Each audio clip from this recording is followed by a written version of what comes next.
What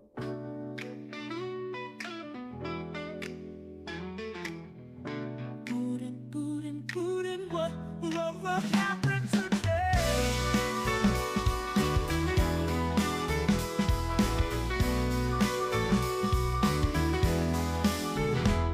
Trevor takes us round the world on his unique stream on Twitch's Hitch. Twitch.tv/Hitch. We're ready to see what happens today.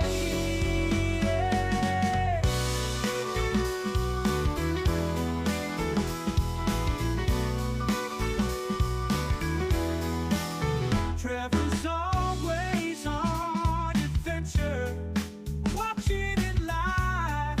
Viewers can drop by and say hi.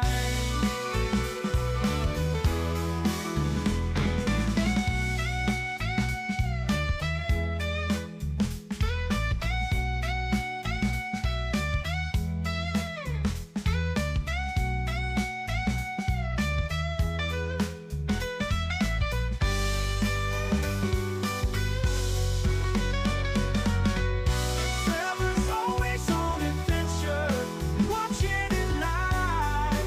Viewers can drop by and say hi.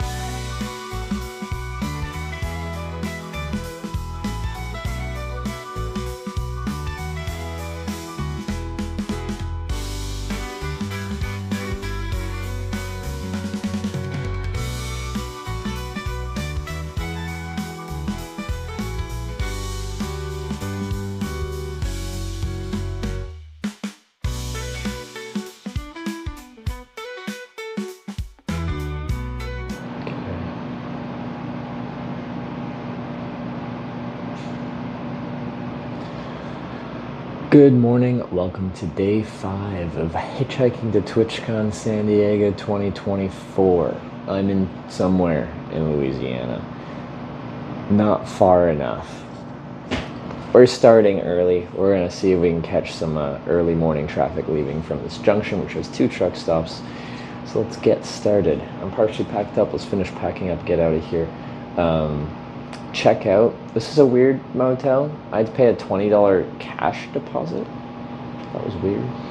I got my $20 bill back.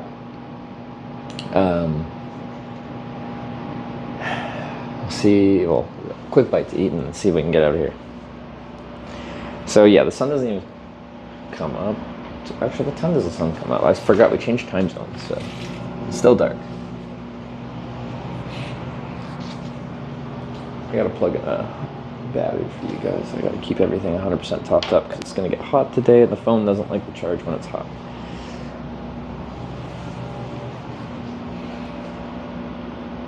Slept well? Well, I slept some. Tried to go to bed early, but I'm not used to going to bed super early, so let's see. Are you going to reset the mics?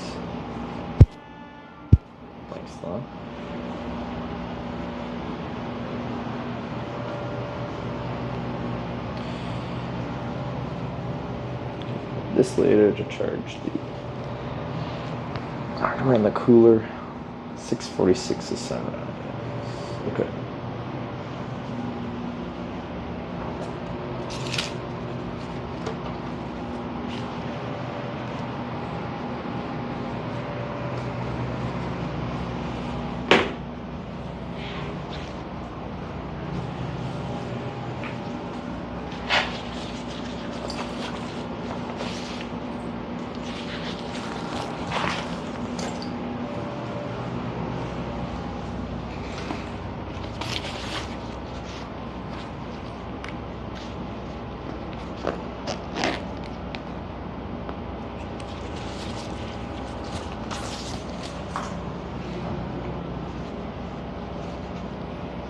I hung up all my clothes from yesterday just to dry, hung up over my bike by the AC unit and stuff like that. And then when I got up this morning, like my shirt that I had sweated out in the heat and stuff like that, it was still just very wet. I don't even know how that happens. I'll need lights this morning because it is dark out.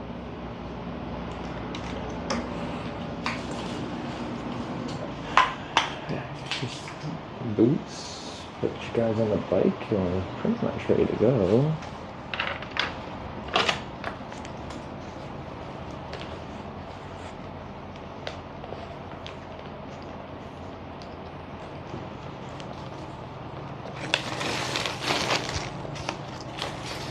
I think I can talk a little bit more. I just got an email again confirming I'm signed up for it. So I'm doing Twitch Rivals at TwitchCon as long as I can get there. Now it is Sunday, so in theory if I showed up late I could still do this. But I think they broadcast it onto my channel as well. So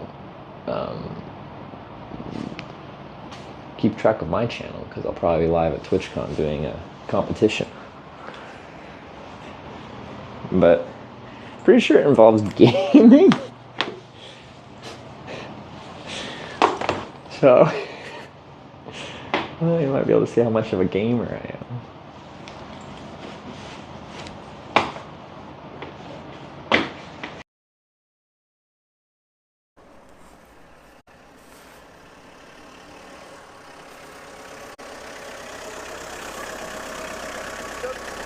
Bonjour, hello. Parlez-vous anglais? Yeah. Where are you going? I'm going to Aix-en-Provence, Marseille. Marseille? Like way south of Marseille? You mind taking me south a bit? Yeah? Okay.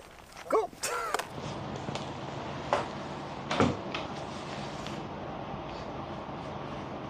I naively thought that I could run the stream off of one network. Seems our Verizon network's still doing the 12-minute timer.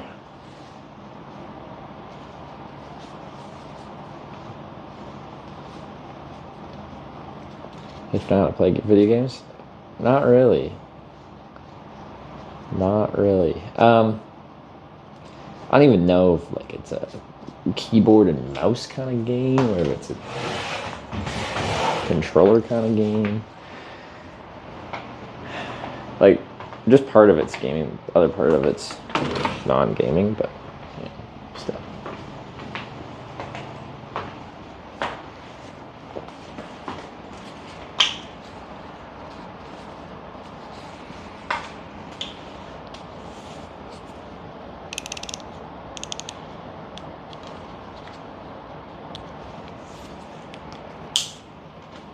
Okay, so I got a front headlight on my bike, but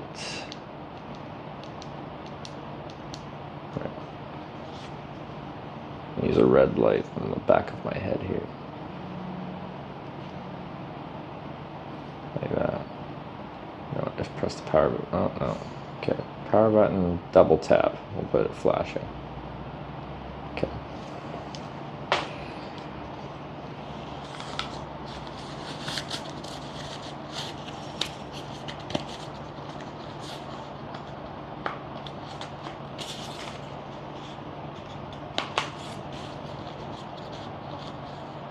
Same light for Alfonso. I like this light. I just wish it was USB-C.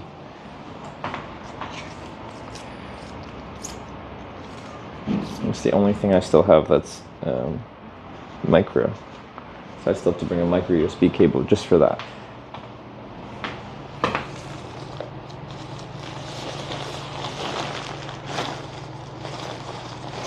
Oh, and my front headlight for my bicycle too is micro.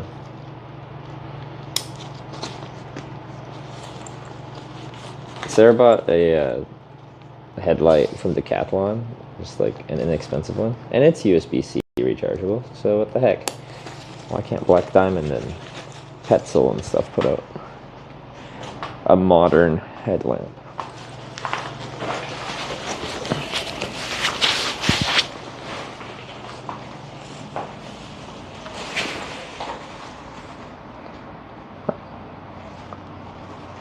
It's dark outside. It's still full dark. Math me next for 4 months. My alerts clearly aren't working. Ah, the volume was turned off. There we go. Math just resubscribed for 4 months. Good morning. Thank you. 6 a.m. should be bright enough for him to see you. What do you mean? It depends on where you're at. I can show you though.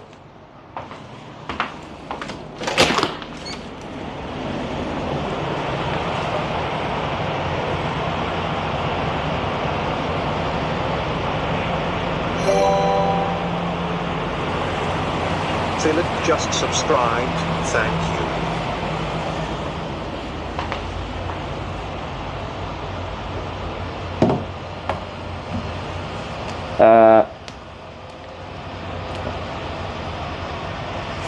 Philetic. Thank you for the sub. Yeah, let's get you guys on the bike.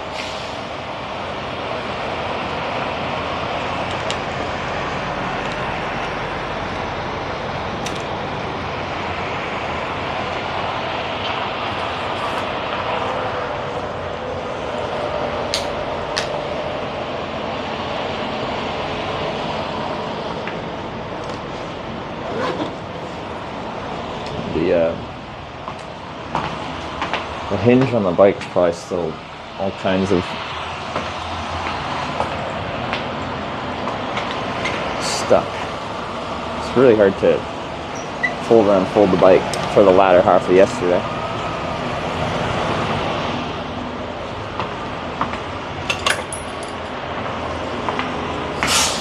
Double check what we got around here. I think we're good to go.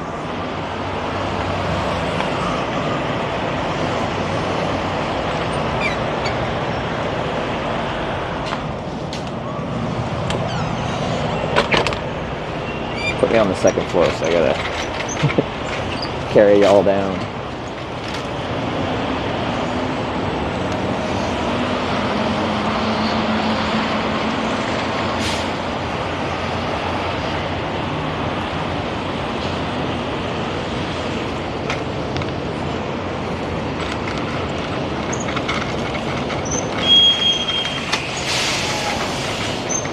It's closed.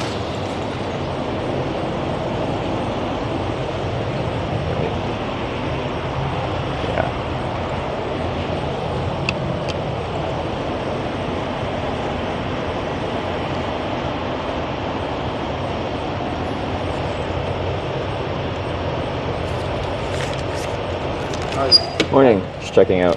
Here's my receipt. I'll be right back. Thanks.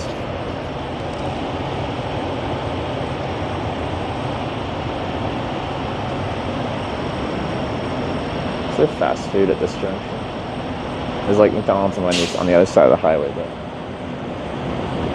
let's grab something here maybe.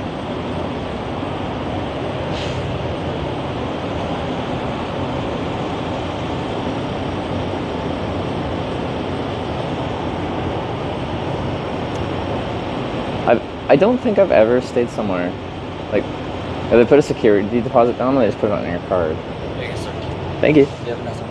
You too. Look here, $20 cash. Also, $20 deposit isn't really that much for. But then when you check out, they don't check to make sure the room isn't screwed up. Is that just $20 deposit on the key to make sure you actually give it back? I'm not really sure. Get Waffle House. I don't want to sit down anywhere. It takes too long.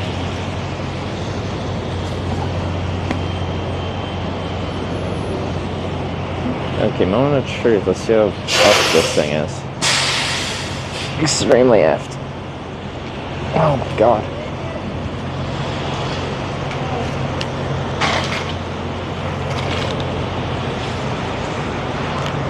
What is that?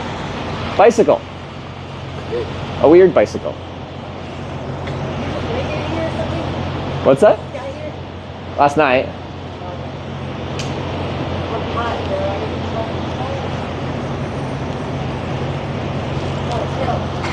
know. Yeah. I don't know what she's saying. I gotta like use my boot to like.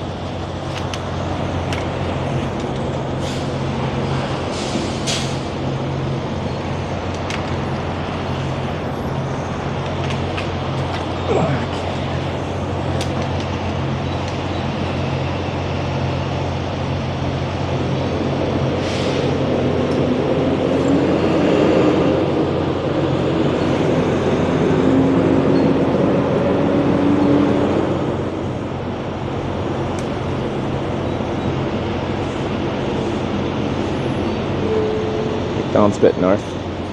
Yeah, no, I saw the McDonald's. It's on the other side of the highway. I was just loosening this mount.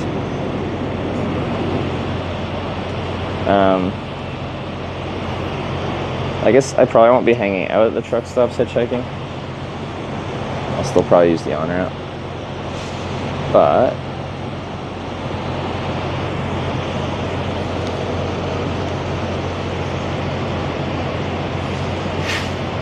probably just go get a McDonald's breakfast sandwich.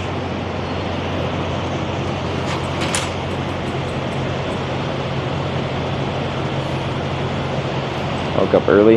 Yeah, that was the plan. So all this truck traffic you can see here. A lot of truck drivers will park up overnight, but then get a very early start. I too want to get an early start.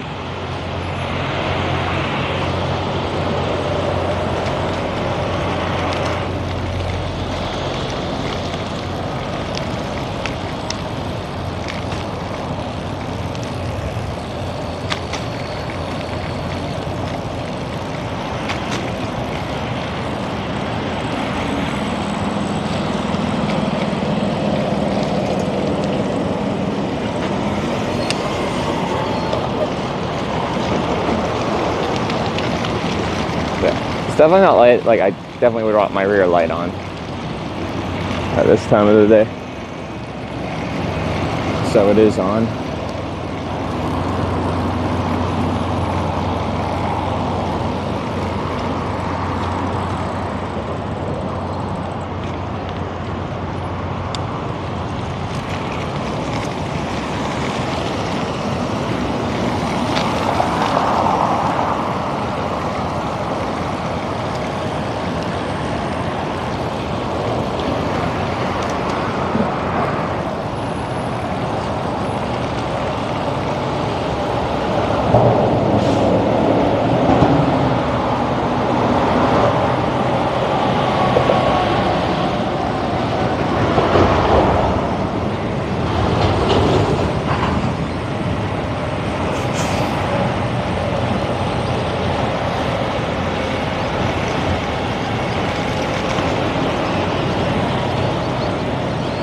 This truck's parked on the on-ramp right now.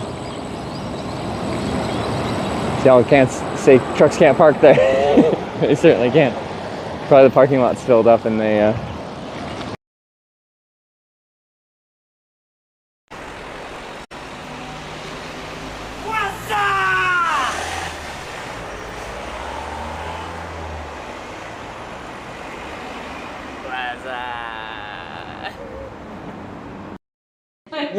empathize rather with the truck drivers, because if there's nowhere to park and you're out of time,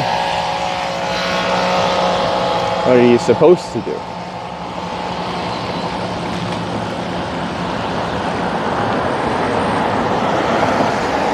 Lumens on light. The front light I think is like 500 or something. My headlamp will do. It might just be 300 or something like that, but right now it's on a flashing red light, which would be at less lumens.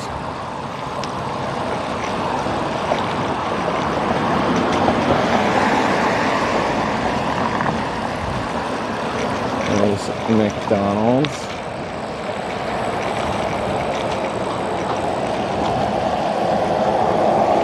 The police are there. Ask the police for a ride.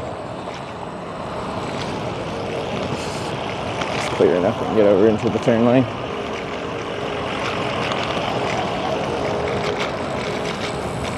Oh. Can I get them back here? I think so.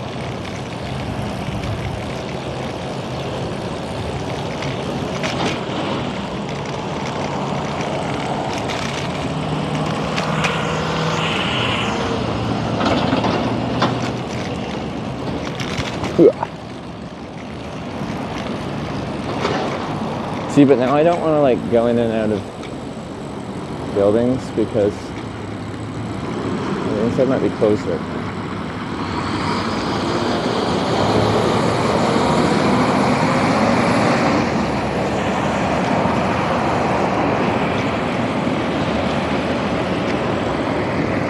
put up garbage cans outside the door.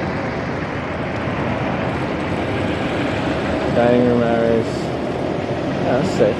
Okay, that one's open, I think. I just closed other doors.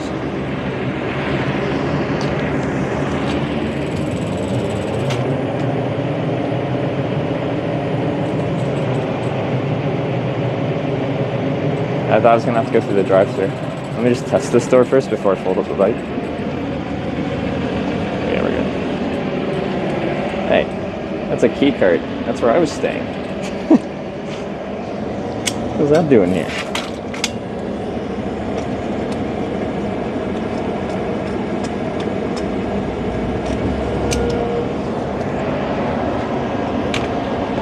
Oh, this fucking bike.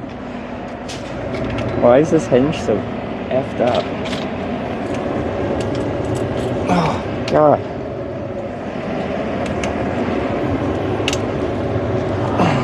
It only happened midday yesterday. It's gotten stiff before, but not this bad.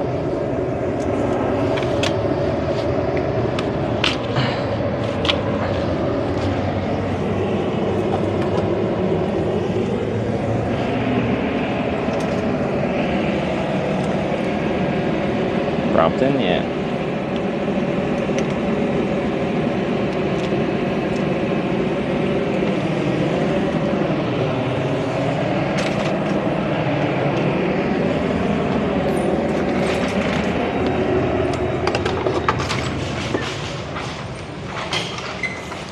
Let's see, is my app working yet? I think it's an outdated app version, so I just have to, unfortunately, not use it until I update the APK. I don't want to do it right now. It just sits on this forever.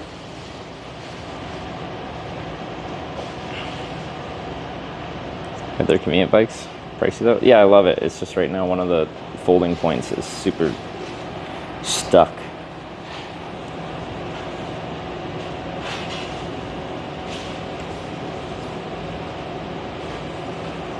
Restart your phone? Well, I've restarted it several times since this started happening. I've force closed the app, I've done everything. I'm in a rush this morning. I'm not going to try and troubleshoot that. I'm just going to order.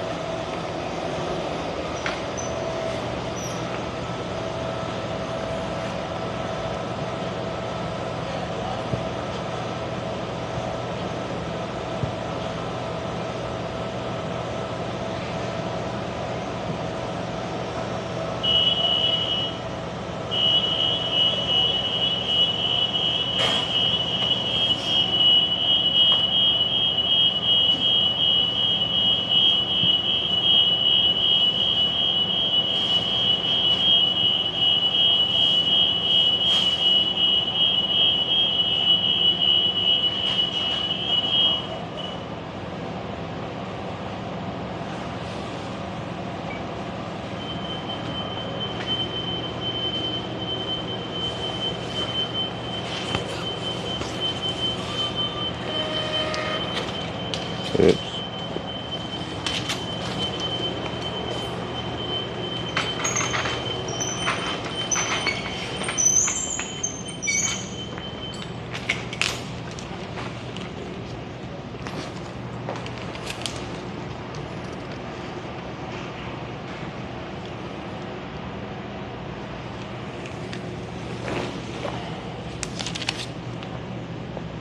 Can't believe you're biking across the country.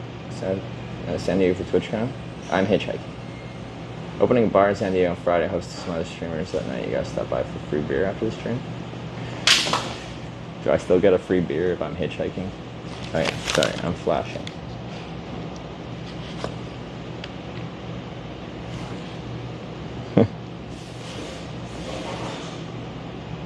Would you ever hike something like the Appalachian Trail? The main trail I'm interested in is the PCT.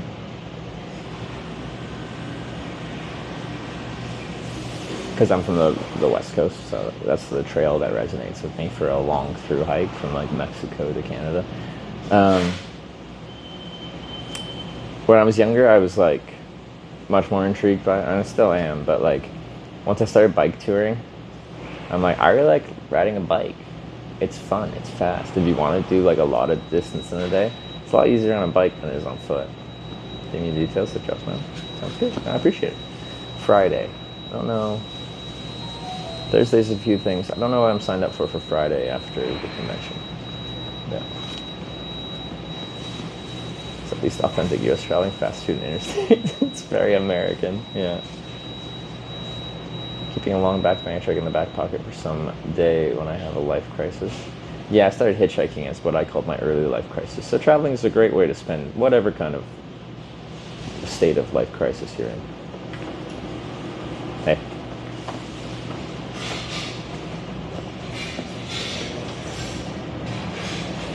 I guess I'll quickly throw this down here inside. I have it as a to-go, but like there's no better place to really eat it than right here, I guess. Probably hitch a motorcycle to Fast Rocket ones.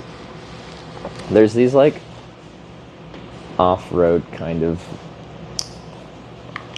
capable sidecar motorcycles that I think would be fun to chuck Sarah in the sidecar and go on a trip with them. I think the brand's like Ural.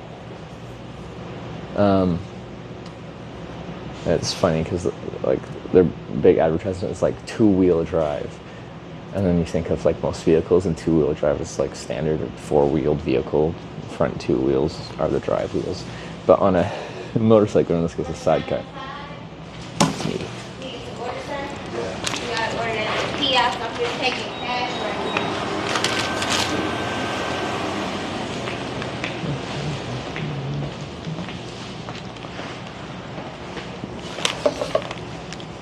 We're going to eat pancakes.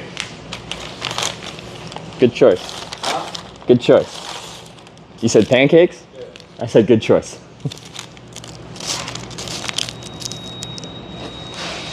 They didn't like that I said good choice.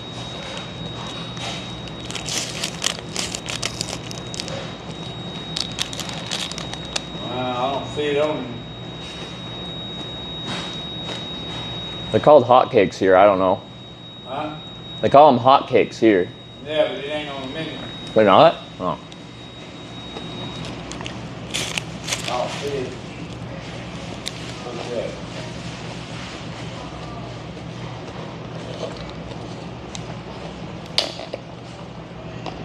I haven't shot you at the strip. Not yet. Oh.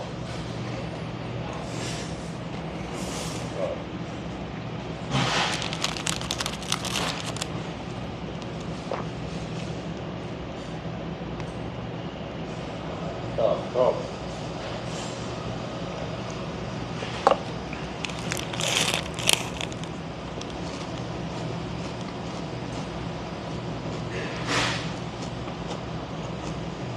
A lot of people really hate that. They really push you to do the kiosk.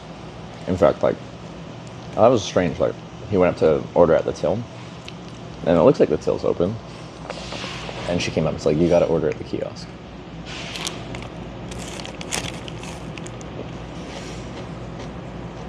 This will probably work out well for lighting. By the time I finish this, there'll probably be good enough light that I can hitchhike and people can see me.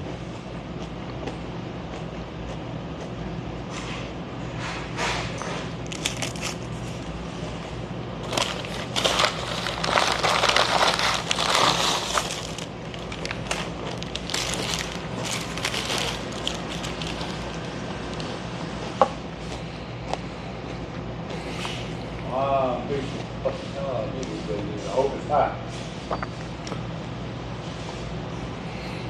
Hope that pays off. I really hope so.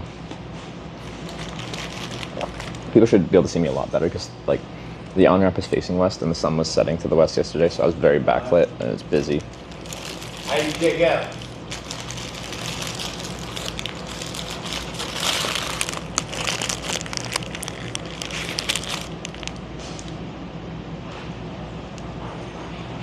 I feel like I should help him.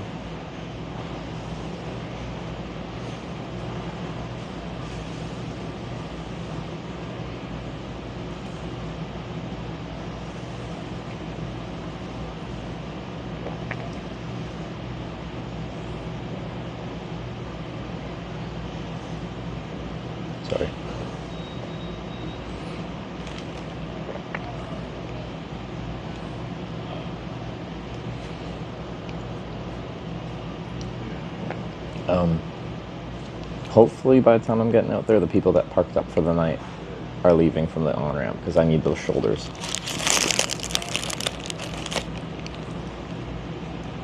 He got there. He's getting his car out.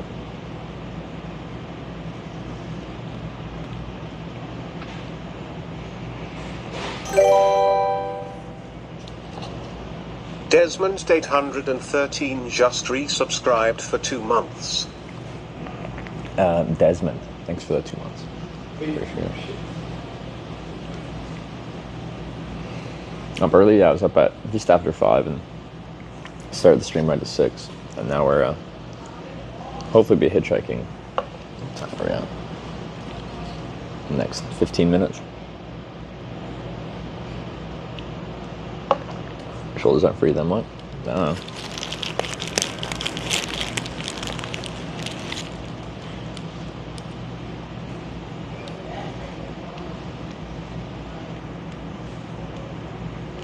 Yeah, all the times for us to get a really long distance ride, in this junction with 2 decent sized truck stops, first thing in the morning. What's the code? Let me see. You're eating here? Yeah. They want you to grab one of these and pick the code.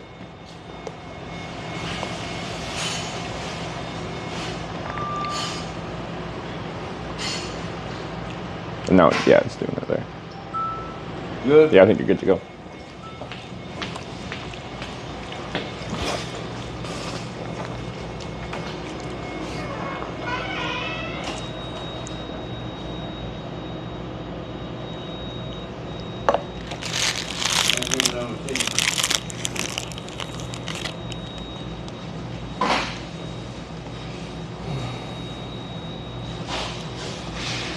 What's going on? The guy spent like, I don't know how many minutes trying to figure out the kiosk. He got lost at the part where when you eat here, they have these table placard things, little table numbers that you put on your table. So the staff know where to bring your food.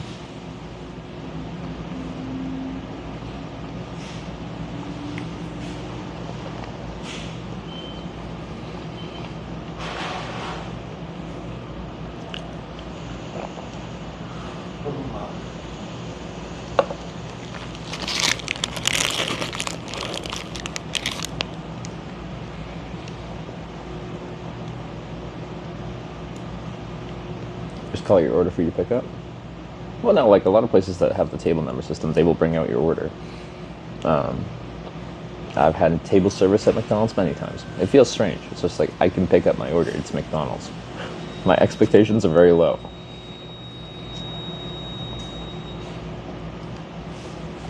Got double. This is a McGriddle, a sausage, egg and cheese McGriddle. Wearing a new merino. This was new for last trip, but I just put it on this morning, and it's got a big hole in the back near the hem, so it's not as obnoxious as like in the middle of the shirt, but still. Near the hem? Is that near the bottom of it? I don't know if I'm using the right terminology.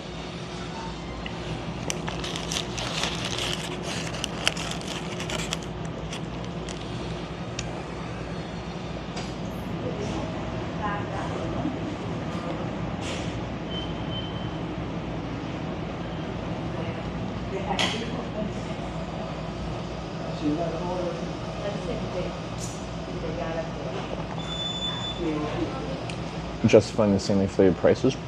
McDonald's has had table service since pre-COVID. Do you have any, like, breakfast combos?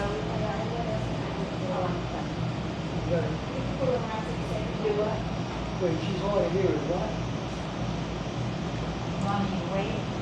Yes, ma'am, I'm doing that. Oh, Okay. Well, we can look, see if it is.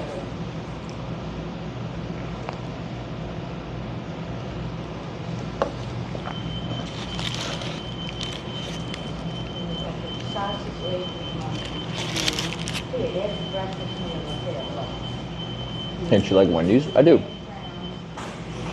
For like fast food burgers that are everywhere, Wendy's burgers are my favorite. There's still better burgers, of course, but like for like big international chains that are just like bleh, easy to find.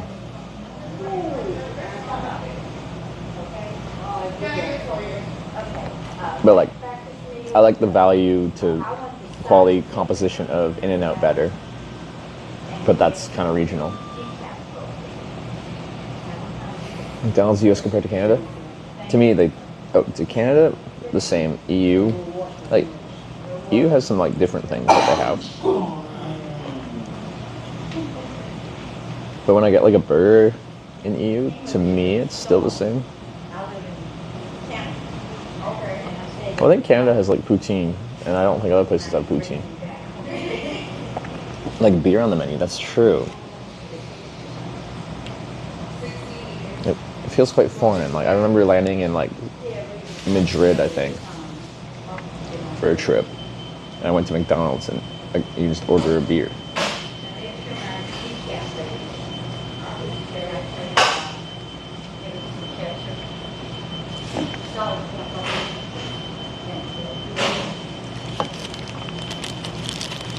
How much damage that hurricane did?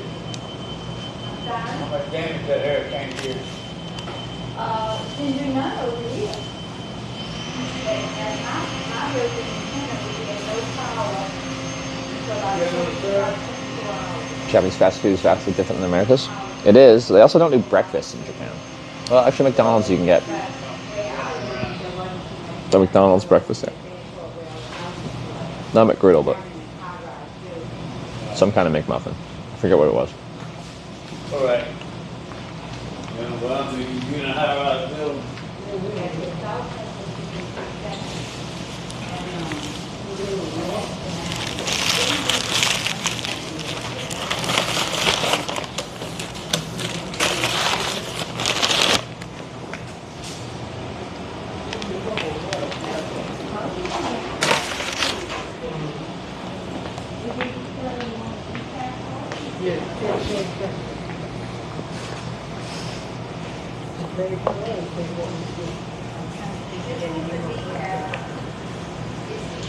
GPS reminded, yeah. Why do Japanese hate breakfast? I don't think it's a hate thing. It's just less in their culture to have a separated breakfast. A lot of times for breakfast, they'll just have a little bit of leftovers from the day before. Like when I've stayed with Japanese families, it's like some leftover like fish we had the night before. And like a soup. Where am I? There it is.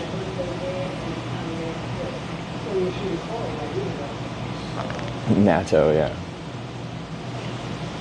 Okay, that should be running.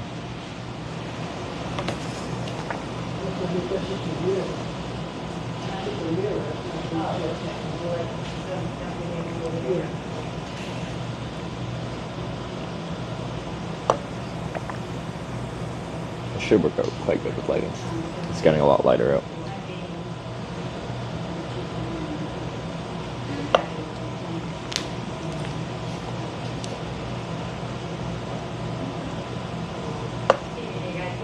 Today is like, to me, like crucial. Today needs to work.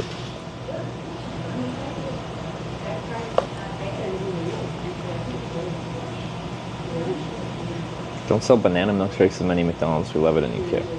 I don't even know what we have here. Is there banana here? I don't know, last time I had a McDonald's milkshake. Great chance of getting picked up in the morning. So here, there's two big truck stops. There's a Pilot and there's a Petro. The Petro is actually quite huge. Like there's a lot of parking there. Anyway, a lot of truck drivers will park up at night, sleep, and then usually a lot of them are quite early risers and they get up and they leave. So a bunch of trucks leaving in the morning is a good opportunity to get a ride going far in the direction I want to go. And the lighting will be coming from the east facing me, so I'll be easier to see. Look at all that truck parking. That's one of the truck stops. This is the other one. It's smaller.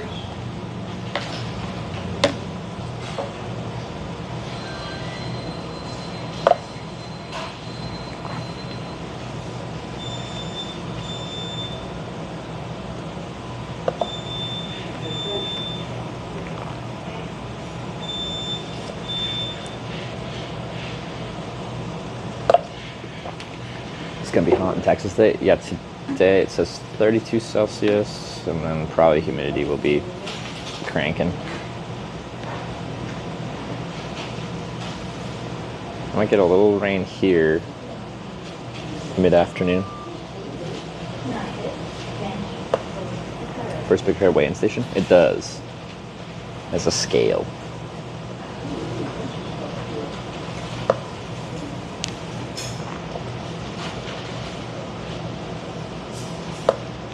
I have enough water to start with. I got probably 1.5 liters right now.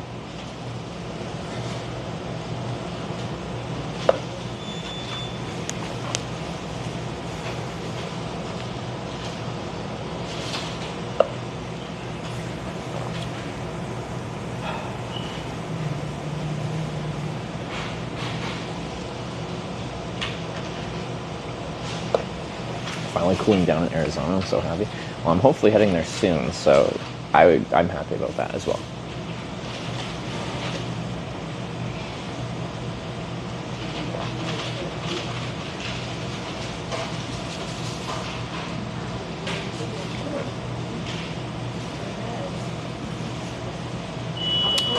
But I said it's not raining over there, but in the video it looks like it is.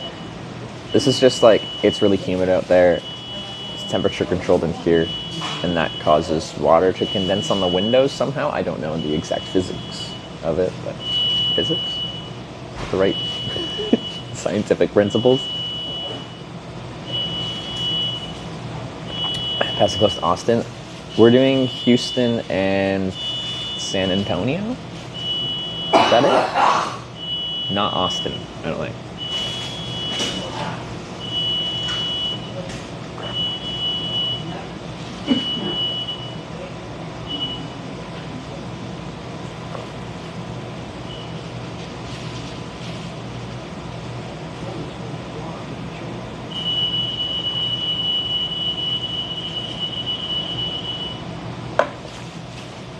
Alright, just want to finish a decent amount of my coffee. I'll probably even finish it completely once it looks light enough to hitchhike out. I'm like 2 minutes from the ramp, so.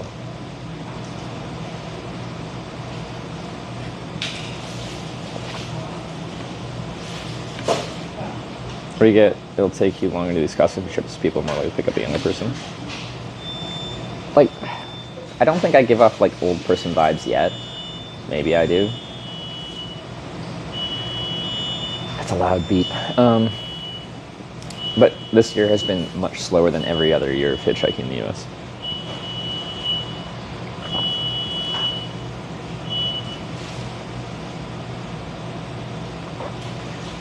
But I am in agreement that, like, I've always said, I think hitchhiking is like a young man's game. Like, when you're young and you're hitchhiking and you have, like, you know, a backpack and stuff with you, you give off this aura of, like, a young person exploring the world on some kind of adventure. Like, you have a story that people want to hear, potentially. Now, most people are still scared of hitchhikers and they don't want to pick you up, but there's at least this, like, charm to it. Once you get to a certain perceived age, then I think people's perception will switch to, like, what mistakes have you made in life to still be hitchhiking at this age?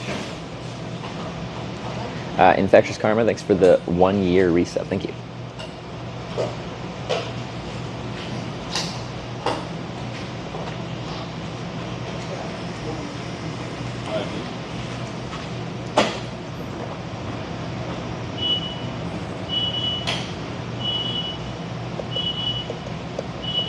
Even though both sides are scary.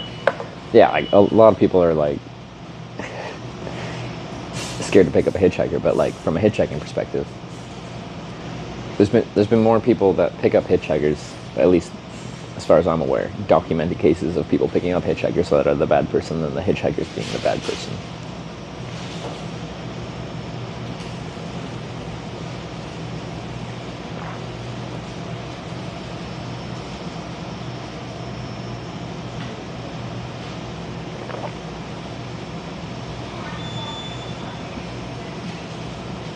I think, like, I'm kind of speculating that some of the enhanced wait times has to do with just, like, how polarized things are here right now. And I feel like if I lean in on my I'm not from here card, that could help. Like just wear this shirt but with a big Canadian flag on it.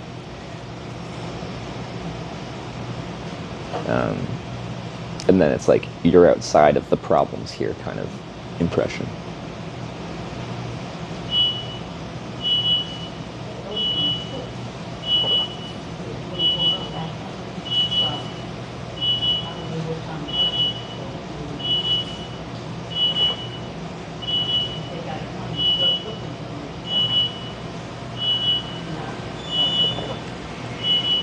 I don't know, most of that isn't in the real world, just online. But most people get their entire perception of the world from what they read online. So what you experience online bleeds into the real world.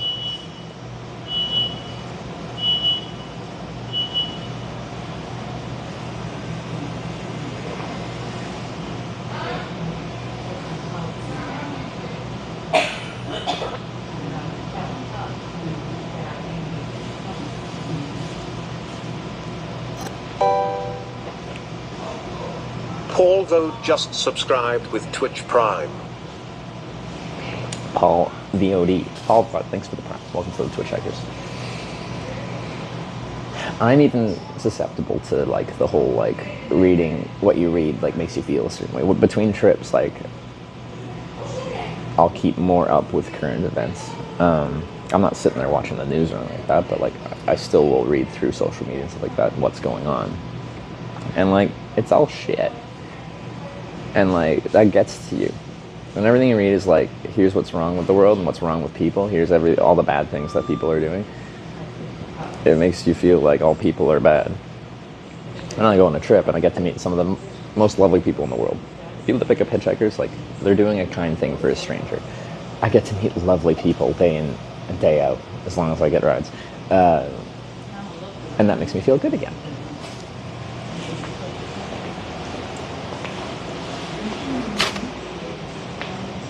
Yeah, I guess they were stealing stuff.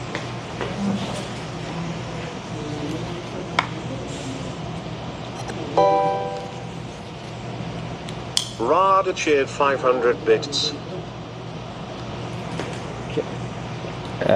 Rada, thank you so much for the 500 bits. And Twitch, thanks for adding 10% on top.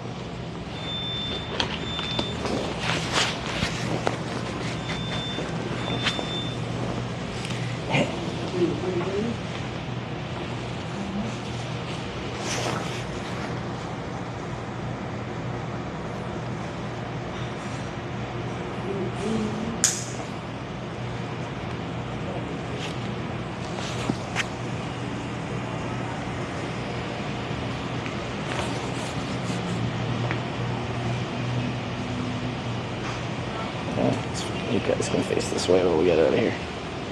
I gotta set up my bike again and take it back down again. And usually I love doing it, but right now the freaking fold is so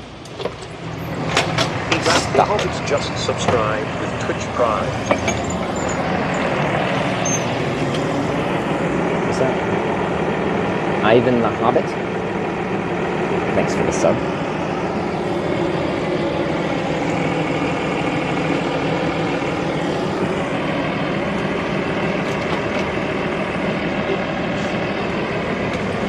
Okay. I just smacked the McDonald's with my seat. Giant Ray 63 just subscribed for 3 months. Is there a better way to do this? Paul 200 To get leverage? cheered 300 bits. It's only halfway unfolded. Right now. What is going on with this thing?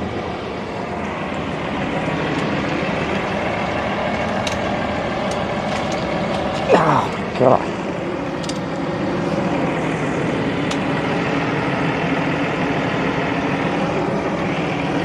It's never been this bad.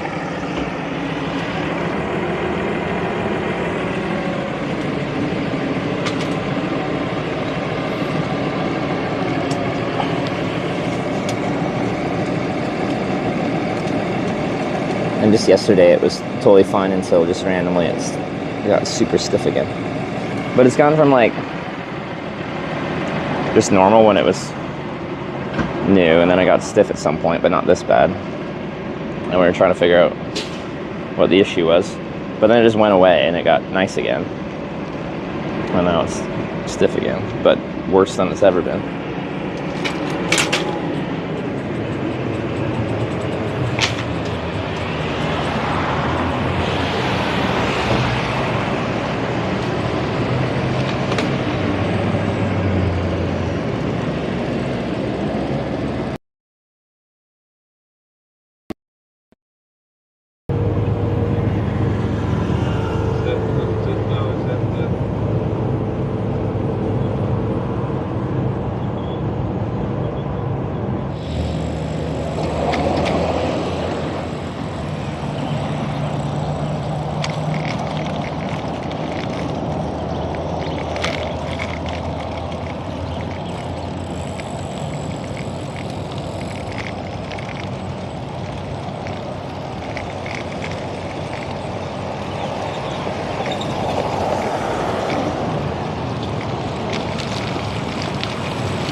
What are you doing in Louisiana? Hitchhiking to California?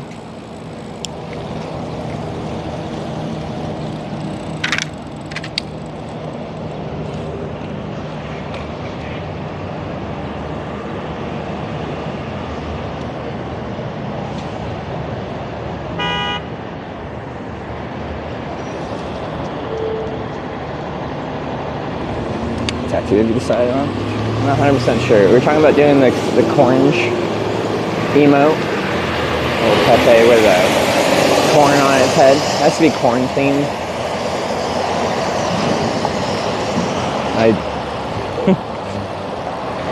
I don't know. I like how derpy it is.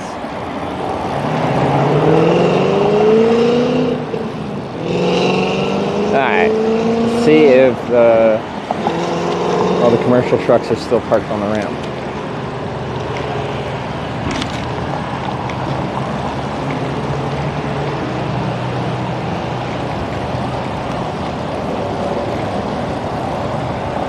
I think Sarah will hate corn, so it's ideal.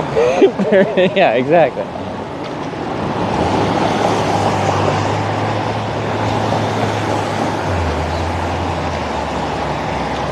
Yeah, this is good lighting.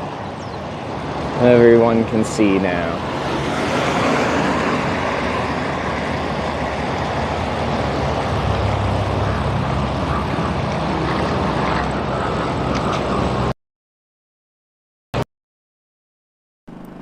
And then we'll have the legal experts coming in being like, something like that. All right. Have you been watching for a while or just no? Oh, here and there. Okay. All right. I wasn't sure if you... I've seen more of Sarah. Oh, have you? Kind of room behind. Oh, they pull over further down. This is kind of an issue.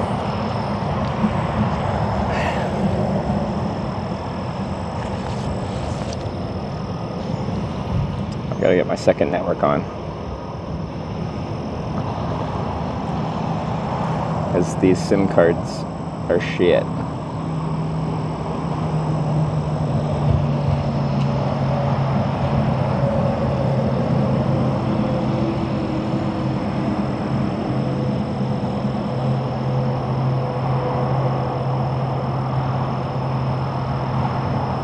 Come on.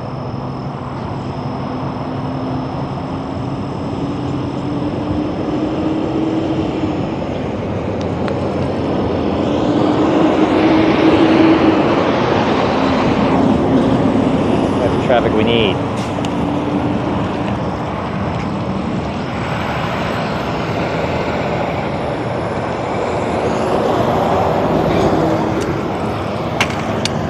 But yeah, no, I empathize with truck drivers because there's no parking where they're supposed to go, but it really annoys me because it makes it much harder for me to do what I want to do.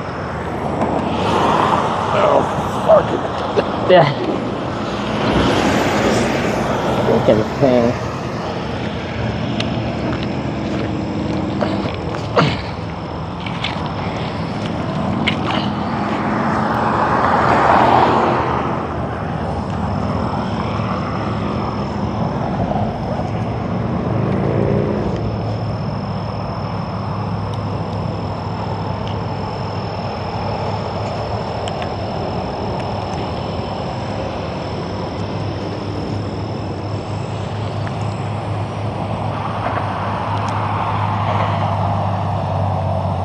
Sorry, the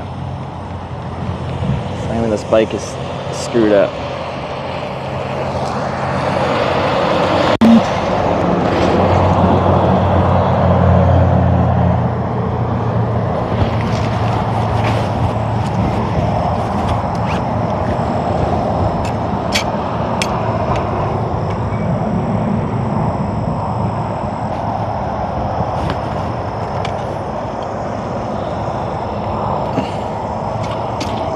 What are you?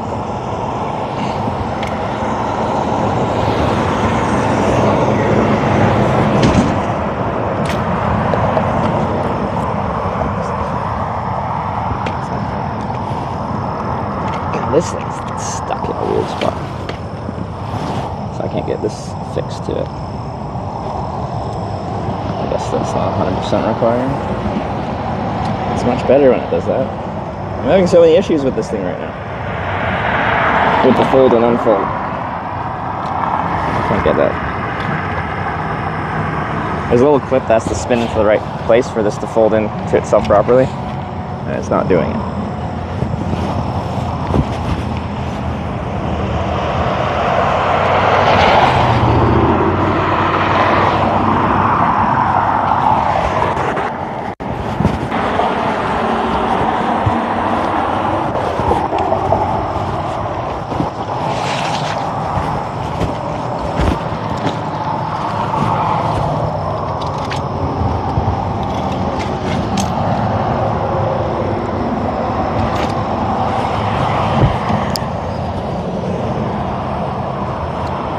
Fold it at a weird angle. There isn't really like a weird angle to fold it at. It's a hinge that folds at the exact same angle every time.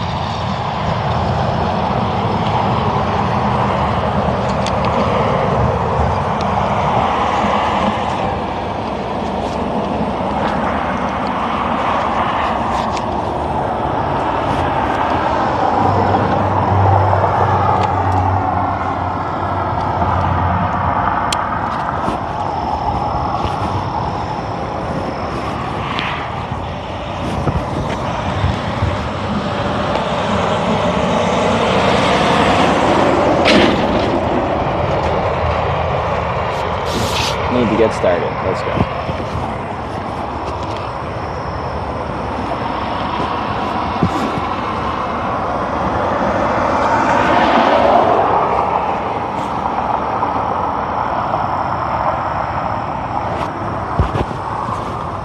Can the trucks stay there? They're not supposed to stay there. They'll get a ticket for doing it in most places.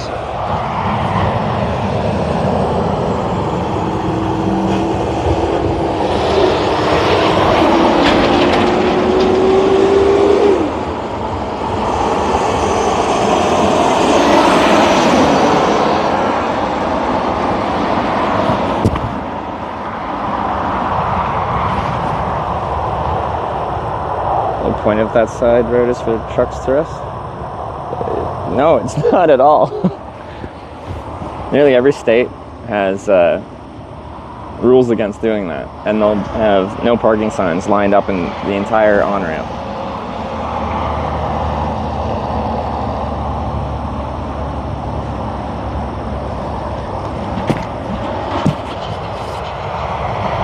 No problem pulling over for you if that truck's there. That's not really relevant to what I can do. It doesn't change how I have to hitchhike here.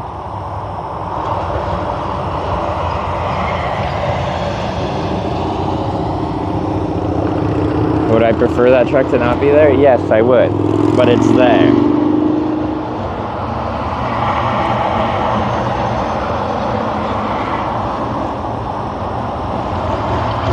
have to stop pretty fast to pull in front of the truck. I know.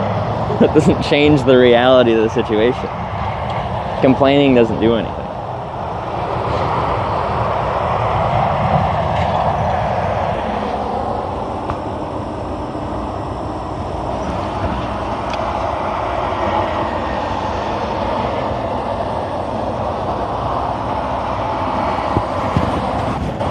The truck in front of them pulls away, I could potentially hitchhike in front of that truck.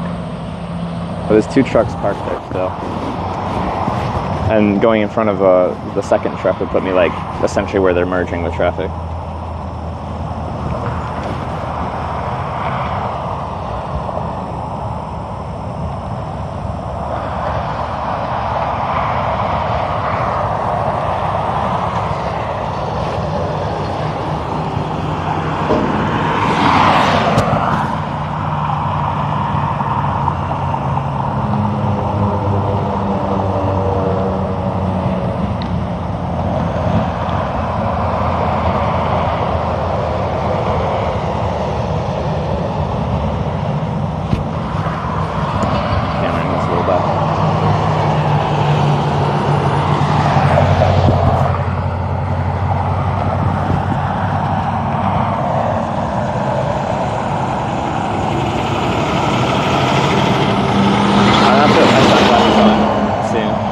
I prefer to not wear sunglasses, but I have UV damage to my eyeballs.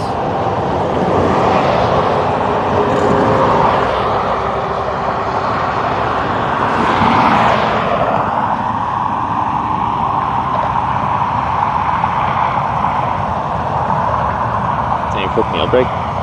These guys probably ran out of hours, and there's 2 truck stops here, but the parking lot's probably filled up, so they parked here instead.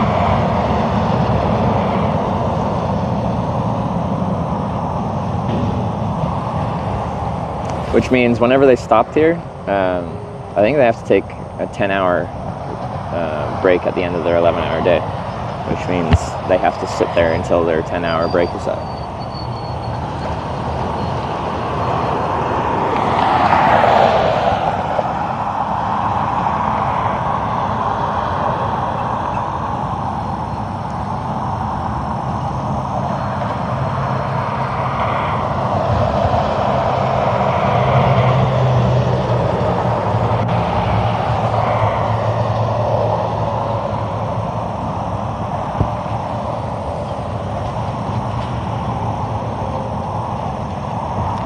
UV isn't that strong in the morning. That's true. Still, staring at the sun isn't what you're supposed to do, and the sun is directly in my line of sight looking forward.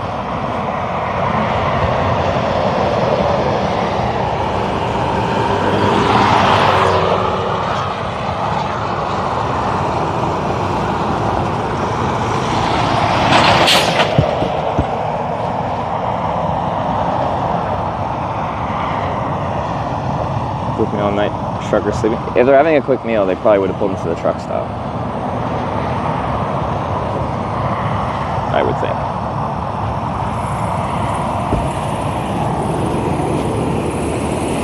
US Express is too big of a company. Hey, that's the guy that was at McDonald's. He didn't seem particularly happy anyway. The golden hour. I think when most people say golden hour, they're talking like right before sunset. But I guess there's an equivalent golden hour in the morning because most people aren't up for it.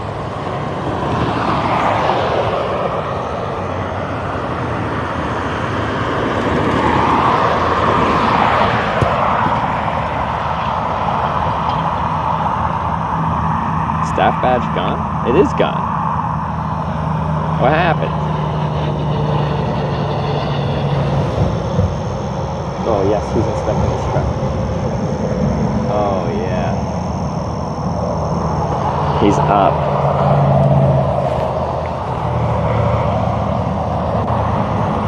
Which means if I still stand here, there'll be a much better spot for a vehicle or a truck to pull over there. There'll still be one truck in front of them.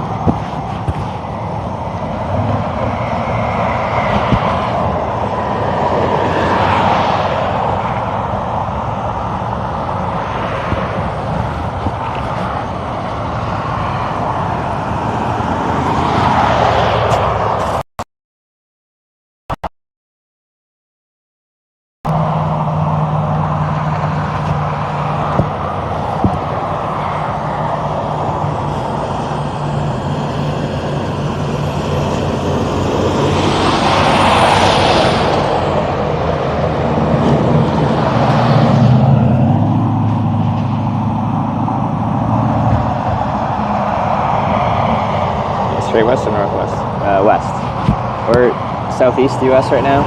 We're going to southwest US, so no north required, straight west. Like, of course the road isn't inevitably going to do its own little thing, but west on 10 until like Arizona, and then we got to get on 8.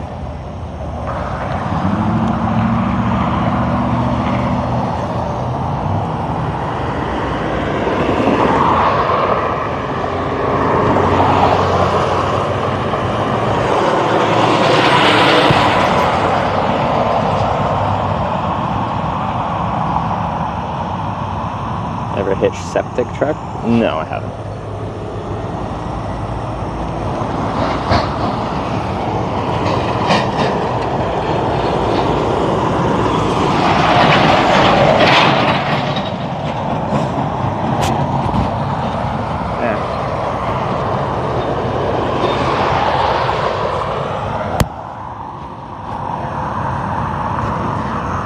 Resign so I can start hitches timer. Perfect.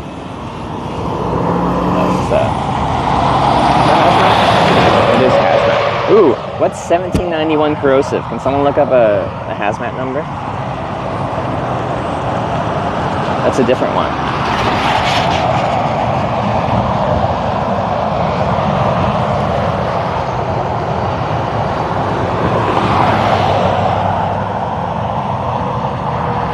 Sleep last night in the tent. I don't pretend to sleep in the tent if I didn't sleep in the tent. Well, oh, there's the air brakes. Yes, he's going.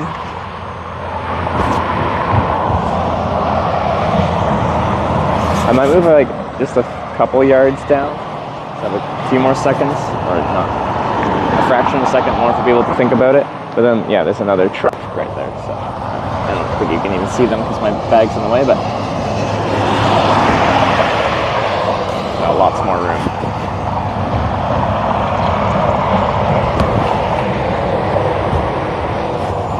Nice.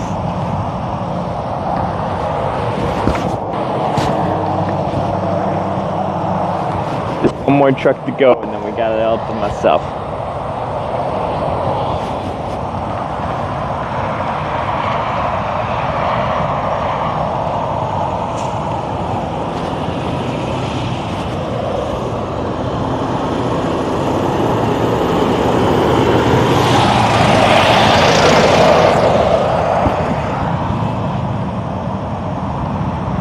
Hitched a ride at Pet Cremation, man. Awfully specific question. But yes, I have. And I think you know that.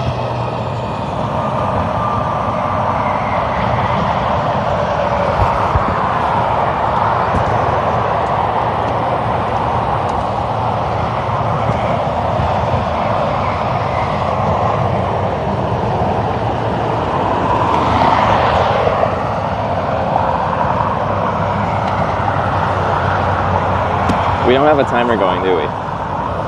Did Imp's efforts actually work?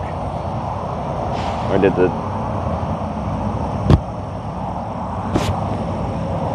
timer is going? Okay, Imp actually got it going. Thank you.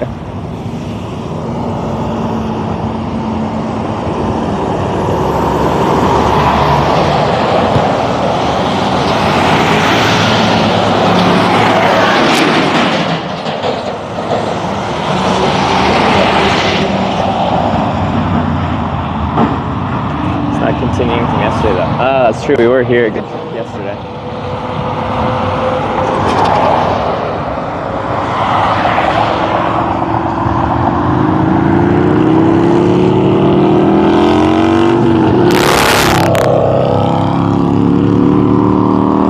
East breakfast, just a quick McDonald's. I wanted to get on the road as soon as it was light enough out to be hitchhiking.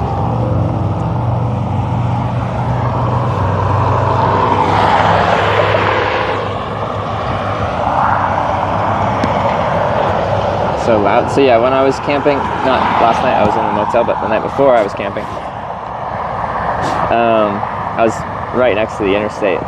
And the traffic flow on the interstate is completely fine, but it'd be like 3 a.m. People would still be just like ripping it on their Harley Davidsons, and that is like loud enough and sounds different enough than the rest of the traffic that it's like, you know, disturbs the sleep pattern.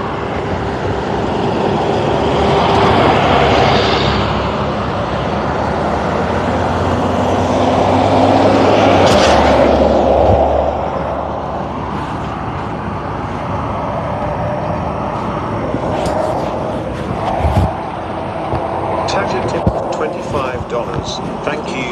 Hey Trevor, since you're probably passing right by Austin, Texas, I would absolutely recommend shooting Alvia's Sanctuary / Maya a message and maybe do a collab, if you think you can squeeze that into the trip.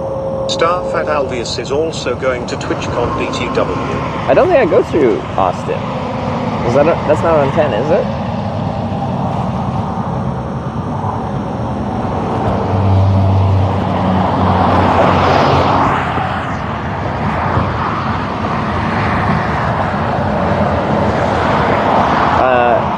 Reality of this trip is I'm very much behind schedule right now, and unless I get very lucky with some rides, I don't have time to be able to choose to stop to do something touristic or educational even. It's just like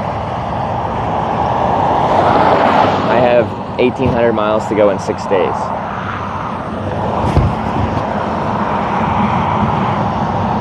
Yeah, San Antonio, not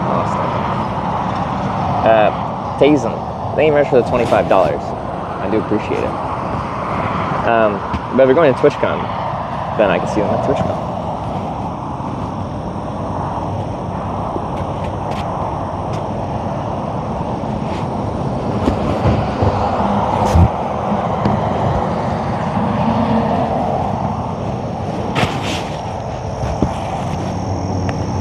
I'm going back a little bit. Hooked on my bike. So I'm having issues with my bike now, which bothers me.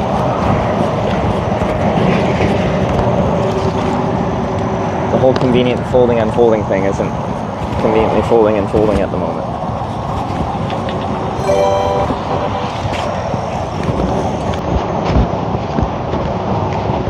Jerry underscore 1,337 to $30.37. One sec. I'll read that. Okay, it was hazmat truck anyway.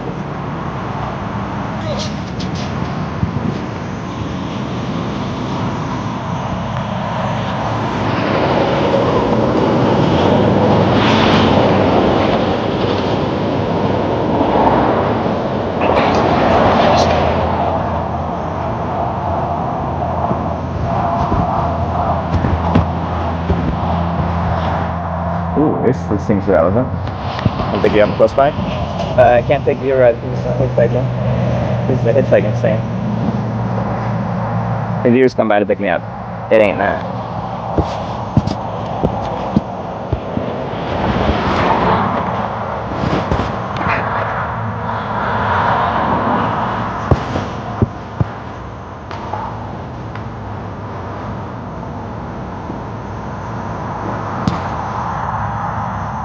So, Jerry, I appreciate the lead donation.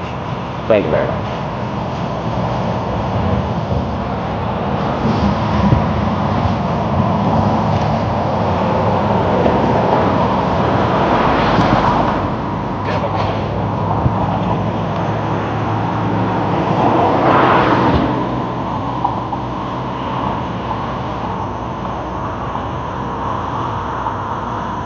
Yeah.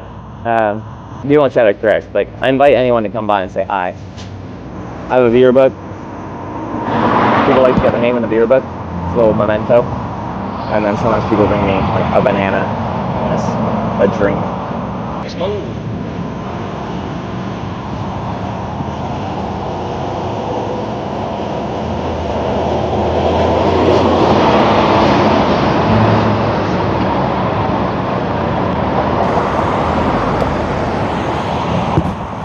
When there's traffic occupying kind of both lanes and they're merging in here, that's when it's a bit more awkward on this on-ramp.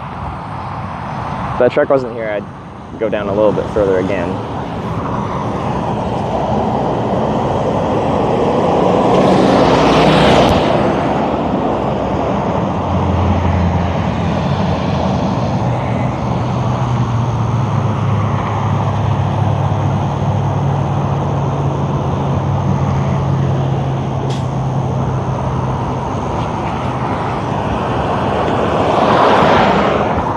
asking him kindly to GTFO. Was anyone here when I paid off that hitchhiker?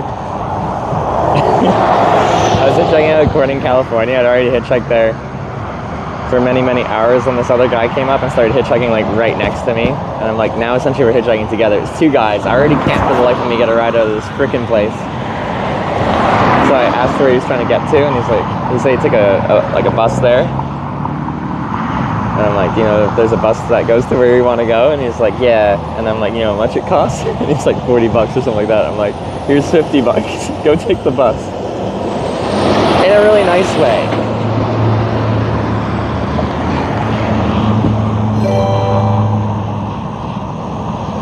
Anonymous tipped $13.37. Thank you. Anonymous with the lead donation.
Whoever you are, Anonymous, thanks for a little announcement.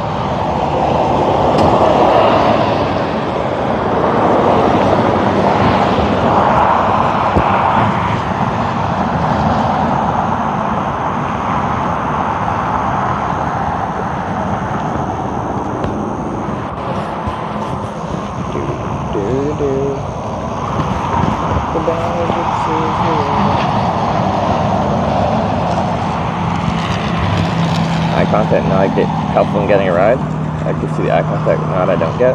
The nod is like saying hello. I don't get to talk to people before they drive past, but if you're walking down the street, like if someone's coming the other way, and you log eye contact and they nod at you, I don't know about you, but for me, I immediately nod back, and now you've just said hello without saying anything. I'm just trying to be clean and friendly looking. Like someone you'd want to actually sit next to you in your car and have a conversation with. Why are you standing like that? This is how I decided to stand. You might stand differently and you're allowed to do that.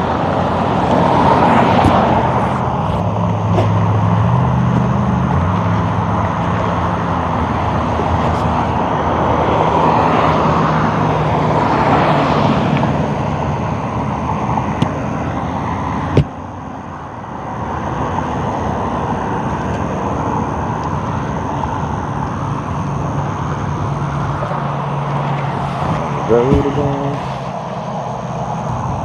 Non-vocal communication of hello. But yeah. Reach here just by walking, by hitchhiking. Doing what you see me doing right now.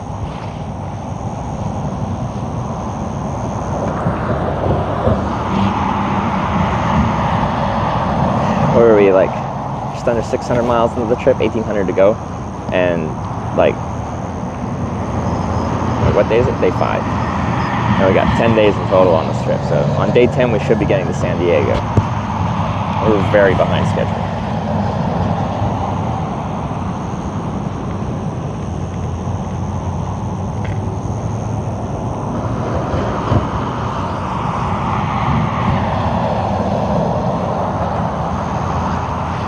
I've done like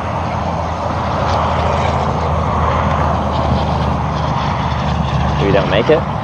It's always the question, right? These TwitchCon trips are stressful but exciting for me, and I think people that watch seem to like it too, because that's the question the whole time: is will I make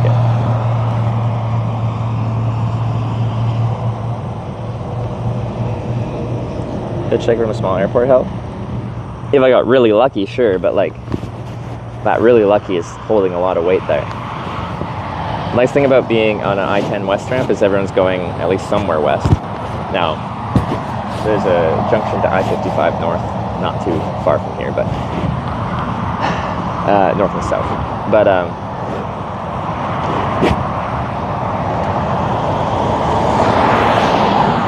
you at least like kind of have directionality, like the traffic's going kind of in the right direction. From an airport, they can go any direction, right?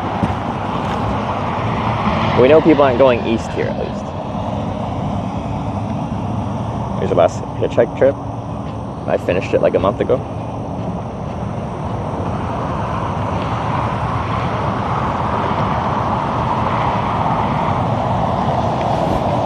It's the Twitch Plays hitchhiking trip from New York to California. Walking tipped $18. Thank you.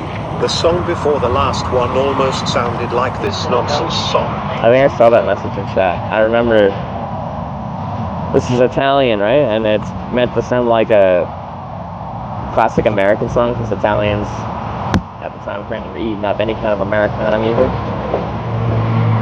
Or be like for $18. Yeah. Gonna fold up like it is.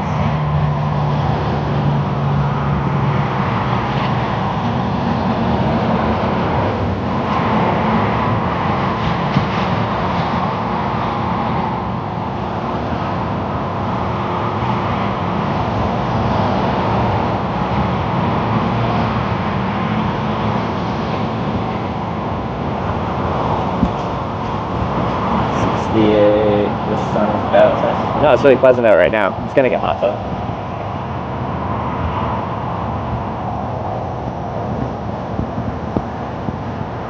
Grammar seems to be wrong. In what way? Like we were technically here yesterday, so quite often we do a continuation of yesterday's wait time. So this song is complete gibberish.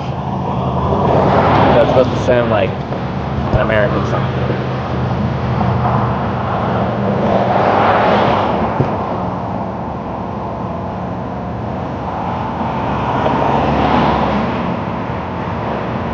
Is this prediction paid out? It did, okay. But like how we do the timer usually is like this, we count this as the same hitchhike as yesterday. Do you know what I mean? Because I didn't get it right.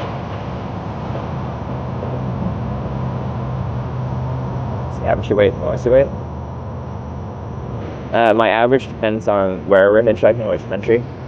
The U.S. average is getting constantly higher and higher and higher. Went from 33 minutes, I think, last year, to probably like 60 minutes now. Our average weight command is broken right now. I don't know why. But my worldwide average is like mid-20s minute, 23, 24, 25, I forget what it is, somewhere in there. Although U.S. is probably bringing it up because 2024, our average wait times here have been very high.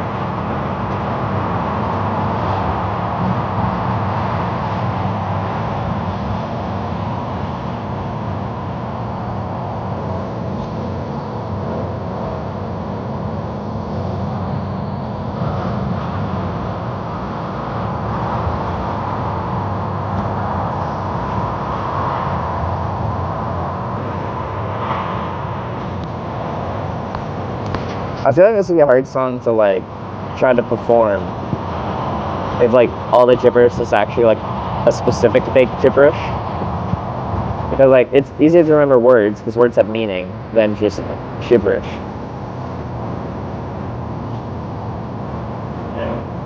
How am I gonna memorize these fake words? I heard air brake.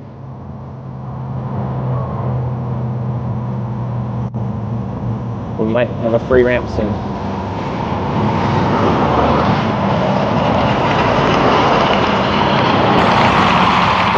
We do! Ramp's free!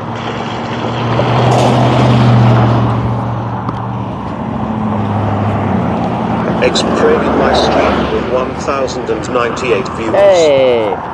EXBC, thanks for the raid and everyone welcome to Hitch. I'm welcome to Louisiana. We're just north of New Orleans right now.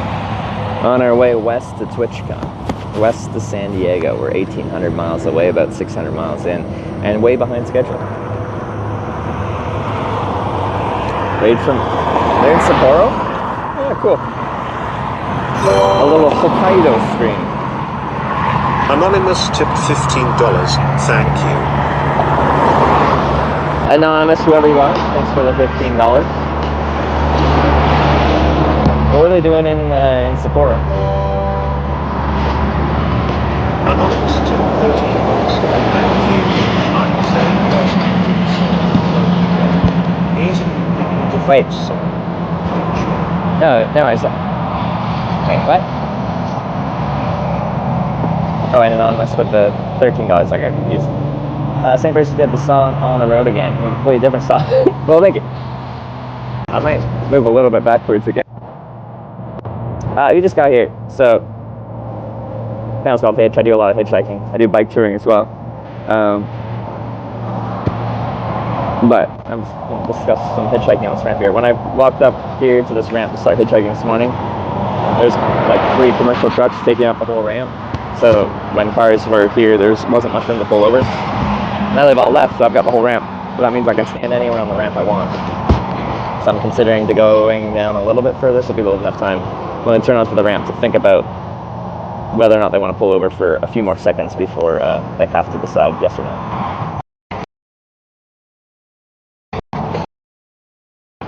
So you said they're trying to take your guns because they don't want you to be able to overthrow the government, but you just said that... That's why there's conspiracy. But if they make guns illegal, people would still... When some dude goes in a school and starts shooting...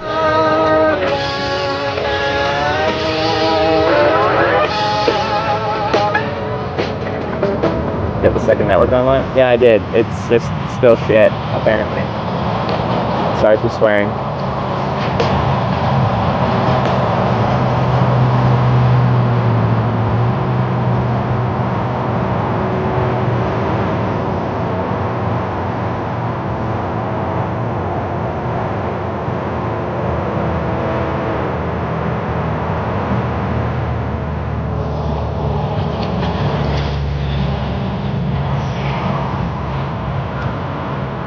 When people so like HBC and Sapporo, are they doing like a bigger Japan trip? Like 200 now? That's through Canada you're staying that time? What, Baton Rouge?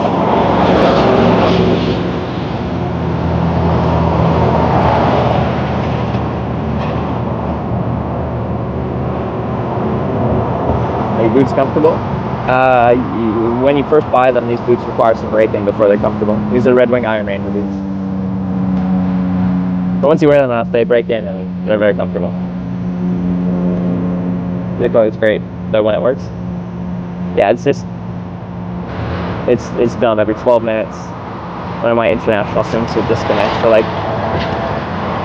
It's really like 2 or 3 seconds, but then it takes a couple more seconds for it to actually like start pushing feed and get to our server again. So it's like we disconnect for 8 to 15 seconds every 12 minutes. I have a second network that should make up for it, but it really struggles to go from having a really strong network carrying the stream to that network just going to completely zero.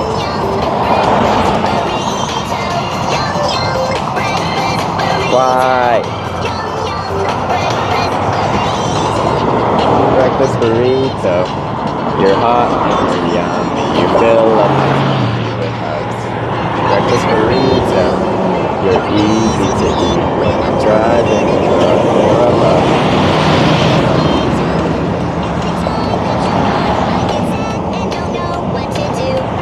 Truck driver gave me a big wave. They're already driving as a team though. Both seats occupied.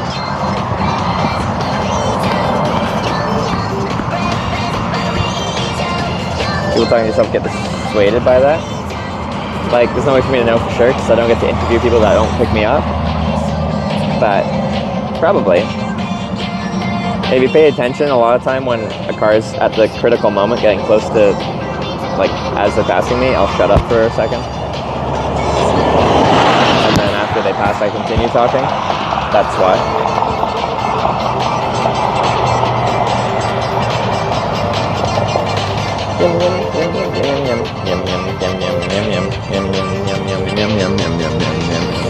Yeah, I do have my sunglasses on.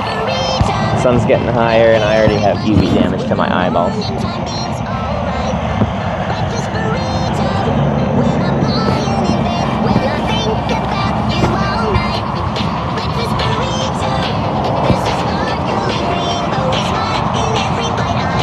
How long can it take? I'll get picked up anywhere from immediately, like the very first car that drives past picks me up, to our longest wait times have been into the, well, definitely 8.5 hour, but we've had some weird ones that have been technically into the 13.5 hour range, spread out over multiple trips. Expensive sunglasses, $15 Canadian. Like $11 US, baby.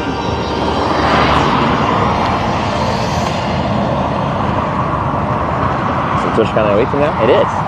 So I got to go 1,800 miles in a week. Well, actually 6 days, right?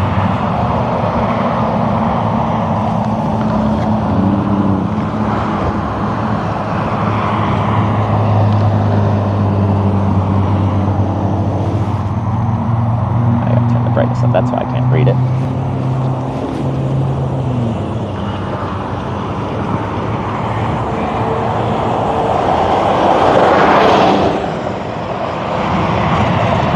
Thursday boots? They're Red Wing boots. Red Wing Iron Ranger. In a rough out leather.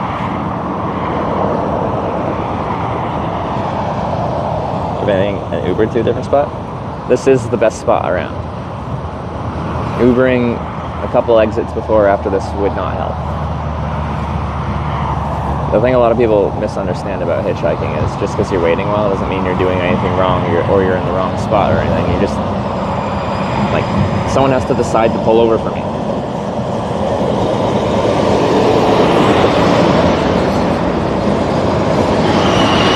I can't force the issue.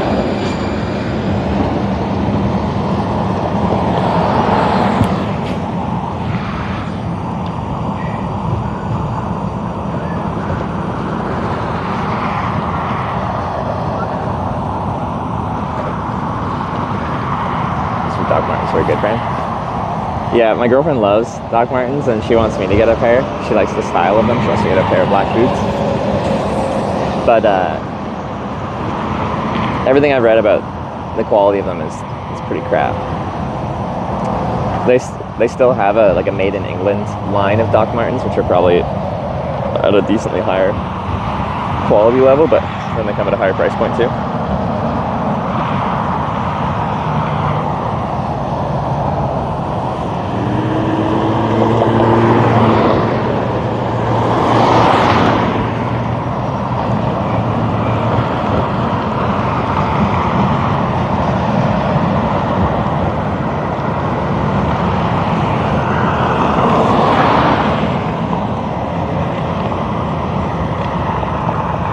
One in a million chance of one person traveling to San Diego also.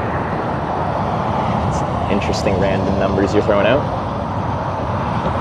From here, yeah. For every car driving past me right here on this on-ramp, a chance of that individual car going all the way to San Diego is probably pretty slim. But this whole thing with long distance hitchhiking trips, it's not really, you're not usually lucky enough to get a single ride doing the whole trip you're trying to do. You chain together a bunch of short rides, well, shorter rides.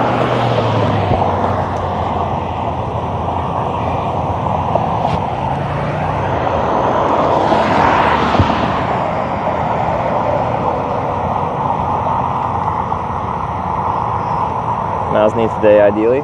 I think our average wait time has gone up to like 300 miles a day. It's like 500 kilometers. That's what we need to do every day for the rest of the trip.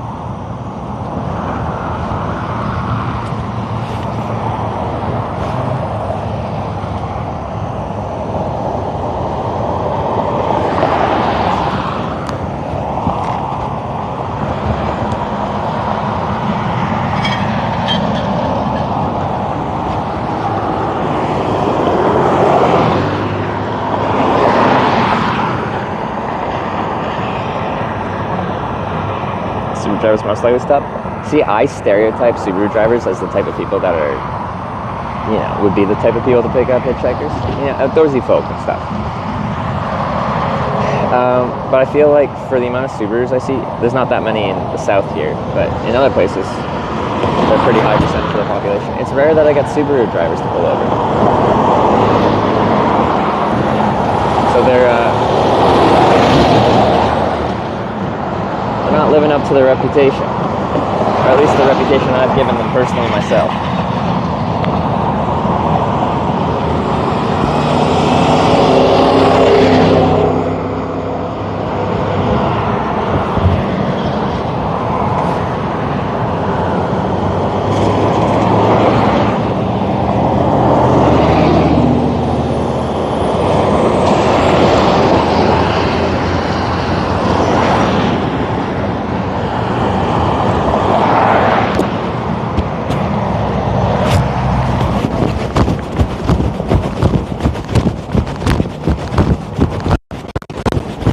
Louisiana.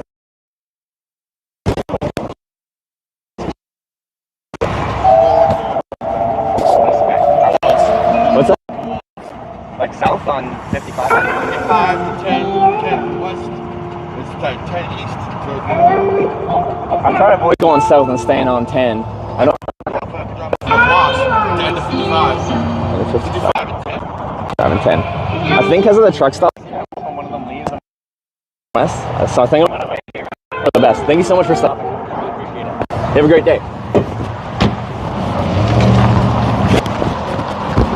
10 and 55 is only a few miles down. I can't be at that junction. I don't know if you can hear me right now.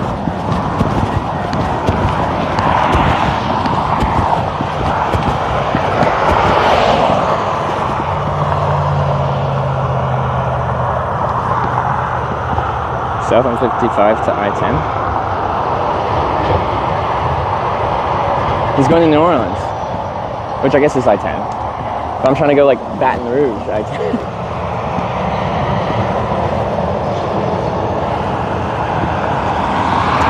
I guess that is kind of confusing because New Orleans is actually I-10. It's just like a convoluted way. This is where I probably should have a different sign, but I'm like, take me to I-10. If you just continue down this road straight to Baton Rouge, it reconnects with I-10 west. Do a sketch? No, he's going like a couple miles west and then heading south.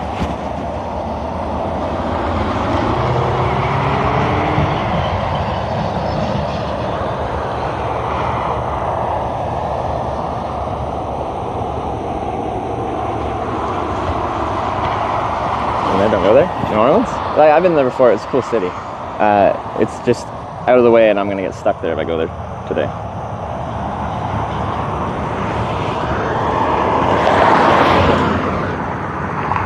that a California gun sign? I was considering just having like adding a Texas sign to this. I hope, you know, I'm trying to go long ways west out towards Texas.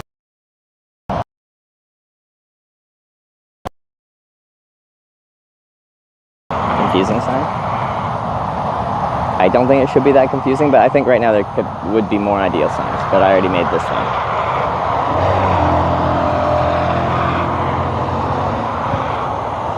Truck stops on the intersection 5 and 10. and it's past New Orleans. Well, maybe I should have taken that there. Hold on, let me look at a map. 55, 10. Oh, it is past New Orleans. And there is travel centers there. Maybe that would have been good.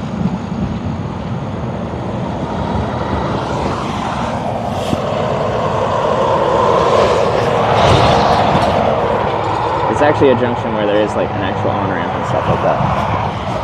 Well, it's a good on-ramp, it looks standard. Few stuff, few things. La Place. Much smaller truck stop.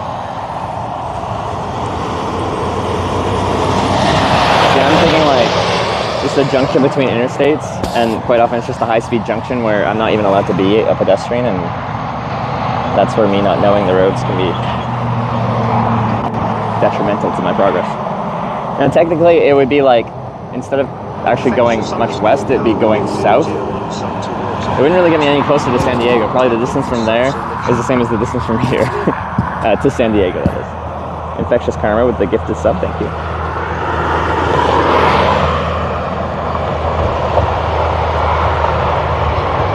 Houston, buddy, I'll be waiting for you. But hopefully, if I can get a ride to Houston today, that would be ideal.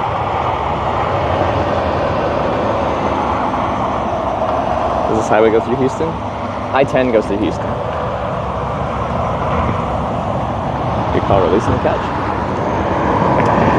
I'm not sure if it would have helped or not. I think, like, from a truck driving perspective, if you were driving like a long distance west, you wouldn't be going down that I-10 stretch through New Orleans to be at that 5510 junction.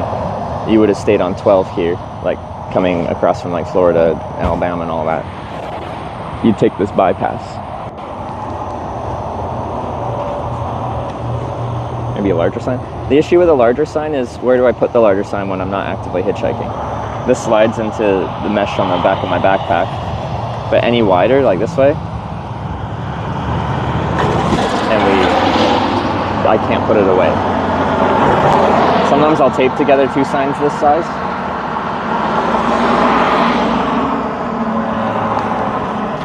Semis just can't stop, friend? What do you mean they can't stop? On this on-ramp here this morning, there were 3 semis stopped here.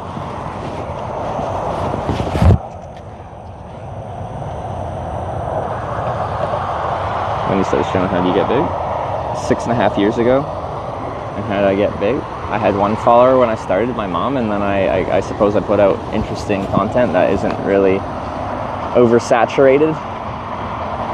There isn't a bunch of people live streaming hitchhiking. So then I slowly grew over 6.5 years.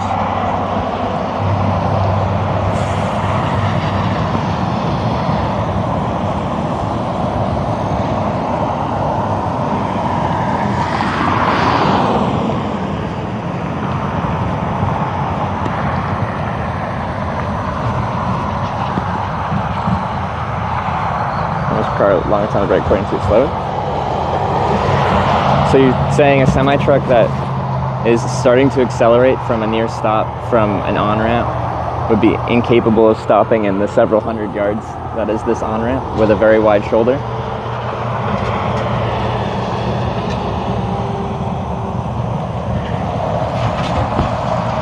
It's interesting. Most semis are going to be passing me at like maybe 20 miles an hour. To bring a truck to a stop from 20 miles an hour doesn't take that long.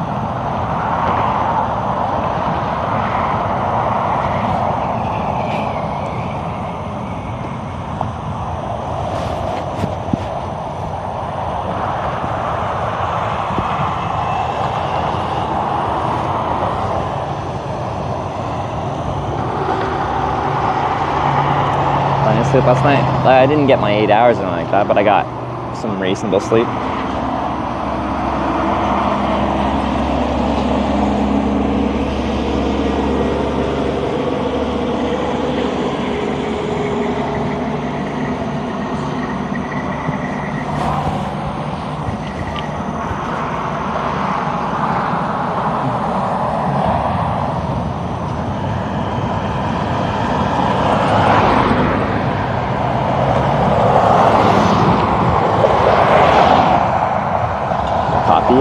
No, I've had coffee.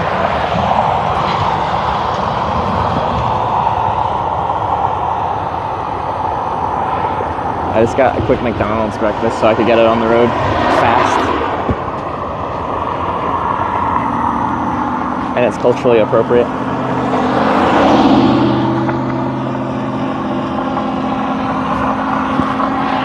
This is an American trip. We gotta do American things.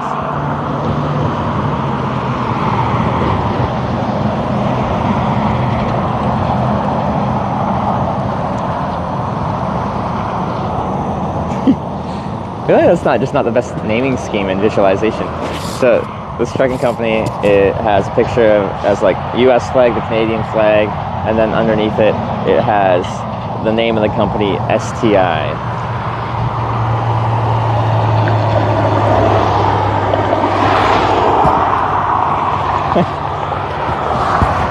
Come on.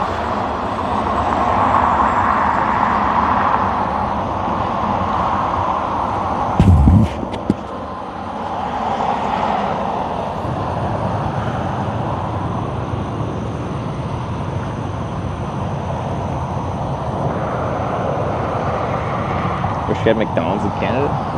Is snipe at my saying that McDonald's is an American thing? It's from America.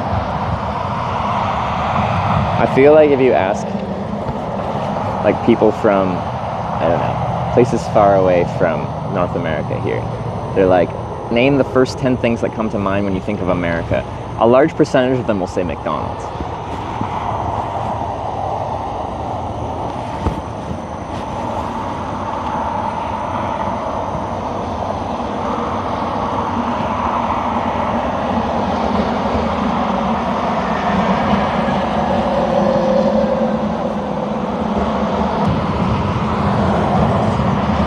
Coca-Cola as well, yeah.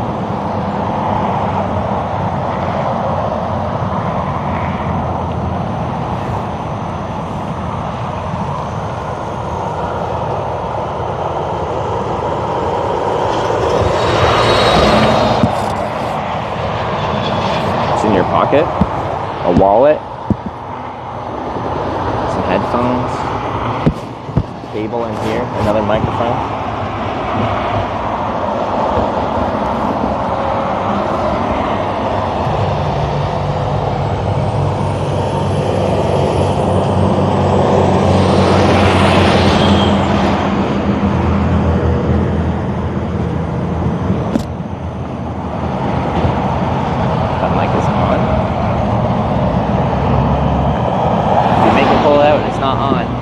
To be disappointed.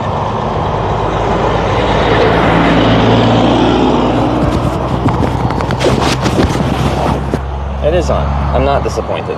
Thank you.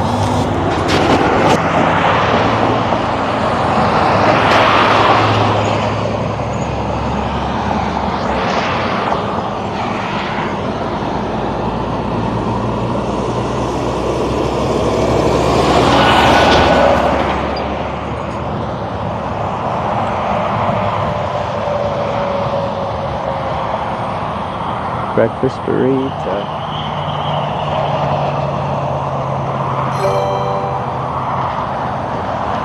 O_G_ had tipped $19. Thank you. DJ OG with the $19. Thank you very much. Is this laying pipe? Is this laying pipe? Alright, prepare yourself.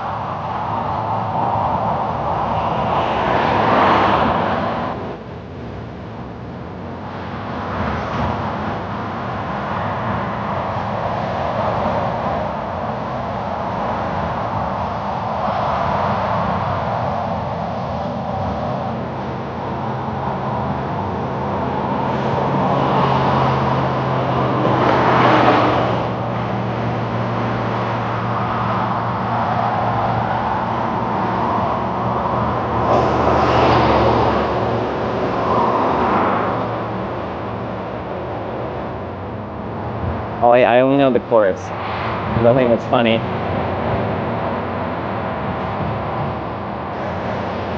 I'm laying pipe all night long, laying pipe. I'm working so hard, laying tight all night long, laying tight. We gotta find out all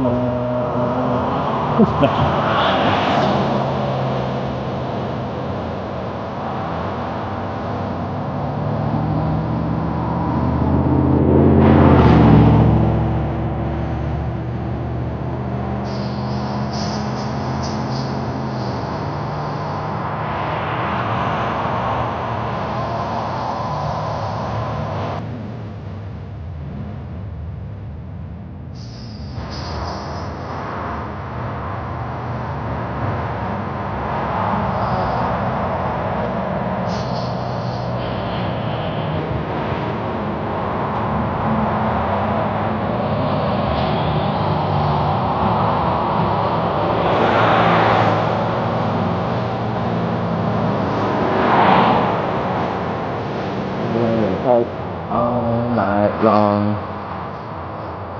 I'm working so hard, laying tight. No, no, no. I gotta find that moment.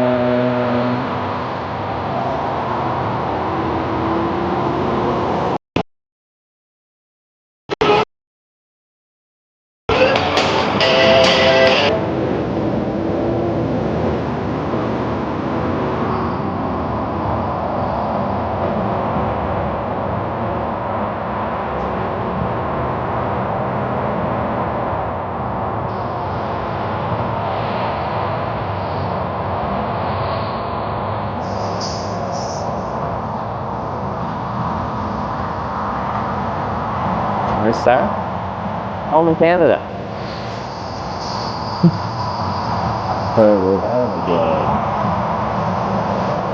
Back is so sore.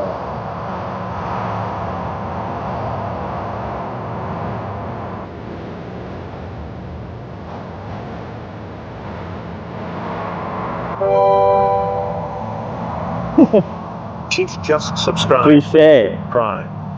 Thanks for the 2-month side.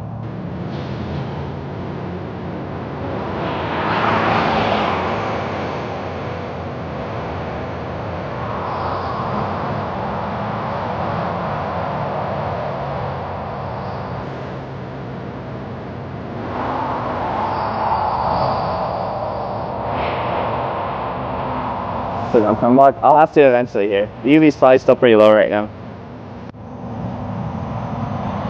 He just loves his gaming pipe job? Yeah, it's a good job. It's hard work though.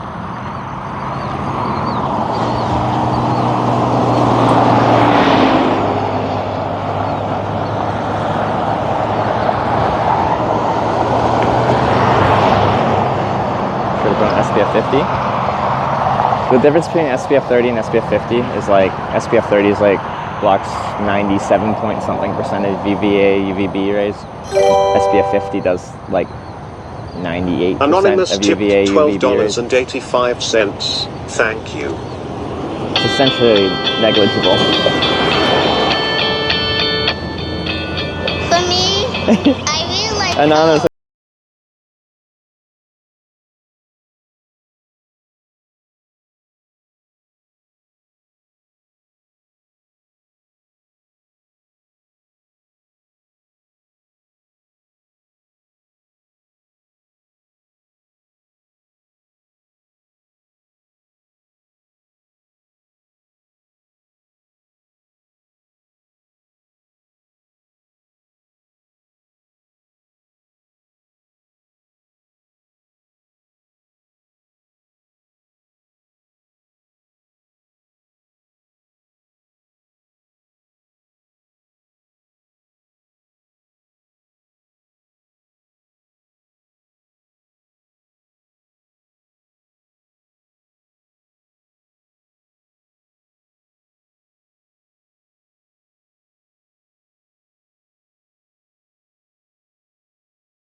guitar nodding your head?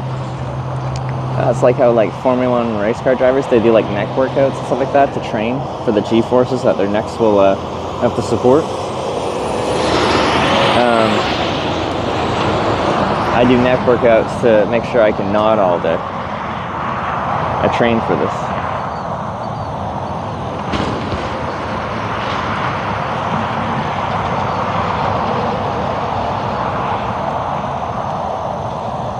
While you're walking, this heel boot puts strain on the feet. I'm not walking, I'm standing. The vast majority of my distance is sitting on my butt in the passenger seat of a variety of different types of vehicles.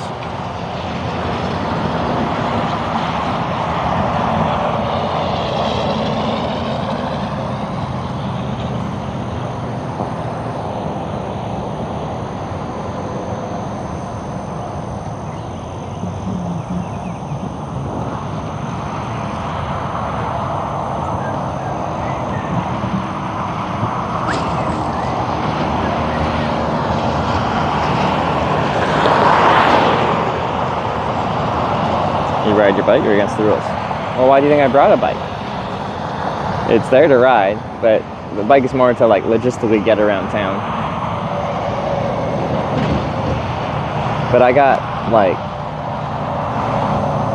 6 days to go 1,800 miles. I can't ride this Brompton 300 miles a day.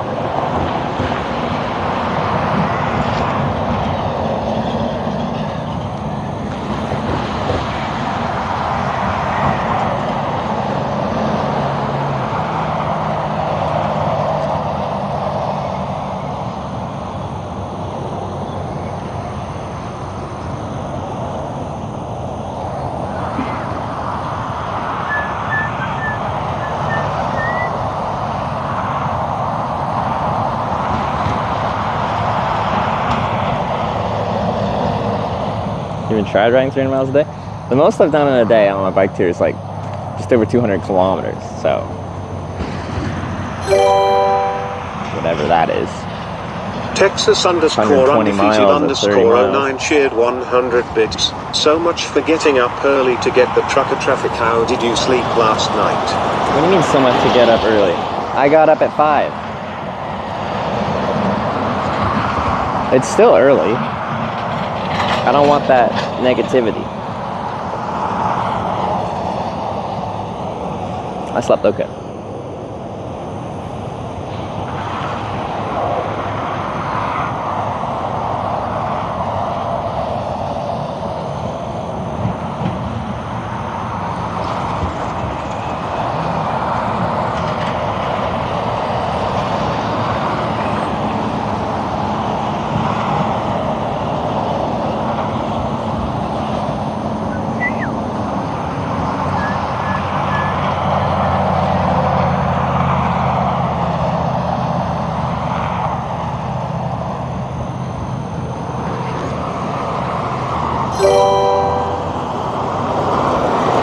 Texas underscore undefeated underscore 09 cheered 100 bits. I have a feeling you will get a ride in the next 10 minutes, and today will be a great and productive day all the way into West Texas. That's better. Thank you for another 100 bits.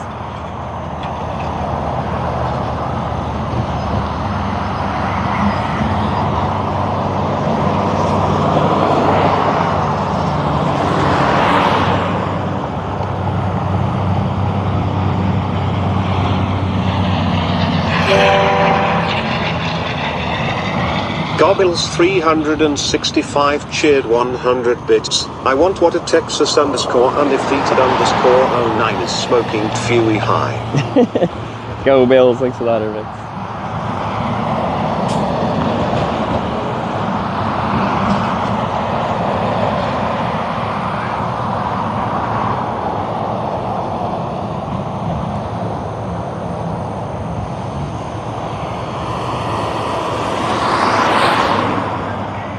Someone drives you all the way there by viewer. I don't take viewer rides. This is about hitchhiking, and hitchhiking, well, generally hitchhikers don't have, 1,000 plus people watching on a live stream, having people regularly offer them rides down the road. wouldn't really accurately be portraying what hitchhiking's like if I took those.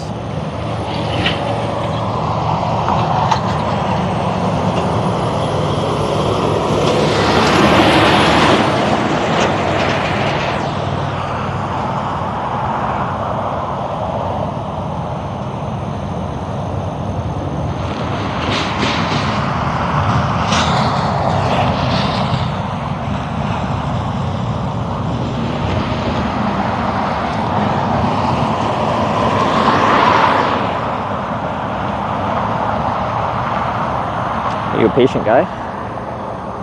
I enjoy hitchhiking and I've done it for over 10 years. If you're gonna enjoy hitchhiking, you have to be patient. Like,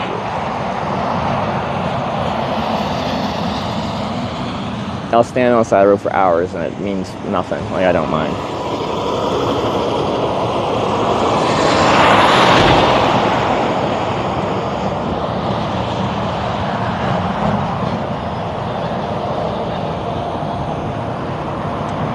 Biking is also not hitchhiking, as it so happens. Like, the bike just gets me around town. You can make up your own definitions of things if you want. That doesn't really change anything. But it's illegal? It's not. And I have to educate the police in America on that regularly.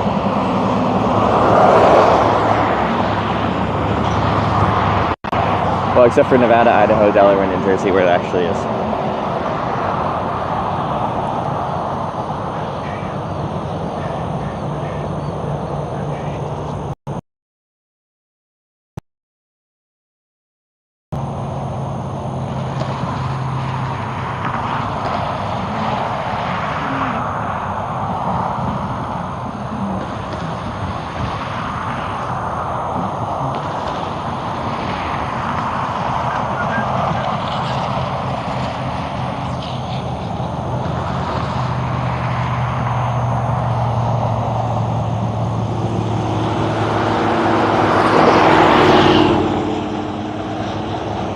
Police get salty about Canadians educating them on their own laws. Like, it's really about how you present it, right? Like, if a cop came up here and was like, hitchhiking's illegal in the state of Louisiana, if I'm just like, no, you're wrong, fuck off, that won't work that well.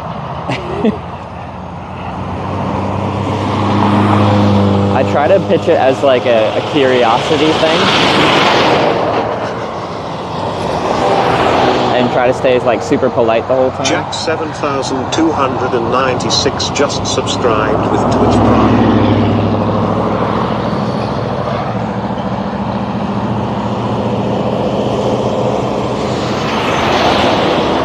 Like, it sounds surprised and be like, oh, like when I was reading up the law about hitchhiking in the state of Louisiana, it was saying this, but maybe I'm wrong. Do you mind looking up the relevant code and we can both figure this out together, kind of thing?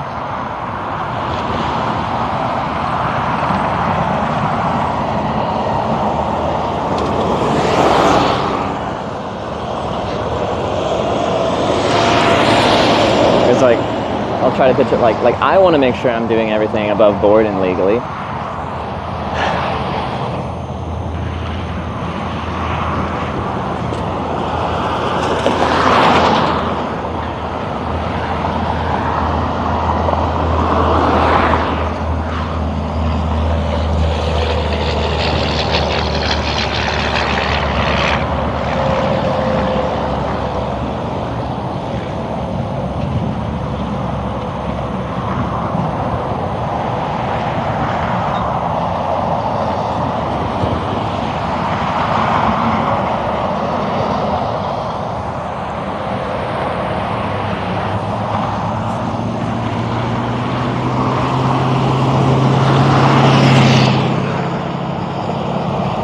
Hitchhiking rough, it looks easy in the movies.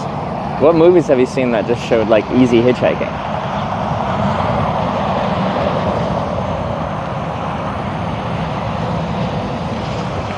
What movies kind of thing have actually portrayed hitchhiking in any kind of positive way? Into the Wild? As it showcases the people he met while kind of like hitchhiking and traveling his way across the country. were awesome people.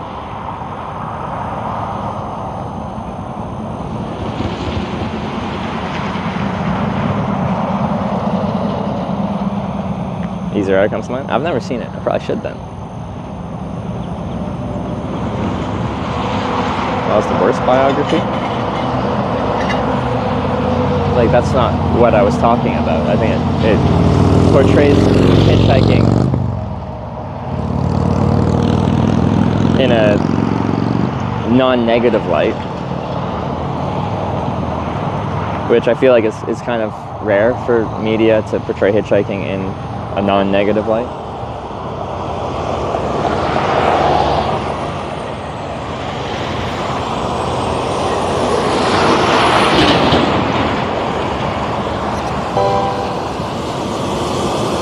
Texas_unmuted_09 shared 100 bits. Maybe AI-10 West sign plus a small sign that says Guax Tigers will get some people fired up to stop. I don't know what that means, but I'm guessing that's a rival team. Some kind of sports. I'm guessing football?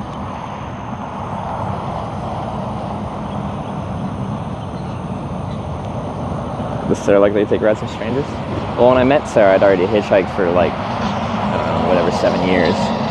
And I did it for a living. So it would be fairly illogical for her to be like, yeah, I'm interested in this guy, even though I hate what he does.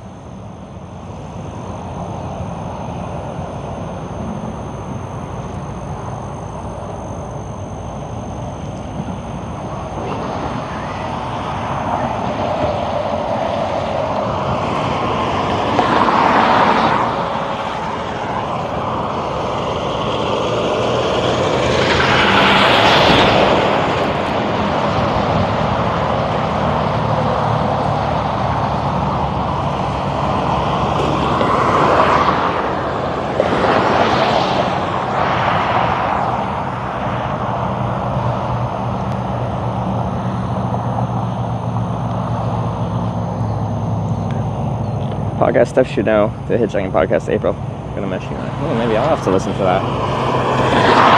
See what they say about it.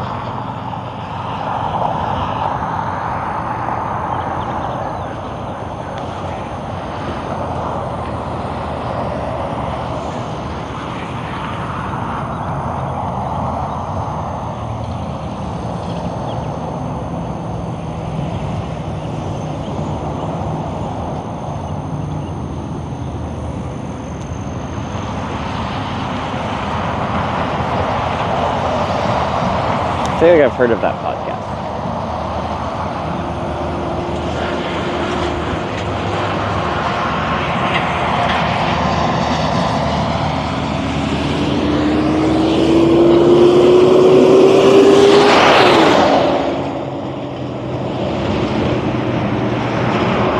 Too fast, your clothes color is not good. Are those the only two possibilities?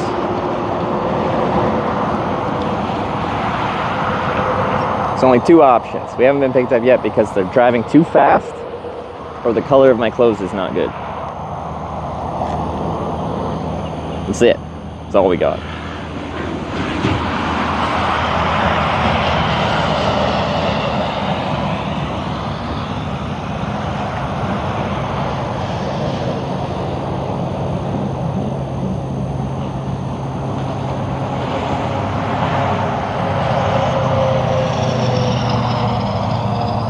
That. I'm about as clean as I come.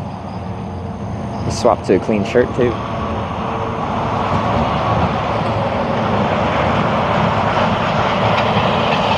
Rides yet today? No, not yet. We had a car pull over. But they're going to New Orleans, so we don't want to go to New Orleans. There's 2 lanes there. I don't know what the car was complaining about.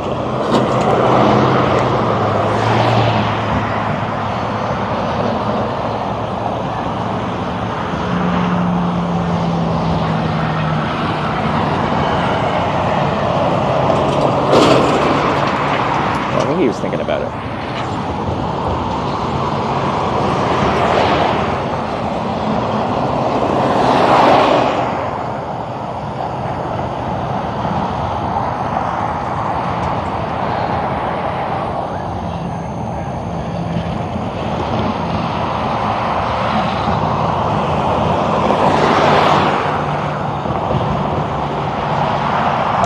trying to get through Utah or Nevada where it's illegal to hitchhike, look at a map of America and where I am and where I'm going.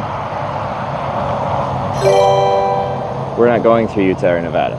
Welsh9 just Utah's not subscribed illegal. with Twitch Prime. Nevada is. Idaho is. Welsh with the Prime. Thank you very much. Welcome to the Twitch Hikers.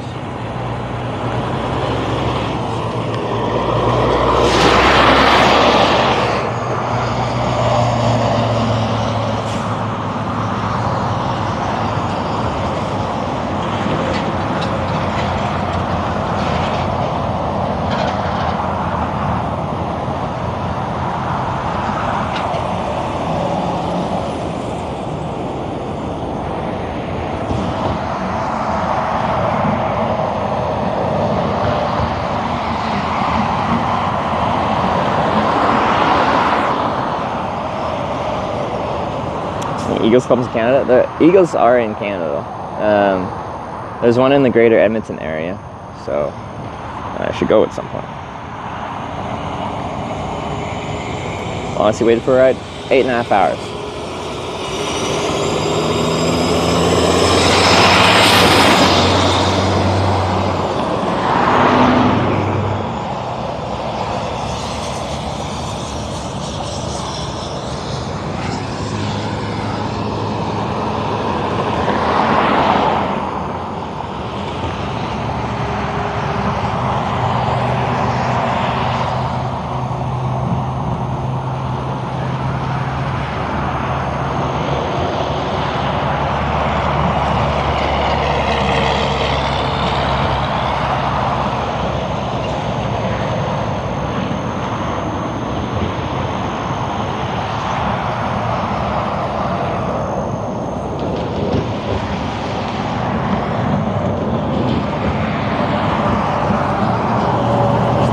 My bike, been having issues with it, so between cars I was just looking it down.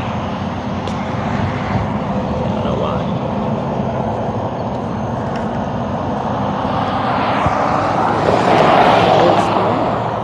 I missed the car.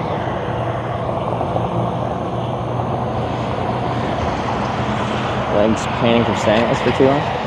Yeah, whenever you do something a lot, your body adapts to it. I do a lot of standing and hitchhiking, so this is just normal.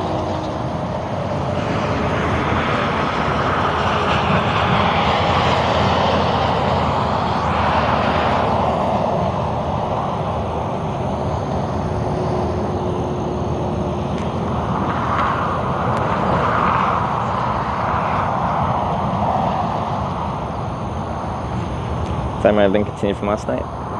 I'm not sure. What is the time, Matt? But yeah, likely it's been continued. When did I start hitchhiking? It's already been over an hour, right? Today. As we started early.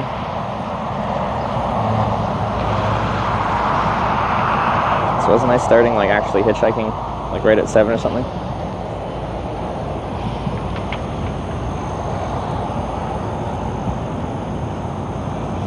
Hour 20 today so far, yeah.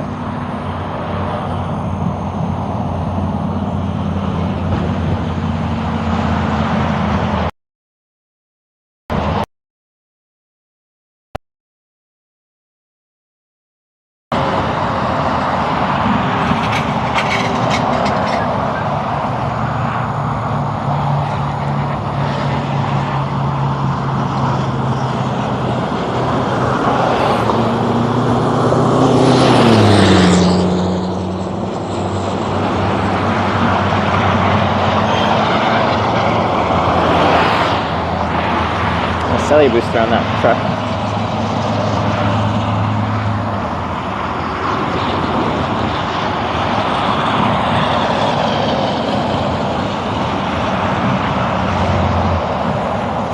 Had more, they're a season, more success than others in trying to catch rides?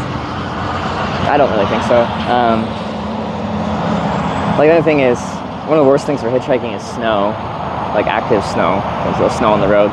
The snowplows will prioritize clearing the lane of traffic, so they'll plow it onto the shoulder, and then it's already like slippery and dangerous driving conditions, and then you add no shoulder and all that to it. It just makes hitchhiking very difficult. So you could say winter in an active snowy region is not the best time to be hitchhiking.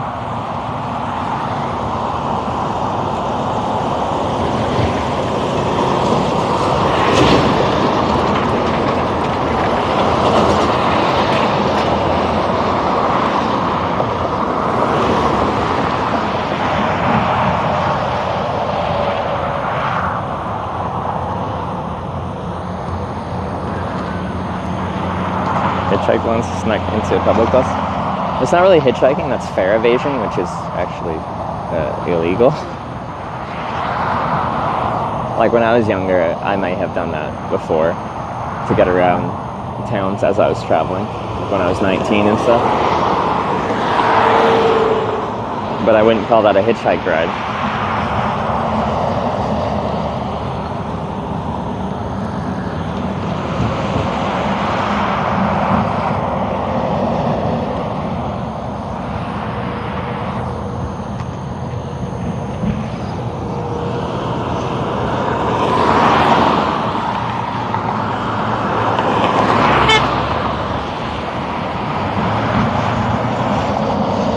Ride to get on schedule? Yeah, I do. So I've had offers to rides from here, but they're just like usually within a few miles. One was offered to take me on to New Orleans, which is a bit longer, but not really progress.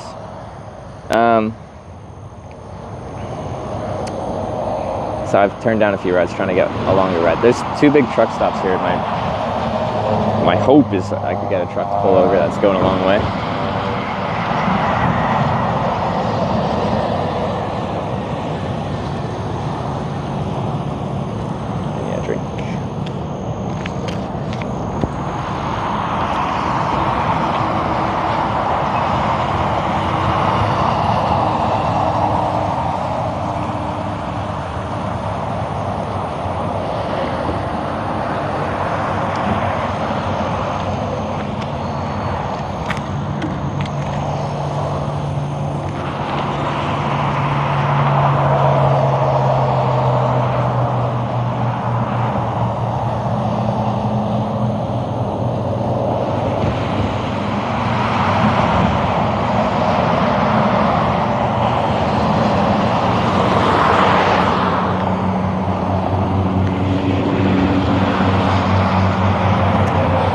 Deadline sucks. Yeah, like this is an uncomfortable spot because I'm behind schedule and I really need a ride, and we're currently waiting here a decent amount of time. But like in the theoretical situation that we do eventually get a really long distance ride, it makes it so much more satisfying because of that deadline. When I do hitchhiking trips where we're just hitchhiking for the hell of it, like every ride I appreciate and enjoy, but like there's less payoff because there's less on the line.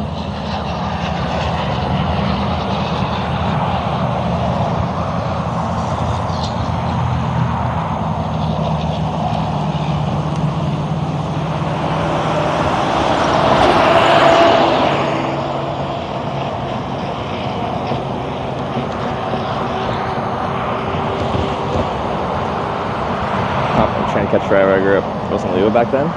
Where is that? Like, hopping freight has been illegal for a long time. It's just, sometimes, historically, it wasn't as harshly policed as it is now.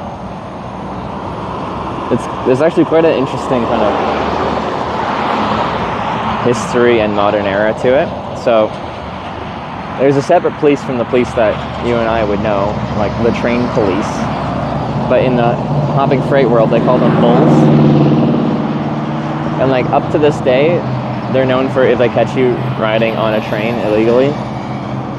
Like sometimes they'll just call the police, but sometimes they're known to just pull you off the train, rough you up a bit, and then tell you to fuck off and not come back. Like it's very underground kind of situation with not much. They ain't wearing body cameras.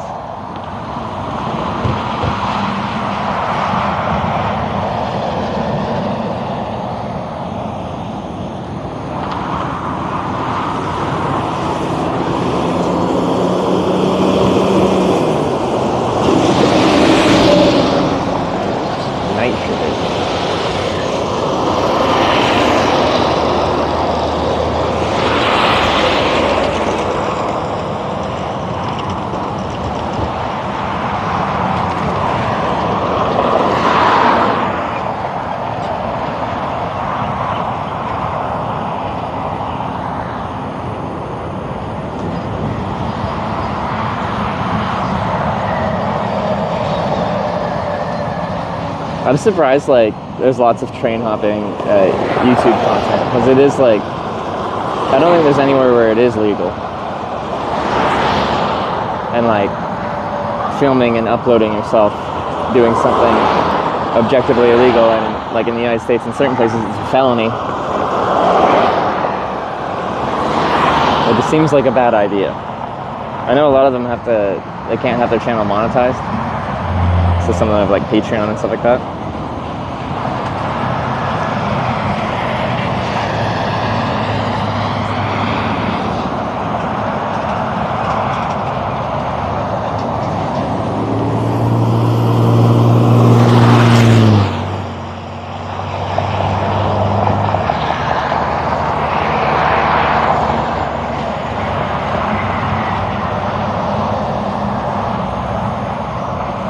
Placed on prosecuting there. Has to be a serious offense.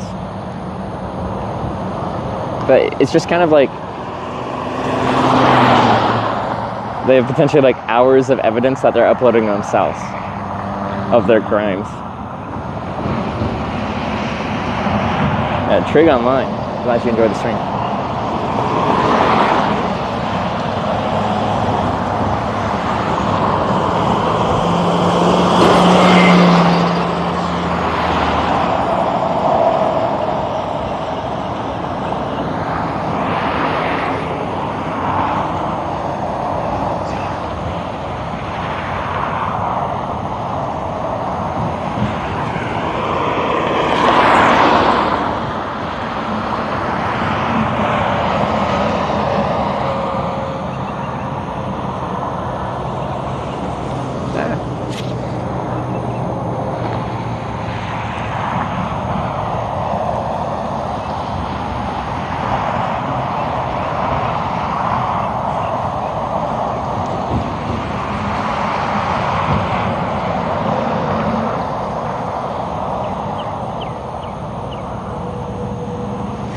Trip going so far. We're behind schedule. Whoa.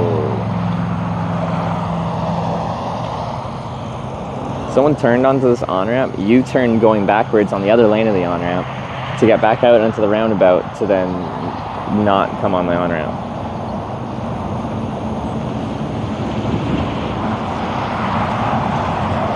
It's a bold move. Luckily, there's no vehicles around at that point. Or signage.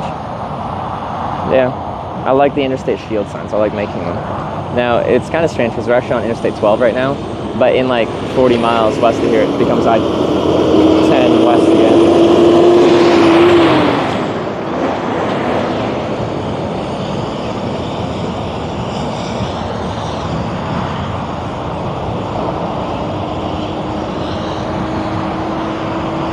People pass and think you're homeless, don't even think about hitchhikers. Well, that's where like me trying to present myself in the best way possible is in my best interest. So I like to think I don't look homeless as I do this.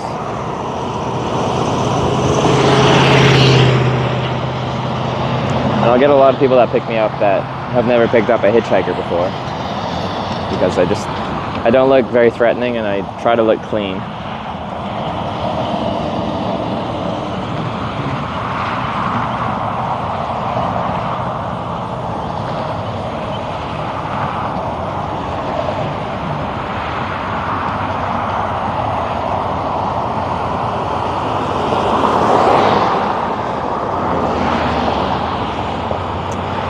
Feeling I really would like to have a ride with this car / person. Well, like when I see commercial trucks going by, like it's possible for me to know exactly where they're going, because they can be branching off in a variety of different directions. But I think it was hazmat. I assumed Alex it was. Everyday tipped $15. Thank you. Any day now you'll make some progress. Yeah, any day.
never got the second hitchhike, you'd be further.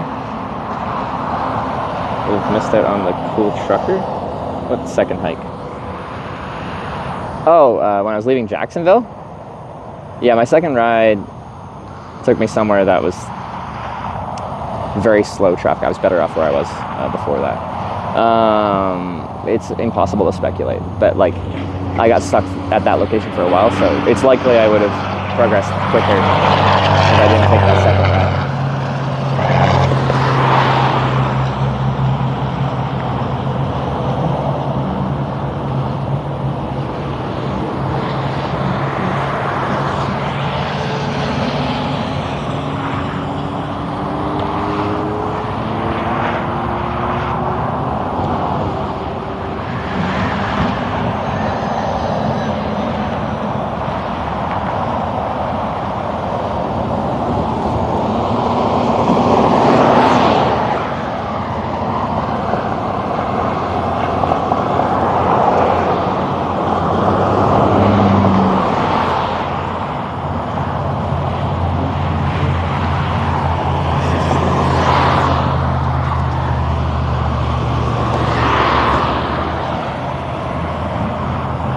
Like hot air balloon to hitch. The breeze we do have is not going west right now. I think it's blowing south, which wouldn't help.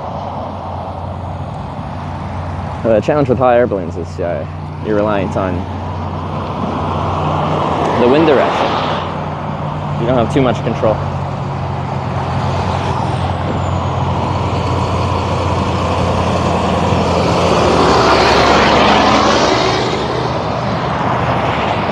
But like some of those famous places for hot air ballooning are because they have like interesting wind conditions where the wind will be blowing in a different direction depending on the your elevation, like how high you are. Like in Albuquerque, they call it a box wind. Right, like one flight level, the wind's blowing this way, but if you go up another few hundred feet, now it's blowing back the same way you came from. So you can kind of control your flight.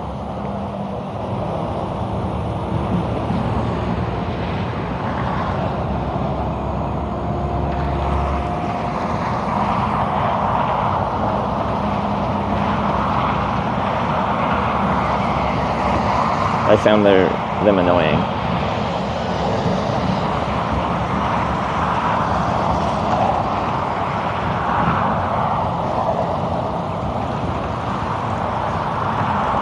I think the Sing you holding is bad luck. Without it, better because it looked like a homeless Sing. Put it away. No. When you hitchhike, you don't have to use a sign.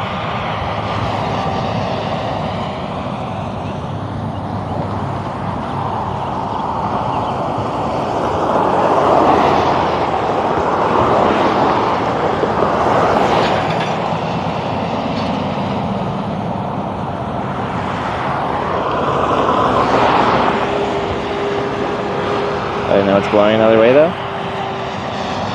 Well, I think before they fly, quite often you can release like a weather balloony thing and you can see what it does. Or you can just give her and see what happens.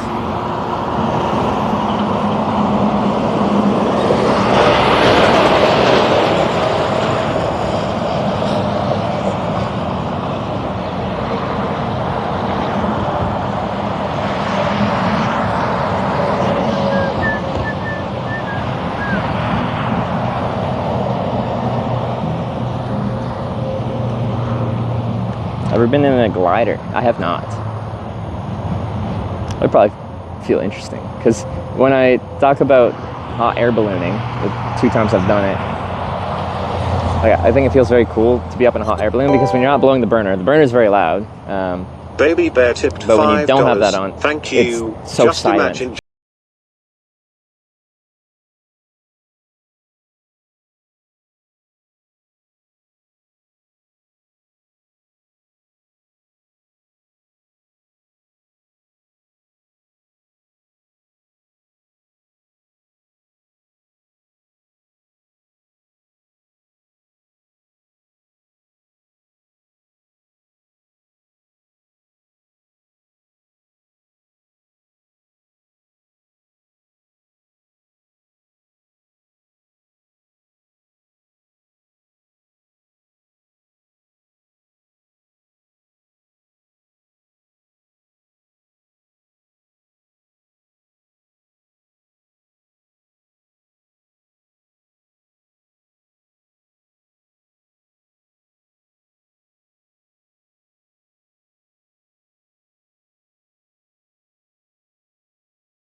What a banger.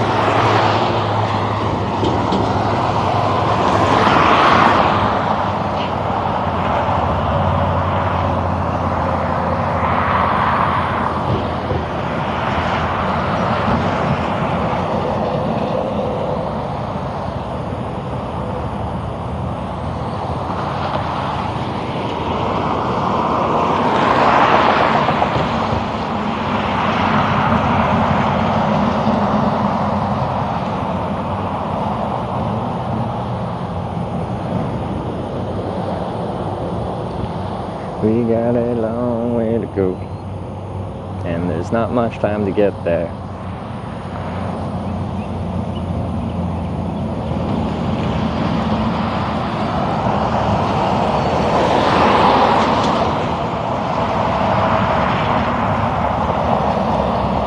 Scariest moment during your hitchhiking?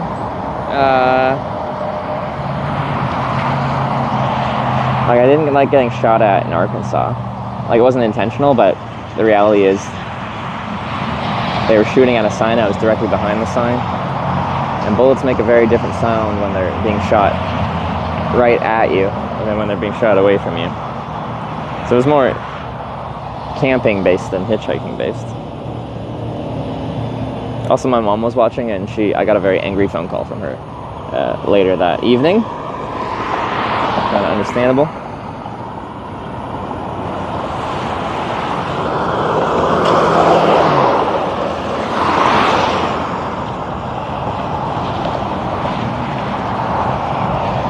So different, girls hitchhiking quickly, trust in boys hitchhiking, no one any trusts. The reality is that's not like always for the best reason. You'd be like, oh, it's so much easier to hitchhike as a woman. Like, some of those people are just less scared of you and feel less threatened by it. But you're also getting people that are specifically pulling over because they want something more from you. That's not a comfortable thing. Like, I've met women that have hitchhiked solo, and yeah, they get around faster. But they're much more of a target than I am. Prime trucks, not the Amazon type of Prime, but another trucking outfit. Big trucking outfits like that can't pull over for anyone.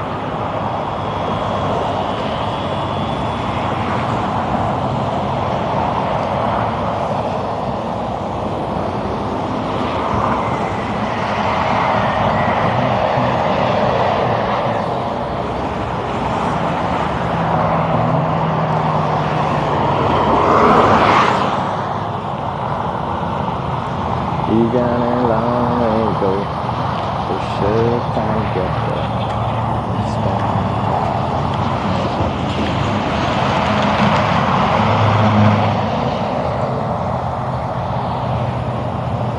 Just to be a man dressed as a woman? Well, no, I don't think that's still gonna put yourself in these strange situations that you might not be looking for. Honestly, one guy, one girl is a good combo. People see you as like a couple on a big trip together, and I think that raises a lot of like curiosity. People are interested in what your story is and where you're going. But then, since they see you as a couple, you get less of the creeps. On the downside, like a lot of times when I get picked up, there's only room for one person in that vehicle, especially with gear. So you'll lose rides that only have one seat.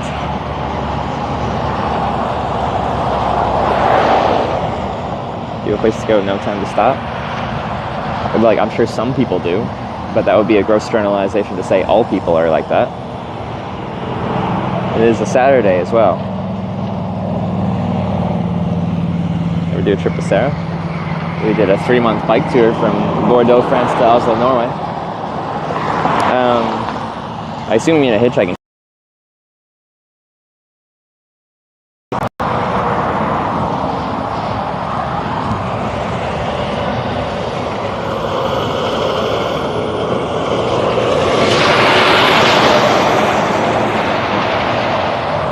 Got that C8 Corvette.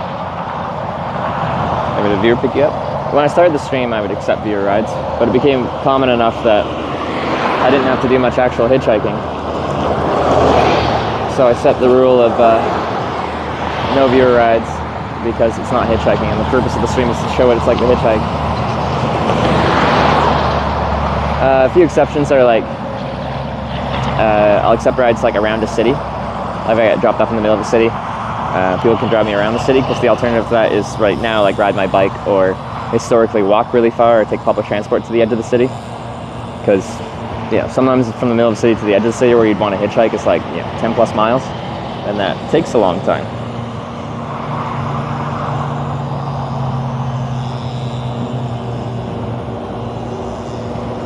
Just pretend to not, and I've caught someone doing that. And then I got out.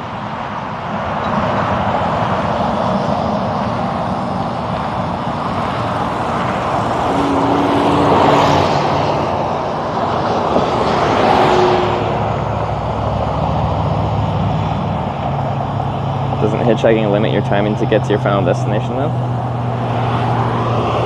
I don't really know what that means. Like, are you saying since I'm hitchhiking there's no guarantee of getting to my final destination in time? Yes, that's kind of like the whole point. These are the trips I do that actually have something on the line.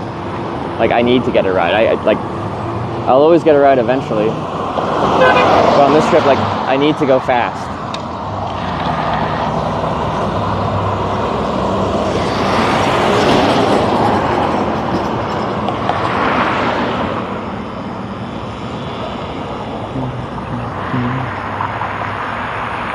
A truck's pulling over, but I don't think for me.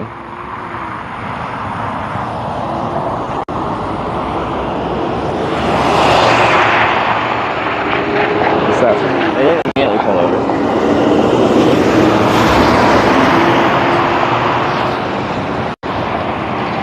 They gotta give me a sign if it's for me. I'm looking for a wave for it.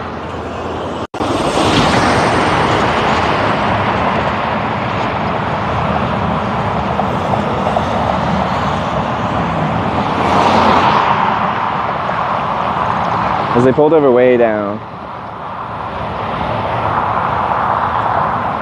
I need a honk or a wave.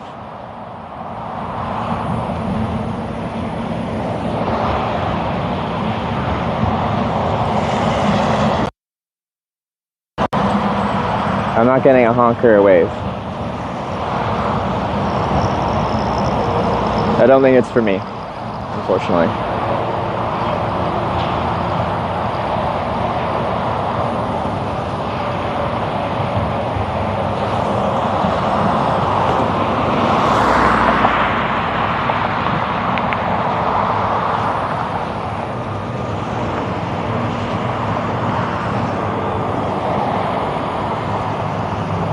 Yeah, he's going.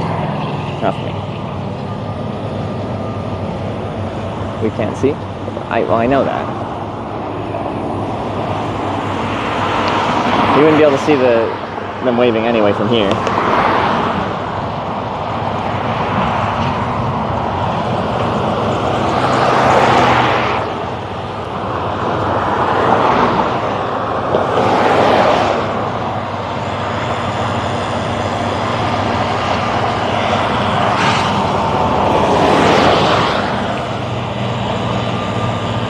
So clean, well done. I try to make neat looking signs.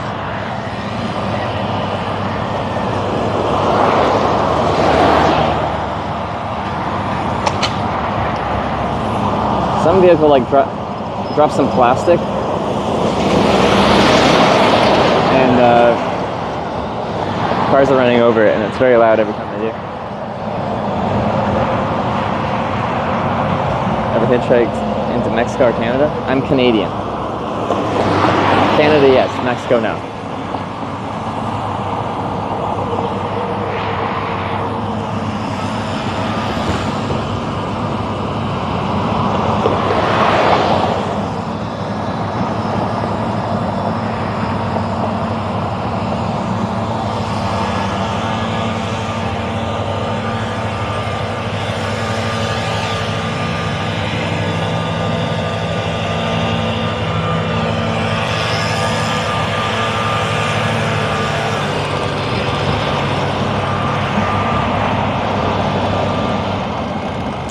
Spanish. Hopes one day hitch in Mexico. No. I don't know if I'll ever hitch in Mexico, but I'm not learning Spanish at the moment. Germany hitchhiking so difficult. Anyone trust? No, it's really easy in Germany, actually. Well, once you're on the Autobahn network, on the service areas in Germany, it's very fast hitchhiking. Canada quicker, get a ride in America? It's quicker in Canada. Historically, not that much quicker, but quicker. Nowadays, probably substantially quicker. That's for an island stream again. Like the survival stream, I think it'd be interesting. Like my thoughts on that were, I did that island survival stream with no survival training or anything, kind of to make a point that like people think I'm like this super outdoorsy guy with a bunch of survival knowledge and like you can plunk me anywhere and I'll just be able to sustain myself. But the reality is like, yeah, I sleep outside, but I sleep outside 200 meters from McDonald's and I wake up after sleeping in my nice, lightweight, modern tent with a sleeping pad and sleeping bag. And then I go and get coffee in the McGriddle. It ain't surviving, it's just sleeping outside. It's very different. Anyway, I did that week survival stream and I had no real knowledge of it and I was definitely not eating enough to long-term survive. But I think it'd be fun to do it again and do a couple wilderness survival courses to like learn some survival techniques in specific areas that I'd want to do those streams and try again. Captain_Ops_Adventures gifted a tier 1 sub to Omega viewer. Hey, it's Captain They Ops have given Adventures. 9 gift subs in the channel. You're very kind of you. Hope you had a good stream yesterday. We rated Captain Rob's Adventures last night.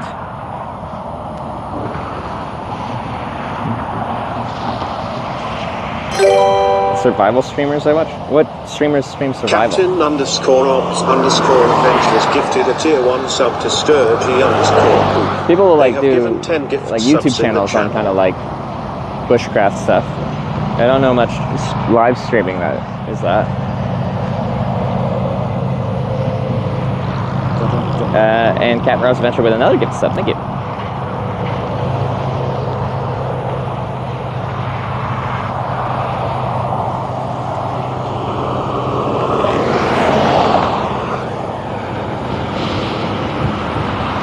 Make sure we survive a survival stream.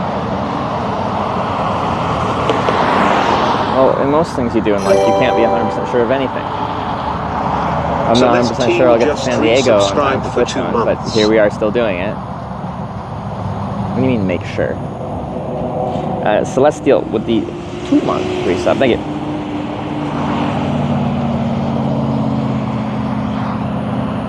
Can I ever hear a honk? I'm like, yo, is someone pull over behind me?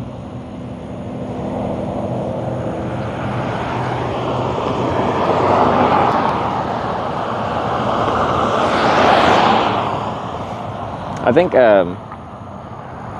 survival streams from a live stream perspective can be quite interesting. Like there's a whole lot of monotony in survival, like not much going on. But what it does is it shows you the reality of it. A cut together YouTube video will show you kind of the highlights of what you're doing, which is more consumable. It's easier to watch a 20-minute video on it than watch someone survive all day long. But it cuts out a lot of the just like, An anonymous user gifted a tier 1 sub to Captain_Ops. like they'll do a montage of them building their shelter, but it doesn't show you how monotonous it is to build like a decent bushcraft shelter. Anonymous with the gift sub to Captain Rob's Adventures. Hey, that's very kind of you.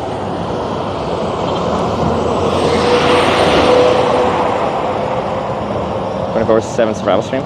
Like when I did my survival stream, I streamed for the first 50 something hours straight because I wanted to prove that I was just sleeping in my lean-to shelter and not like just, I had an emergency bag of stuff I'd only use if I like needed to, because I was on an uninhabited island and I thought it'd be stupid for me to go there without a backup plan should I get stuck there if a storm comes by and like I can't get picked up.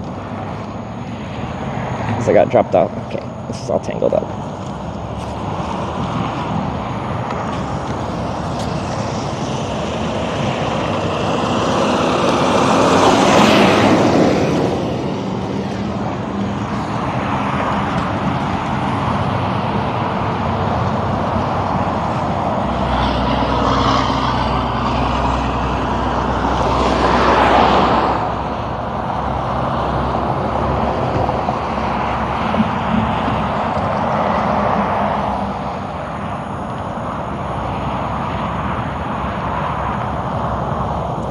take your bike all the way to TwitchCon. That's right.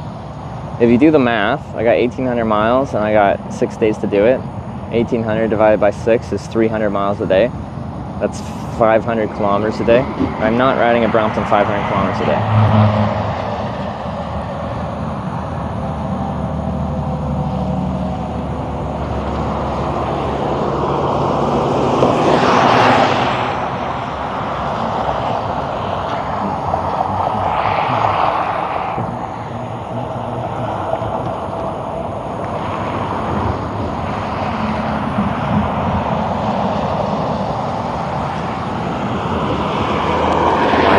Like world record pace for like touring across the country like that. Like that would be super difficult, even if you had a support vehicle that was breaking the wind for you, so you could like just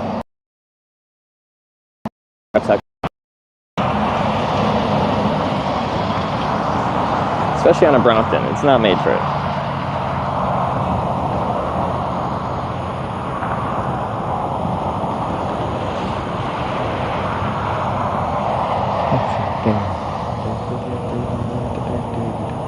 Why, you know what? I'm being friendly. We don't like get to talk to someone before they have to decide whether to pull over, but it's in my best interest to look clean and friendly.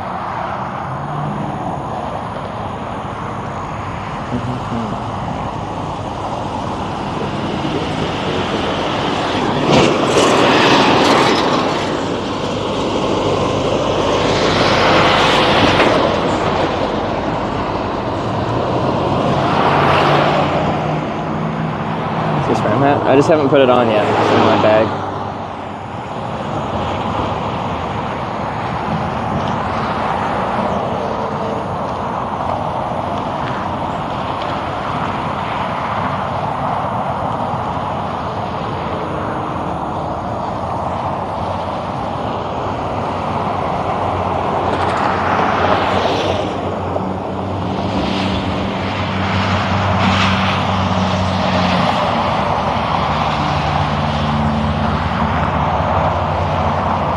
I think I'm fixed gear, no brakes by cyclist. I don't think I'd get into it, but a lot of people are really passionate about those fixies.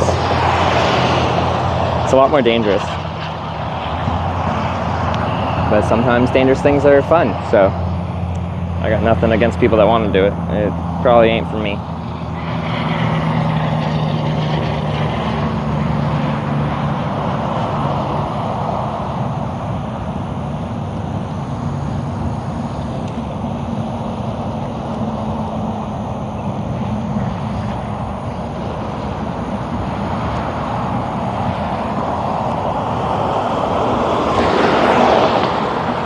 What's that movie with, was it Joseph Gordon-Levitt? And he's like a New York City bicycle messenger person, and he rides a fixie. And they had to make an action movie out of it.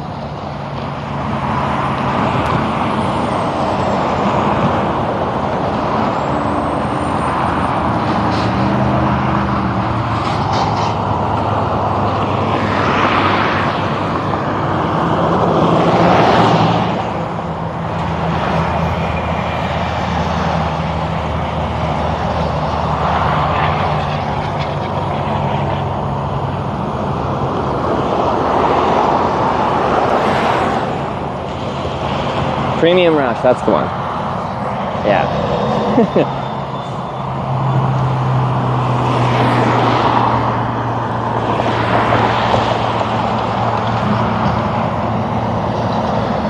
Bike seat kills your ass.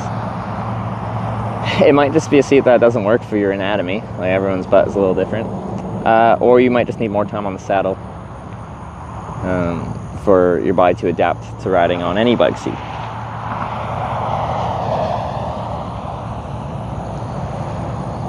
But tough to know which one. I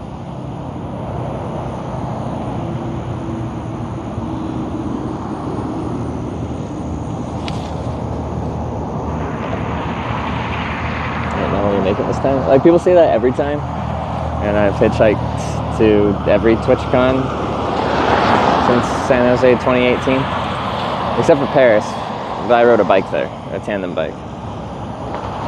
Like, we're falling way behind schedule, but like, you're just joining a group of people that say that every single time I've done this for the past 6.5 years.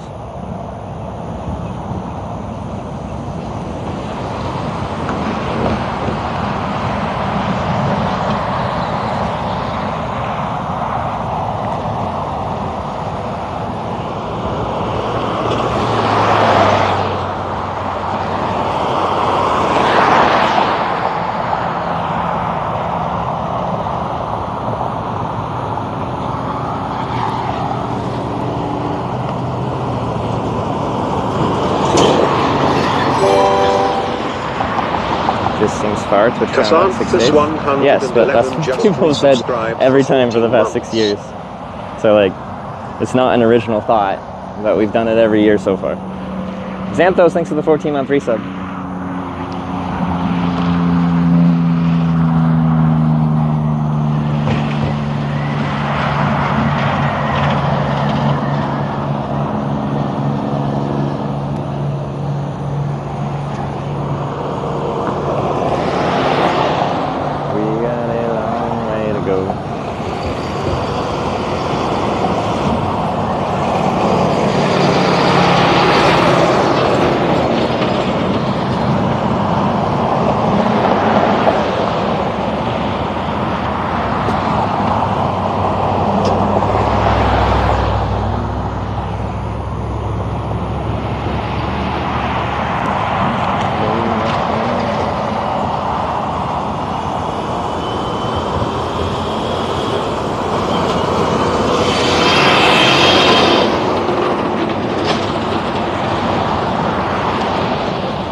Louisiana's hard to defeat and to spell. Well, I like every state I go to has long average wait times. This year, especially.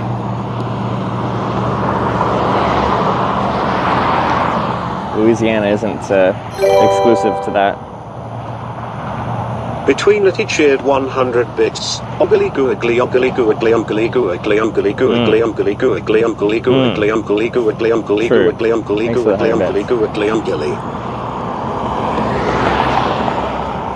This spot's brutal. Like, it's a good spot. Good shoulder. Decent line of sight. Started on ramp, so traffic's not like they're accelerating, and you know, cars can be gunning it and already going 50 plus as they pass me, but two big truck stops. Chances for a decent ride are high. But that doesn't mean you'll have to, or you won't have to wait. We're waiting.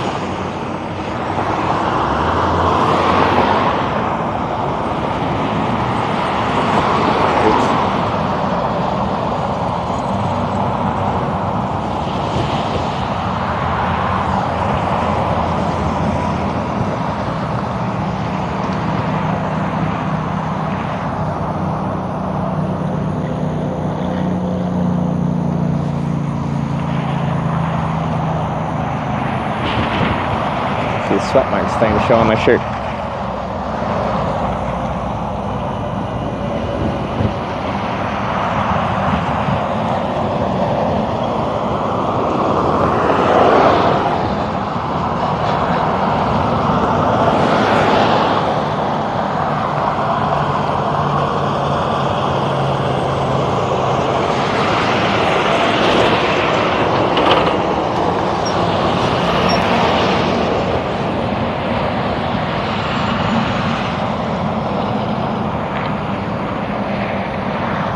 Your target is girls drive cars. She is quickly trusted. It's true. Why are you talking like a first generation AI from 4 years ago?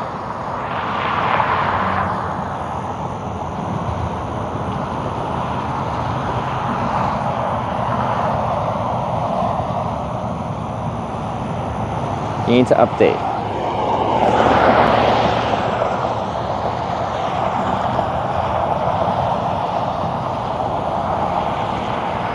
on GPT-1, you need GPT-4 or whatever they're on now.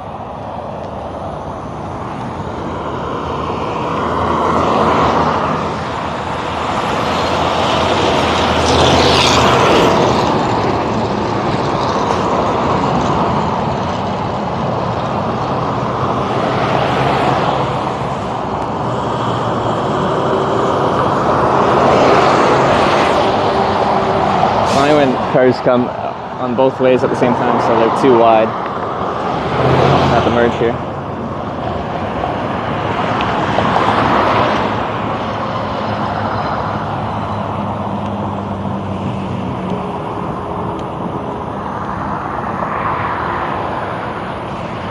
You need a plane to TwitchCon? A lot of people like to say what I need, and I just need a ride. We're in a good position, at a good ramp, decent traffic to get a decent ride. We just need to get lucky and get one.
Alright.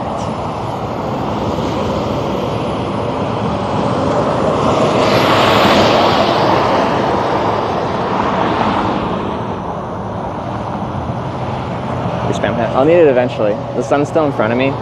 The part that's gonna get, well, actually I just need to put sunscreen on. That's what I need. I don't know what the UV is at right now. It's only 9. It's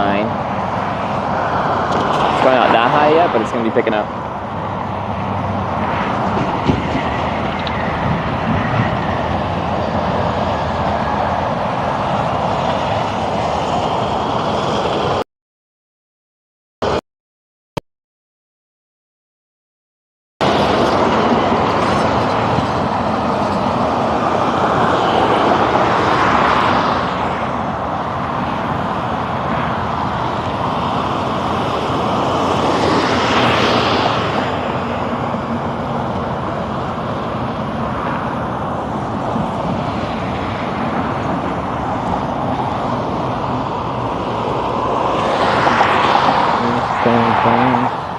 Yeah, shortly here I'm going to have to put some sunscreen on. I forget where I put it in my bag. I'm going to have to dig around through it for a moment. I'm going to start doing that now.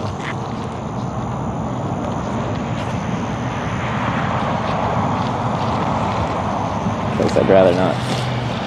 No, it's right on top. Good job, me.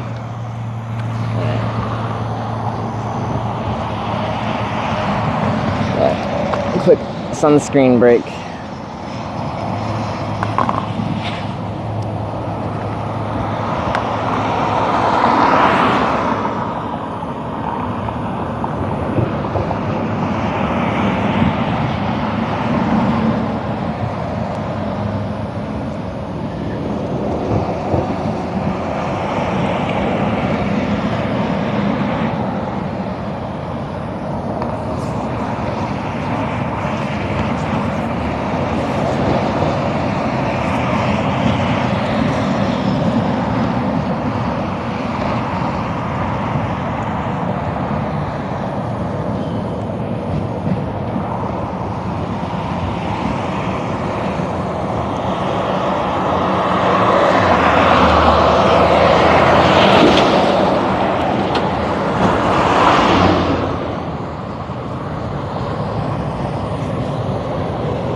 Wait.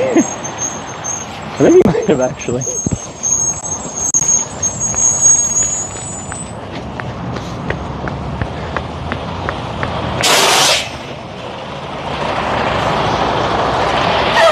Where are you going?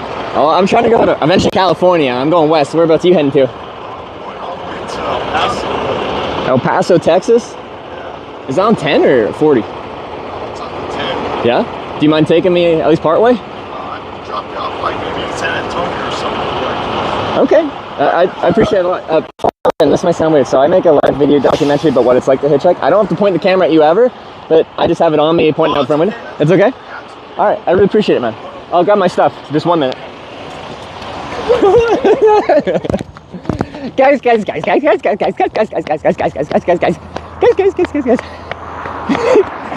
He's going to El Paso. He said he can take me to San Antonio.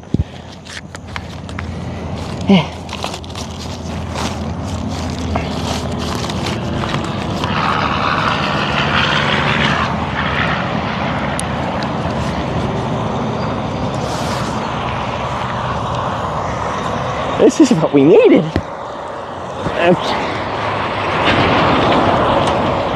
I almost missed that because I was putting my sunscreen on. I didn't have my sign out or anything.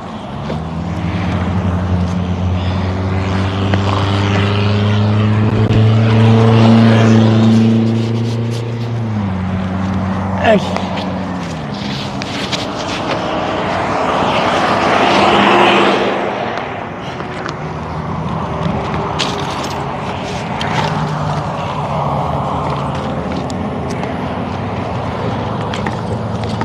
Okay.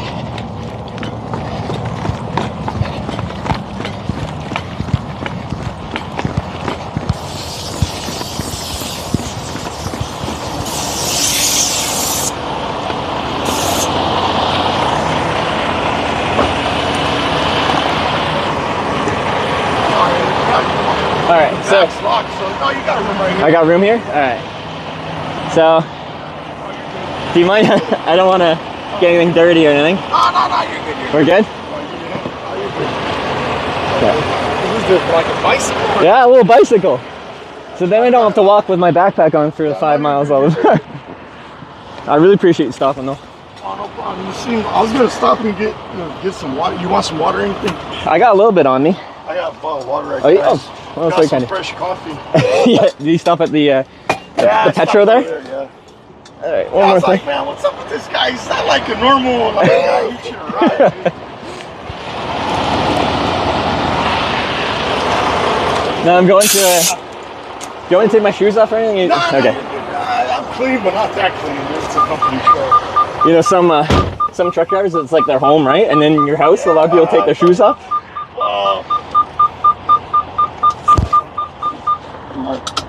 What's up with this shit? Want to roll that window up on the way? Yeah, sure. Oh.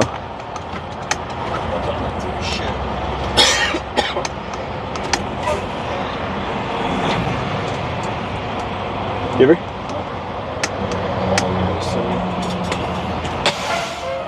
Shit. Window doesn't want to roll up now.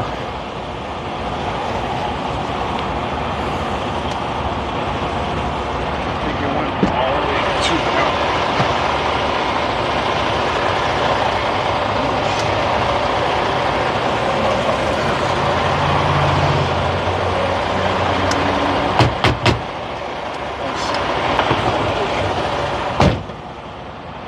It's gonna be a hot ride with the windows down if it doesn't come off.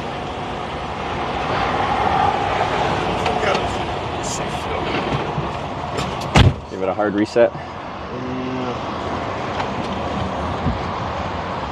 There you go. No. Turn it off, turn it on again. That fixes most tech It's issues. kinda short, dude. I just got the truck. You don't gotta put your seatbelt on, bro. What about the police and all that? You can. I don't mind. Well, I always have it on. It's like an instinct. I'm like, well, I might as well. don't mind being. You don't mind? It's okay. Nah, All right. it's cool, dude. All right. What's your name, by the way? Lee. Lee. I'm Trevor. Nice to meet you, Lee. Where'd you start out at? Jacksonville. Florida? Yeah. That's where I loaded up yesterday. Oh yeah. You're going faster than me. This is day 5 for me. So where do you live at? I'm Canadian. Well, you know so you just came to do a documentary and just... So this will be weird. Past 6.5 years. Water back, bottled water if you want. You don't mind? I can grab one? No, I'll go. I can offer you some coffee, but... Oh, that's all good. I had 1 cup this morning. I'm like, if I have more than 1 cup, I start shaking. So, you don't mind me asking? So Oh, yeah. I mean, you make money out of this? I mean... Yes, I do. It's been my job for 6.5 years. I go to different countries. I've done it in like 30 some odd countries. And I film what it's like to hitchhike, the different people you meet, the places you go. Right now I'm going to a convention for the filming I do in San Diego. Good shit. I got a top bunk out on use if you want. I'm going all the way to Phoenix because, well, I got unloaded in El Paso on Monday. Yeah. And then from there, I'm going to make my way to Phoenix, probably go empty from Phoenix, El Paso. I mean, San Diego's only like... It's close to it. Yeah. Well, let's go today and just see how it goes. Okay. And then So you just hopped on a plane, came over here? Yeah, so for this trip, every fall there's a convention, usually in San Diego. I usually start in Eastern Canada, actually, in St. John's, Newfoundland, like far East Coast. And I hitchhike all the way across. But that takes like 3 weeks. I only had 10 days based on how things were going, so I figured I could get from Jacksonville to San Diego in 10 days. Thanks for the water, by the way. Oh, no. My hours are going to run out somewhere in Texas because I don't even fucking know this thing, you know? Yeah. Are you just starting today, or you already drove a couple hours today? Like 2 hours ago. Okay, so you got 9 or whatever? Huh? So you got like 9 hours? It's 11 hours, right? Well, yeah, I got like fucking... Yeah, like 9. Yeah. You hungry or anything? Just trying to get something to eat later on. I don't got much money, but if you're hungry... Later, well, I'm going to offer you to buy you I was lunch. gonna offer- No, I'm going to offer you lunch. You're helping me out. like, what's up? You're not buying me lunch. Well, I wasn't even properly hitchhiking. I was putting sunscreen on, and then... I didn't know. I stopped. I was going to get some water and like, because it's a zoo right there at the petrol where I stopped and I just wanted to get out of there. So I was gonna stop it. And rearrange everything a little bit. Yeah. Yeah, like I don't really like give money to churches or like be a saint, but I try to. It's like these guys that like on the side of the road or they need a couple. These are ones that really need more help. So I try. You know what I mean? It's. Yeah, I certainly appreciate the help. But what I try to do is like, some people will pull over and be like, do you need help? Like, are you in danger? Kind of thing. And I try to emphasize, I'm like, no, I actually do this because I enjoy it. I like the people I meet. I like the unknown nature of each day kind of thing. So. Now you're pretty ballsy in today's day and age to be doing that. Yeah, you don't see too many hitchhikers. And it does take a while to get a ride a lot. So, especially in the U.S.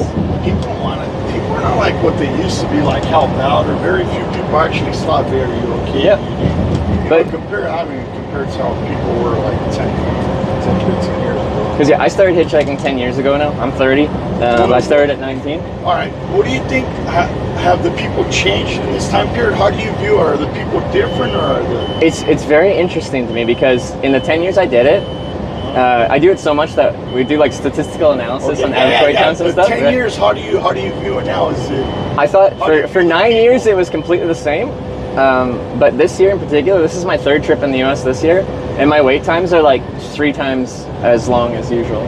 So 2024. But the people that pick me up today and for the past 10 years are always super interesting, super nice, super kind. But it's just the average wait time has gone up substantially. Okay. Do you feel like the average people are a little bit different? They don't really want to help out more. Are the people nicer, or are they kind of like? Tend not to help out more, they just... I think people are less likely to want to pull over, but I don't get to meet the people that don't stop, right? So so I don't get to know like what their mentality is. But the people that do stop, are just as kind today as the people that stopped 10 years ago. But it takes a little longer for the people to stop, So my assessment is that people have become less trusting of people, including hitchhikers. People have changed.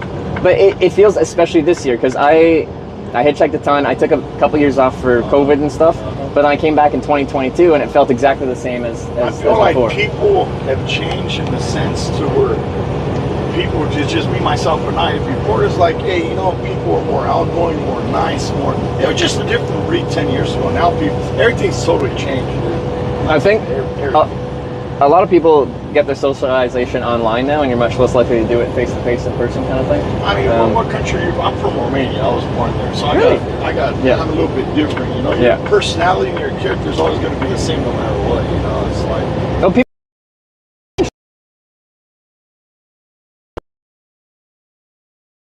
around you might change, but I think I'm the same person I was 10 years ago. A lot of people around me have changed, but yeah, like you might not change, but depending on how someone lives their life, they can change. people change all the time. They're around you within years for whatever reason. Can I ask, for whatever reason, people do change. But overall, I'm pretty much the same guy. Like, I mean, I might not do some things, but for the most part, my character, I'm the same. People, unfortunately, their character, I mean, for whatever reason, they meet God or they stop doing whatever. I mean, people change. I'm basically the same guy. Can I ask, how old were you when you moved here from Romania? I was like 3 years old. Oh, so very young. Because I'm going to say, like, you don't carry any accent with you or anything like that, right? So. Well, not really, but the reason I say that because I consider my personality, my character from like back there, I'm just a little bit different. Mm-hmm. And we say like Romanian culture is much more like closer communities, like more people, you know. More, that's why I feel about people are changing, you know, like help out, whatever, you know, like. Well, hey, I don't got much money, but I can offer you a soup, a cup of water, whatever I got is yours. You know, it might not be much, but that's what I'm saying. You know, that's why I say, you know, my personality. But I still do feel like when I'm hitchhiking, a lot of people that don't have very much are the most likely people to offer it, right? A lot of the people that have a lot, part of why they have a lot is because they never shared it, right? Like they keep it close to them. And you know what? God is like brought me down. Like, dude, I've like been picking myself up. But the nice thing about when you fall all the way down to the bottom, you have nothing to pick yourself up, and you know how it is to be there. And I think that makes you more of a like I help out anyway, but you know, it's just like you said, it's like the people that are worse off than you and like worse off than everybody are the ones that are gonna stop and help you first. No, like that might be much, but hey, I can, you know. No, it's very common that someone that has essentially nothing to give will pick me up, and then like sometimes I try to help them out because like I do okay with what I do. Like I don't hitchhike because I need to hitchhike. I hitchhike because I enjoy the process and the people and the challenge of it. I don't understand. So you just get up and like whatever's in your bag, I was underneath. I hit rock bottom, but I never hit rock bottom until I got my bag and I got to stand on the road and figure out like, hey, what am I gonna do? Where am I gonna go? It's a very strange thing. Where am I gonna sleep? And for you to do that is like. But everything you just described is the things I like about hitchhiking. I like not knowing what I'm going to eat, where I'm going to go, where I'm going to lay my head that night. It doesn't like trip you out. Like, when I started doing it 10 years ago, we'd be all like, what the shit? We're not used to that. We're like, you know. The first time I hitchhiked, I was terrified. Like the first car that pulled over, I was like everything you hear about hitchhiking is like dangerous and there's serial killers and all that, blah blah blah. And it scared me, but it was exciting. And then as you do it more and more, it becomes normalized. Whether that's hitchhiking or sleeping outside in a tent in the woods or anything, like you do something enough, it becomes normal. But I've done it so much, it's become normal. But beyond that, it's become something I enjoy and something I look forward to. Normal, but not normal. Like okay, at 1 o'clock, you know, it's like normal. Yeah. Like you don't know what to expect. You don't know what the day's gonna bring you. But like I tell people, so like you look at me hitchhiking and you might think that's crazy and you're like, you must be stressed out. It's just a little weird. But to me, what to expect. To me, like a normal day of hitchhiking is probably like what to you is just a normal day in the life. Yeah. Because I've done this, like I've been picked up over 2,300 times. It's a lot of standing on the road, a lot of getting into cars with strangers, a lot of camping in the woods, a lot of not knowing where I'm going to go, where I'm going to be. Where do you live originally? West coast of Canada. So that's your home. So you come and do this as like a hobby, and this is all you've done is just hitchhiking, do documentaries. I was a college student, and then I started hitchhiking just to get around Western Canada because I hated taking the bus. And then I decided. Like a rebel. What? Kind of like a rebel. Well, it was like I had a girlfriend that was like, I don't know, like an 8-hour drive away from where I was going to college at, and I used to take the bus, and it took like twice as long to take the bus as you could drive. And one time I said, "Fuck it, I'm gonna hitchhike," and I got there much faster than the bus. It was free, and I met an interesting person, and it was like a bit of an adventure. Yeah, so you like this? So I enjoyed it, and then I took a semester off college, and I just started doing these trips. I'd work, save money, quit my job, travel. You like the adventure? Yeah, I do. And like beyond that, like I have this weird inclination to go to places just far, far away from anything. Like I did a hitchhiking trip in, and not knowing what you're gonna do. It's like that's an adventure for you. So that's what I guess a lot of people will do that. Like no, like a lot of people have no inclination to want to do this.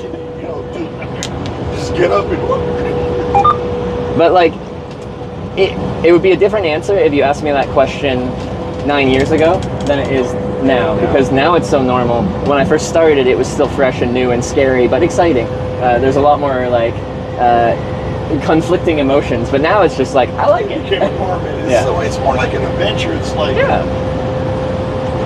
But then beyond that, when I'm not traveling like this has become my normal day-to-day life, and when I stop moving, I feel like I'm a bit lost. Like I'm used to that constant movement, new places, new people, new things.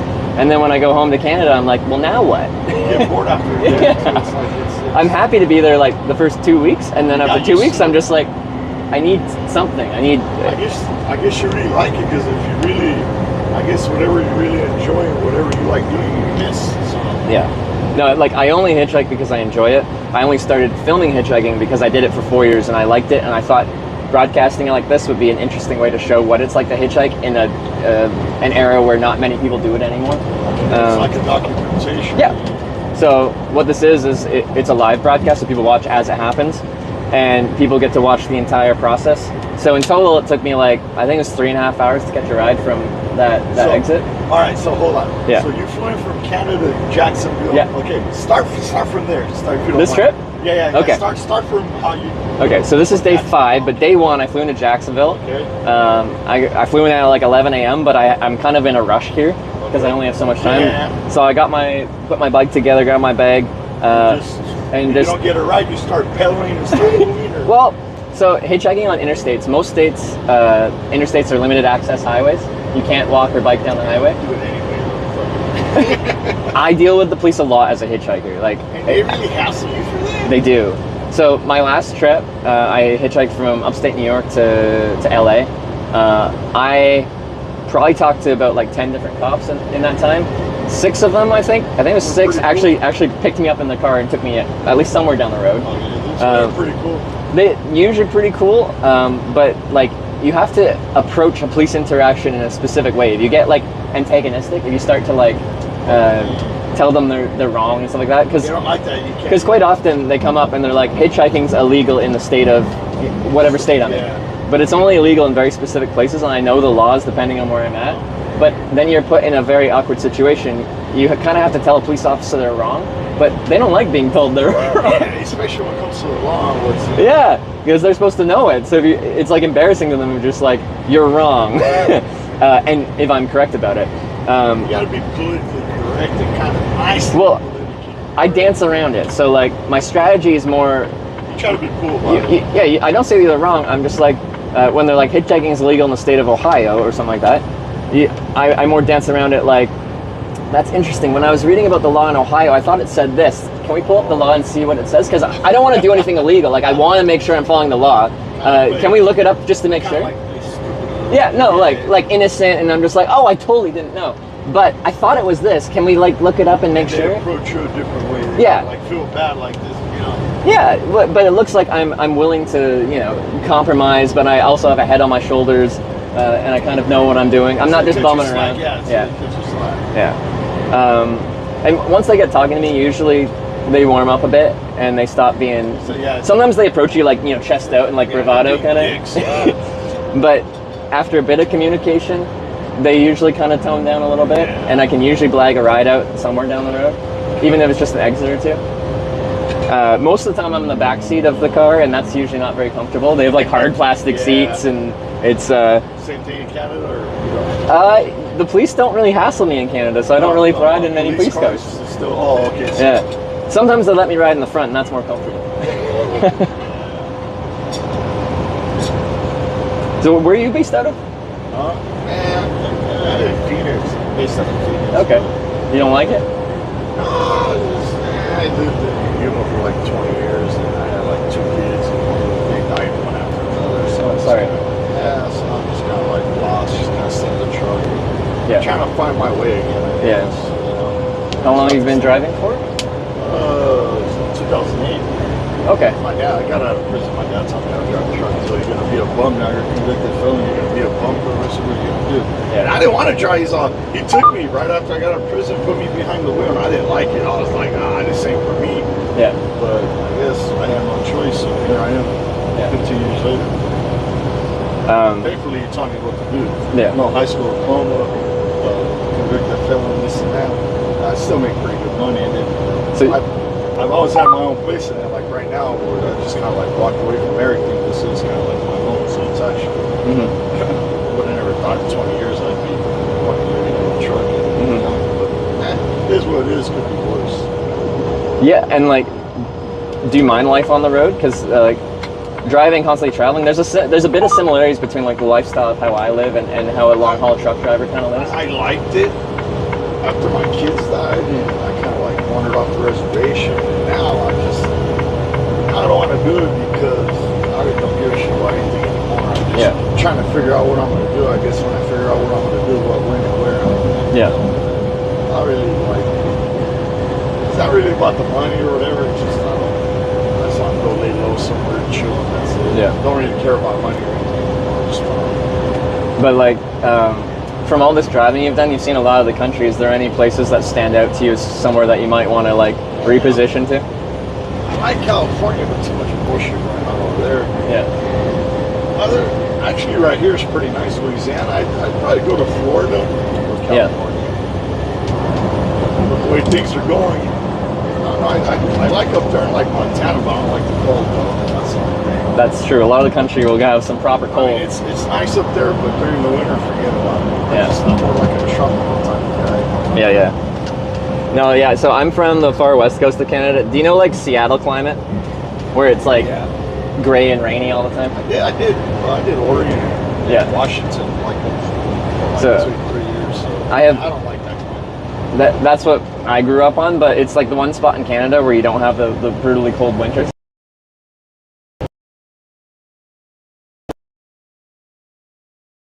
Cold winters their whole life. Vancouver. I'm from Vancouver Island, so you just take a ferry from there. Around there somewhere? Yeah. Oh, okay, so around there. Yeah. If you're in Vancouver, there's an island just to the west of that. That was my home. But same kind of climate, Seattle and all that. So the summers are beautiful for a couple months, but most of the year is pretty gray and rainy. The summer is great. Just there in winter, I don't like it. Yeah. Well, and then a lot of Canadians, we call them snowbirds, they'll just fly down south for the winter because they don't want to deal with it. I used to live in Yuma. When I lived over there in Yuma from Phoenix, like 3 hours. It's only 3 hours from San Diego. During the winter, you had nothing but snowbirds there. And Yeah, I believe it. Yeah, Arizona, Florida are the hot spots. Yeah. Go hang out the winter and then they go back home. Yep. I think that's what I'm probably gonna. I'm trying to. I don't know the way things are going in this country. Like, I don't like politics. It's all gone to shit. These fucking people out of their fucking mind with all this transgender fucking pushing all this agenda on the kids. I mean, I don't know. The odds, dude, we're the laughing stock of the world with this president and everything. Just the economy, the way things are going, I just got to figure out. Go somewhere out of this, live in another country, work 5-6 months, just come here, work, and just get out of here because the way things are going in America is like. Do you still have your European citizenship? Because you're. I was born there, yeah, but I came here when I was 3, so I don't really. I got. No, I'm just curious, but you can travel, and if you wanted to pick up some work there, you could, like. Yeah, I thought about it. Because actually, Romania is Schengen, right? So yeah, you have the entirety of Europe. Yeah, but I don't know nobody there. It's good. Where we're out there is down south Mexico. Like concern, I don't know. Yeah. Europe, I don't know. It's just I've never been there.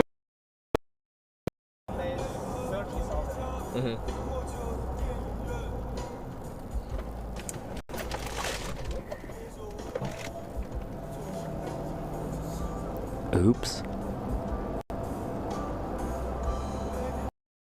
From there, can we access the bush from there? Getting into the bush is the hard part. Yeah. From here. Far from here. Yeah. Can I? Do you have food? So, for whatever reason, you come back. You always need everybody always needs a truck driver. Because there's some jobs that when you walk away from them, like you have this hole in your resume, and it's hard to explain that and hard to get another job. The last year with the way the economy is.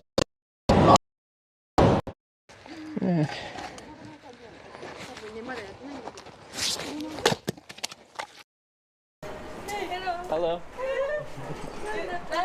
Live. People are buying shit. People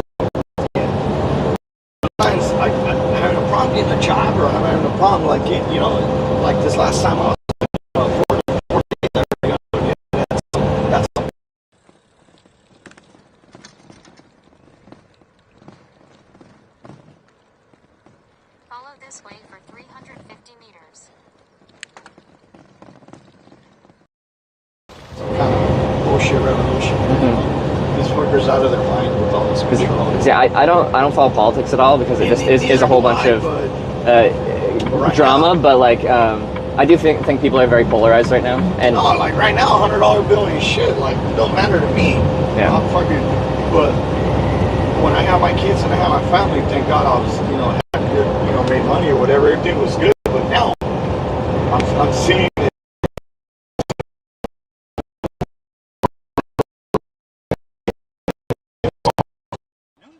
good afternoon. Oh, my mics. Oh, DJI mics. All right. Oh, I'm.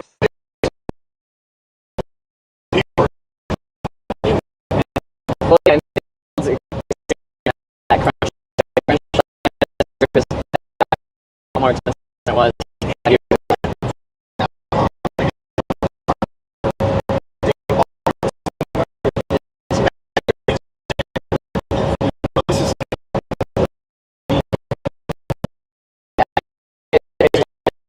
Powerhouse world.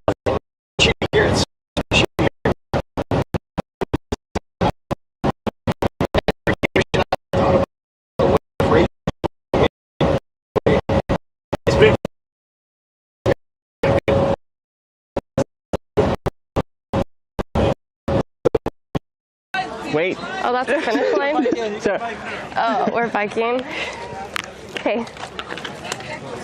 and to. Wait. And Okay. Yeah. But these big companies, they're going bankrupt right now. Well, so I get picked up by trucks semi often, so I kind of get to get truck drivers' perspective of what the industry's like right now. So, like, I know, like during COVID, it was peak, like it was really good. It was good. Yeah, it was really good. They were paying fucking cuckoo money. I know, they're insane money. So truck drivers are saying how, like, they're just doing a normal size load and it was paying 10 grand or whatever. Yeah. Yeah, you seem like a pretty smart guy. With all the years you've been on the road, how do you see the truck traffic? How do you see it? There's not a lot of truck traffic. There's not a lot of people moving around, even with cars and stuff. And the truck, you don't see very little trucks compared to how it was 2-3 years ago. It's tough for me to say because because truck drivers also are complaining, because I have some that watch this too, about how much harder it is to like just find a place to park right now than it used to be. Wow. But that means there's a lot of trucks that are trying to park, right? Like that's an assessment of how busy it is. That used to be a big problem. Now it's only in key cities where you go, like these big cities. But now you go to a lot of places before where you couldn't find parking. You can pick whatever parking you want. Yeah, is it? And before you couldn't find it. Before it was that parking problem. Now it's only in certain spots, But okay. Because where I see it and experience it is if I hitchhike on ramps, and if all the truck stops are overflowed, then they spill out onto the on ramps, right? So that's when you know that the parking's full. How have you noticed that? I think it's less common than it used to be. This morning the ramp was full of trucks when I started at like 7 a.m. Right there is always a zoo. Is it? This is a busy spot? Yeah, this is a busy spot right here. But you go somewhere else like Florida, you got half the rest areas are truck stops right there. Yeah. I don't know, it's not going to be good, my friend. I mean, I don't know. They're trying to kill Trump. They talk so much shit about Mexico and all these other countries that are corrupt. I mean, look at us. We got a fucking president, can't even fucking remember his own name. You got to ask yourself, who's really running the show? Because that fucking grandpa ain't running the show, So what, what's really going on, Yeah, the whole political scene just seems like a big soap opera drama. Like it's just insane. But I don't follow it because it's just everyone hates each other, right? But I know we're the laughing stock of everybody. We used to be like respectable superpower. Now we're just a fucking laughing stock. That's how I feel. Yeah. The one man. This is potentially a personal question. You don't have to answer it. But you said you went to prison. Do you mind? Oh, lady said I hit her. Fucking didn't want to take a probation. Okay. Okay. Because I get picked up by a lot of ex-convicts. Yeah, I'm still married with the broad 20 years. And, she's kind of like the jealous type. I didn't come home for like 3 days. Okay, motherfucker, Yeah. All right, you hit me. she did it a couple times. They said, well, we're going to have to give you probation. I told them, well, I'm not going to take probation. I don't know. We're going to send you to prison. We're going to send you to prison. Did you have to do much time, or? Nah, I did like 10 months. Okay. Vacation. The only time I had cable TV in my life was in prison. Really? Yeah. What do you know? Well, yeah. But nowadays, no one has cable. Well, okay, I should say no one is. Like, it doesn't feel like you need cable anymore, right? No, you don't. But Yeah. back then, well, you had it. You know, I know most people did. Yeah. Huh. But yeah, just that 10 months makes it difficult to pivot into other things, right? Like having the Yeah, it was alright. It was like a camp, really. I was like minimum security. but the it was above a misdemeanor, right? Like that Yeah, on it's your like record, right? They dropped it down to a misdemeanor. Oh, they did? Since Okay, then that's fine. Since I refused probation, they had it like, well, you have to go to prison. for that. Oh, okay, yeah. Yeah, they would have let me out, but I didn't want to.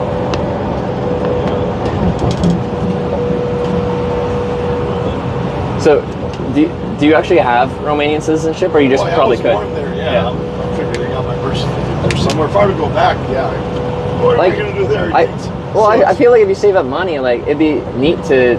Do you have any family still there? Yeah, I know you're disconnected from the culture because you I got came here all at my 3. family supposedly there. I got no cousins or nobody over Yeah. there. It's like my dad, my mom were like, I guess they split and they were like the first and only ones to split. I guess nobody else, everybody else decided to stay there. Okay. So there's people that you could meet there. That would be interesting. 43, I'm like, man, Like you wouldn't move there, but like as like take a few weeks. I don't have that much money saved. Europe is expensive. And I like But the Romania is cheaper. Of Europe, Romania is on the cheaper side. What am I going to do there? I got fucking no house to run. I got to fly there.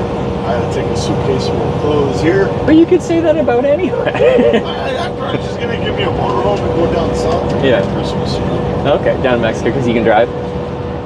Have you flown anywhere before? Yeah. Well, I went to Romania. Oh, you did go to Romania. Okay. Yeah, when I was like 15 back in Yeah. 95. I liked it. It was nice, but you know, and most of my cousins, now they're all like old and fucking like smart, you know, like me. What am I gonna do? You know? Hey, I decided to come back to Romania. You know, where am I gonna live? What am I gonna do? What am I gonna save? Nothing. What am I gonna do? But I think it's interesting to see how different people live in different parts of the world, to see how the culture is different, the food is different. Mexico's one for me. Yeah. Down south, Cabo San Lucas, down past Tijuana, somewhere over there on the beach. I'll find me a little spot and just come up here, work a couple months, and Merry Christmas. You said you were there when you were younger as a kid. Have you been there more recently? No, just one time in 1995 when I was 15. That was Okay. 3 months. It was a Yeah. vacation deal. That was it. Well, I hope you can make that. You can swing a trip down there soon. I don't think so. Nah, everybody's Putin's out here. The whole Europe's Putin's going madman up there with this fucking little war, and he's already threatening Romania, threatening all Europe. And everybody's kind of shitting the bread, you know. No, I meant like hopefully you can go down to Mexico soon. Oh yeah.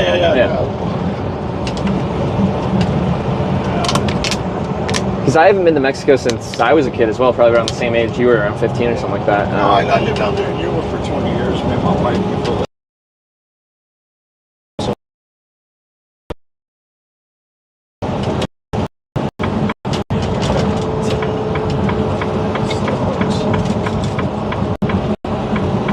we'll see what happens now. I'm just kind of like, probably gonna work a couple more weeks and take the winter off. Oh, really? Yeah. Yeah. I don't need to, just be myself and I. Like if you can swing it, like a lot of people, they get maybe 2 weeks off an entire year, and you're working for the weekend, and that's about it. I think it's good for people to actually take some time. Yeah, I'm gonna go back to Arkansas with my parents, and I bought like an old box truck. I got it there. I'm probably just gonna take the winter off, convert it to a motorhome, and split it.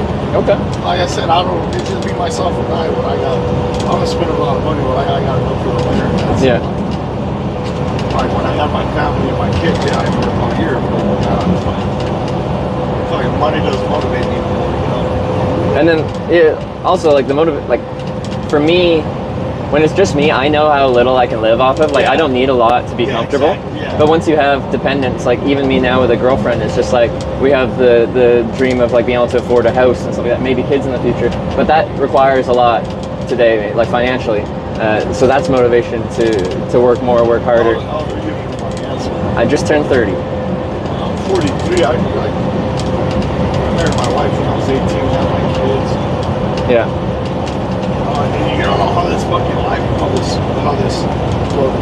yeah, I mean, we're gonna get curveballs and but you don't know what kind. I never thought I'd be like this with no kids. It just is. This life's real. Life can definitely throw you some, I'd say, curveballs. Yeah. And you don't know.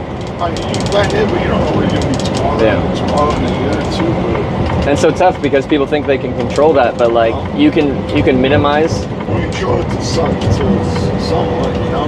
Yeah. But like at the end of the day, there's still a ton of randomness out there that you just don't have complete control over. I think, I don't know, you know, are you religious? You don't mind me asking? I'm not religious. No. I mean, I believe in a God. I think before we were born, God's got a book. God already knows when we're gonna born, what our life's gonna be. He's already got everything's already planned. You know. Have you ever heard that? I have heard that, but I don't like to. I don't like to think that I don't have the ability to change my life. No, I'm kind of my personal opinion. Oh, that's not yours? Yeah, that's my opinion. Oh, that is your opinion. Okay. Yeah, we have control somewhat, like you said, you know. But at the end of the day, I think, you know, he already knows, like, our life's already written out. So on the day we're born, what's going to happen, when we're going to die, what's going to happen. I think, but I don't know. But you heard that though. Oh no, I've definitely heard of that. Like it's fate or whatever. I mean, we're controlled to someone, you know, like you said.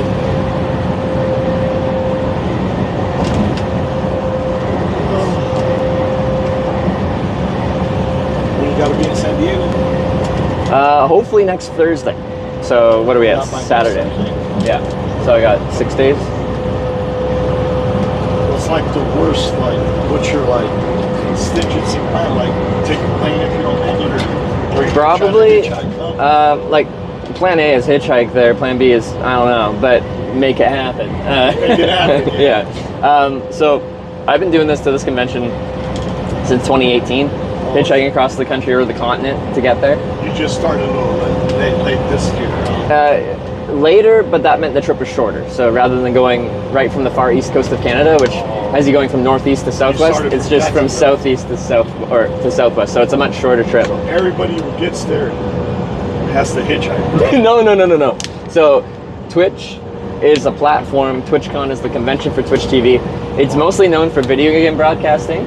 I'm quite sure I'm going to be the only person hitchhiking there. Oh, okay. Most people will be flying in or driving in. Okay. So you just decided to hitchhike there. So it's just a convention for this platform. Like it's a platform similar to YouTube, but everything is a live broadcast. And my content has been hitchhiking for 6.5 years, so I always build a hitchhiking trip out of getting there. It'd be cool if there was a big group of people hitchhiking all to the same place for a convention. They've actually done that in Europe before. They'll do. They do crazy shit like that. Well, it's interesting because like the hitchhiking culture in America has felt like for a long time you don't see many people choosing to hitchhike here. It's very much like if you see someone trying to catch a ride, they're in a desperate state, and it's only because they need to. Back in the 70s and the 60s, 60s, 70s, absolutely. That was normal. But so what do you think changed it? Now it's like you said, there was a big media push, well, from the government that essentially like was telling people to not hitchhike anymore. There was several very bad things that happened. There were serial killers, there's all this, but there's a whole advertising campaign in the starting in the 70s, I think, especially in the 80s, that was telling you to not hitchhike because it's life or death. Like you're risking your life. I think they messed it up on purpose. No, they did. They purposely tried to get rid of it. Yep. I think they did to a certain extent. So, and you can see that like barely anyone hitchhikes anymore. And it used to be a very common way of getting around. But when I see people hitchhiking in Europe, it is much more likely that it is like a younger person that's just on a trip exploring. They want to see the world a little bit, and whether it's a financial thing, they want to save money, or they just want the adventure of it. That's more common in Europe than it is in North America, both in America and Canada. So there's a different vibe to it in these two different continents. And it makes it feel much more rough here in America. Like I get grouped in as like being homeless and stuff like that. Like I'm in that world. They're gonna kill you, chop you up, stuff like that. You know, I think that's a propaganda they came out with in the '70s when they moved it. Yeah. So yeah, my perception here is much worse. But that's where I try to look as clean and presentable as possible. Oh yeah, like I said, I was like, I didn't take you for a hitchhiker. I mean, I was like, this guy, car broke down, or I don't know. No, I'm a hitchhiker. I just I'm a maybe cleaner than your average hitchhiker, or at least I look cleaner.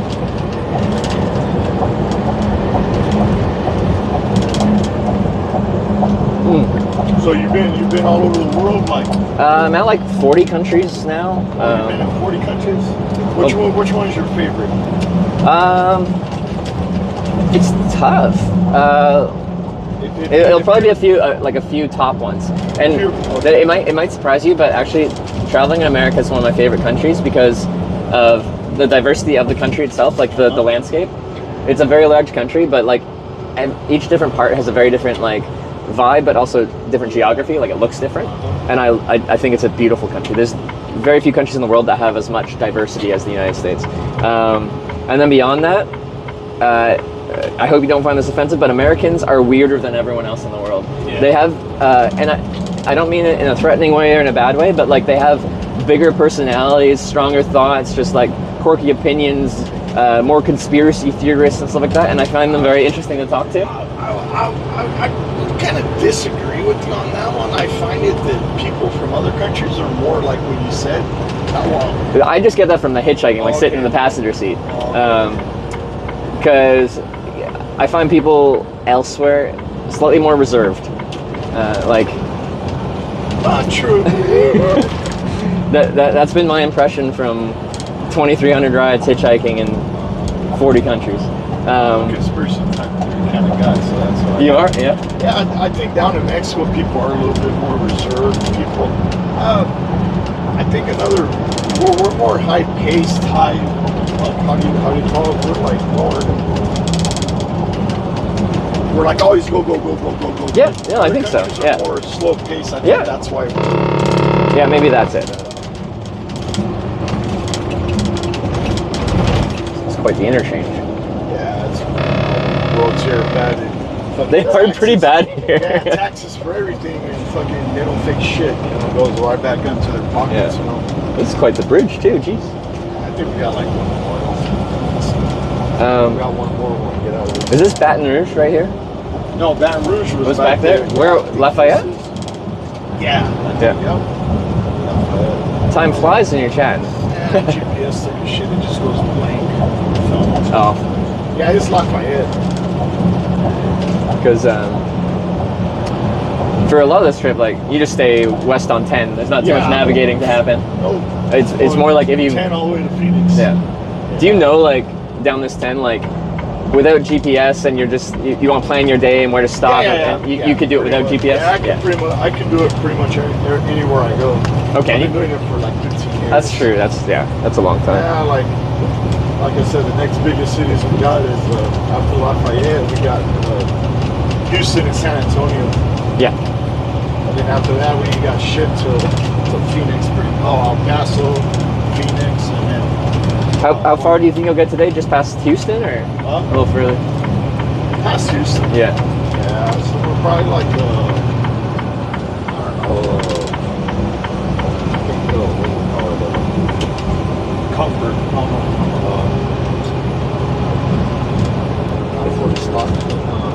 Junction, Texas. Junction, Texas, yeah. I think that's about where my hours are. Yeah.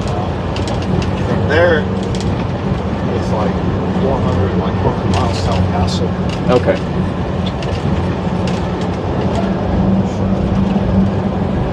From there, if you're like to drive, you only got like a day and a half.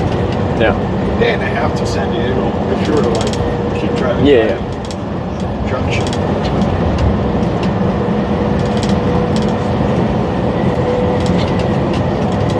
And that's all you live off of is content.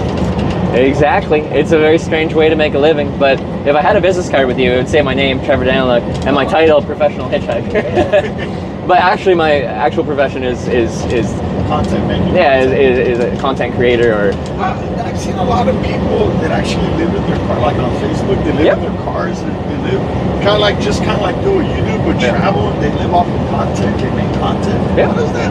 I was wondering about that. They're like, you know, Like how it some works. days they make more than others. They Yeah. make videos So or- like content creation is performance based. It's not a salaried position. It's not an hourly position. You're not guaranteed anything.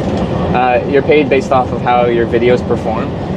TikTok, various platforms, buy your videos. Yeah. So in an just ideal guessing. world, you'd have a lot of diversity. You'd be on multiple platforms and potentially.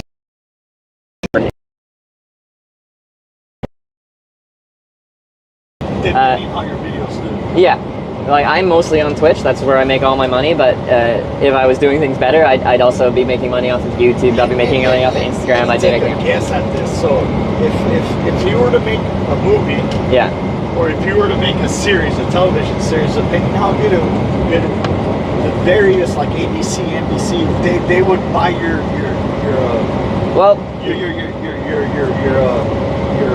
videos you would make, depending on how good they sell. Now, because they have so many platforms and content, they need different. And these are the ones that are buying the videos, so they can have. so no one buys this. It's all free to watch. It's a lot of it's like advertisement revenue. Like when you watch YouTube, right? Yeah. Like when you watch a video, there'll be an ad that runs at the beginning. Kind But of they thing. try to buy as many videos as they can to have different. Oh, to have content for the Yeah. main platforms like Yeah, YouTube. yeah. Yeah. Okay, I see what you're talking about. Yeah. So no one buys my content. This is all live kind of content. So it's at a much lower quality than something that they'd want to broadcast or put on Netflix or something like that. Because this goes from here locally, broadcast off the cellular network, off cell towers, and then through there. But it's inconsistent. It's unreliable. It'll disconnect at times. So when people watch an advertisement, I get a percentage of that. You'll get like brand sponsorships from sponsors that want their name published to your community. Yeah. You'll get on this platform, when people subscribe on this platform, that's actually a paid monthly recurring thing. And I get a percentage of that. And people can like donate directly through this, and it'll pop up and make sound, and it'll read it out to me, and I can directly thank people and stuff like that. So it's like 5 different main avenues of earning revenue that have made this. And as long as you do something and you like what you're doing and you love it and you enjoy it, Yeah. you should have money. That's Well, yeah, I make a. well, yeah, you got to a little, but that's secondary, you know. I have mixed feelings because like I'm very much of that opinion. Like as long as I make enough money to live, I'm happy. But now I have like aspirations to potentially have a family in the future, and like then I have people dependent on me, and then that's where you have the motivation for being like you want to make a comfortable life for someone else, right? Like you have that like that And instinctual. If you want Cassie, if Yeah. you're on that, right now, it's a comfortable life for you. It wouldn't, if you like want to get married, it wouldn't be enough. The issue is sometimes it would be enough, It just but depends on- sometimes it's not. So you have this variability where it goes up and down. It's very, very hard to find somebody that's going to stick with you. Well, I actually got my girlfriend into doing this too, so she does long distance bicycle tours. Is she going to be with you when times are tough, when you're going to be eating soup and water, and then there are going to be days when you're going to be eating steak, and you know, and then some people can't be up and then go down. They can't. You see what I'm saying? Yeah, no, the lifestyle it's hard to have stability. It's hard to. But you got to, will your girlfriend be the same when you're low and you're high? Because some people won't be the same. No, it's true. That's you know, like it just depends on she's an interesting case because when I met her, she worked at a hospital, and then she wanted to come on one of my trips with me, but this was COVID, so I wasn't hitchhiking. I was doing bicycle tours. Well, I didn't. It's different from hitchhiking, but biking trips I was okay with.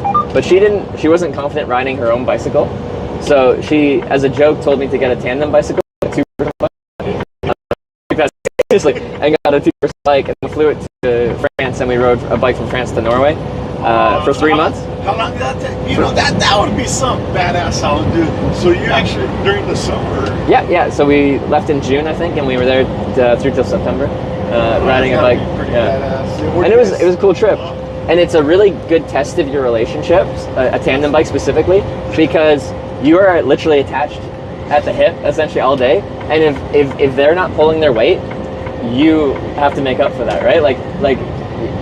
Tandem bikes, it's kind of a niche community, but tandem bikes have a reputation to bring your relationship to its logical conclusion faster. If that logical conclusion is you were meant to be together, you'll find out. If you are not meant to be together, you'll find out because you'll hate each other. How do you think it affected your relationship with your girlfriend? No, I think we survived. You got closer, or you get? No, I think we got closer. We somehow managed to ride a tandem bike all day and sleep in a tiny 2-person tent every night together. She's down with you. Yeah. She's down. No, so and we didn't hate each other. Now So I can ask you another. yeah. Tell you, hey, I want a hotel. She was like game for whatever you were. So like she was so good. In a She was.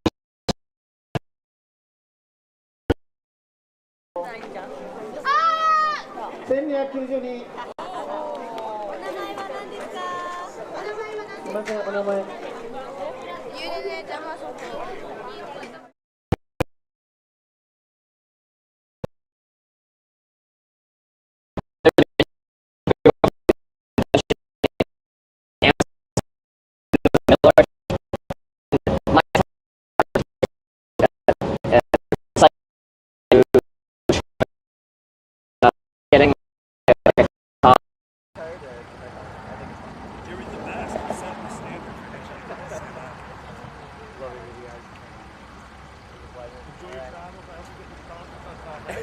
yes, me.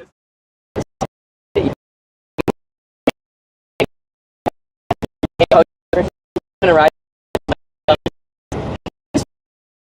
Minami? Oh, Minami Power. Minami Power.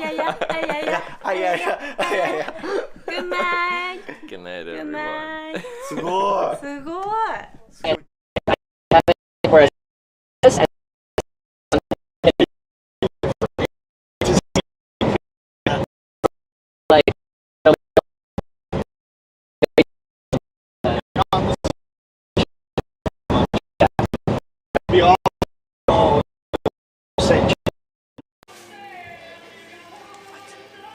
They charged me 153 euros for that sandwich and a beer?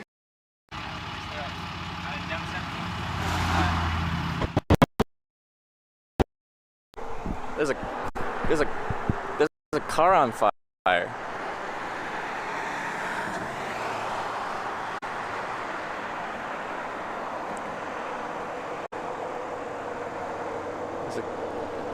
There's a car on fire, guys.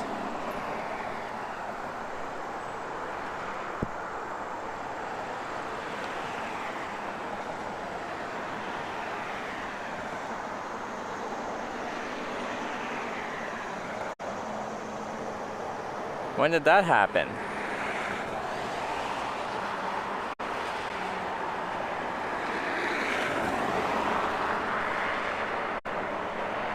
That's where I got dropped off. So that car must have just pulled in there recently.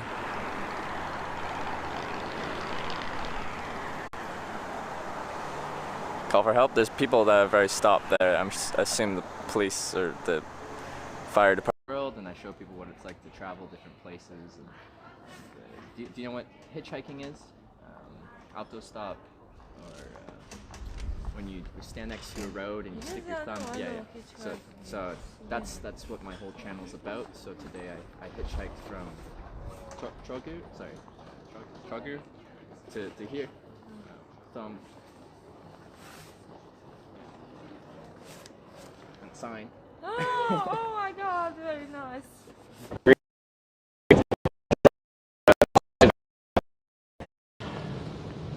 Yeah, there was 2 cars up here. No, there's none. Ooh, what's that?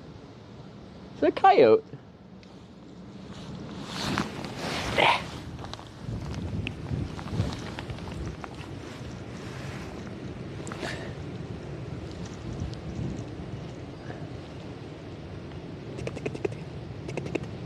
Oh. What are you?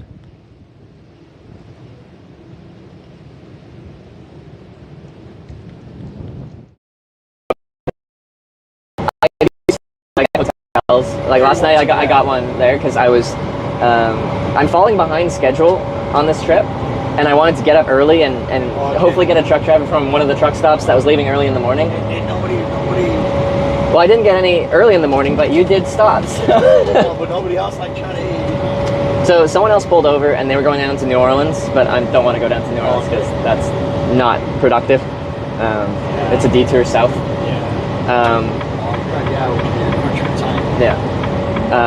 But like, whether I ride with you just today or today and tomorrow, like, it gets me back on schedule, right? Like, it really helps me. So I'm very happy right now because you've taken me.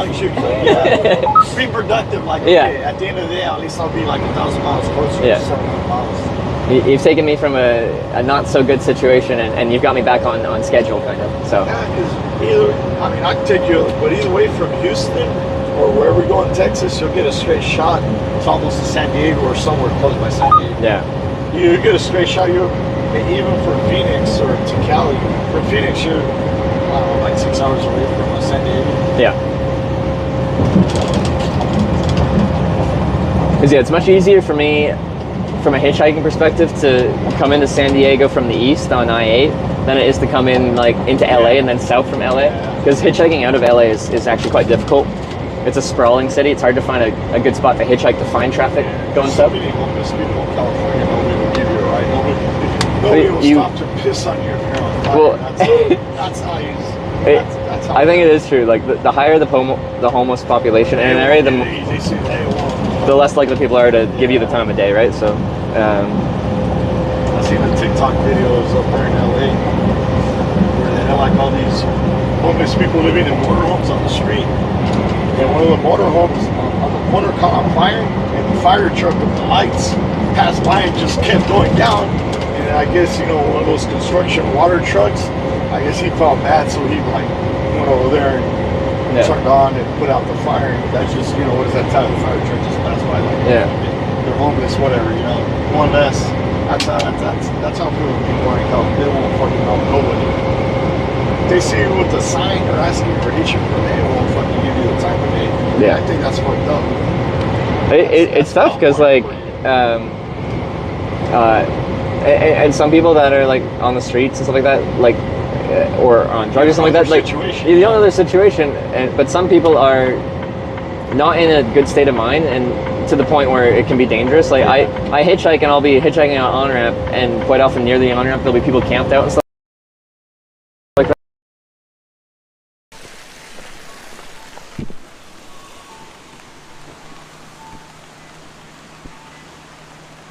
This cannot stand. Literally ride with my... But now I'm kind of stuck, right? They stereotype you like one of them, so they won't give you the time of day. Yeah, so... That's why, man. I'm telling you, fucking people are yeah, bro, California, dude, you didn't see all that crap in California 8, 9, 7, even 5 years ago, dude. It's like, I don't know, it's like, when I was a kid, you'd always hear about the CIA operations, how they like,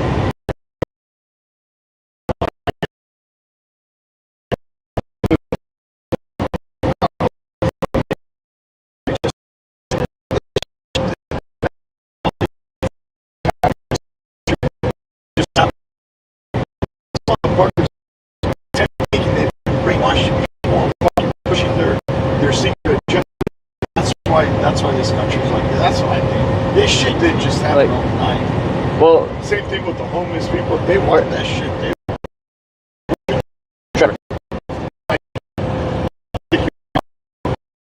Bigger than I can't.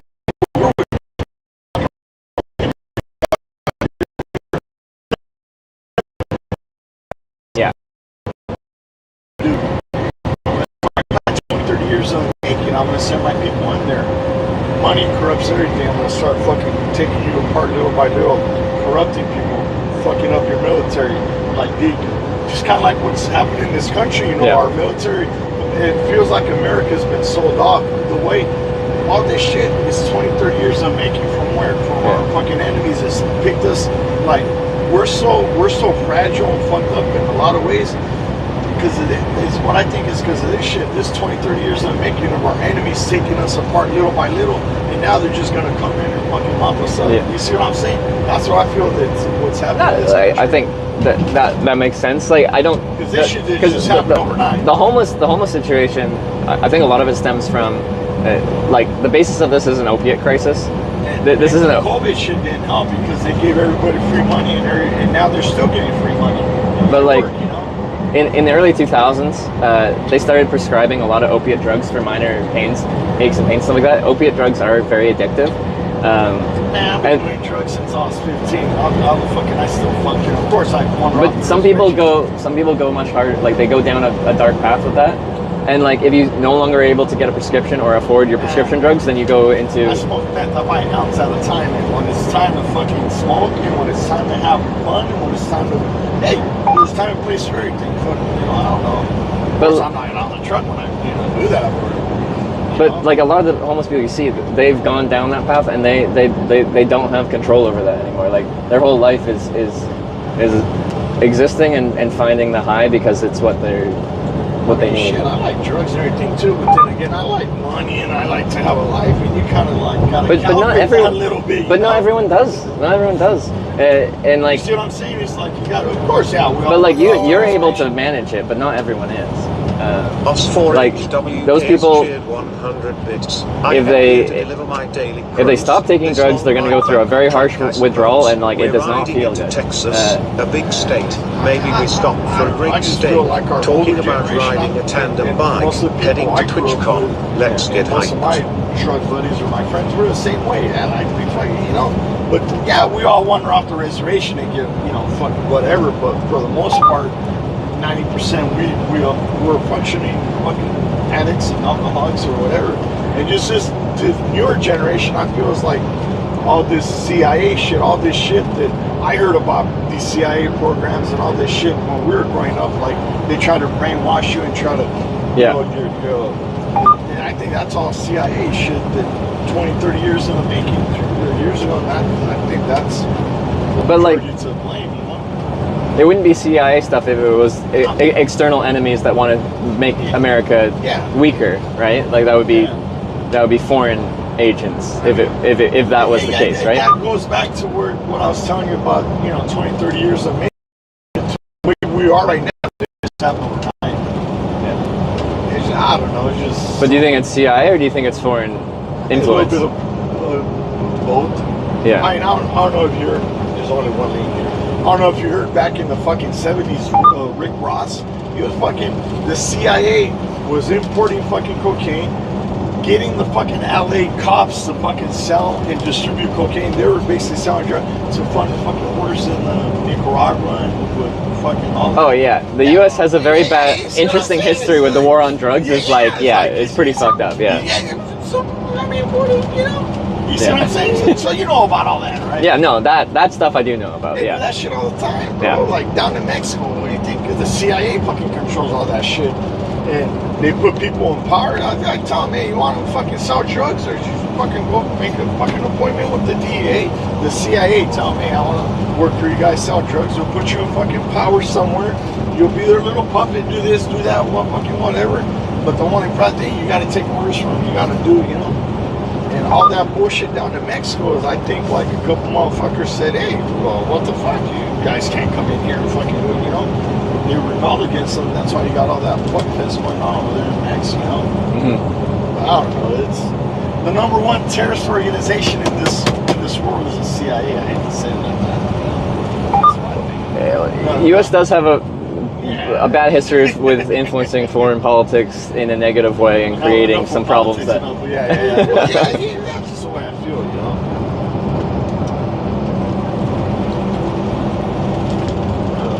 How's it over there in Canada?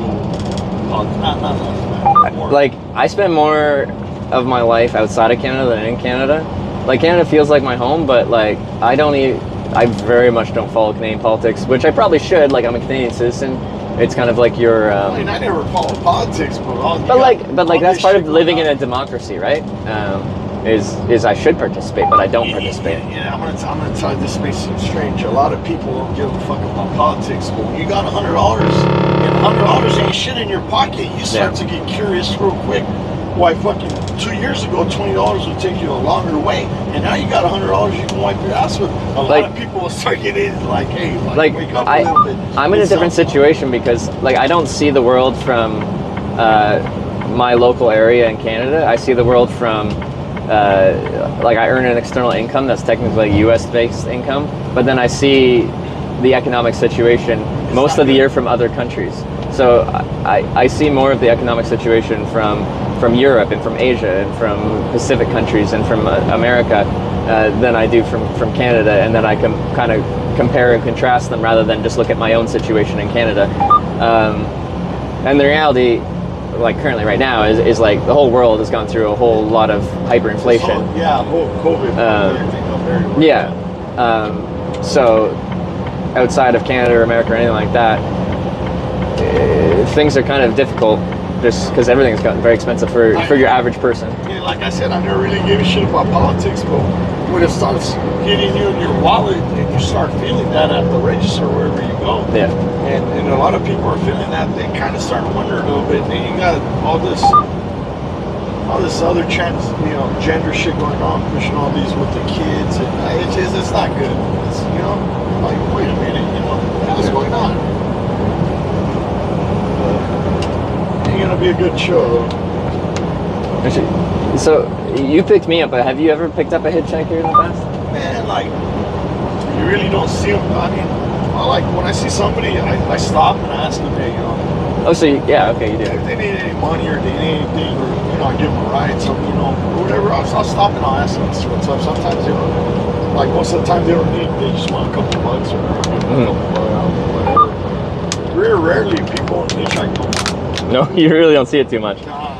Sometimes I'll have people pull over and they'll like just hand some money out the window. I'm like, no, I'm not looking for money. I just want a ride. Like, you don't have to give me money. I'm good to go. Like I said, I don't get to church. I'm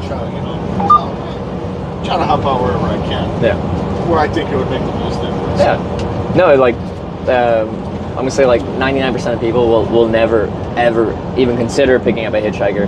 So I'm dealing with 1% of people that maybe might sometimes. So you're in a small group of people that are willing to help out someone in that way. Obviously, the guys out there in the middle of nowhere is obviously something's wrong. If I, even if I get what's it gonna cost me to give him a ride, Well, but there's technically there's nothing wrong, right? Like, no, but I see other people. I mean, obviously there's something wrong. You gotta help. Them,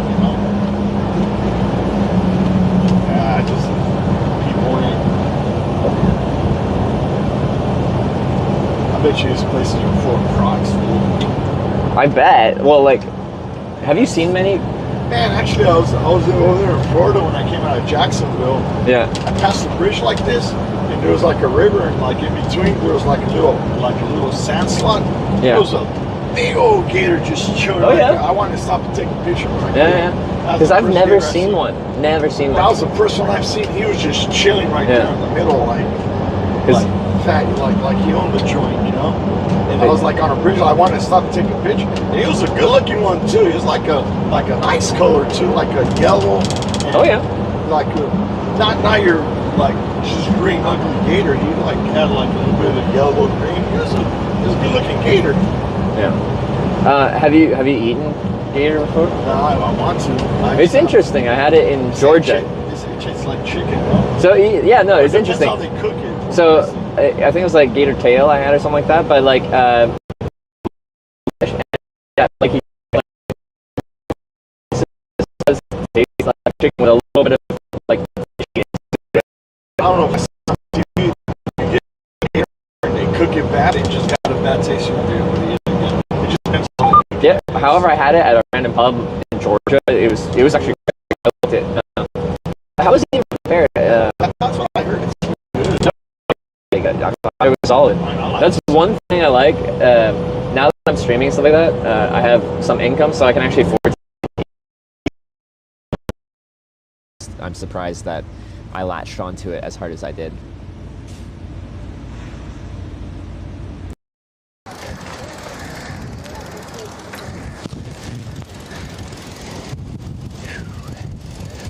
Easy, right? Everything I could to save on it. But interesting is with competitor to Greyhound or something like that, but I don't know.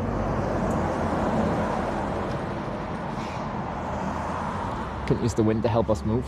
Unfortunately, no. Goal was the adventure, the trip, the hitchhiking, the people, and the food was like the last thing on my mind. I just needed enough to survive. But now that I do this, I have the luxury of getting to try all the different culinary delights in different places. Where's the best place you ever ate over here in the U.S.? Like, if I were to tell you, hey, I want to go eat somewhere. Oh, that's a good question. Let me think about that for a second. Because yeah, still when I think of American food, I just think of like what's the best place you eat here in America? Like the best. Because I immediately go to like steakhouses when I think of America. So like every time I pass through Amarillo, I go and there's like a famous steakhouse there. Yeah, Like but is that the Texan? I did. You know, I did. I ate for like 15. I never stopped and ate there. You haven't? I never stopped. Yeah. I'm gonna. What? So someone paid me to do the 72-ounce like steak challenge in Big Texan I there. heard about that. Yeah. But like I'm not gonna be able to do it, guys. But like They say if you eat it in an hour, it's free or yeah, so you have to eat that 72-ounce steak, but you also Just have to have a a baked. No, you have to also have like a baked potato, a bun, a salad. There's some other trimmings and stuff like that. You gotta eat all of it. You gotta eat all of it in the hour. But they put you up on a stage. There's a live stream that broadcasts to their website of you like sitting on the stage and doing this because someone paid for it. So I'm like, oh, I don't have to take it like a challenge. I'll just eat as much as I want. But to me, it's free. Yeah, someone that watched us paid for it. Oh, it's like, yeah. Okay. But the issue is like they hype it up. They put you on a stage and they're just like, he's gonna do the challenge thing, and I'm like, oh fuck, now I gotta like try. I gotta like try to do this challenge thing. So I was eating. I'm trying to like get it. I threw up. And like, so I think it's just $72 or something. Like it wasn't that much. 72 ounce, $72. So like it wasn't that bad. But I threw up. So I don't know if you can eat. Can you throw down? I won't eat for 2 days, and yeah, I'll throw But down. you got the room in there? Because like, I just don't have the capacity in my stomach for that much volume of food. It depends, you know. I'll go without like again. If I fast for 2 days, trust me, I can. You can throw. Okay. One thing that's fun for me is when I do a bicycle tour. Like in 2020, my first trip was I rode across Canada. It's like 5,000 miles in total. It was a big trip. But like you burn so many calories that your body adjusts accordingly, and it's like, oh, we're burning 5,000 calories in a day. We need to eat that many calories. So I've never been more hungry in my life, and I've never been able to eat more food in my life. So like food has never tasted so good than when I'm on a bicycle trip. My last bike trip was in South Korea, and I did a big like 2,000-mile trip through there. And Korean food's very interesting to me. And then because I was on a bike tour, my appetite was really high. And food was tasting delicious, so like I loved that trip because the culinary scene in Korea is just very interesting. Hey, how is the climate down there? Is it like 4 seasons or is it like? Yeah, no, it's like 4 seasons. So I actually I did that trip late November through December for part 1 of it, and it was like a proper winter. Like it got down below freezing, like down into the 20s. Yeah. But then in the winter, it's hot and humid like it is here. In the winter? Or sorry, in the summer, right? Oh, okay, yeah. Were on the tent scene in the winter, like? Yeah, no. I decided because I'd never done a winter bike trip, so I decided to try it in Korea because it looked interesting. The climate was cold but dry, so you weren't supposed to get too much precipitation, which is manageable on a bike. If you start getting cold and wet, and then that snow, then it's hard to do a bike tour in, right? Like,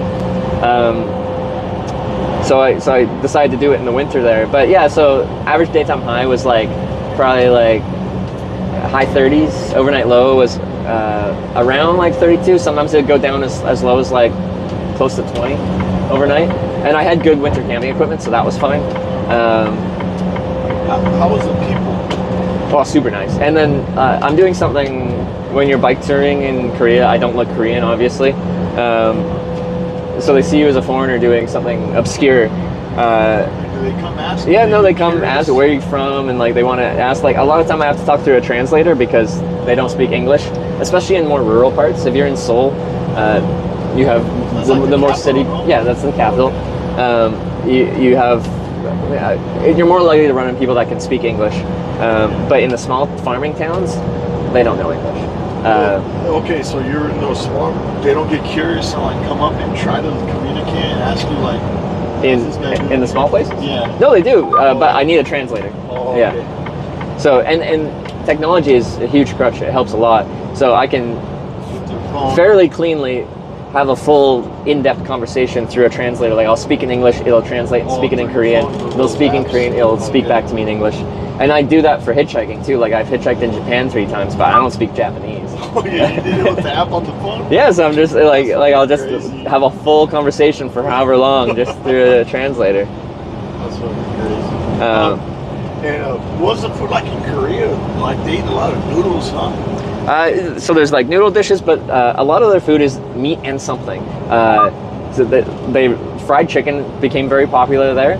That's an American influence actually. After the Korean War and stuff like that, all the American people wanted chicken, so they started making chicken for the Korean servicemen. But they kind of put their own twist on it, and they have a really good fried chicken there. But a lot of it, like restaurants are kind of focusing on like one kind of dish. Like this is a beef restaurant that focuses on beef and this.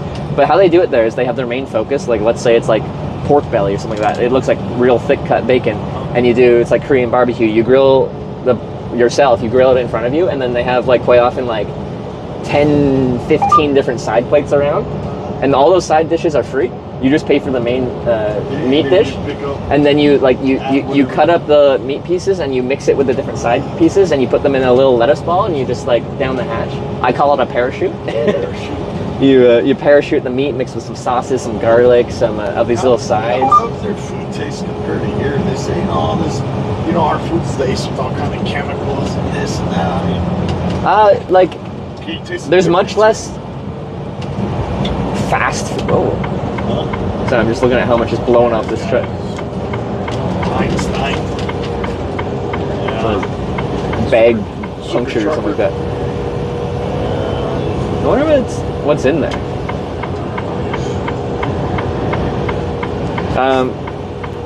So like I'd say like the normal Korean food you get at a restaurant is like, you could say maybe like a cleaner kind of dish. Like it's not outside of the fried chicken, which is of course fried. It's a bit cleaner food. The side dishes is a lot like salad and different things that we eat with it. Obese people around there. Yeah, you'll see a lot less obesity. Definitely. But like in cities, you'll still get the fast foods and the greasy stuff like we have here. Like the international chains are in Korea. McDonald's is there, of course, and all that. Was their food, is it pretty expensive over there in South Korea, or pretty cheap? From a US dollar perspective, it's quite cheap. Like you can have a really good dinner for like more than a couple bucks, but like I could have like a nice dish that isn't just like fancy or something like that for like 10 US dollars. Where like 10 US dollars doesn't go very far here anymore. Like a Big Mac meal is more than $10. Like 15, 20 bucks. Yeah, exactly. Fries and raunchy coke is 15, 20 bucks. It's 15 minimum. But like those big Korean barbecue meals I'm talking about there, like quite often they'd be the equivalent of like 15 to 20 bucks. And like that would cost a lot here to have the extent of what that meal was. So it's still fairly cheaper over there. Yeah. But that's coming from a US dollar perspective. I don't know how it compares to like how much they're earning in Korea, because that's what it really matters, is like if you work and live there, can you afford that, right? Because I'm coming with foreign money that I earn. A lot of people eating those when you're eating there? Yeah. Oh, okay. And like, what's all that hype with North Korea? You're right there in the South. They don't get along with each other. Yes, so complicated. Same language, huh? So pre-Korean War, which is 1950s, it was one country. Yeah. And then like it's pretty complicated, but like North Korea has like Chinese and Russian kind of influence, and it's communist, and then South Korea had more of that US influence, and so they tried to kind of take over the whole thing from a communism perspective, and then the US came in supporting the democratic South, and then they had a war back and forth. The lines moved, and then they settled on a midpoint that was like the demilitarized zone. So that's where they stopped at. But technically, there's still a war that's technically on. Like they never actually signed like a peace agreement. It's just a ceasefire. Yeah. They speak the same language, the same. But like now it's been 70 years since they've been separated. So I would say probably at this point the culture is separated. But South considers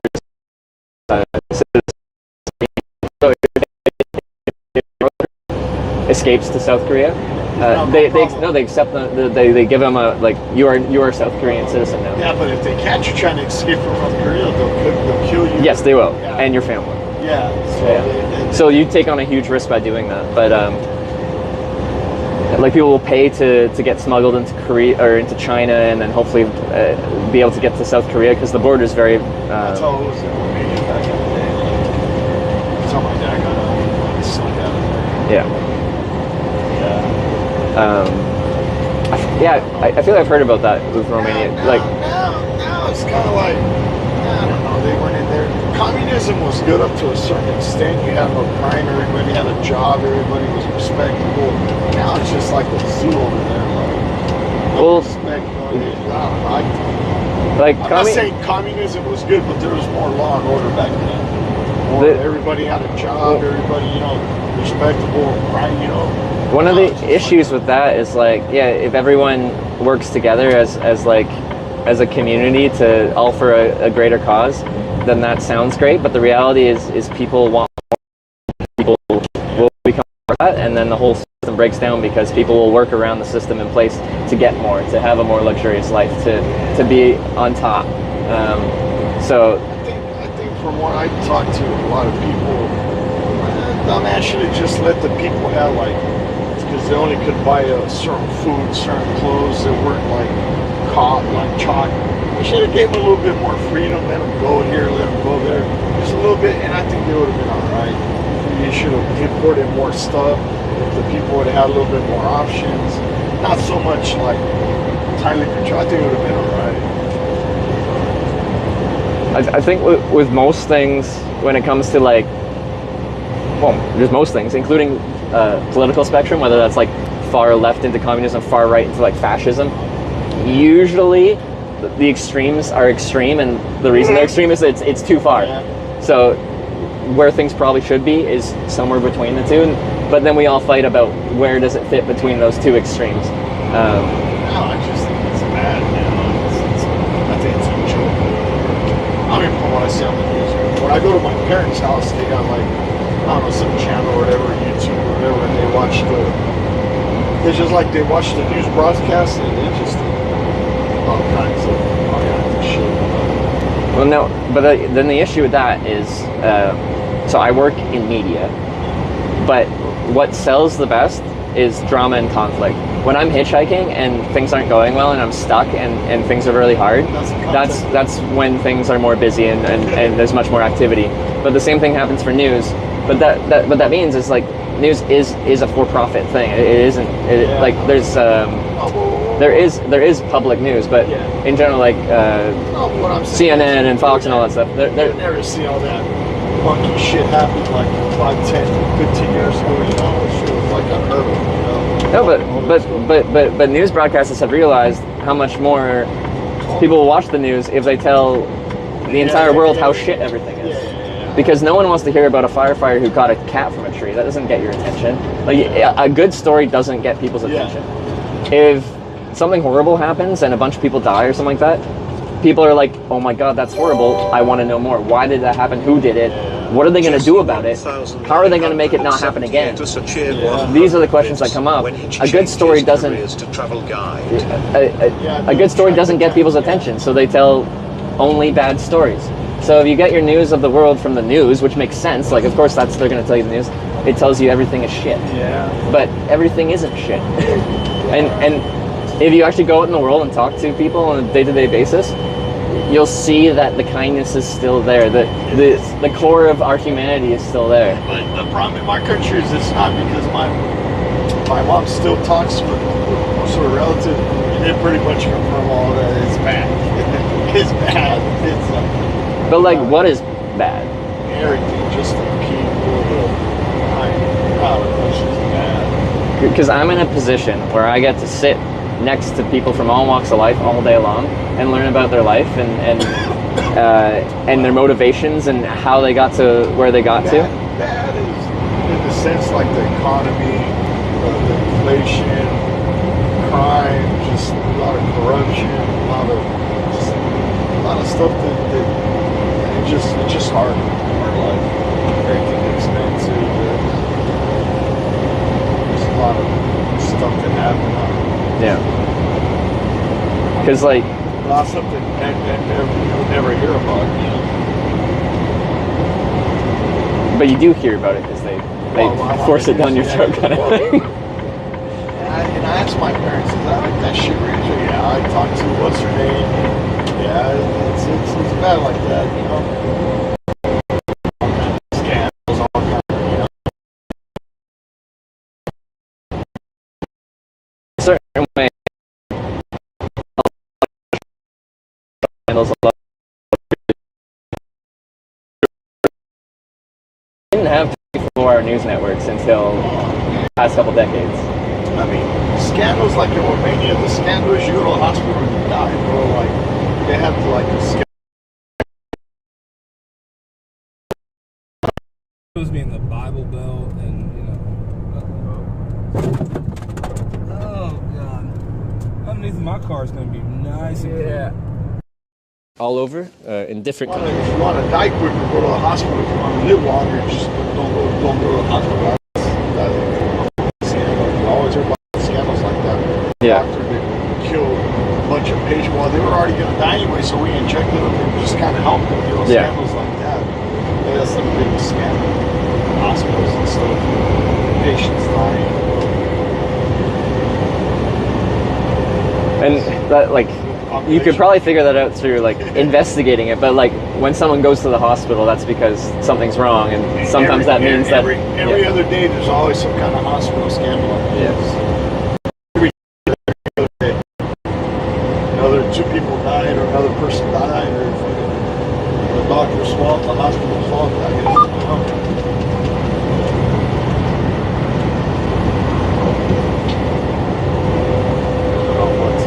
We got like another 100 miles to hit Texas. All right. Do you like Texas? Texas is alright. I like the 10 on Texas. Houston, Santa, I like it. It's alright. What do you think of traveling on the 10 versus the 40? I prefer it better. The 40 gets fucked up during the winter. Does it? Nice. So it depends where you're at. Yeah. I don't like the 40, to be honest. It's boring. I like the 10. More like a desert climate type. I don't like that cold. It gets a little too boring for me. Yeah. Because which part's the well, I guess like up through like Flagstaff. That's 40, right? With this guy from Phoenix, I just started with them, so I run out to like Florida, Georgia, so I stayed on the 10 and the 20. The guy I worked for before, I did a lot of Midwest, so I'd go up on the 17 Flagstaff and on the 40. And I'd get up to Chicago, like Indiana, up to there. I didn't like that. I don't like the Midwest. Well, up Chicago, that's now like 80 if we're going east-west, something like that, right? Well, I mean, Midwest up to Chicago, like Indiana, Missouri, up around there. Yeah. I didn't like that. I don't like that route. So, But like in the summer, fine. But in the winter, even in the summer, I don't like it. It's boring for me, but not in the winter. In the winter, it gets fucked up. Do you ever like go over the mountain passes on like 70 or something like that to Colorado? I did for about 7, 8 years ago. I worked for a guy who did 2 years straight, like Oregon, Washington, so I go through there all the time. Oh, okay. Yeah. You're signing along. What do you think of driving through the mountains, whether that's summer It's or winter? alright, don't bother me. I just won't chain. If it's bad enough to where you got to chain, I just go to bed. Yeah. And then I always drove during the day. I never mess around at night.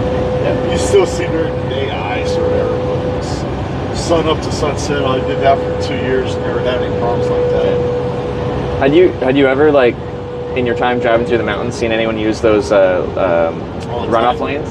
The what? The runaway lanes? Never, yeah. It was like, that sounds terrifying. Like, you got Cabbage. I don't know if you ever heard Cabbage Patch. Cabbage Patch, what do you mean? Cabbage Hill, where you got like 7 or 8 miles, just like twist, turn up, down, all of it. Yeah. Up there in Oregon, I think Cabbage Hill. That's the worst. Is it? And narrow road or? No, you got like about an 8-mile downgrade, like just where you got to go 20 is just like. Oh, okay. It's basically like this, like a line, dude. Like a 7, 8 mile, like. Okay. Which road is that? Or like what's the name? They call it Cabbage Hill. Okay. I don't think I've been there. On the 80. Oh, on the 80. Have I been? Cabbage Hill. I was just on 90 across through It's on the 80 right there. Yeah. In Cabbage Hill. That's the worst. I never seen nobody use it. And then you got Grapevine right there in California when you get out of LA. Yeah. Yeah, downtown's pretty bad. Those are the worst. See, people smoke their brakes, but not to where they have to take it off, right? Because yeah, usually on those big downhills, no matter what, you can always smell it. You can smell that someone's roasting their brake. And I don't know if it's a truck or a car, just like someone that doesn't know how to like not post their brakes the whole time. But when I first got my license, I didn't have nothing better to do. A friend of mine called me that a friend of his, one of his drivers got, I don't know what happened, the driver got sick, so yeah, he had like this older piece of shit truck. Like, I didn't really want to go, but I did it for my friend. I wanted to go help him out. Well, I picked up the truck in El Paso, went to New York, delivered, and then on the way back, it was just like an old truck. The fucking jack brake didn't work. And he gets me a load from Ohio, like a heavy load of cheese load, like fucking about like 17,000 and some change. Where I got him on the 40, he go down to 17. I told him, hey, dumb shit, your fucking truck doesn't have a jack brake. What the fuck am I gonna do? Oh no, just go pal. I didn't like that, so I should have knew better. I came down Flagstaff, barely came down, and I smoked the fuck out of the brakes. Did you? I mean, I smoked them too. Then I was like, okay, I'm fucking over there. I got to Kingman. Fucking Kingman's got like, you ever been through there? Probably. I don't remember off the top of my head. Before you get into like Kingman, you got like another like downhill. Yeah. I don't know if I fucked up the lines on the brakes when I came down Flagstaff. Everything was working. I could start fucking coming down like a fucking, probably like a 3-mile hill. Yeah. And nothing? Dude, I nearly fucking shit my pants in. I was like, and it's like the truck's starting to pick up speed. And I'm like 20, you know, got to about 30. And I'm like seriously thinking of jumping out the fucking truck. I was like, there's fucking. So I fucking pull over and there's a stretch of these fucking, just like that guardrail. Yeah. I fucking go, and I took out about half a mile of the fucking guardrail. And that fucking barely stopped me. It was like, there was. That's crazy. Yeah. Jeez. Fucking never again. If it wasn't for that guardrail, I would have been fucking. Yeah. Huh. Motherfucker just started to go down the hill, just like no brakes. That was the only one. That would be a terrifying feeling, right? Like big truck, shit your pants very in, heavy you know. load. Like you got a lot of momentum. And you know, like I was already thinking about jumping out the truck. It's like, you know, you're fucking. It's like, ain't no. Luckily, I had no sense to fucking. If it ain't for those, I would have been. Yeah. And the tow truck guy comes, so what do you do with the fucking guardrail? Fucking stop me. And he calls his fucking company. He's all, should we call the state police? Because this guy fucking took out all the guardrail. I'm like, are you fucking kidding me, dude? Like, you know, call cop, can maybe give me a ticket? I thought they were going to give me a ticket. And guys, I'll just fucking leave him alone. Just tow him. They towed him down the hill with some fucking brakes on. And the truck was fine, even though it took out all the guard.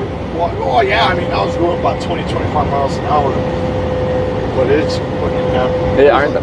Aren't they like metal guardrails? Wouldn't that fuck up the front of the Wow, it was a different kind of truck, an older truck, and he had like a metal bull bumper. bar, yeah. It didn't mess anything up. Yeah, that's nice. Yeah, it was like an older piece of shit truck. But yeah. if it was one of these new ones, it would have been fucking tall.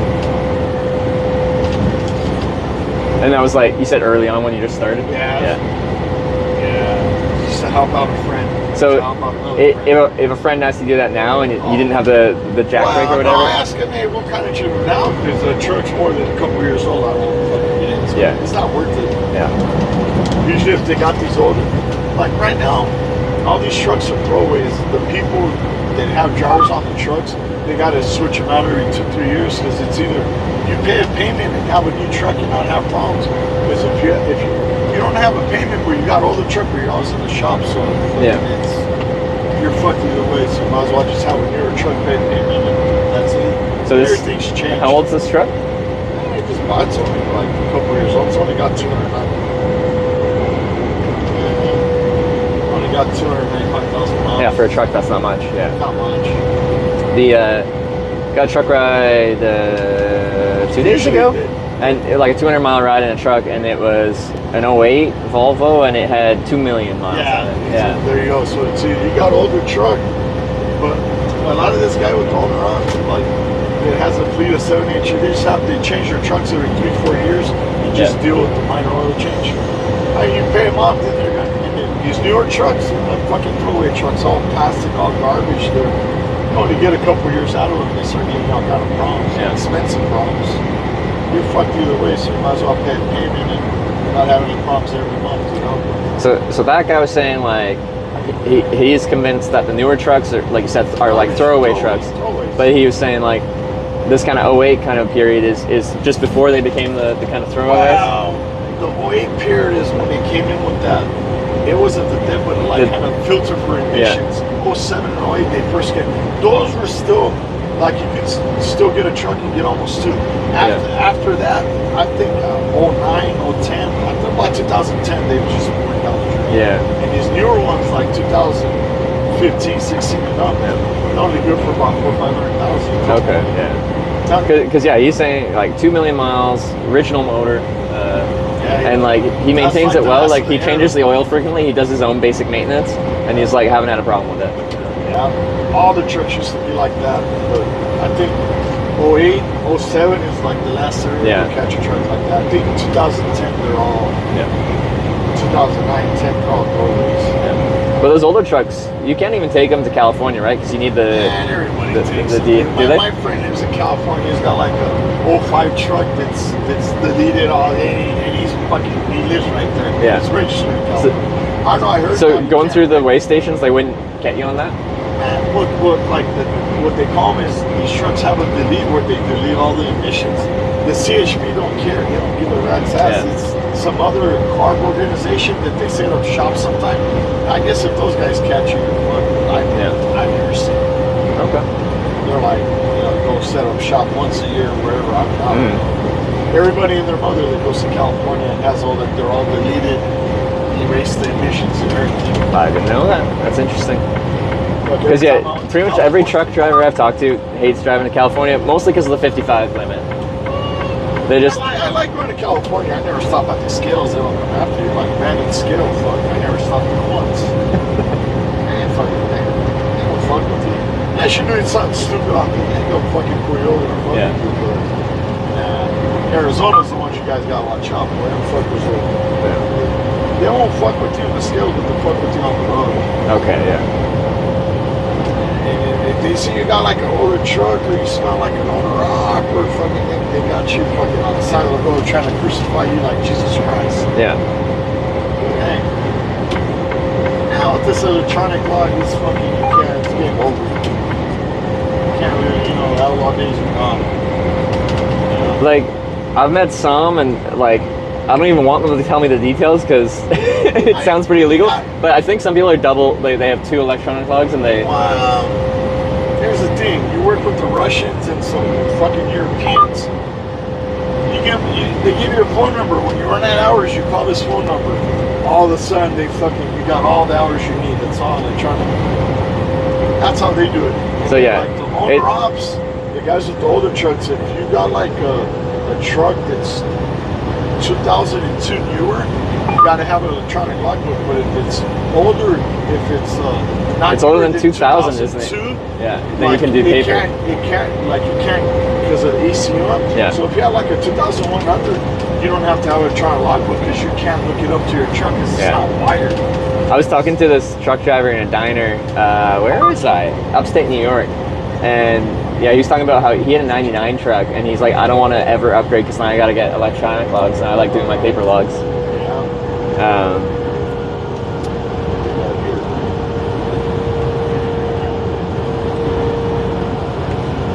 Look at him.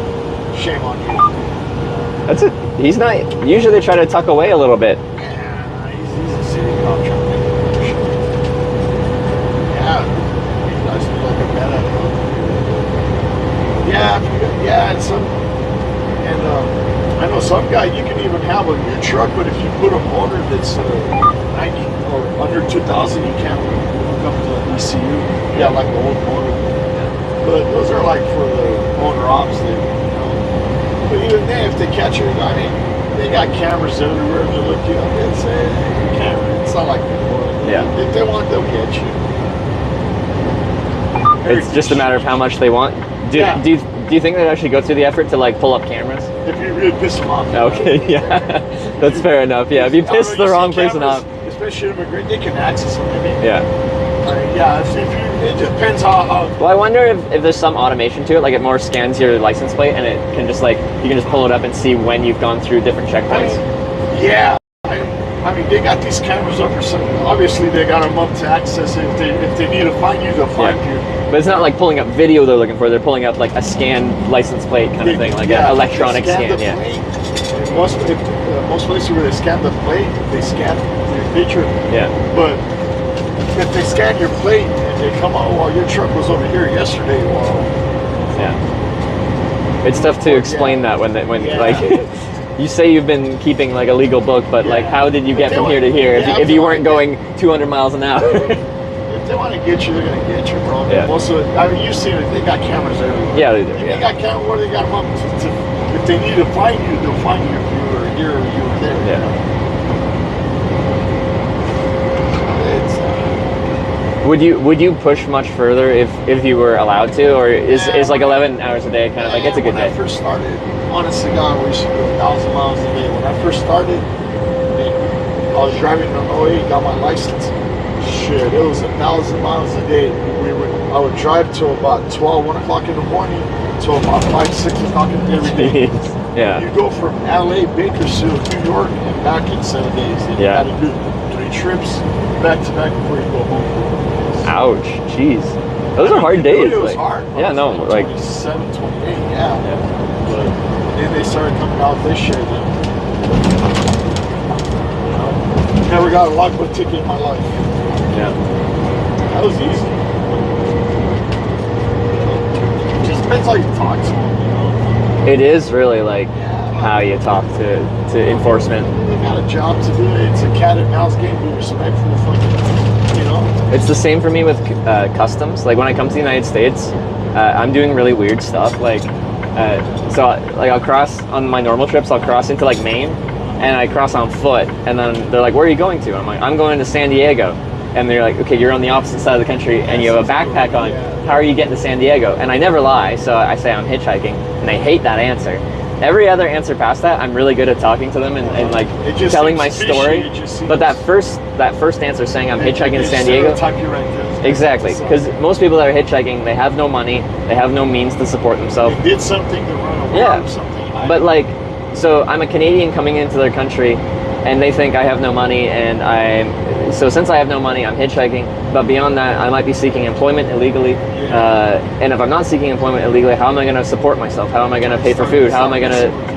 So I have to tell this big story about how I do this whole like broadcast thing. I quite often have to show them my bank account and show them my funds and everything, my ticket to the convention, and like all this stuff to It makes sense. so I can tell the story, but then I also have to have the paperwork to back it up, kind of thing. They're very diligent. Once they put me into secondary inspection, like they will go through my whole story of everything. Yeah, they get real anal when they put you in secondary. Yeah. But my rule is I will never lie to customs, because if they catch you in a lie, you're screwed. Like you are, and they will catch you in one and they try to catch you in another. Yeah. It's one lie leads to another. So like 100% honesty is my policy. I know that some of my answers will raise red flags to them, but I have good other answers that shouldn't get me through. The only answer I give when I lie is I don't know, because I don't know and I don't know and I don't know. I don't know. Yeah. I plead the fifth. I'll tell you some crazy stories. No, I don't know. I don't remember. Just say. Sorry, believe me, I want you here with me. I know that your love is gone. I can't breathe, I'm sorry. I know this isn't easy.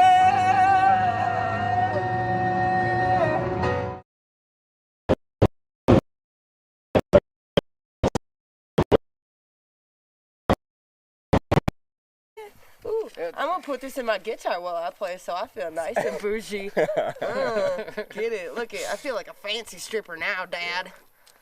Dope. like going to like LA at least, like LA, San Francisco, then San Diego? Yeah. You're probably getting from there. You're probably getting for sure. You'll get a ride to LA. Yeah. From anywhere in Texas, you get a ride to LA for sure. Yeah. Or even in Phoenix. I think you're better off going to LA and then south. San Diego. That well, just LA is tough to get out of from a hitchhiking perspective. You hitchhiked on the 8 before? Yeah, I always on every trip I always come in from right there in Eloy. Like what's it like El Centro and Eloy, Arizona is where the 8 starts. Yeah. El Centro is like because I usually don't take the 10 the whole way. I'm usually on like the 70 or the 40, and then I drop down from the 40 to the 17. Because I jump down at the last bit because I want to avoid LA, but I forget where I usually jump down south at. I jump down to California. It's the 15. Yeah, okay. Takes you down to like San Bernardino. Yeah.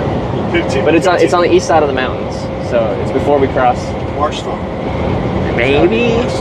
Because from Barstow, you come down on the 15 and it takes you to like San Bernardino. Because my goal is always to avoid the craziness that is LA, and if I come in from the east over the mountains into San Diego, then it's a straight shot right into San Diego. It's easy. Yeah, Barstow 15 takes you all the way to San Diego. Yeah. So we'll see, and it also depends on like who picks me up, and that will change it, right? Like I might have an idea of which way I'll go, but if someone's going really far away and it's just slightly off the route I was planning to take, but still extremely productive, like I'm gonna go that way. Yeah. Anything this morning? If you're hungry, you just yeah, I'll let you know, and same for you if you get hungry. But yeah, I ate 2 hours before you. Oh, okay. Yeah. You're good for a while. Yeah. Well, I guess I need in Texas. Yeah, sounds good. I don't know what time do you go off? I go right now. Here it's 11 o'clock, but I go by 9 o'clock Arizona time, so it's still morning for me. Oh yeah. I go by, it's barely 9 in Arizona. Here it's like 11. Yeah. So I don't go by off the local you go off of your local time. Well, that makes sense. I don't go off the local time. I go off the Arizona time. Yeah. So have you eaten today? I drank some coffee out. That's not food. Huh? That's not food. I ate some bad. I ate something that kind of fucked up my stomach yesterday. Yeah. I got me some eggs. I was like, I had some olive oil. I'm cooking up some eggs. I didn't really feel like. Yeah. Do you cook for yourself more than you go? Sometimes. Yeah. But today I didn't feel like cooking. I'll eat somewhere. There's days where like I got food, but I don't feel like cooking. I don't cook. Yeah. It depends on work plan. I had this truck driver a couple days back, and he used to work in a kitchen for like, I don't know, 8 years or something like that. So he's like a good cook and stuff like that. And he wanted to like show me some cooking, so we stopped at a rest area and went under a gazebo, and he pulled out his like barbecue thing, and he like cooked me steak and vegetables, and I'm like, what? Yeah. Like, I was spoiled. This guy just started with got this shirt, so this don't have a fridge, but usually I got like, if I got the fridge, I rarely eat out. I always cook it. Yeah. So. You save a ton of money doing that, right? Like. Yeah, but I can't eat the shit they sell. Oh yeah. My stomach's real sensible now to all that fast food shit. Yeah. Even if I wanted to, I can't eat it most of the time. Yeah. But I don't feel like cooking. Texas usually got good food. Yeah. Texas usually got good food. What food do you go for if you are picking something up? Man, I usually get like the steak or something. In the mornings, I like biscuits and gravy. Oh yeah. I can't find good. Very few places I can find good biscuits and gravy. Okay. What makes it good? Like, is there a specific? Okay, I wasn't sure if there's a specific like texture to the gravy or something like that. The sausage, the biscuits are made from scratch. Yeah. It's very hard to find. I was right there at the petrol, right there at the truck before I picked you up, and they had some edges. Yeah. That's why I stopped there. I know sometimes they got good biscuits. I'm still quite lucky. My stomach just takes what I give it. So like. I used to be like that 15 years ago. I'm worried that's gonna stop at some point. That's why even if I want to, I can't. Yeah. My stomach won't let me take it. Because like, I've never felt so connected to like food being an energy source.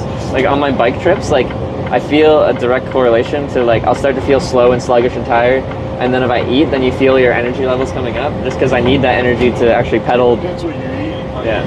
But like, my body is just like a garbage can. I can throw anything in when I'm cycling, and I can feel that energy being pushed into my system. I used to be like that for 20 years of this shit. Almost 15 will take it slow on your metabolism.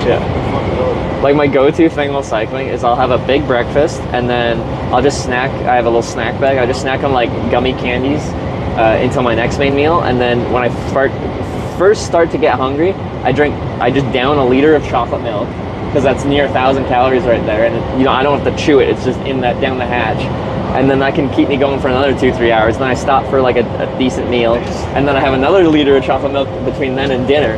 I have the weirdest diet when I'm cycling, just because it works for me. Before I kind of separated my wife, she always had homemade tortillas, beef. I mean, I always ate good all my life. Yeah.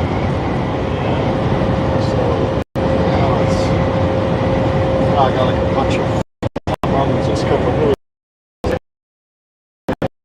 Might not really, I'll just fucking eat one of those and that's it. I'm also partial to some instant ramen here and there too. Well, so. it's a lot better than that gas station shit. You know? Even if I want to, I can't eat it. Yeah. And then I won't eat it because I'll be fucked up. Like, I ate the Taco Bell the other day and it just messes me up for like a day or two. Yeah. Is there any fast food that makes something that is clean and like you can eat good? Like what's your go-to? In-N-Out? Yeah. In-N-Out burger. In-N-Out burgers are solid. I do like those. Yeah. You don't have them everywhere. Yeah. They're expanding, right? They're going more places, aren't they? Yeah. Texas, Dallas is the last place. Yeah. And then I stop at a lot of Sam's Club and a lot of Costco. Yeah. I get like those chicken delis, and then I'll eat the chicken with like an onion and a tomato, and I'll save up the meat. And then when I do a top ramen, I'll just like add some of that in. Yeah. Like the rotisserie chickens they have. Yeah, that's. I used to work at Costco. Use the leftovers and make them with my soup. Yeah. The price too, it saves me money, but you know, like I said, I don't have a fridge. If I had a fridge, I usually have like a lot of sausages and stuff, a lot of meat, and I usually make my own soup and just throw them in with a couple. Is it common that newer trucks don't have fridges in them? I feel like that's an important part of. Well, this guy was just being cheap. This is a cheap truck. Yeah. Because most of the trucks do have them. Yeah. I don't know, like I said, when I started with this guy, I flew out to actually Jacksonville to pick up the truck there. So he bought two, and he's got some other trucks in the yard with fridges. So these are the kind of ones you're saying, like at 500,000 miles, they kind of set the crap out. Yeah. This is a cheap one. They don't got a lot of features already. Yeah. Can't be picky. It goes. Yeah, it gets the job done. Yeah, exactly. Can't blame the guys right now. They're probably trying to buy the cheapest shit and make the most money like everybody else. Well, oh yeah, like you say he's got about 10 trucks? Yeah, about 10 trucks. He's got about 5 or 6 of these that aren't that old that are all fucking parked. Get ready to go to the junkyard. Yeah. Not too older than this. Use them, and when they break down, get rid of them. Do you know how much like one of these throwaway trucks costs these days? It just this one he bought from Warner, you know, the big reputable company. Yeah. I figured he paid like 78 grand. I don't know. Oh, that's not that much, but yeah, it's a throwaway truck, I guess. Yeah. Because a lot of trucks new are like a few $100,000, right? One of these trucks, a Freightliner, the cheapest brand new, they're like 170. Okay. Kenworths are like 190. Yeah. What was it? These are the cheapest ones, Freightliner. Yeah. Actually, a lot better than Kenworths. I was just on one. My last job, motherfucker was pretty. It made a lot of noise. Just I didn't like it. Well, yeah, a lot of people like the Kenworths, the Peterbilts, put the straight pipes on them, make them real loud. Yeah, those are like owner-op trucks, the cowboy trucks. I call them cowboy trucks. A lot of people like them. Yeah, they're fucking expensive. Then they better be doing something good and be making money because fucking even those new kids are money pits. They should get rid of that motor. Yeah. A lot of people just fucking junk that motor and put in like a cab on. put a lot of these motors, like Caterpillar don't make motors no more. Yeah. Detroit, like they get a lot of the older model motors, and they built them up and they put them there. I had a long conversation with a truck driver about that. How I think it was the Caterpillar motors were like really solid motors, but like they don't make them anymore, so you got to buy like some new old stock, which is hard to find. So they're very expensive. Yeah. And what happened was they started coming out with all this emission shit, and the smart people started buying trucks, yanking the motors out. Whenever they start getting around, they take them out and go to a junkyard and just get a junkyard motor and put them in. Yeah. And then for a while, they were calling them glider kits, where you buy a brand new truck without a motor. Yeah. And you can put whatever motor you want. Oh, that's kind of neat. Yeah. They have different kind of companies just buying gliders. And they went around and bought all the old motors and they were putting them in those glider kits. And next thing you know, in a couple of years, you can't find fucking motors no more. Yeah. They're all because they pick through them all. Yeah. So it's the whole industry's changed. In the 15 years you've been driving, is there a favorite like kind of trucking brand that you think makes the best truck as from a driver's perspective? I like Kenworth. Yeah. Those like older Kenworths, just the T600. They're good trucks. Like I said, I never really wanted to become an owner-op. I always wanted to have my family. I didn't want to deal with the bullshit. And that's one aspect of trucking I find interesting because people have different opinions on whether owner-operator is worth it. You can make more money, but you have so much more to worry about. Well, I had my kids and I had my family back then. And I was already gone enough. Yeah. I thought about but I had to be gone even more. Yeah. And then at the end of the day, my two boys ended up passing. So the other day, I still got fucking nothing. At least I feel bad. I didn't spend more time with them. Yeah, no, for sure. You see what I'm saying? Yeah. So that's I didn't want to get into it because you could have made more money, but you would have had to be dedicated. Yeah. That's why I didn't want to do it. And now I feel like the owner ops are. Back in the day, there was like a lot of I call it leftover loads. There would be loads on the load board that all the big companies would have their loads, would have their contracts, and there would be so much work left over for everybody, they didn't know how to get rid of it. Yeah. Now the economy's so tight that whatever loads there are, they're like, oh, the big companies got them. And the load board, which was the overflow of all the loads that nobody wanted, there's one or two load with that. Oh, okay, yeah. There's one or two load boards, so all the owner ops are having problems because they're so small and they depend on the load here, load there. But since there's like nothing right now, whatever available, the big company of the contracts got that. Yeah. So there's no leftover work, so they're in hot water now. See, the truck driver I got picked up by earlier a couple days ago, he's based out of Orlando, Florida, but he's like, it's really hard to get a good load out of Florida. And I was there since Monday till fucking Friday morning. Waiting for Jacksonville, yeah. So he was driving 600 miles to pick up because he's like, I can't just not work, so he was driving empty miles. To Atlanta or something. To find a load.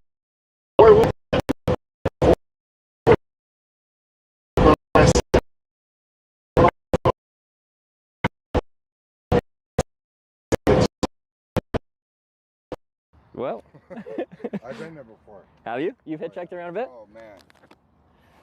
I didn't always have a vehicle, kid. No? How old are you?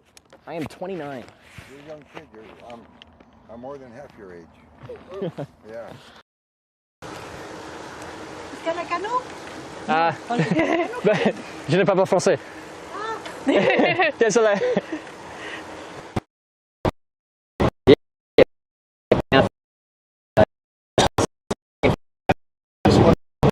Down through all the levels of society. So nobody's making anything. The materials aren't being made to fucking ship to make it. The loads aren't moved. And if you look, and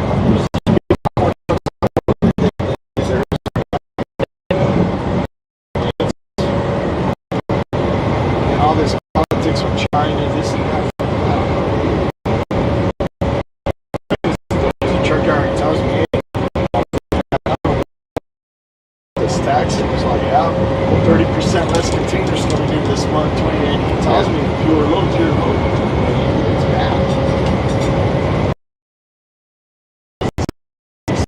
there.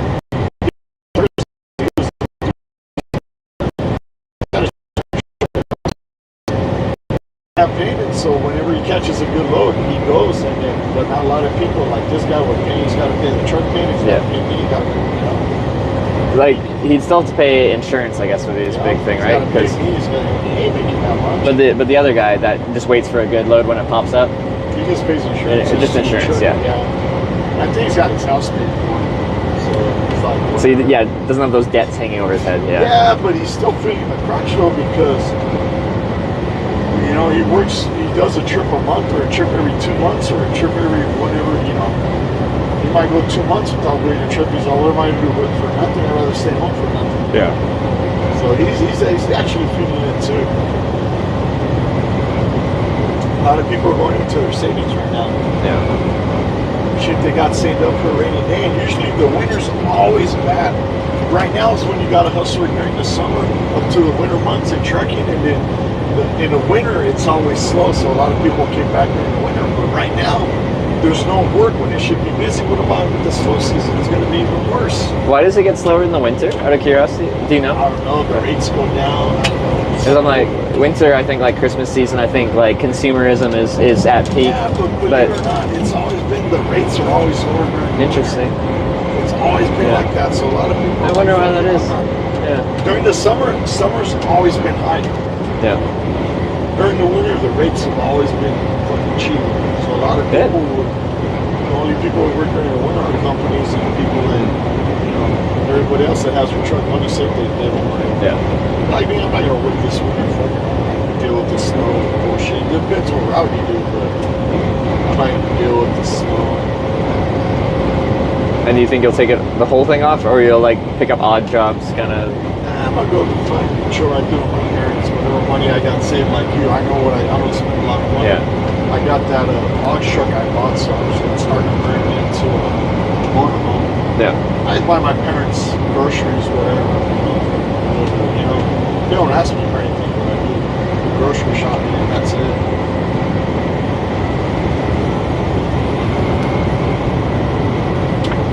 When I had my kids in my family, I was working there at home. Yeah.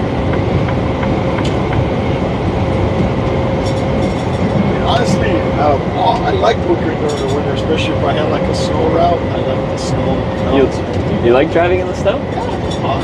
Because I'd say a lot of the drivers I've met, I like to figure out what they like about trucking or where they like driving through and stuff. Most people don't like the snow. I like it. I don't like the cold, but I like it. Just no cops, nobody fucks with you. Yeah. Gotta do your own thing, you know? Yeah. During the summer and good weather, it just,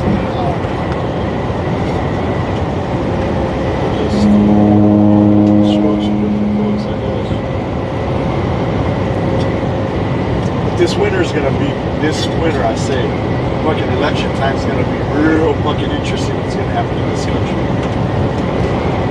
Yeah, I think you could say that. Yeah. Shit, if we'll march along, try to keep that broad in office, and tonight Trump is, I don't know, just.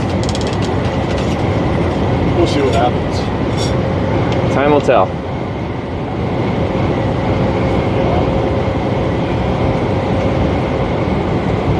And this road is just like. So after the convention, what do you got planned after that? So my girlfriend and I are going to go to Canada and see our family for a while, so we're going to take a car and do a road trip through Western Canada and visit her family. My family are spread out. We planned our next trip. Winter can be more difficult because it's not as nice to stream traveling in like winter conditions. Now you can go to where it's summer in the southern hemisphere. Are you limited to where you can go in Canada in the winter? Well, like you can travel in the winter. It's just harder and less comfortable and harder for the technology and stuff like that. But you get pretty bad winter storms up there.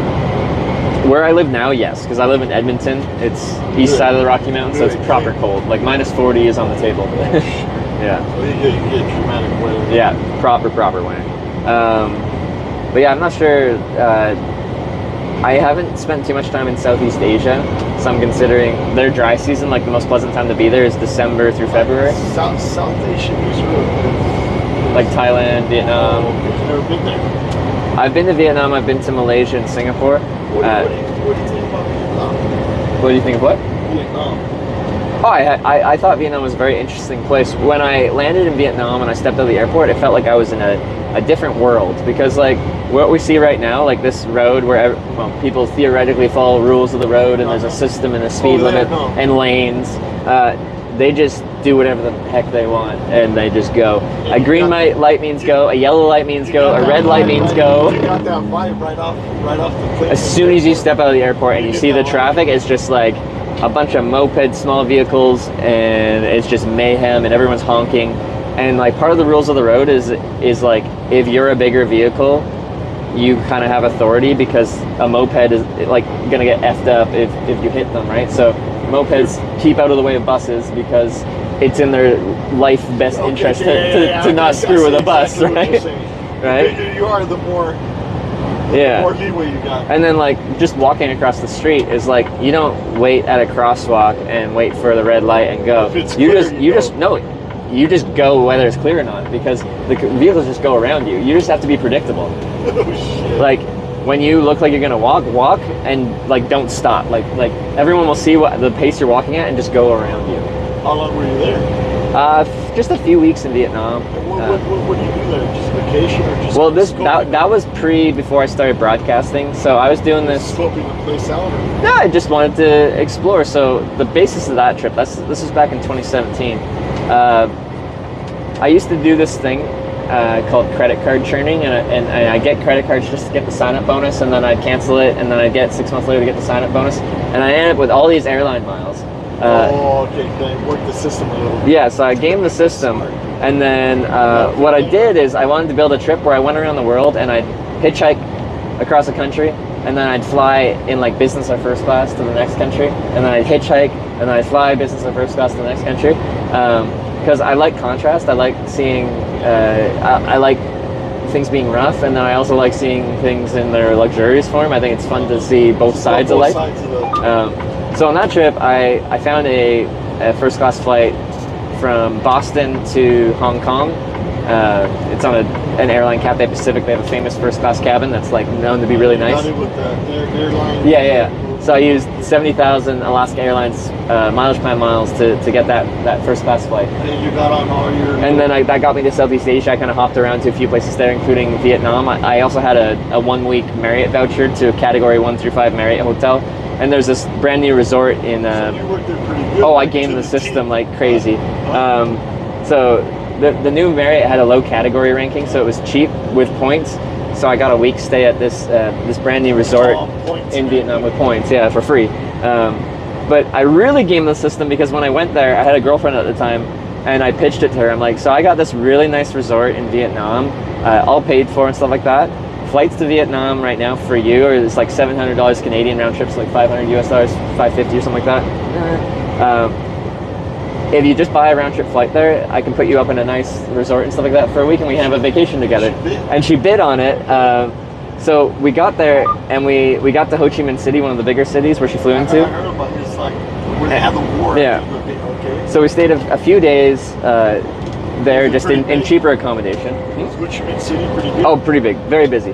And we went to markets because we weren't quite at the area with the fancy resort, but we decided we were going to tell the resort that it was our honeymoon. So we bought fake rings in Ho Chi Minh City at those small street markets, and we got to the resort. It was an island called Phu Quoc, this little island that's pretty much all resorts and stuff like that. And then I had status with Marriott through all this credit card stuff, so I already had status, and then it was my honeymoon, so they like gave me like a cake on arrival. It's like, congratulations, Mr. and Mrs. You got like the icing on the top. And then we got all these like perks and stuff like that through my status, and then going there for a honeymoon. So we're there for a week, and then she went home, and I flew from there down to Australia. I hitchhiked across Australia, came back up to Asia, another high-class flight to Africa, and I was going to do some stuff in Africa. I wanted to climb Kilimanjaro, the highest country. How's Africa? The thing is, I was there, and it was November, and I always just used to wing things back in the day. It turns out it's the worst month to climb Kilimanjaro because it's wet and dreary and miserable. So I decided, no climbing Kilimanjaro. I'm just going to connect up to the Middle East, where I've had another nice flight back from the Middle East back to North America. And that was the flight. It was Etihad first class apartments, and you get to shower on the airplane. Like at 40,000 feet, you get to take a shower. It's a bit of a nice airplane. Yeah, it's one of the Airbus A380s, so it's the two level airplane, 2 floors on it. So that was the trip where I ended up in Vietnam. So like I went to Vietnam specifically because I had that hotel voucher, and then I convinced my girlfriend at the time that I'm like, this is a good idea. At the hotel the whole time. Well, we stayed in Ho Chi Minh for a little bit without that fancy hotel, just cheaper places, and then we had a 7-night voucher for that fancy one. How was the not so fancy part where you stayed in the lesser fancy? Oh, like I thought it was much more like culturally interesting because you liked it better, because more interesting. I have only so many days of like laying on a beach and like relaxing where I feel like mentally engaged, because like I get bored of just chilling. I want to go see things. You gotta be on the move. Yeah, so in the city there's a lot going on. Like we stayed in cheap hotels. They were whatever, they're fine. But no complaints about them. But it's much more interesting to see the difference. How much like was a cheap hotel? How much you need to like spend a month over there? How much was a hotel? I think it was like a cheap but decent hotel was like equivalent of like $25-30 or something like that. Yeah. I don't know what it is now. The food was good, yeah, and cheap. The food was cheap. Make it right there in front of you most of the time, though. It depends on where you go, but yeah, you can absolutely find a lot of stuff where they'll just make it right in front of you. Yeah, and I like Vietnamese food, and Vietnamese coffee is good. It's very sweet, but it's good. How are the people? They didn't try to like mug you or rob you? No, the people there were nice. Like one time, I was just kind of like lost looking for a hostel I was supposed to stay at before my girlfriend got there. And I couldn't figure out the streets because the naming isn't as clear as it is here. Try to take advantage of your... No, some guy on a moped just came up and was like, "What are you looking for?" And I'm like, "This place," and I can't find it. And he's like, "Hop on, I'll take you there." And I just hopped on the backseat of his little moped, and he like took me in there. He's like, "It's there," and I'm like, "Okay." So. Pretty chill, pretty cool people. Oh yeah, no, like I had a good time there. I liked it a lot. Malaysia was cool. A lot of people speak English there as well. How was Malaysia compared to Vietnam? How would I compare it? Vietnam was more poor, a little more ghetto. I'm sure in places in Vietnam it was, but where I was, I didn't so much see it. But the thing was, I didn't hitchhike in Vietnam. I just stayed in Ho Chi Minh and then a resort island in Phu Quoc. In Malaysia, I saw more poverty because I was hitchhiking through small towns. In a lot of you went about everywhere. Yeah, I flew into Singapore, and Singapore is like right on the south, and but it's very small. I took People picked you up over there, hitchhiking. Oh yeah, easy. And a lot of them, most of them would speak English fine because of colonialism, because of Western people. And I hitchhiked to what's the name of the city? Malaysia. It's gonna come to me at some point. I hitchhiked partway up there, but like I liked hitchhiking in Malaysia, but it was the wet season, so it was really hot and really humid because it would have thunderstorms every evening, and like the air would just be so heavy with all that moisture and stuff like that. So I was supposed to hitchhike through Malaysia and into Thailand, but I was just so tired of the heat, so I flew from Kuala Lumpur to New Zealand because it was like at that time of the year it was like, I don't know, 45 degrees and raining there. I'm like, yes, it's like cold. And how's New Zealand? New Zealand, more expensive over there. Definitely more expensive than anywhere like in Asia. Easy hitchhiking, beautiful country, nice people, no problem getting around hitchhiking in New Zealand. There's like a tropical climate, is it? No, they got seasons. They got seasons. The south is much more. There's a South Island and a North Island. The South Island is much more mountainous, and it has a lot of like ski resorts and stuff like that. They got snow. The north is a bit flatter, and I don't even know what their winter weather is like. It might get cold enough to snow there, but I'm not knowledgeable enough to say for sure. but no, it's an enjoyable place, and it's easy for me traveling because one, they speak English, so like that makes it a lot easier. Like we talked about hitchhiking in Japan and needing a translator. That adds a big challenge to traveling when you can't speak the native language. Japan was a little bit more clean. Japan's super clean, obscenely clean. And the thing is that it seems so strange because more meticulous. Yeah, what I can tell from videos and stuff. I was so surprised because one thing about Japan is there's no public trash cans. There's no garbage, like when you have garbage, but it's super clean. They're meticulous. Yeah. But like in Japanese culture, like it's very much expected of you to be a certain way, like polite and respectful, and like customer service is done in a certain way, and like you're very catering towards customers and stuff. Like it's done in a very particular way, and I felt very safe there, even though the language barrier was there. It seems like in the 50s, everybody in their place, everybody like nobody acting a fool. You get like a different vibe, like yeah, like I'd say the average person, like a communist vibe. yeah, they feel like they have to fit a specific mold, but there is very interesting subcultures in Japan. They're just a very small percentage of the population. Like, for example, in Tokyo, for decades, there's been like a small subculture of people, I think they call it rockabilly.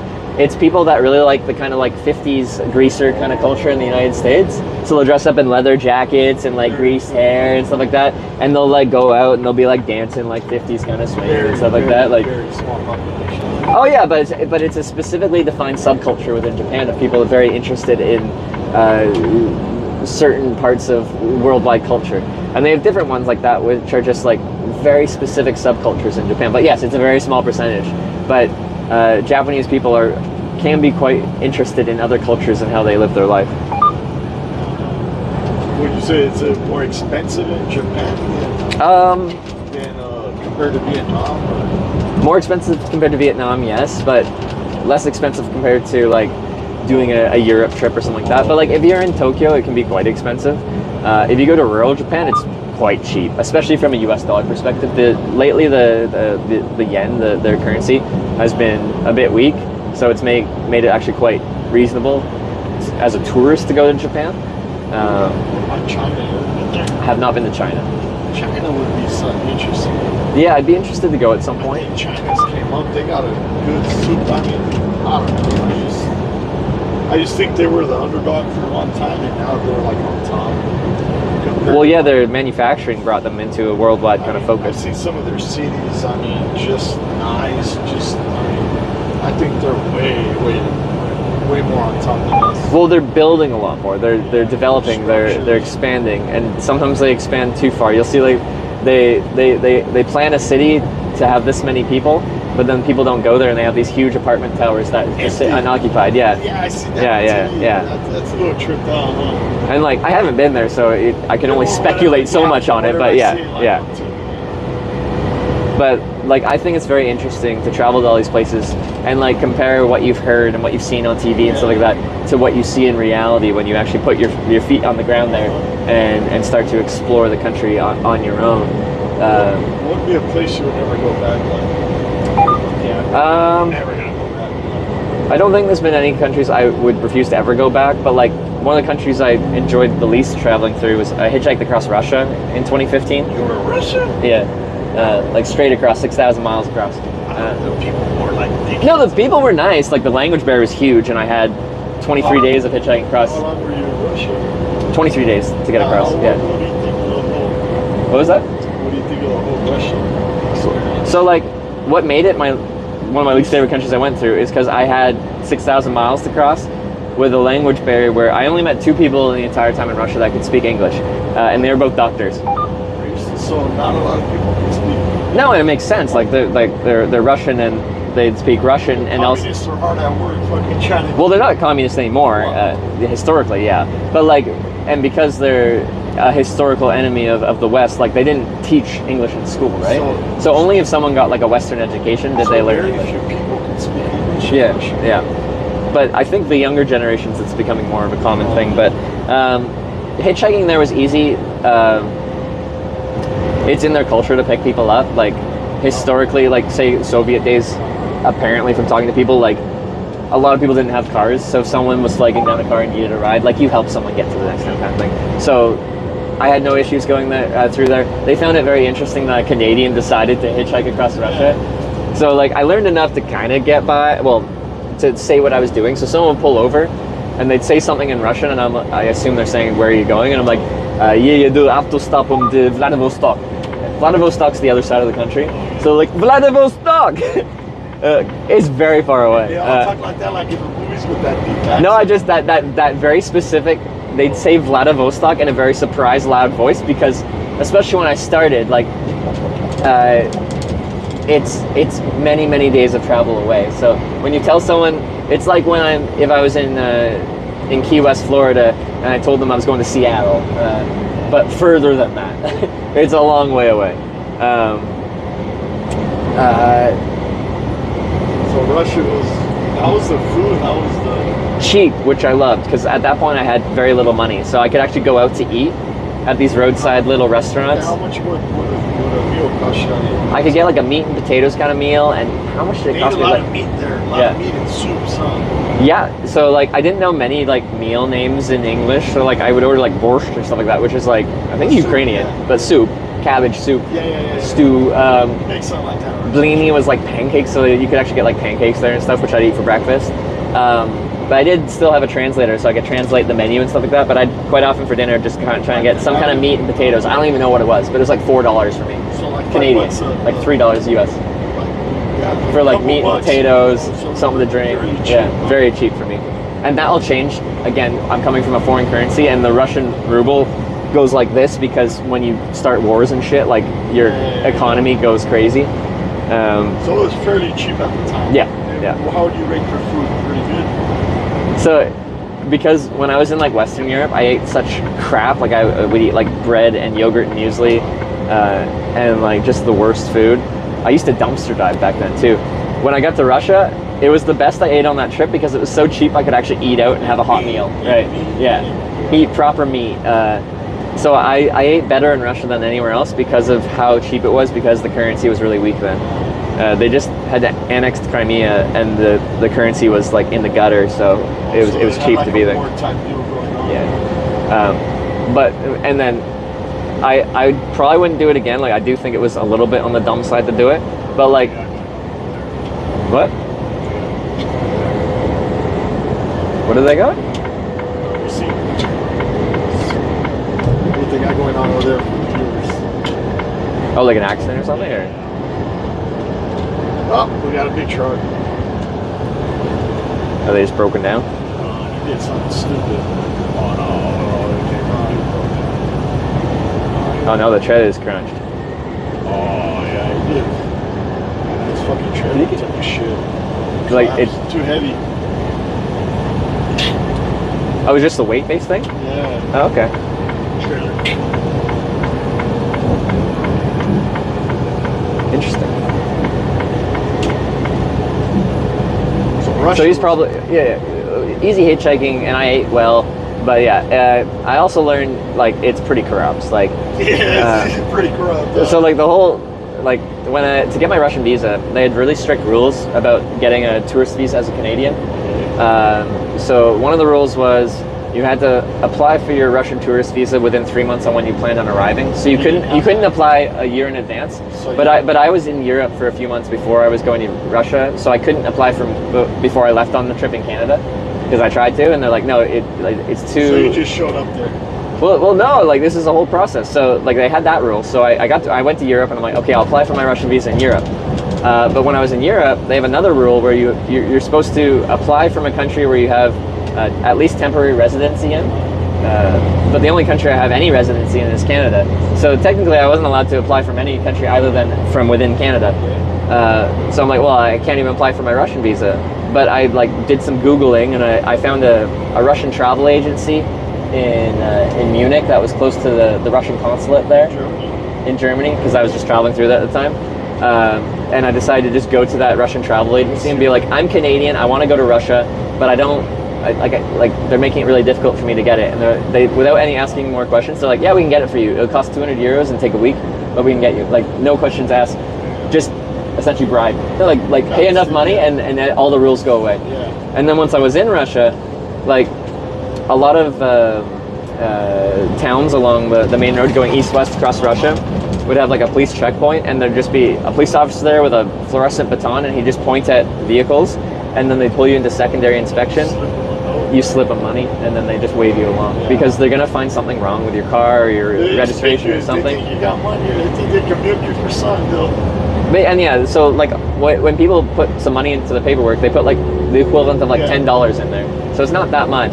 But when I talk to Russian people like through the translator about what's going on, they're like, "Oh, it's bad luck today. I got to pay the road tax." Essentially, it's just the way of life, right? Yeah.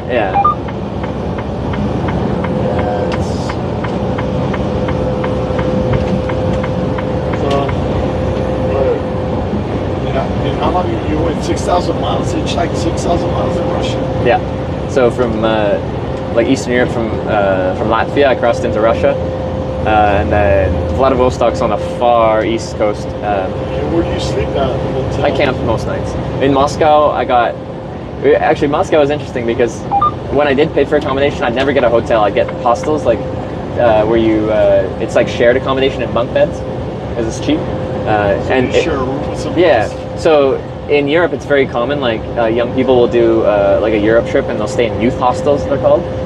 So it's a lot of young people without much money, and so what is it, like a room divided in two? No, it's like just a bigger room with a bunch of bunk beds, and anywhere from in total 4 beds to, or some of them are. Like, say you were to get a regular room, how much would a regular room be? In Europe?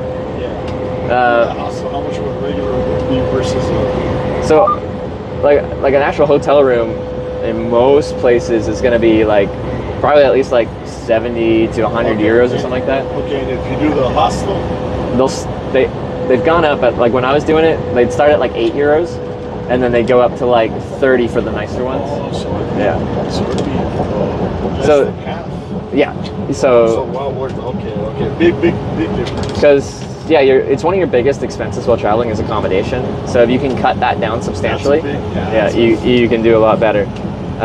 So I tried to do that in Moscow, but in Europe it has like this kind of like backpackers, people traveling from different countries kind of vibe. I stayed at one in Moscow, and it was essentially like low income housing for young Russian students. So it was just a bunch of Russian guys in these hostels. And when I checked in, like the check-in agent is just like, you probably don't want to stay here more than a night. Like it's not what you're looking for. So they referred me to another hostel in Moscow that would be more accommodating to what I'd be looking for, like to have people traveling from different places. So the next night I went to this other hostel, and it was still really interesting to me because in every hostel I went to in Europe, it would have Americans and Canadians and Australians and like people from Western countries that like to travel. Hitchhiking kind of. No, they wouldn't be hitchhiking. They're just Europe's great because you can take like buses and trains for cheap around and get around the entire continent very, very easily. But it was just a very English-speaking environment. In Russia, though, because all those countries are required to get a very annoying visa to go there, there was no English-speaking people there. Everyone was from different former Soviet countries. Like I've talked to a guy from Uzbekistan. There was a group of Brazilian people there because Brazil and Russia at least had an open borders agreement where people can travel freely without visa between. Russians can go to Brazil and Brazilians can go to Russia without applying for anything. So there's like some Brazilian students that were studying in Europe, but they're like, well, we can go to Russia without a visa, so let's check it out. But it's the only time I've been in a hostel where it's just like non-English speaking.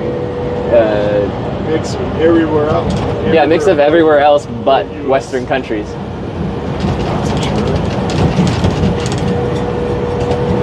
You ever been to Cuba? I haven't yet. That truck driver I was telling you about, he was from Cuba, so I was picking his brain about going to Cuba. What do you say? They say you can't get a flight here directly to Cuba or something. Yeah, no. U.S. to Cuba have had their sanctions and embargo through Canada. Or Mexico or somewhere else. Yeah, you have to connect through somewhere. But yeah, Canada doesn't have the same thing, so we have direct flights to Cuba. Oh, okay. Yeah, but that was telling me, hey, you can't get a direct flight, so you can't go directly from here to Cuba because like. Yeah, no, yeah, and it's been that way since like 60s, 70s, like Cuban Missile Crisis, like late 60s. Yeah. And this bridge looks crazy too. Yeah, it's the last bridge we got. Yeah. In Texas. This crosses into Texas or just shortly after? Shortly after. Oh, okay. 29 more miles. Oh yeah, the mile markers tell us how far, yeah. Remember we had that bridge out, this is the last bridge, it's a little bit higher. Yeah. It's like a port town right there.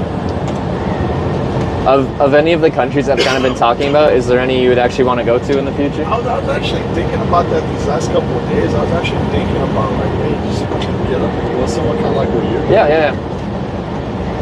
Cuba, maybe China or Asia. Yeah. I don't really want to go to Europe, to be honest. I don't know why. Yeah. Cuba or fucking China or South or Asia somewhere. Yeah. Where I'd probably go. And you just went there with just your backpack, just go. That's true. That's all you need. I love having my camping equipment with me because when I'm traveling, like. How do you do it on the bitches with the luggage or whatever? So it depends. Like if I'm just hitchhiking, this backpack, if I take some of the stuff out and carry just like a small little like fabric shopping bag thing, this goes down to carry-on size. So I have this is my carry-on, and then that little shopping bag is my personal item. It's in there. It's in there. Oh, I have 3 shirts, 1 pair of pants, 5 pairs of socks, 3 pairs of underwear. That's it. Did you get by? I get by. Now everything is merino wool, so it doesn't really start to smell. So whenever you wash it, if you're like washing it dry quick. So this material, it isn't the fastest drying, but what it is like, what makes you smell is like in the hot spots, bacteria grow in that spot, and as they grow in their life cycle starts to make this smell that smells bad. This material, it's wool. It just doesn't look like it. So it's a natural material that sheep obviously don't want bacteria to grow in their wool. So it's naturally antimicrobial, so it doesn't let that bacteria grow in it. So I can start to smell, but the shirt doesn't hold that odor. So I can re-wear it more days without needing to clean it because it stinks. It can still get dirty, but like it doesn't smell. So I can bring less clothes because I don't want to carry a whole suitcase. You don't mind me asking? No, it's fine. Like, especially one, I think us normal like people, we don't do that. Like we think, oh, we gotta take some clothes, we gotta take this, we gotta take that, so that all back. Like, yes. And like a lot of people that travel, you'll find on your first trips, you bring too much. Pack real light, big pack. Well, no, when people first travel, they overthink it, and they're like, I'll need this, I'll need that, I'll need that, I'll need everything. I got that, and I think you see that container with the bags? Yeah. I think I'm light this trip. Because that's all your stuff in there? Yeah, like clothes and stuff? I don't have enough, I'm like real light. Like, yeah. You see what I'm saying? Yeah. But it's like, once you have to carry it on your back, you realize like real quickly, like if you're carrying too much stuff, you're like, I really feel all the stuff I'm not carrying. So you're just like real packed, like just what you need to get, you already know what's done. Yeah, but like when I started, I didn't know, so I used to carry more stuff, right? But like as you do it more and more, you realize what you use and what you don't use. So the stuff you don't use, you just stop bringing. So like I used to always bring a camp stove with me, but I'd end up just not using it very much. So like why am I bringing a stove and a fuel canister? So you got it all down packed to the teeth. So I have a very specific system to how I pack for everything. So like I can bring all my broadcasting hardware, but still get everything down to a carry-on size. Now the bike has to be checked. You don't need a charger or a charger? First last night, so I'm actually quite good, but like a power bank or something? This is a big power bank, so this is just running everything off of there. How long would that last you? Like a day. This will last just the phone for like a day. How long does it take to charge on? So this is a part of my system is I want to carry less batteries, but batteries when I go to recharge. My go-to if I'm camping and stuff like that is I just recharge when I get dinner somewhere. But this can recharge at 100 watts, and this is a 100 watt-hour battery. That means it can go from empty to full in about an hour.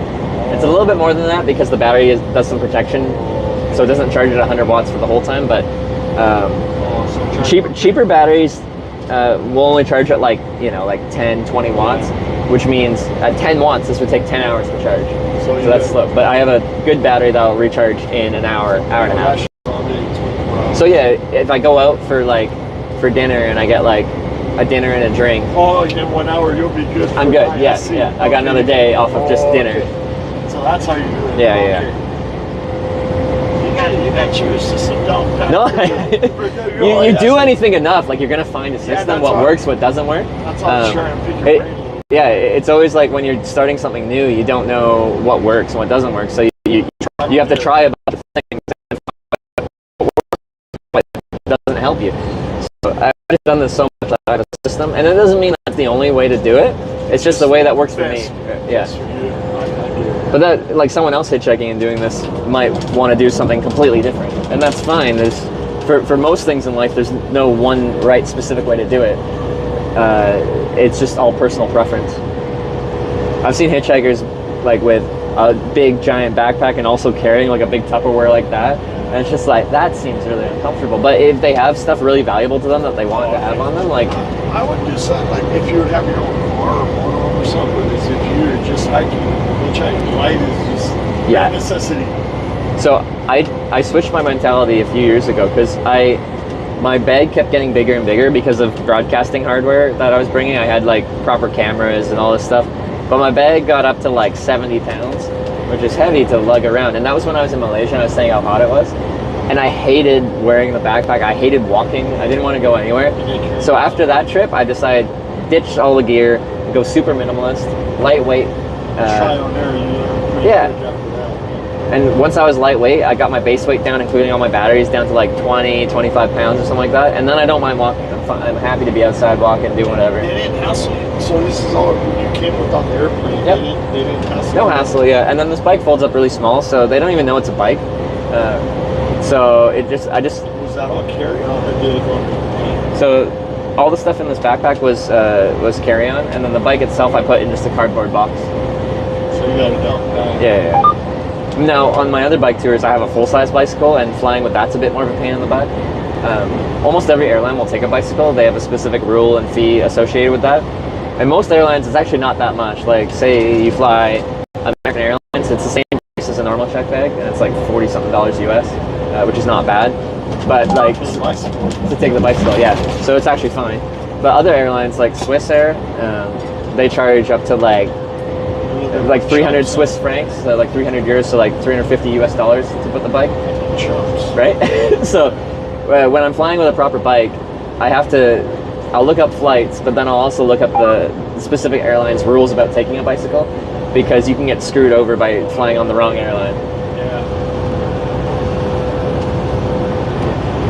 But yeah, there's so much to it. It's But you got to seem like you got your technique down. But like, you know, when I'm picking your brain about trucking, like there's a lot to the trucking industry that people don't realize when they just see trucks driving down the road, and you learn that through experience of doing it years and years and years. It's the same thing, just a very different topic, right? But I just have this general curiosity about everything I see in life. So when I meet truck drivers, I'm like, tell me, how does this work? I'm the same way. Like, that's why I'm asking. No, you're asking lots of questions. It's good. It's good to stay curious. I apologize. I thought about No, don't apologize. It's good to be curious. It's good to ask questions. I think people. It's normal for me. I'm trying to figure out like what was normal for me all this time is not normal for me no more. I'm kind of like I don't give a shit. Yeah. Kind of like just get up and go do something else, go somewhere. But like, what would I do? What would be the first thing? Like, I'm used to this. I'm used to that. Yeah. It's like, you know. That's a big transition. Like, exactly. How do you decide what to do? Like, what to do. There's kind of unlimited options. Yeah. But no, like, I think I'm getting the mentality that like how you are, but it's like, okay, I'll do it. What am I gonna say? What am I gonna take? What am I gonna do? I'm just so used to this. Like, well, yeah, I'm an open book, man. We got a long ride. If you want to pick my brain, you can pick my brain. I'm picking your brain about stuff.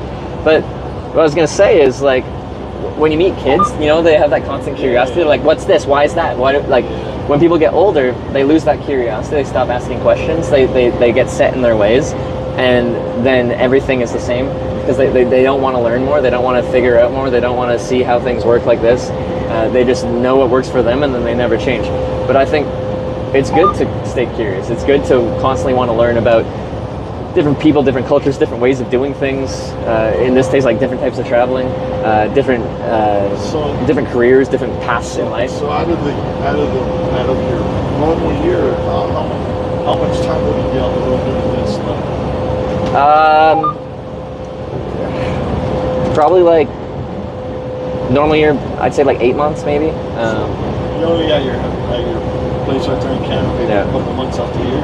Yeah, so usually a few weeks at a time I'll be home and I'll do another trip. It depends on the year. Like for COVID, I had a 10-month period where I didn't go and do any trips because like I couldn't really travel. That was after I rode a bike across Canada, and then I'm like, well, now what do? I can't really leave Canada, but like I already rode a bike across Canada. I don't know what to do. What do you do? Like, do you carry an extra tube, or what do? You get a flat? Oh yeah. I carry on this trip just one spare tube, but on my bike tour I carried 2 spare tubes and a basic repair kit. Anything much more than a flat, I don't have the mechanical capability to fix. But my backup, which I think is funny, is just like, well, if I really get stuck out in the middle of nowhere, I am a professional hitchhiker.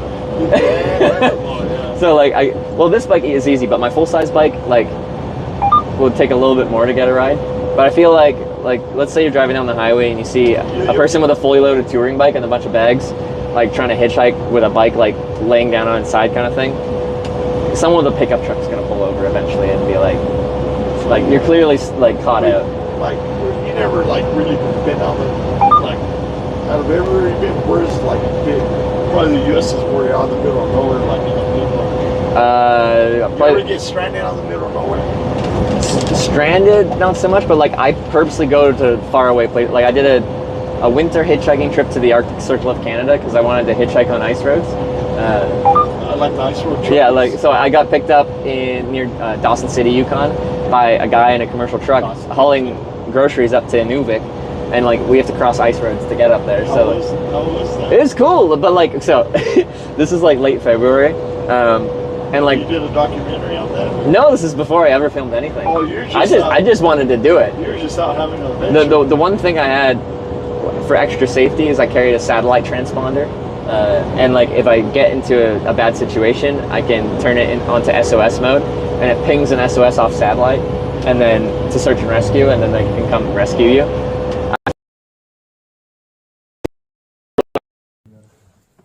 يا ربي صل على محمد يا ربي صل عليه وسلم يا ربي صل على محمد يا ربي صل عليه وسلم. Sure, why is the harsh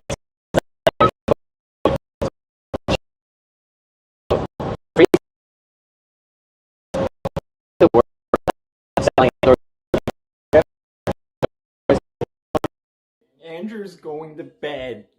Andrew's gonna sleep and have a wonderful sleep inside a bed in a house. Okay? I hope you won't. Because yeah, mine's. You were prepared though. Yeah, like as much as I could be, but still, like you get good gear, but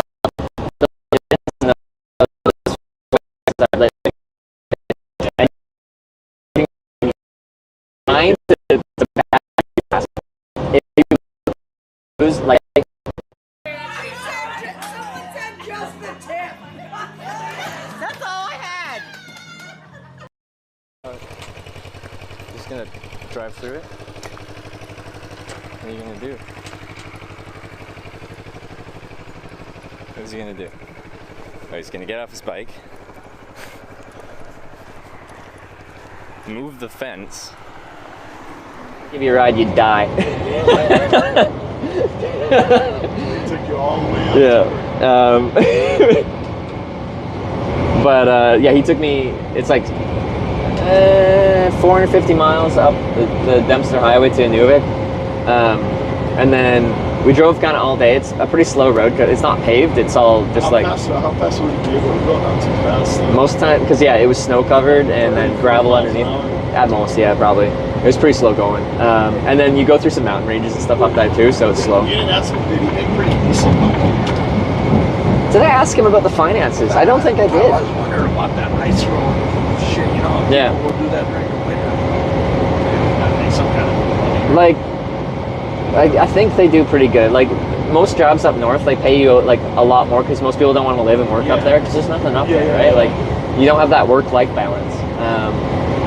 But like, so we drove all day and it was nighttime, and then he just like turned to me. He's just like, "Hey Trevor, do you have your seatbelt on?" And I'm like, "Yeah." Because I by default I just always wear my seatbelt. And he's like, "Well, you might want to take it off." And I'm like, "Why?" And he's like, "We're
yeah, like, but like, I made that decision when I was young that this is what I like doing, so I do it.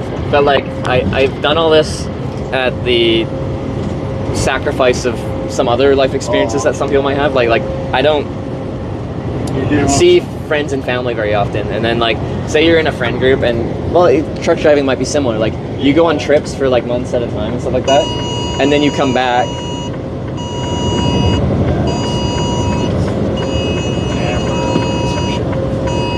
What is it? Yeah, some amber. Oh, okay.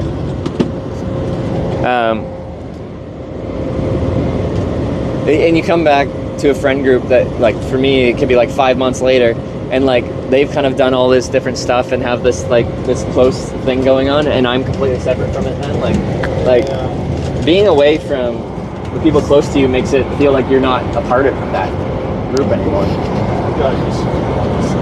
You got used to it? Yeah. Myself and I. Yeah. At the end of the day, nobody's really gonna fucking hate to sound fucked up. Other than your parents, I don't think nobody's really gonna be there for you. Like, I think it depends. Like some people have a very close knit kind of friend group, and they're together kind of like their entire life kind of thing. Like the lifestyle I've lived, I feel like I've foregone that because I'm just away from everything. I have a lot of friends and stuff, but after my kids, I don't fucking separate myself. Yeah. But I do think in some way, like, how I'm doing that and how you're doing that isn't 100% ideal. Like, humans are evolved to be like social beings, right? Like we're meant to be part of a community. Sometimes it is the way it is. Yeah. You got brothers or family? I got one sister, and then my parents both remarried, and then through those marriages I got a stepsister and stepbrother on both sides. So 2 stepsisters, 2 stepbrothers, and a sister. Not that much, and that's why I was saying we're going up to Canada to see our families, because we're gone all the time, right? So I see them once or twice a year, and then we're all spread out. So I got 3 other brothers and a sister. When I got married, I didn't see, like, honestly, I didn't keep contact. Like, I talked to my dad here and there. After my kids died, I went home like 15 years or 20 years. Yeah.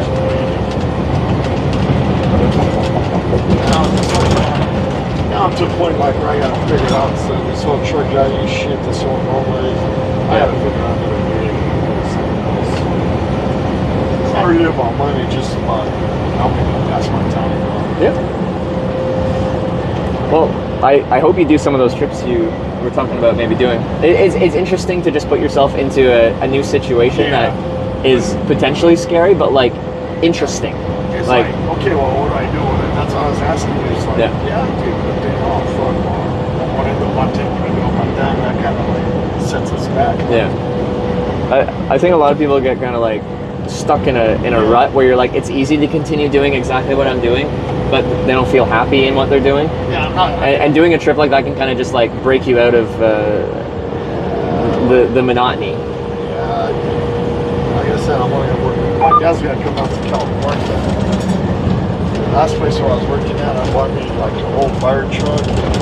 I was gonna make a motor, and I parked it. And I got it right there at my sister-in-law's house in California. I kind of left it there, and my dad told me, I just, bring it back home and do your motor home and do this. And I got another box truck there. And I'll just come out and then we'll drive it back.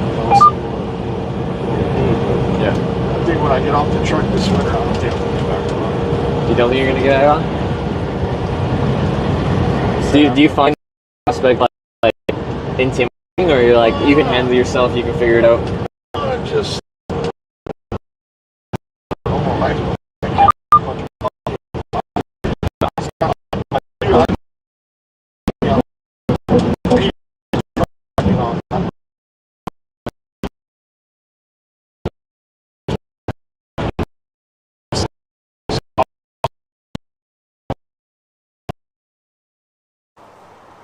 I've never had someone do that so blatantly before.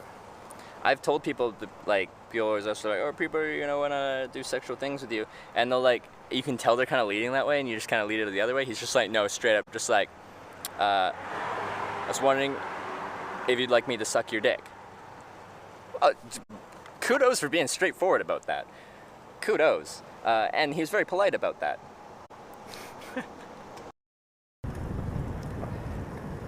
So remember the food that means it's worth it? Yeah, so one of the nice things since but I need to live, I gotta go somewhere. This money just kind of, so I figure something out. I know how much I was gonna buy. Yeah. I bought everything. I bought clothes, I bought all right using that truck out in the cubes. Whoever you are, thank you for dinner. $3.33. Thank you. Hey Trevor, I'm a trucker at this truck stop. Yeah. My handle is Big Hairy Daddy. Big Hairy Daddy. Give you a lift out yonder if you don't mind that I drive in the nude.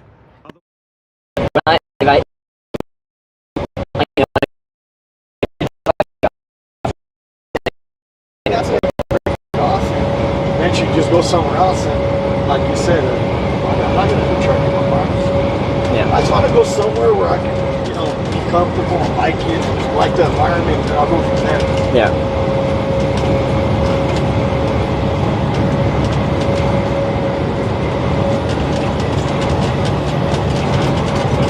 This road though.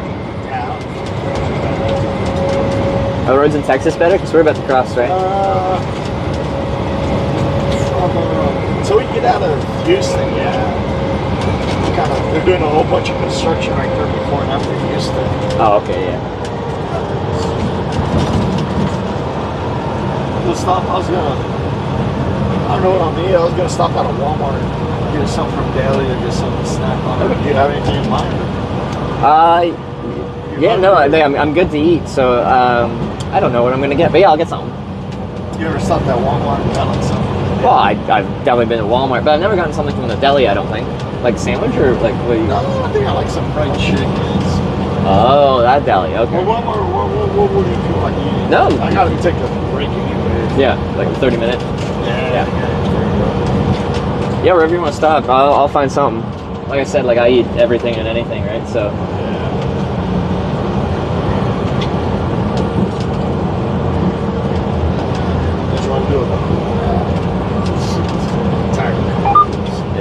Yeah. Do you know like a Walmart that has access? There's a Costco or Sam's Club because they got good.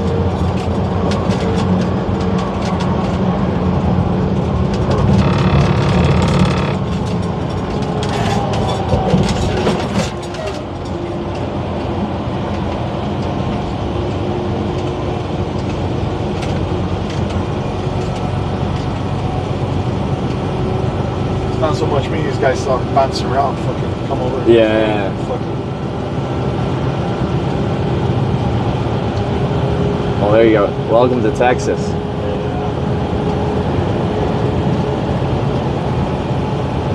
Stop at Sam's or Costco because they got pizza, they got good.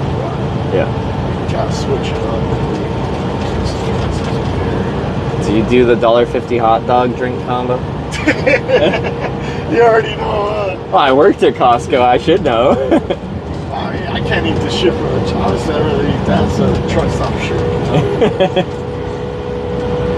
That was, yeah, like, it was so hard when working there, not on my 30-minute break, not to just be like, it's $1.50, just get a hot dog. I'm eating a hot dog every day. It's a lot better.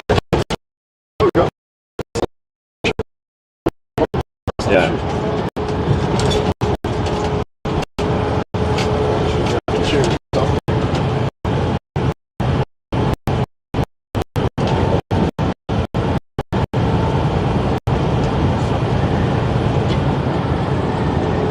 How long did you work at Costco for?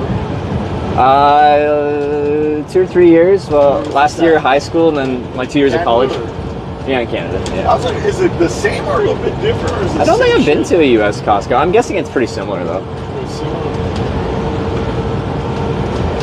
You never been to a U.S. Costco? No, I don't think I have. I think I got my membership on me. Oh.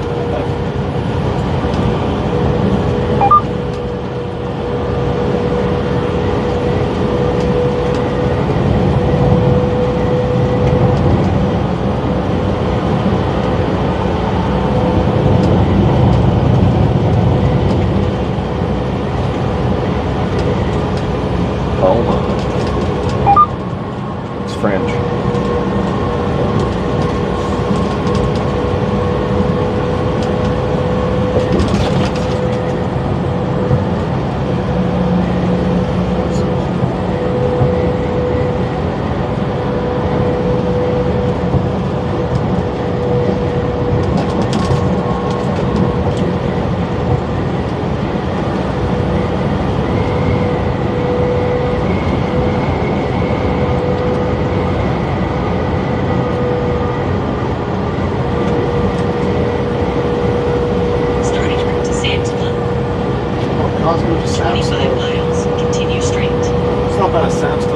Sure. Sounds good. Let's do it.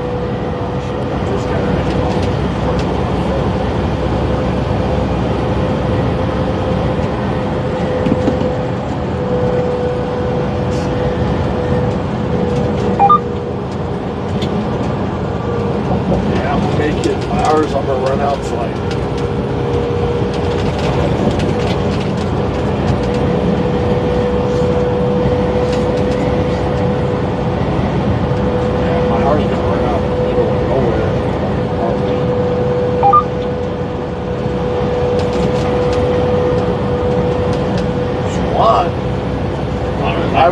still got a mattress with a plastic. I got a couple. Wherever I stop at tonight, try to hitchhike a ride. And you get further, I'm not going to sleep there.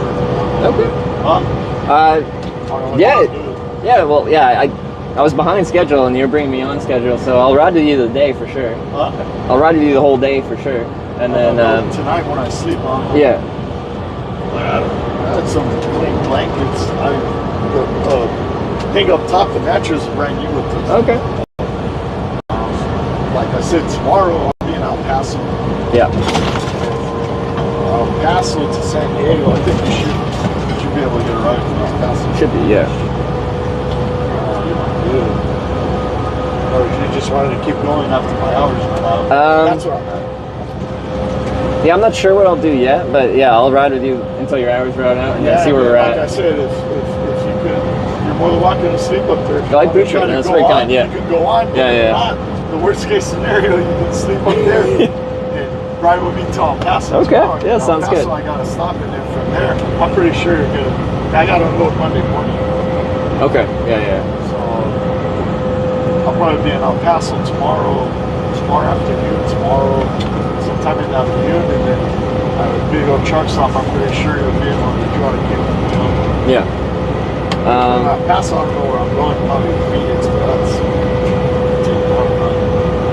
yeah, we'll see. I'll either just go to the end of your hours today or El Paso tomorrow, but we'll cross that bridge when we get there. Just so you know. Yeah, but I really appreciate it. If you can get a ride where my hours are up further, cool. If not, you can always crash up there.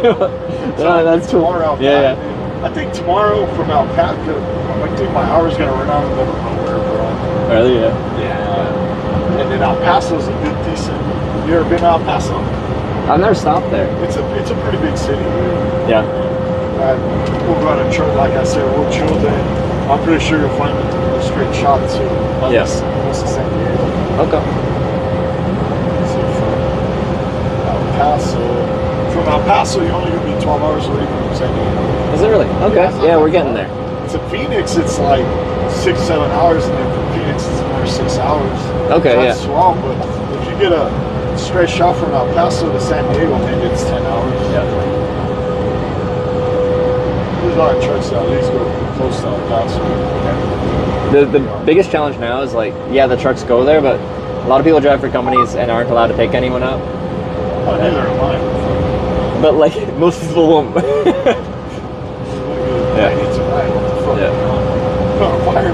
But a lot of people aren't willing to risk that, right? So and to me that makes sense. Like I'm not gonna feel annoyed at someone that it would be breaking company rules. That's right. So when I talk to people that hitchhike, decades ago, when they're going long distance, they can rely on trucks to go a long way. Yeah. Now it's much harder to rely on that. Like sometimes I get trucks going a long way, but a lot of the times it's just I rely on personal vehicles because the trucks are much less likely to stop. And that's funny how, like I told you, how times and people have changed. Yeah.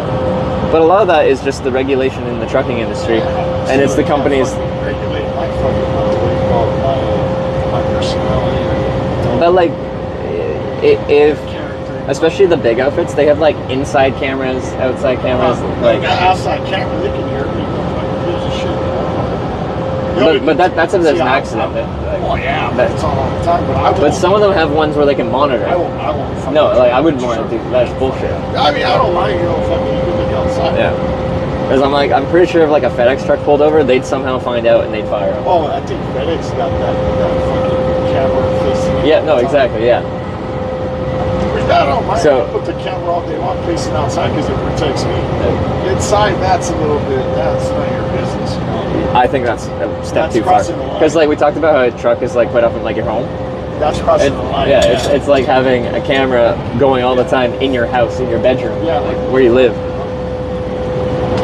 I won't drive. I had a company that gave me a job after that. It was a nice one. Because when I see FedEx, UPS, Werner, Walmart, I don't even stick my thumb up. I just give them a wave. All the big companies are regulated. Yeah. What else? Like Prime Trucking. So you already know them. I already know all the big companies, and I haven't even talked to them. I just know they're big enough that they're going to be super regulated. See, I couldn't work for fucking. I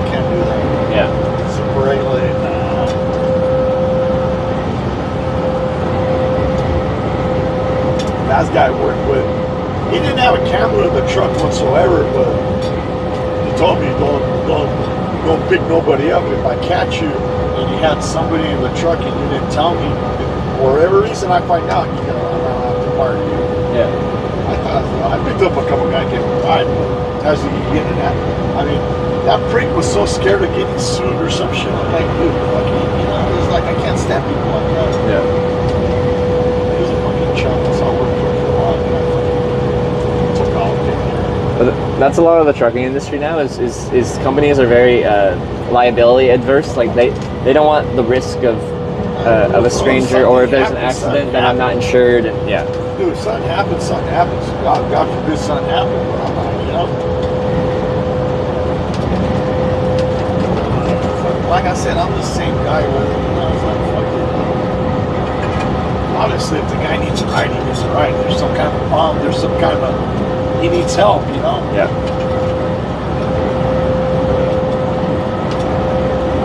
I just, like you said, super regular, I think that's bad. That's not cool. It's just gonna keep getting like that, dude. They're gonna super regulate it to where they're gonna put the snow guys out of business. Yeah, potentially. Yeah. You know, before people used to come in here, work 5-6 months out of the year, and go back to their country. Now we're gonna have to start doing that. it's crazy, dude. Yeah.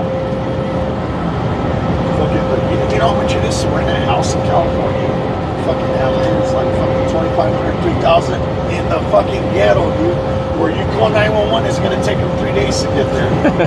My sister-in-law lives right there in San Bernardino. Fuck, it's like she got her house paid off, but fuck, in the fucking ghetto, the sheriff's station is down the street. You can get raped, burned, fucking, and they'll take them fucking. They'll be there the next day and fucking rent a house. There's like $2,500 in rack shop. Yeah, California. A lot of places have gotten insane, including that's everywhere in the U.S. It's like, how do these fucking people that like better be fucking against me pay the food, pay the rent, then pay, you know, get a car, you know? Like, yeah. I don't know how some of these people are making it. Then you got kids with food and the cost of living. It's you know. And like I said, unfortunately, it's just me, myself, and I. If I were to have, you know, support my kids and my family right now, it'd be pretty tough. Yeah. If I would have to, like, the house and, you know, pay, you know, put the bill for everything, it's tough, dude. Do you have like a house or anything when you're off? Just fucking in the truck. Yeah. After my kids died, I fucking was renting a house right there in Yuma. My wife let me stay at a house right there in Mexico. Got too strung out, like they had to come get me, like I was bad on man. I was just fucked up. Yeah. So obviously they didn't fucking leave me there no more. I mean, I didn't destroy the house, but it was just fucking house. I couldn't be by myself, so they took me out, put me in rehab in Mexico. I had to stab a guy to get out of rehab. They wanted to leave me there for like 6 months, and I told them, man, I'm gonna fucking stay here 6 months. Like, what the fuck? Dude, rehab in Mexico is like fucking no joke. Like, you're basically like in a rundown place. They don't got people that work there. The people that run the place are the same people in the rehab that fucking regulate everything. Like, what the fuck? You know, I mean, it was a joke. So I told the guys, hey, you guys are gonna have to let me out of here. I'm gonna have to fucking stand with you. I'm not staying here 6 months. They're like, yeah, you are. Short story short, the guy kept fucking messing with me, so I stabbed him a couple times. They let me out. After they let me out, I went up there with my dad's, straightened out real quick, and just started working on the truck. You didn't get in any trouble for stabbing someone a couple times? This is crazy, dude. I told him, hey, I'm not gonna fucking stab. I'm gonna fucking stab a guy. You guys are gonna fucking. The police is gonna have to come. The police is gonna come tell me, hey, I'm an American fucking citizen. You guys are fucking kidnapping me. I didn't sign no fucking paper to be here in fucking rehab. And this is what's gonna happen. I'm gonna have to stab the guy. The police are gonna come. Then I'm gonna have to fucking tell them that I'm being held fucking American citizen. They fucking you guys fucking kidnapped me here. Fucking they thought it was a joke until I stabbed the guy. Stabbed him hard. They took him to the hospital. 5 fucking cop cars show up. what the fuck? I'm an American citizen. I'm being held here against my fucking will. I told these guys I gotta fucking stab them. They didn't fucking believe me, so the owner had to fucking pay the cops to go away, and they fucking released me the same day. They said, get the fuck out of here. My wife was mad. They were all like, what do you mean?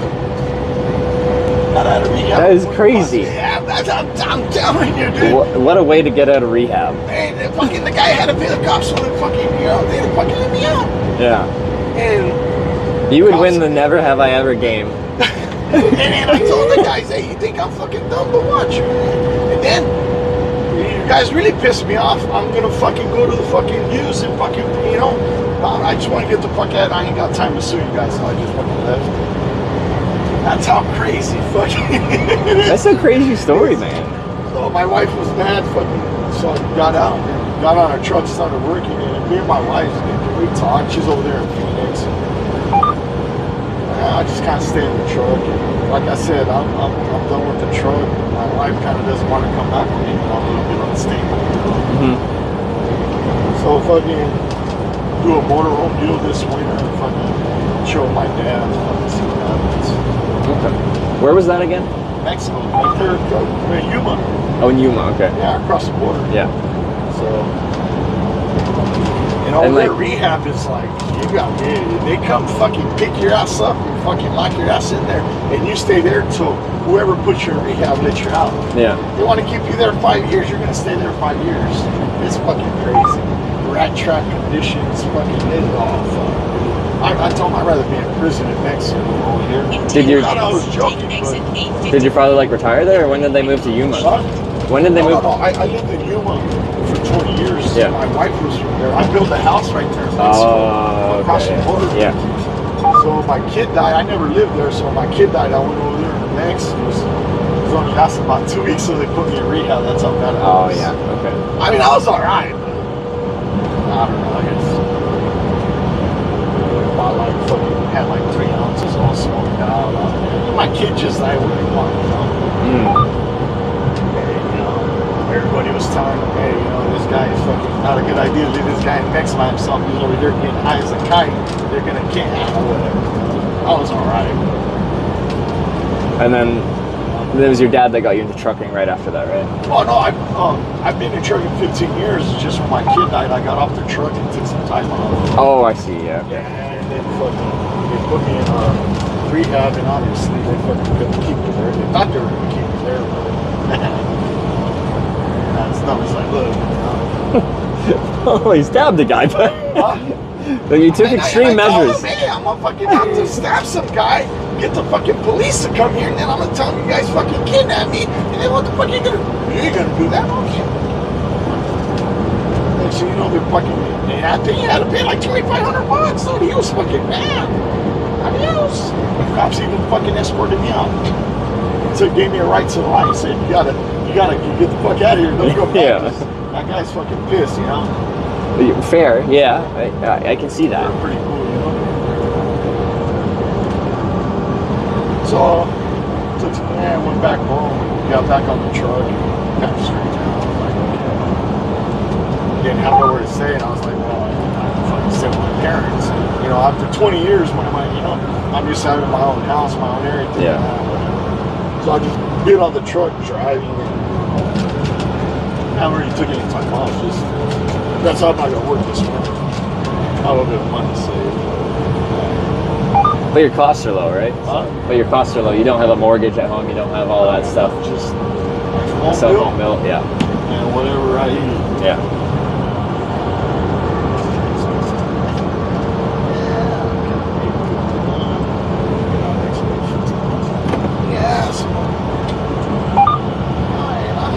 I'm not the smartest guy, but I'm not the dumbest,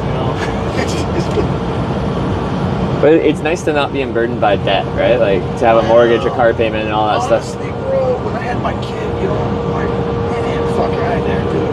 I had my kids, I had everything, dude. The first one died over there. He wrapped his cousin was driving his car. And his cousin wrapped it around the phone bill right there in Mexico. Yeah. Wrapped it around the phone. They hit the pole, the car blew up and caught fire. Then my other son was living with my dad in Arkansas because he took all whatever. And then after I got after he died, I went up to Missouri and got a house up there with my wife and everything. And about 2 years ago, he shot himself and killed himself. Jeez. Yeah. Sorry. It's alright. I never saw it coming. Like one of those things. I walked down the street to the park with his girlfriend. Went to go find the girl to kill her, but she got out. She lived in Kansas City, and why everybody knew her. That's been running for years. So I got now, when I had my kid, it didn't matter. It's just whatever I did, I always did for them. And now it's like I'm used to so little, so like kind of like we used to. I don't need a lot. Yeah. I'm a very simple person, and like I said, I don't even do this. I don't do that. Whatever money I got saved and whatever I got enough to figure out to do something else and then be all right, you know. Yeah. It's just not for me. I just did it till I had to figure out something. I had a little bit of money, something to do, But you can't do shit without money sometimes. Yeah, that's how the world turns. I said my dad's gonna come on in a couple of weeks and see what happens. But I don't feel I had a mortgage or fucking all that. Because the idea of They say you're good looking. good looking.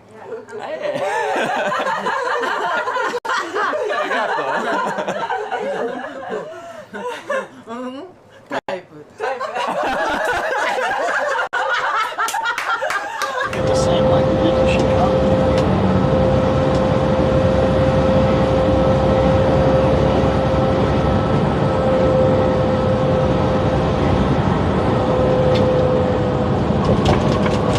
See what happens. I think everybody here in this country is going to be in for. The whole world's due for a reset. They're going to try to reset and just, I don't know, I just think everything's going to be different by the end of the year, next year, worldwide, and with the UN. The way everything's going in the world, I guess we'll see. There's a lot in transition right now. Yeah. But I look at that and I don't think anything's ever going to be the same. Yeah. After COVID, everything. I think COVID was the start of the reset and the start to where they're going to reset everything. Yeah. That's what I think. I don't think anything's going to be the same. They're going to try to reset everything and come out with their rules and their new regulations and everything. And I'm going to have my middle finger up, Not with a lot of other people. I don't know. My concern is throughout history, occasionally there'll be a very large war, and then everyone will realize how bad war is, like World War II. Yeah. But now it's been, for our Western world here, essentially 80 years of no horrible conflict. I'm not smart. Every empire's got to fall every 200-300 years, followed by war, followed by. How did the Roman Empire fall? Same shit like war going on. Fucking guys, everybody entertainment, kind of like the same shit that's going on, and followed by what, a fucking war. But what concerns me is it's been a couple generations since there was some kind of major international conflict, World War II, and that generation's dying off, so everyone doesn't know how fucked up that is. But that should be avoided at all. Yeah, but we got smart fucking people. They're supposed to be smarter than me and you. They let them how the fuck did we get like this? And it's just I don't know. It's just I hope it works out for the best, but don't count on it. And then I'm not too smart, but fuck, there's only Biden and Trump that was running. Everybody else, they got their own fucking agenda planned for us, dude. Why do you think they're trying to kill Trump and keep him out the White House? And nobody else ran for president. All the other years, there was always 4, 5, 7, 8 people running for that, no? Well, not this year. There were other Republican nominees, but actually ran besides Trump. They did, but he's got his cult of personality. People are transfixed by that man for some reason. No, but no other candidates ran besides these two people, Biden and Trump. You know, there were other Republican candidates. They only recently just finally dropped out, like RFK and what was that girl's name? Now they got this Harris. But like, yeah. But like, everyone was kind of agreeing that Biden was getting really old and not really Biden's been on top. Fucking don't even know what he's going on. Yeah, I know, but so he decided to not run for the next one. That's, I don't know how the fuck he got into office in the first place. Take exit 851 for Liberty and College Street. And speaking of World War III, when this bitch gets office, you think one's gonna, hey bitch, you ain't gonna give me orders. Fuck you. That's what the whole world's gonna tell Camille. Oh shit.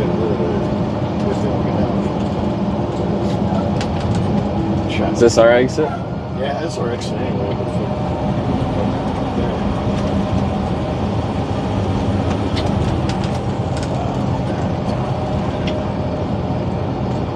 I don't know. It's the way things are going. It fucking, I don't know. Someone smacked that. Fucking traffic. Use the right 2 lanes to keep right onto main service road.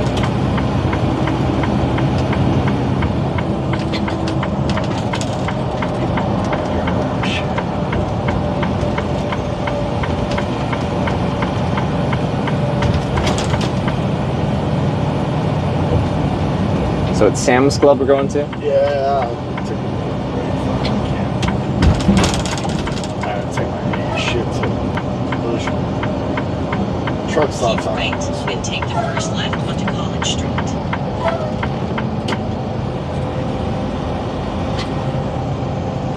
By the time we fucking show up there, what's up?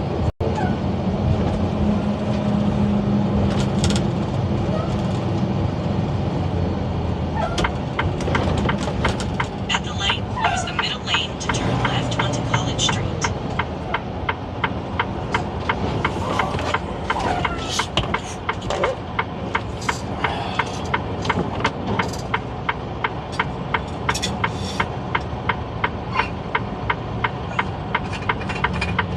Truck stop charges you 5 times more just because they got convenient parking. Fuck that. Can't do it there.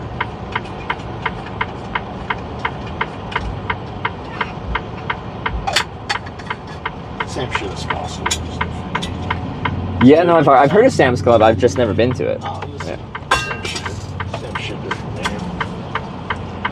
Do they require a membership as well? Yeah.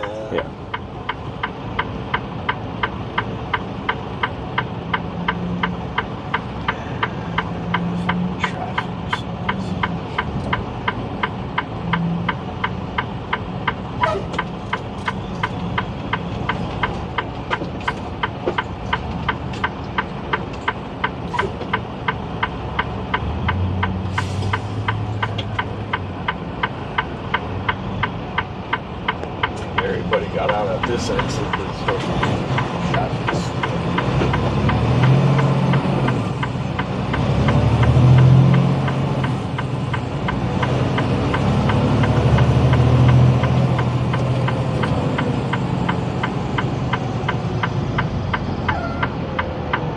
I think this is Beaumont, Texas.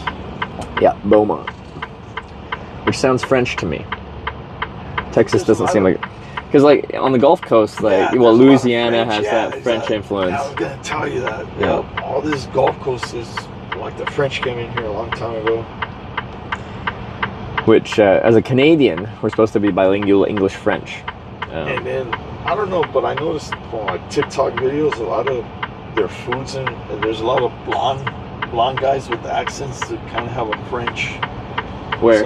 Right here along the bayou, Mississippi, Oh. Louisiana. Well, yeah, apparently it was Cajun accent has Cajun, like a lot of they speak with French the, influence. Yeah, they speak with the accent. Their Yeah. food's different. It's like a mixed. Because this was like a French colony long time ago. Yeah, New Orleans, all Yeah, this. yeah.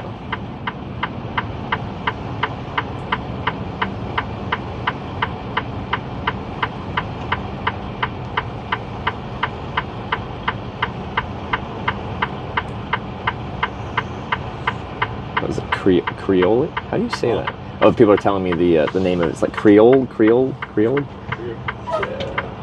And get some peanuts or something to munch on. Nothing in here.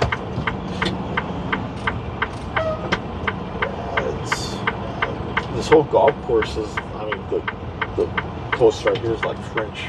Got a lot of French.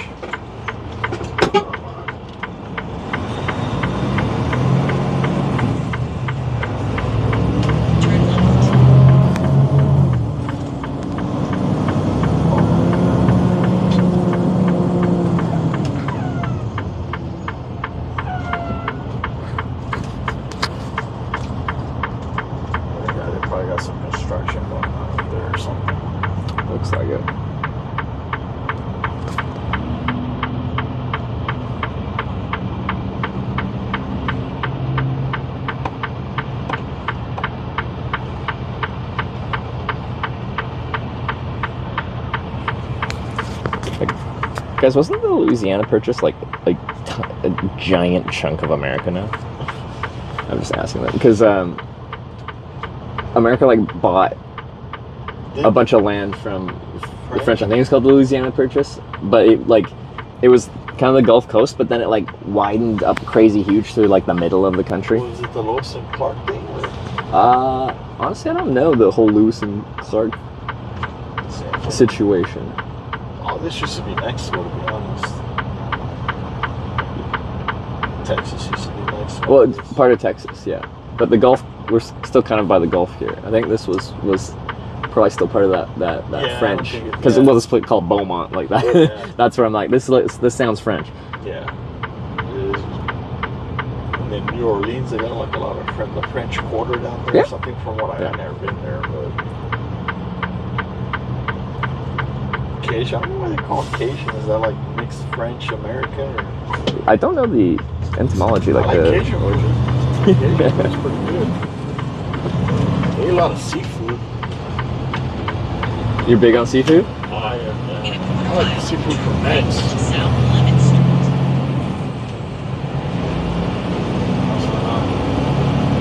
Porridge.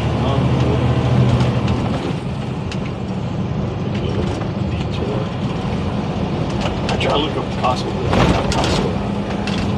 Interesting. They got Sam's everywhere, but Costco's a little.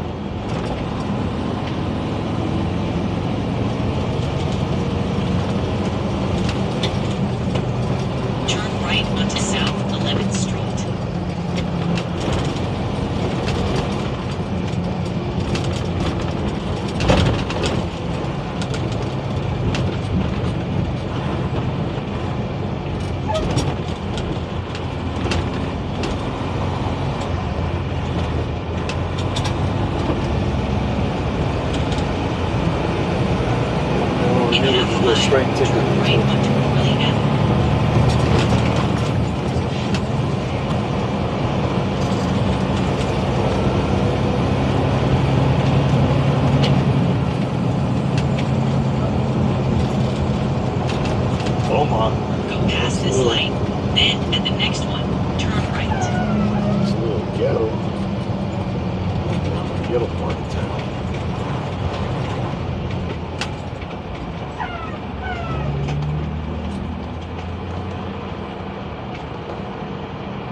Chicken buffet.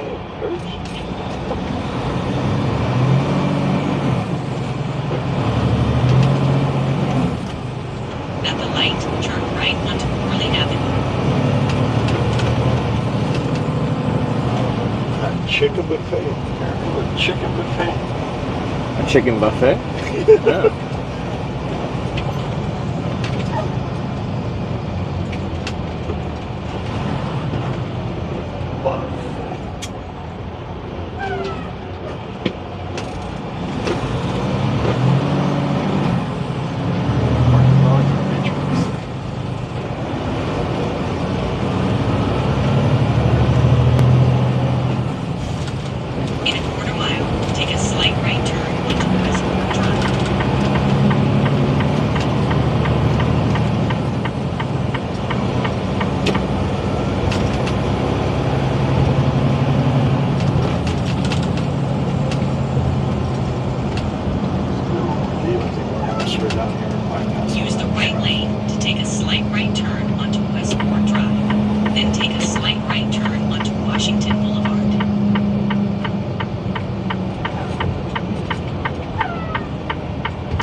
He started he decided that you were taking up space, so he decided to try to turn right around you. I didn't see him. I didn't think fucking was that. Turn right onto 12th Street. We got the freeway clear already. We're fucking scraped.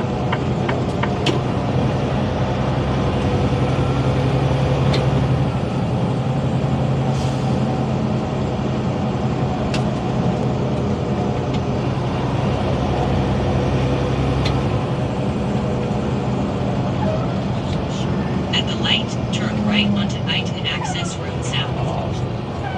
This side.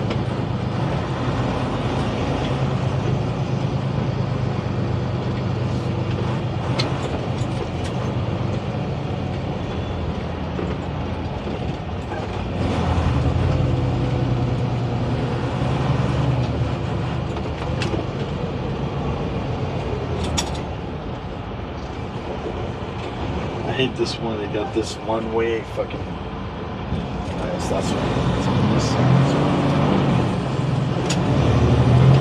In a quarter mile, turn right into the parking lot.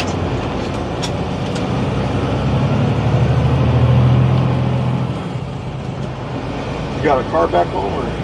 Yeah, I just bought one a few months ago. For 10 years, I didn't have a car. What kind of car you get? They're all two-way cars. A Mazda 3 Sport, little hatchback. Mazda 3? Yeah. I'm thinking about getting a Mazda. They're known to be pretty reliable, but without that resale value that Toyotas have. No, but Mazda's a good car. Yeah, yeah. So I'm happy with it so far. They go forever. Yeah.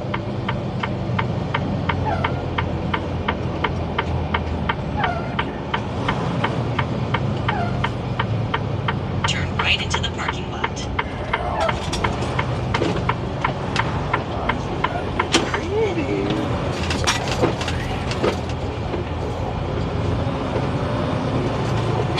You've entered the parking lot for your destination.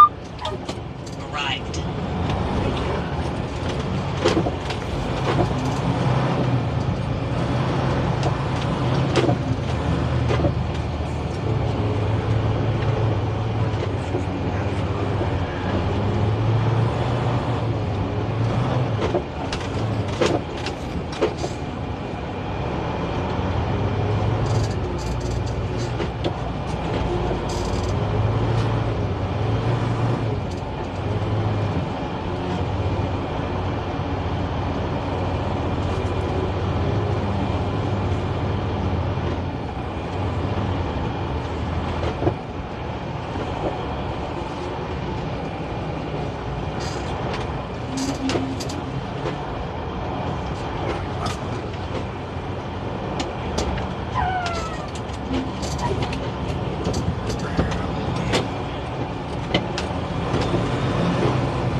All right, let's do it.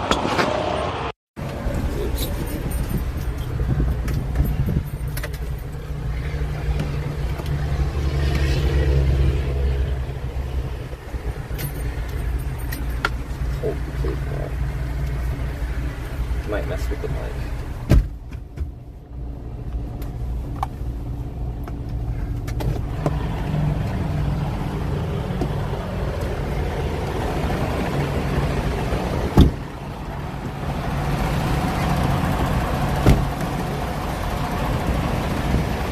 Being a little cheap costs a little bit of money. Have you ever gone to this one? No, they're all the same shit. It's not like a Costco thing. But Walmart apparently. Yeah. Bunch of chunks. Walmart's not. Walmart used to be alright, but I spend more money going to Walmart. It seems like I just eat out once. Go to Walmart, it costs you $70, $80, $100 to get a couple of bags in. It don't last you that long. You just spend off eating here or there, fucking once or twice a day. So you get a lot better value Sam's Club over Costco? Well, yeah. Yeah. I eat mostly from the deli. I got a fridge, I'll buy stuff from there.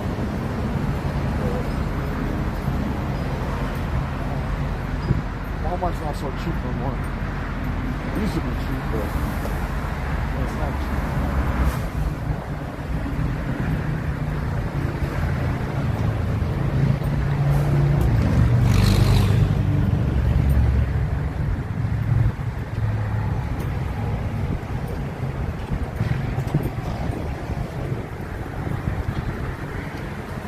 I'll put the camera down for some stuff because they might not like it. Saturday. Oh, somewhere. I'll put it in.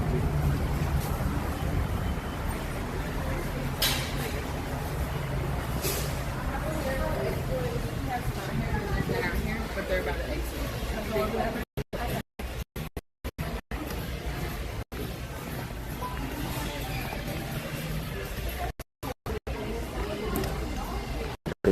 It does look like.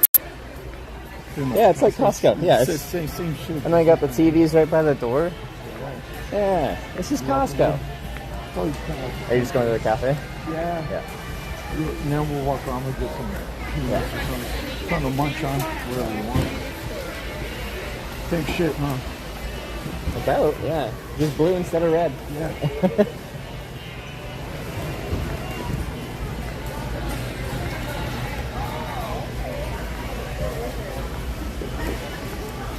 I like Costco better, please. Okay.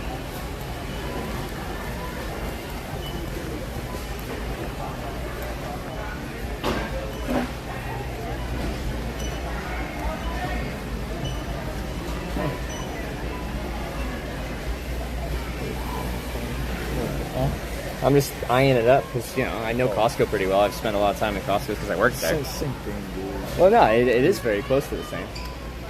Interesting. Right now, I'm going to grab a toastery for later on. Okay. Yeah.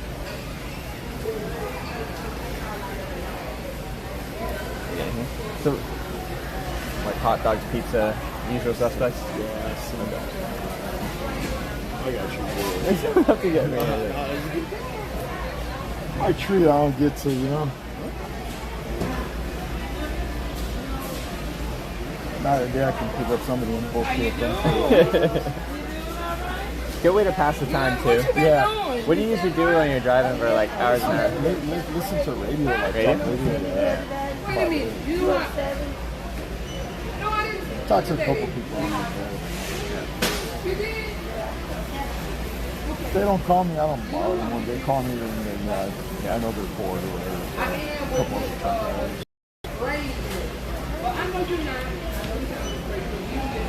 You know what?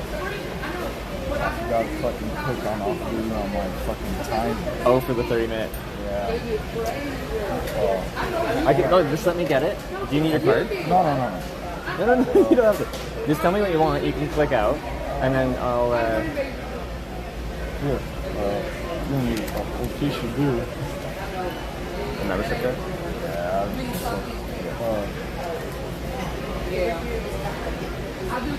Get whatever you want. I'll be right back. I'll be right back. What do you? I don't know. Hold on. Yeah, but good to see you, Miss Sabrina. When I didn't see you, 207 my way there. Yeah, okay, I'll be coming. I did. Oh, that's what it was. Okay, that's yeah, she's 312. You forgot to. So he needs to take a 30-minute break. Thank you, Miss Sabrina. Bye. See you later. Once or twice a day. But when he stopped, he forgot to clock out.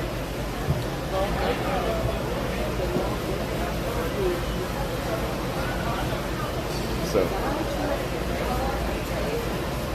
we can start our 30-minute break.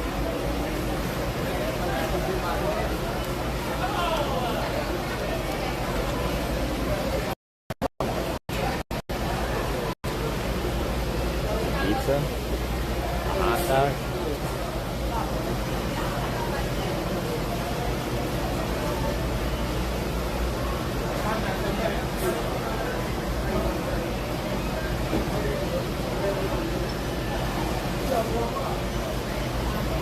Like analog, don't let the fuck out? Wow.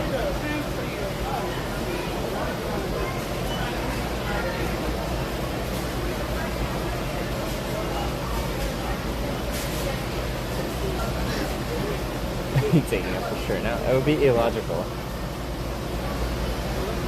Since he knew it was all live. So pretty easily verifiable.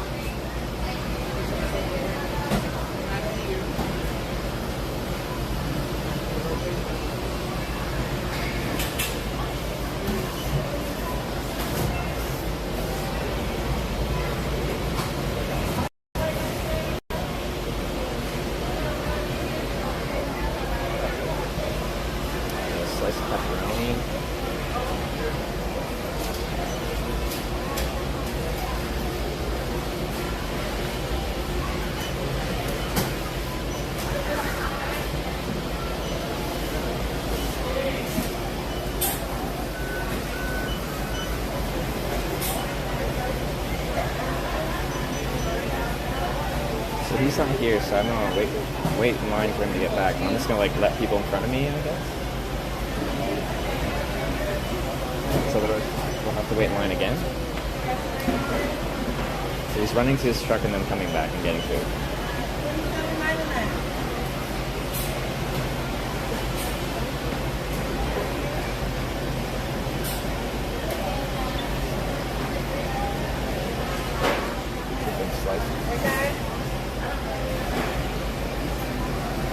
Say what he wants? No, I asked him, he didn't say.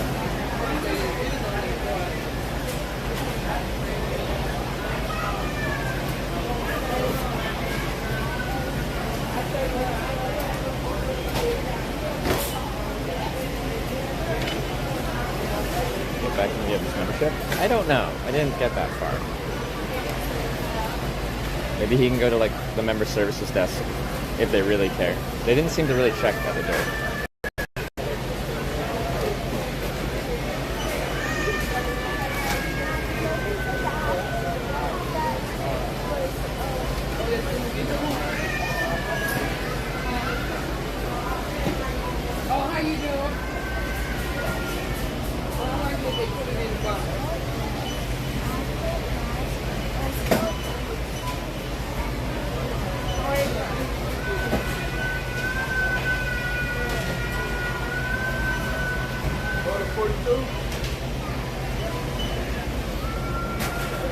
Good timing.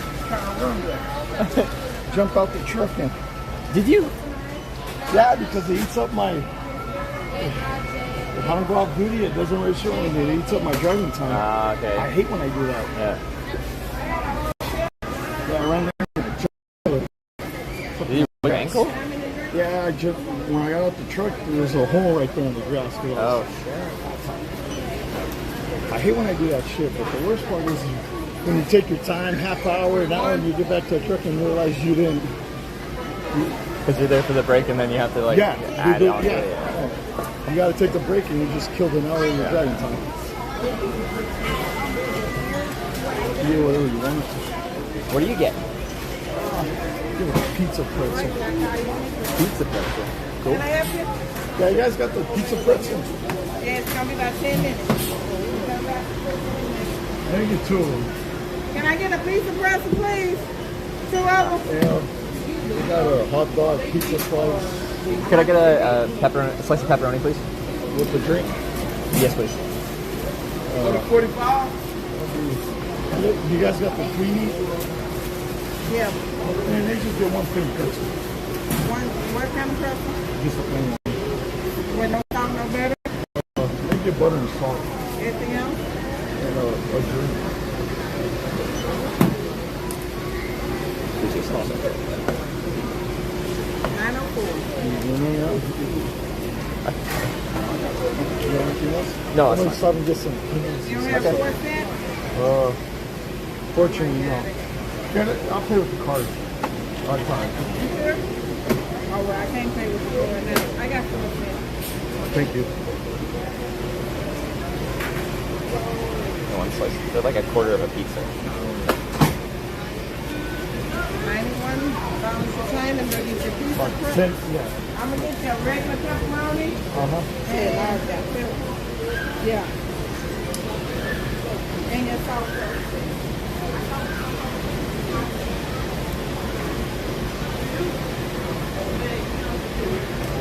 Are you gonna eat in here or in the truck? So we got 30 minutes here. Huh? We got 30 minutes anyway. I try to stay out of there as long as I can. Yeah. Order 46.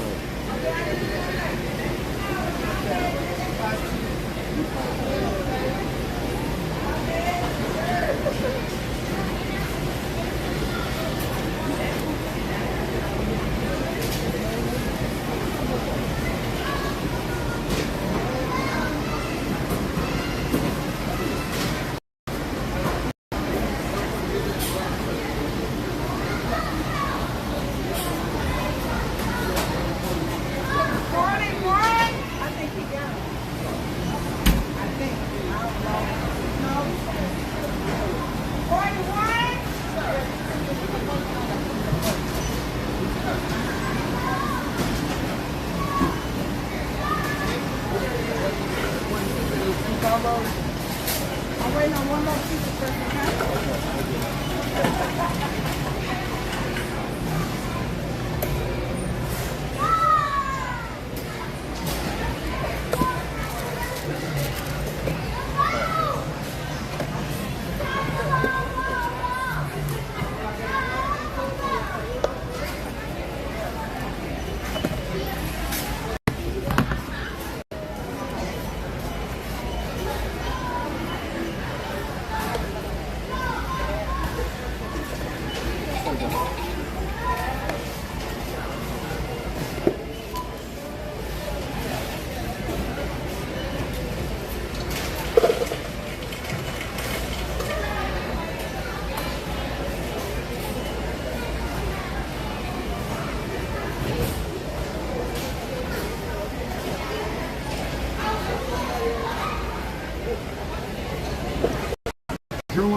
No, I don't eat too much in the middle of the day. Right there. It's got 3 pretzels. No, that's a pizza pretzel. Oh, that's a pizza pretzel. Well, look at the size of the slices, though. They're big.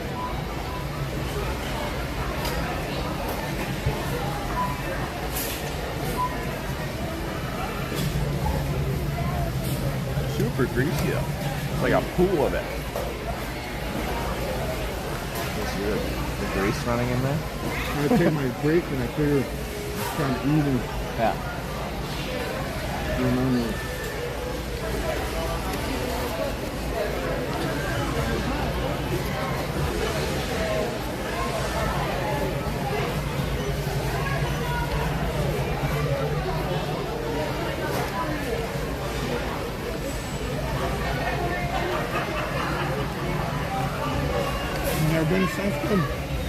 I don't even know if we have them in Canada. And then when I'm here, like I don't have a membership, so yeah, I haven't been. Something like Austria. Like, no, it's exactly the same. Up to including, I see the optical hearing center. They got the TVs up front right by the entrance. Like, that's exactly the same. It's set up like nearly identical. There's a few differences. What, the food or like? I like Austria. Slice? Have sliced pepperoni and a drink for $2.50. That's pretty good value. Can't do that at the truck stop.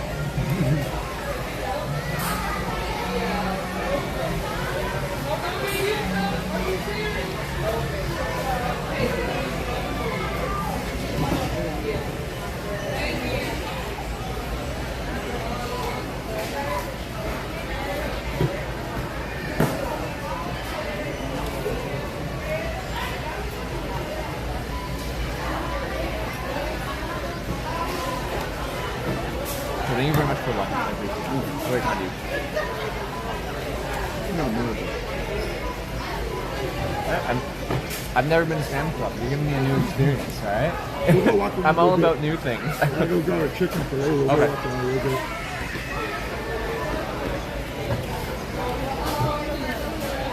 This one's pretty raggedy, but there's some nice ones. You know how it is.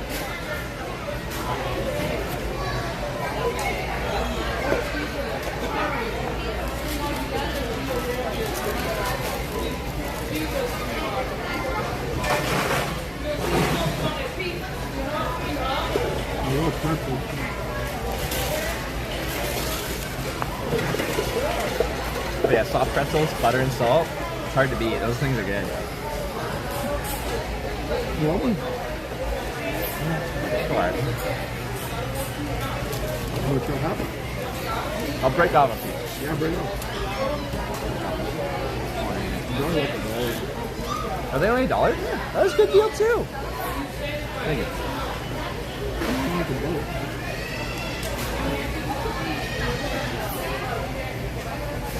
Can't find these anywhere.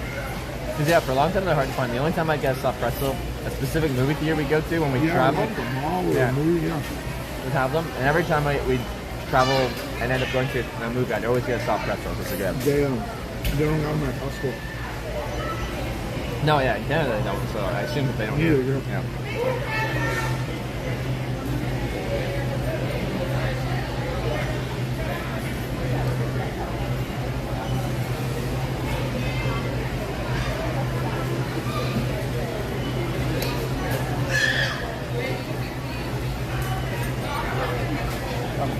You want to try a pizza pretzel?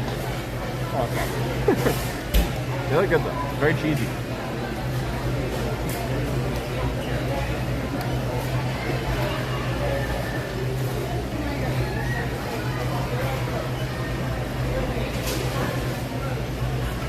What kind of stuff do you usually keep in the truck to snack on through the day? Peanuts, pistachios, a little bit Oh, yeah.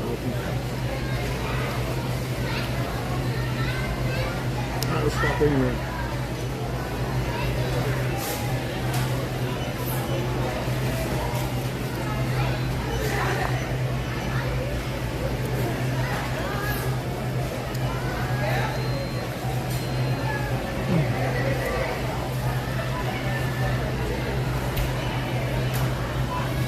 Are you good at like driving and like cracking open a pistachio and still like? I was like, I need like 2 hands for that shit.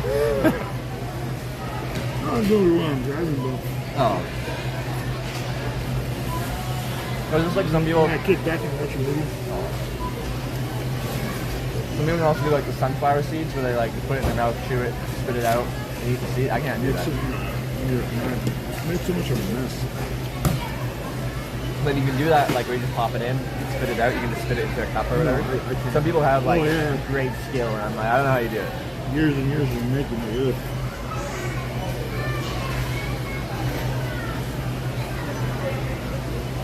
About the only thing I eat from here is a pizza pretzel and a pretzel.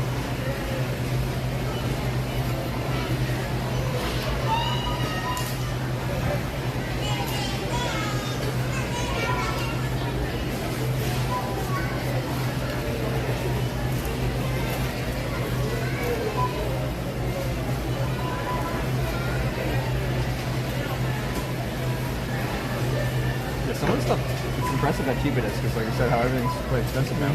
But like, I think Costco hot dog here is $1.50, but in Canada it's $1.50 Canadian too. That's like $1.10 Canadian or US.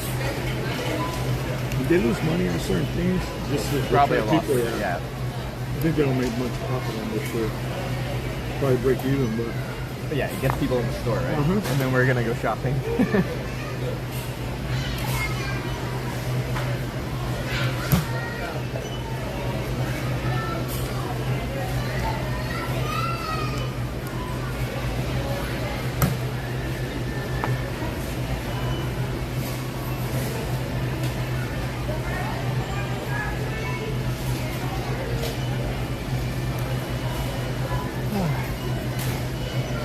I was getting hungry.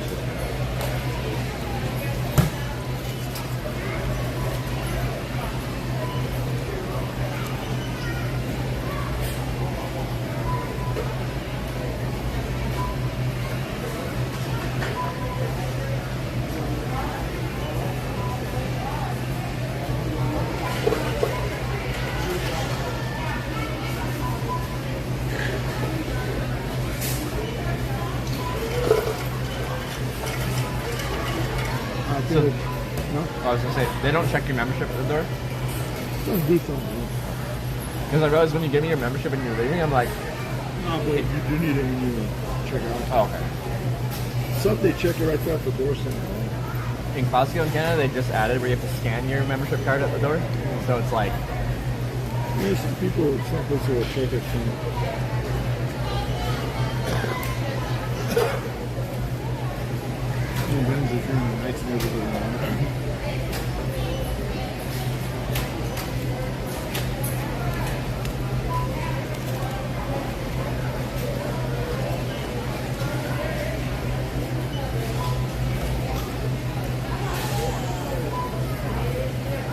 Very expensive for a truck driver to eat always in restaurants, especially in the US.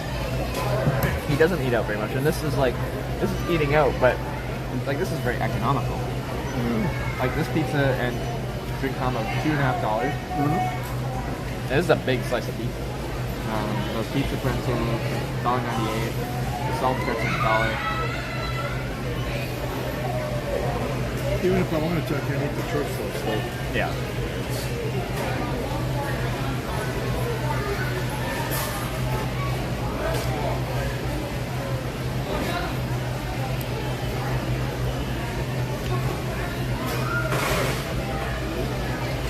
Usually once a day. I love breakfast. I need a breakfast of some kind. Breakfast is your favorite. But a lot of countries, they don't really do breakfast. So I kind of make do with whatever and then have a big dinner. Well, if you can't eat breakfast, what do you want? One big dinner or one lunch or those depends? Then I like have as much as I can for breakfast and kind of snack throughout the day and then a bigger dinner. But it depends how hungry I am. With the heat, I've been standing outside in the heat all day. I get less hungry. You get more hungry with the cold. Yeah. You burn more calories trying to keep your body warm. So, I didn't even eat a proper dinner last night. I was standing outside so long, like I got a smoothie for dinner because I just wanted something cold. One of those neglect days, I call it. Yeah. When you neglect your... That's why I stopped here. By the time I gotta take my break, and they ain't gonna be nothing until you get out of Sunday. Yeah. But you're gonna have some good food to eat. So, good Mexican food. You got a Mexican food? Oh, I love Mexican. Yeah. What do you usually snack on? When I'm cycling, I eat like gummy candies. Like sugar's just really that easy to process energy. I got like fuzzy peaches. Have you heard those like peach flavored gummy candies? See what they got here. But I'm not cycling right now, so I kind of just eat whatever. I'm gonna get some. What do I want? What do I want? But is it like Costco where everything's like big? Yeah, don't worry about it.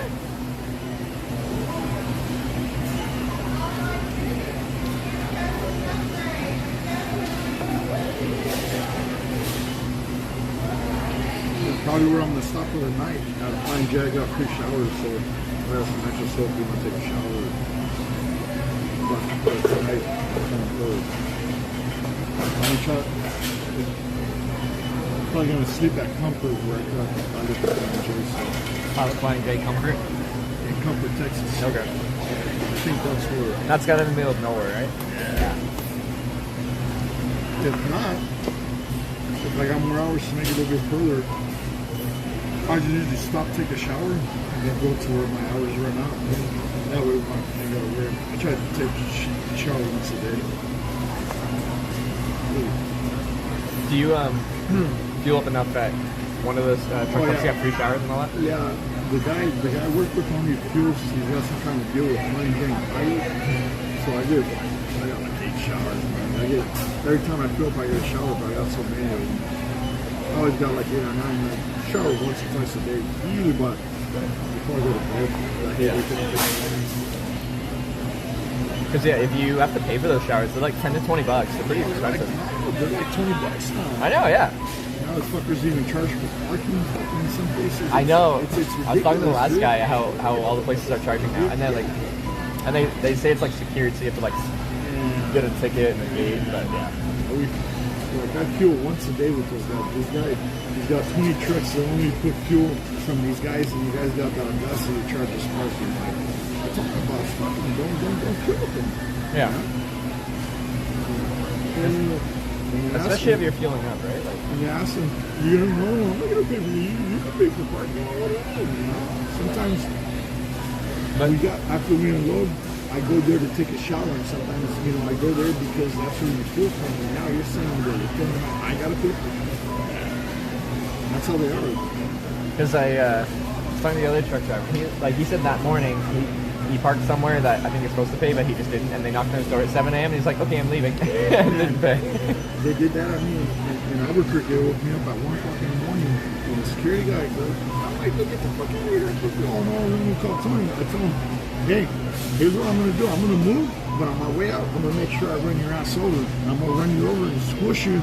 And then when they ask me, why, hey, I was fucking tired. He woke me up. Oh, he got mad. He fucking pulled out his fucking guns and shooting. Fucking, oh, he was mad. Called the cop. Like 5 cops came.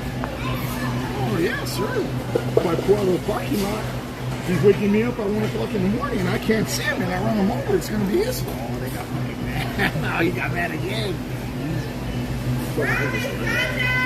Fucking, you know, wake me up at 1 o'clock in the fucking morning and make me fucking move. You know, it fucks up your whole night and your whole day.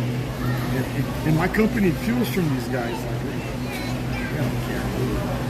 Are any of the main companies not charging for that now? Or are they all? Loves. Yeah. Loves and some other ones go. TA charges, Petro charges, Flying J charges, pilot charges. Oh, okay. Loves is the only ones that are out of major corporations that. Well, they must be busy then. Loves? The parking lots? No? I'm telling you, man, the freight's down a lot. They're losing money, and then yellow, you know, you heard about these big companies going broke. You think they're going to pay their fuel bill? No, they're going to pay their fuel bill when they go bankrupt. So, and then there's not as many trucks on the road. So, hey, everybody's feeling the crunch. These motherfuckers are feeling the crunch too, so they got to make up lost profit. That's why they're charging for fucking parking, dude. They're not making money, dude. I'm telling you, it's bad for everybody. I think it's bad for everybody. Why can I ask? The Arizona State? Yeah, I just bought it because fucking I leave my truck running, so I left the doors. Oh, okay. It's easier for me to put around. I wasn't sure if you're like hardcore fan of the football team or not. Just reasonable in the ball is like 6 months. You into sports? You into sports? A little bit of hockey, as I'm supposed to as a Canadian. Politically correct. Okay. Like I just moved to Edmonton, and Edmonton made it to the Stanley Cup Finals this year, and then they lost, and it was very sad. Made it. Yeah. It almost feels worse getting to the This finals. guy's curious. Look at him. He's looking at us like he's curious. A lot of people are. I do weird things. He's doing some kind of documentary. I picked him up on the side of the road. I'm a truck driver. He's looking. He's like kind of. He's trying to figure out what's going on. He's Canadian. He's all right. Huh? He doesn't look like your average hitchhiker. Canadian hitchhiker, yeah. Hitchhiking all the way down here from Canada? Not this trip. I just flew into Jacksonville, Florida, and then I'm going to San Diego for a convention. So it's an interesting way to catch a ride. Huh?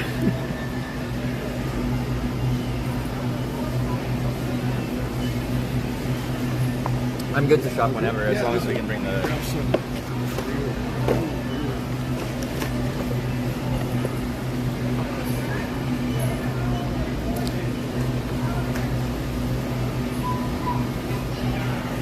This seems like a pretty cool show, dude.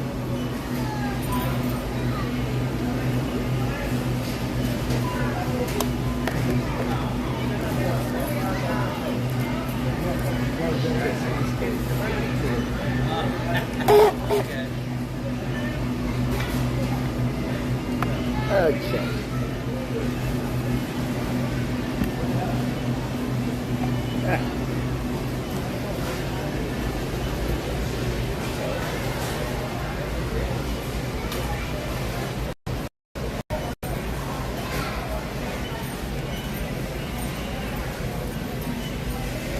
Going for the peanuts.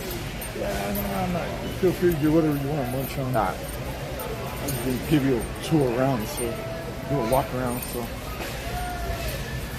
But it looks similar. Do they don't have a meat department though, do they? Oh, they do?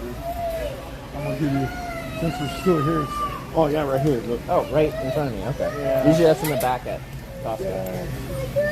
Do a walk around, so. We always speculated, like, people always wanted those cheap rotisserie chickens, but they put it at the back of Costco because it made you walk through the entire store to get to the chicken, and then you see all the other stuff you want to buy in the meantime. Right here, they always got them right here. Oh, yeah. They sink so right.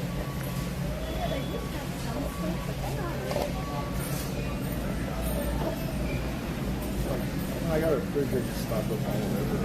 Throughout 2-3 days. Yeah. Insane. Actually, when I get to Phoenix, I'm going to buy me a fucking grill and start grilling my stuff per day. $5 for rotisserie chicken, that's pretty good. Yeah, very sweet. You got some Did you say you're getting one of those? No. Were you getting some kind of chicken? I thought you said I was you going to get one. Oh, no. I got Tillamook cheese. Whatever. What are you getting?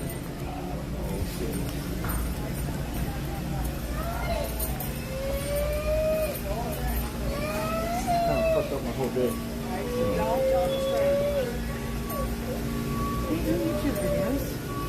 When I was a truck, I jumped into the fucking hole. Yeah. So, shitty feeling. Like, when I started hitchhiking, I had, when I walk into the bush at night to find a place to camp, it's really easy to roll your ankle, like a hole in the grass kind of thing. I had my whole day set kind of planning when something like this happened. Yeah. So now I wear the higher boots that helps me from rolling an ankle. So I haven't rolled one since I wore boots. You can still do it. It helps, gives you a little support.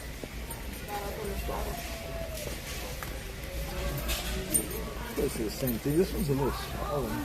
A little good, but there's some of the new ones that are a lot bigger. Oh, Same yeah. thing, just scattered out a little bit more. Mm-hmm.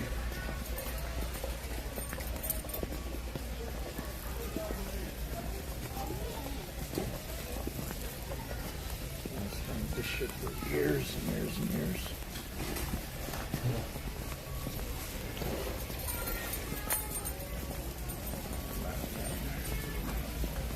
So we do a little sound stuff. It's Costco. It's Costco. Costco, yeah. So, it's just look, I like Costco, so like it's good, and like I like how cheap the cafe was there. You know? I think Costco's a little bit more better choice. Like I said, It does actually look a little small. Let me see that, but yeah. I like Costco a lot better. Yeah.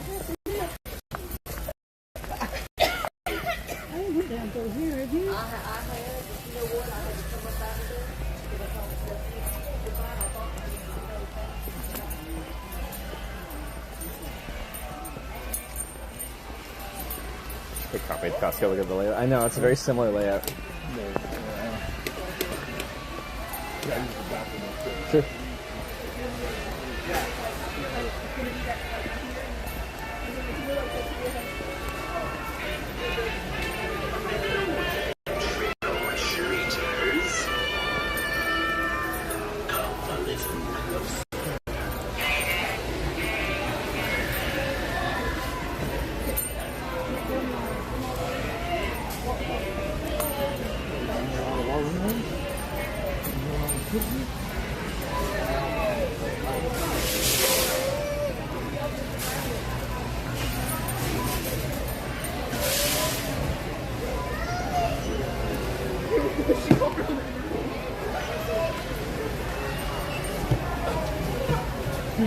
Russians are. I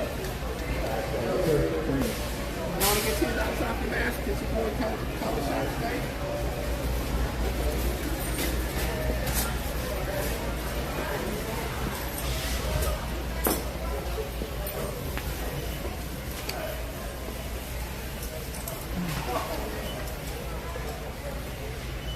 Got a mean one. Yeah, he sprained his ankle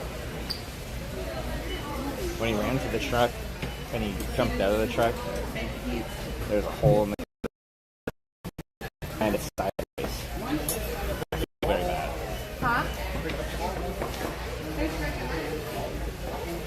who's like walking around the place being like, let me show you. I'm like, are you sure? Because that doesn't look comfortable. Yes, I will. You found what you want now?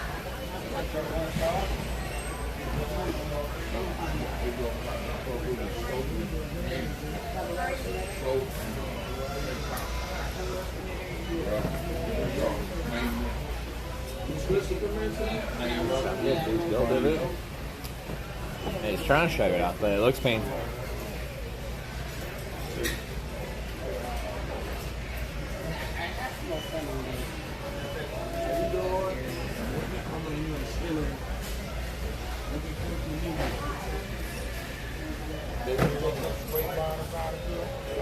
Remote mic not working? So now I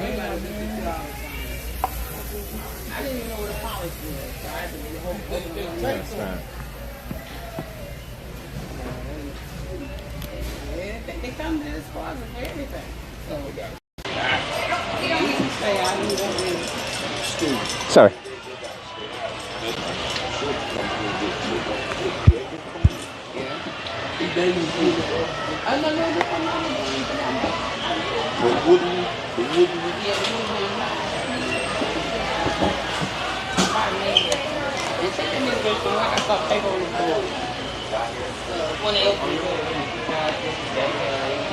No, I haven't seen anybody, but he might be on the floor. Has it been like that the whole time? I'd pee if I was you. The thing is, I just don't know if I can, but I know I should. I did.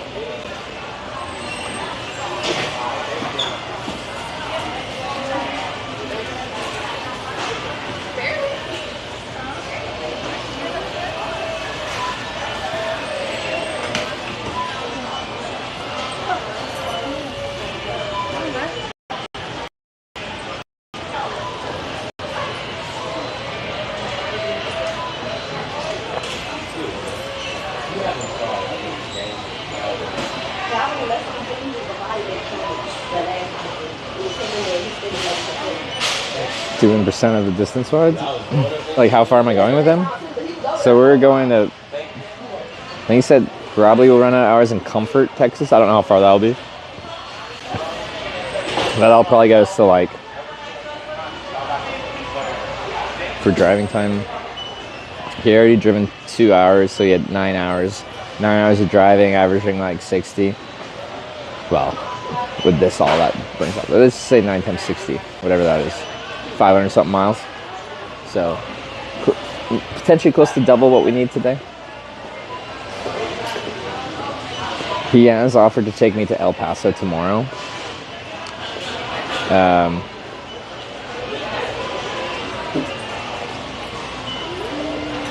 I thought you were holding, I was hallucinating. I thought you were holding, what's that? The one with the arrow, with the bow. Oh, a bow and arrow? No, not quite. Oh, really? You look like one. No bow and arrow in here. I promise. They're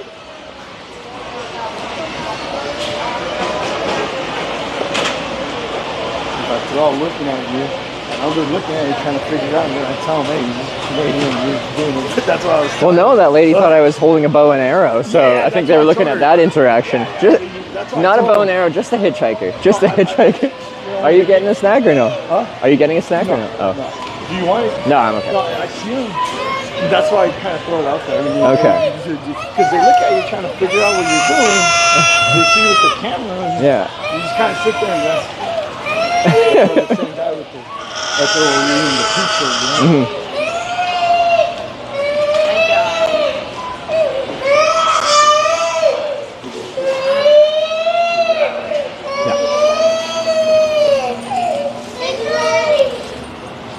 Oh, you didn't get a drink? I try not to drink soda. Oh, okay. More water than... Oh, I need to turn the brightness back up. Turned it down this side so the screen's not super bright. And... Even in the ghetto parts of town, the sounds are always busy. The nicer ones aren't that busy. Oh, yeah.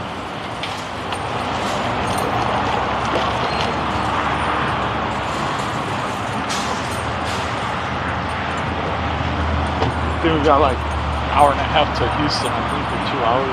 Okay.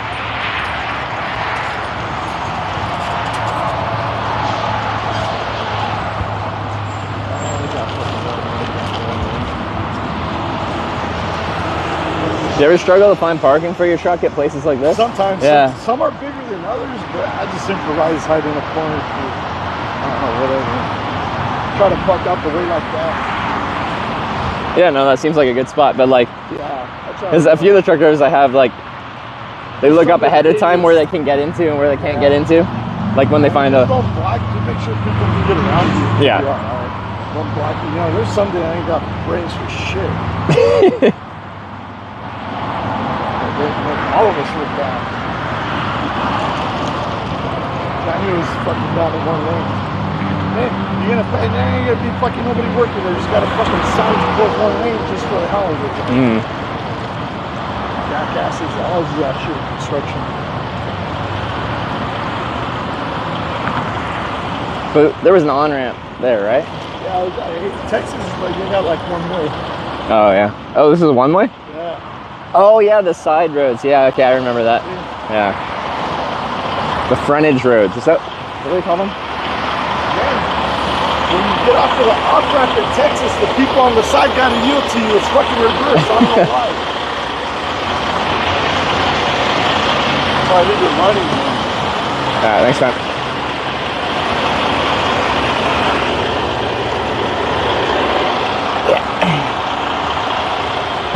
Ow.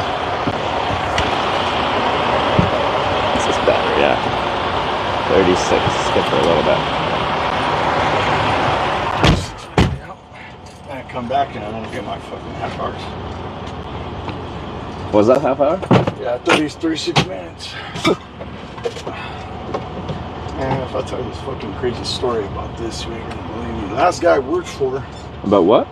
after a month, I got in the truck. I felt little fucking critters on my face, bro. Fucking, it only come out at nighttime. It'd be. I leave it. About 2 months later, fucking all right here, my fucking eyeball swelled up. Yeah. And went to the hospital like 3 times. Fucking allergies. How the fuck gonna be allergies? Fucking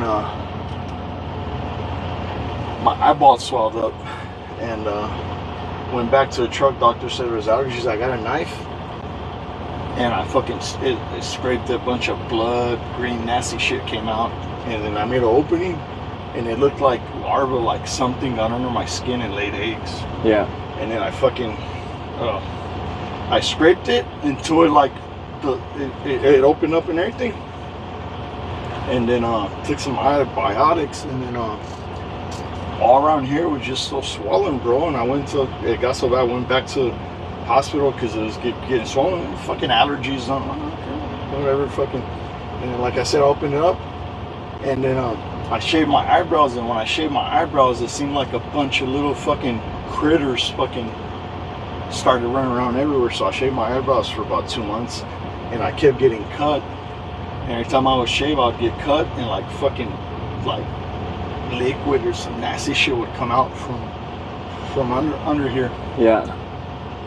And then I took some time off because whenever I smoke dope, it fucking, you gotta do a little bit of poison to fucking kill.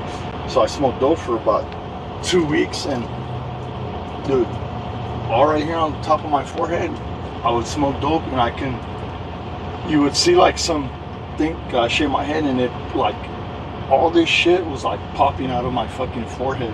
About 2 weeks, and then I had to stop smoking dope. I had to come back to work, and when I stopped smoking dope, it just all right here, it just like it was almost killed it, and it just came up right here.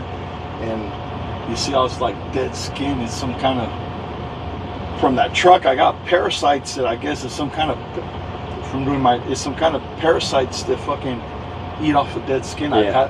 Not this truck though, right? No, Oh, my okay. other truck.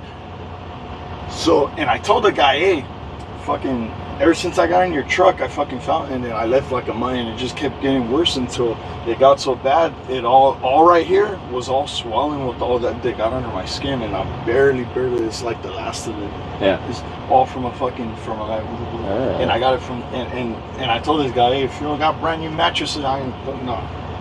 but it never happened to me. You see, it's weird. You see how it's brown right here, and it's got a peel like it's just a little bit left. I don't know. But do you see it? No, I see what you're talking about. Yeah. And it's almost, but all right here. And for like 2 months, everybody, hey, why you fucking? My face was starting to, I guess it was just so, it was starting to on the fucking doctor's skin until I figured out it was. And I felt bad because I've had a pimple for like 3 weeks, but man, that's fucked up. No, and I've been putting this in Vicks, and it's like, it's close to healed up here? Yeah, and I went to the hospital for, hey, fucking my face like this, my eyeball swelled up, like, oh, these fucking allergies, there's nothing wrong with you. Yeah. Fucking, because they see you like this, you know? Yeah. You know, smoking a ball day and it keeps fucking fucking crazy. That's why it's not bothering me no more. I think it's all killed. It just, you know. And they're like, what the fuck? You get a bad sunburn? No, if I fucking tell you, you ain't gonna believe me. And the fucking doctors, everybody, you know.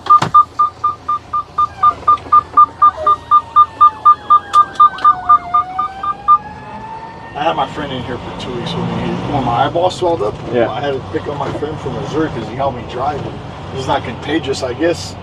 Something got it under my skin and laid eggs. It sounds fucking. It laid eggs and fucking. It's. Yeah, initially when you said the bugs, I'm like, oh, it must be bed bugs or something. But no, it's something. They don't lay eggs in your skin. Or That's I don't know, but ever since I got in that truck, I felt it at night. I can feel the mother, bro. Yeah. Fucking walking around like little critters and shit.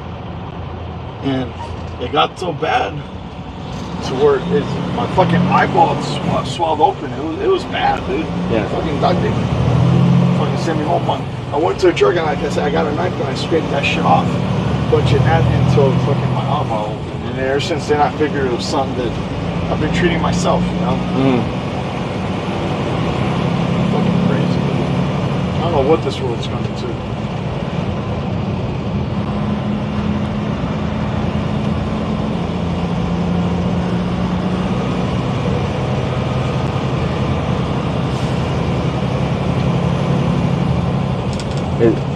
Yeah, years back we had a friend that had scabies, which is like a parasite that lives in your skin and stuff like that.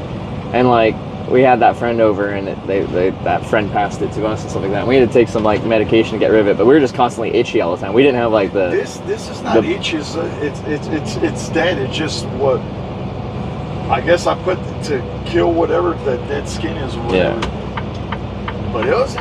Bro, every fucking night, bro, and it's like they only came out at night. I could feel the motherfuckers walking around my forehead. Yeah. Until I fucking, and by the time I figured out, it got so bad that they got under my eyes right here, and everything was just swollen, dude. Yeah. You go to the doctor, and I fucking try to tell them. I would tell them, hey, it's some kind of. They look at me like I'm fucking crazy, dude. Yeah. You fucking idiots. I was like, dude, I used to fix cars for a long time. When I fix a car, I ask you, has the car been wrecked? Has it been fucking? So I know what to you know, look for. I'm just trying to help you out, you know. It took blood tests, everything's fine. Fucking nothing. Fucking allergies. Nothing allergies. And it was, dude. I was like this. My whole face was.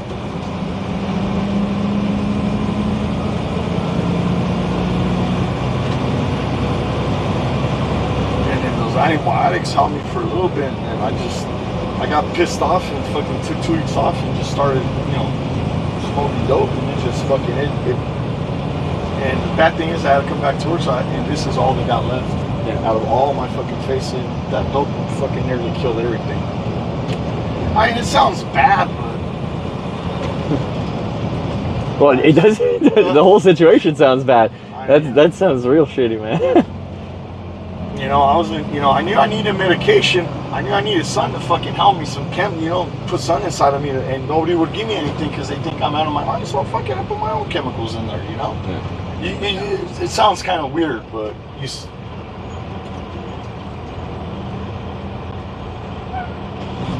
I get to deal with this construction traffic. And that's all going down on one lane. Should have went the other way.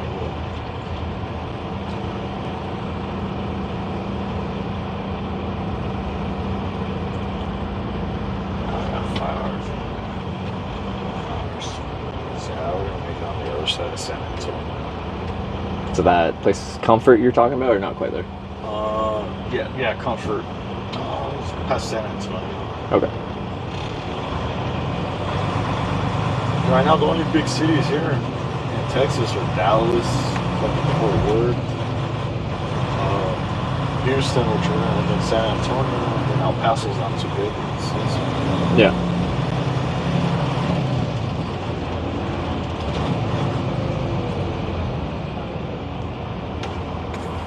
Because we're not going through Nevada. And I don't know why, but it was only up here, bro. The rest of my body, it was only up here. This is strange, because you think most parasites would go for any skin. Well, I don't know. It's just all right here.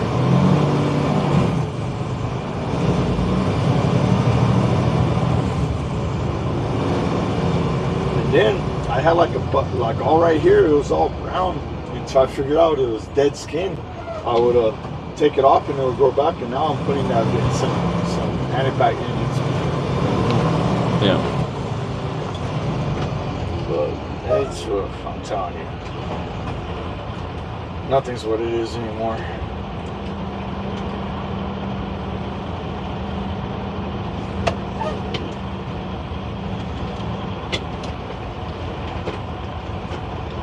I think it's just dead skin that grows back until all the dead skin falls off.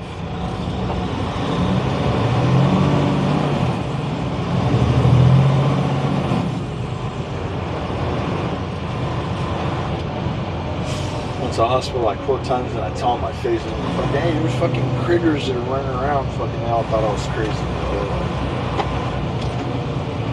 I've heard of like someone picking up a truck and it having an infestation and it needed I think, full, I think that's what it was. And by the time I figured out it was infested, it already fucking, I don't know.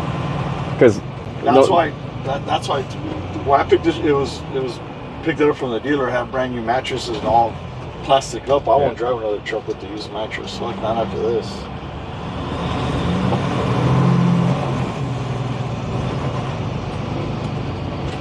And I've been healthy all my fucking life, dude. Never been sick, never been, you know?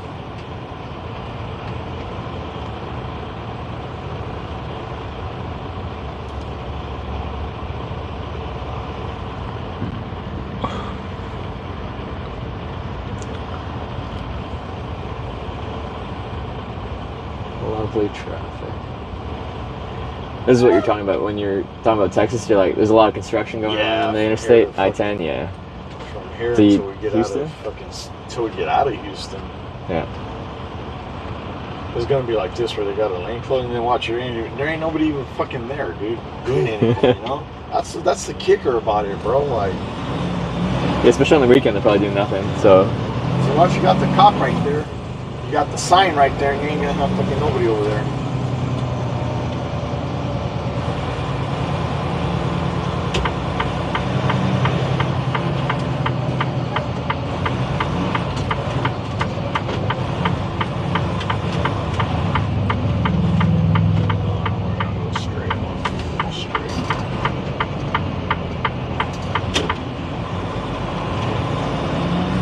Everybody got out just to fucking get back in.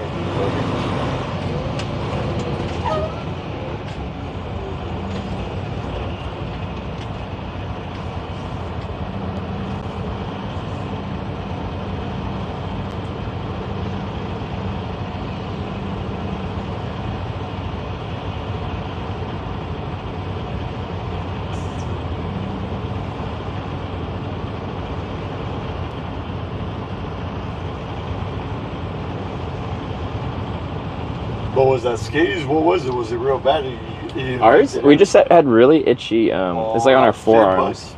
No, you can't really see scabies. Like and they didn't have like even proper big rashes and stuff like that. But like our friend, like me and my girlfriend had been like a lice? itchy. Yeah, I think it's called like body lice or something like that. But we'd been itchy for like a while, and then our friend told us that they went to the doctor because they were itchy, and that's what the doctor told them. So then we're like, oh, that's why we've been so freaking itchy for however long. Yeah. But it was all over your body, huh? Well, no, I think we had it on our legs too. Yeah. No, yeah, kind of all over. What the fuck? fucking people there. Look at them, they just keep fucking coming and coming. Like, they're fucking kidding me, dude.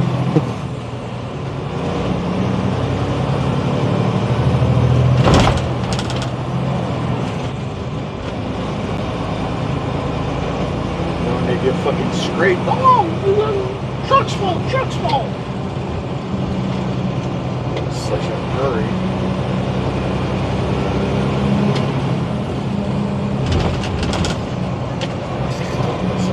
This is the 10. It's all kinds of weird right now, though. Yeah, see, everybody's going, I don't know. We're going the right way. If that was the way to the 10, then there was no sign saying that was the 10, so yeah, we're falling in parallel to it, so this must be it. This is it, see? Yeah.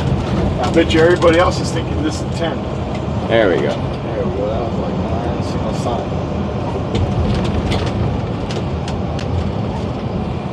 I know everybody got out to avoid this.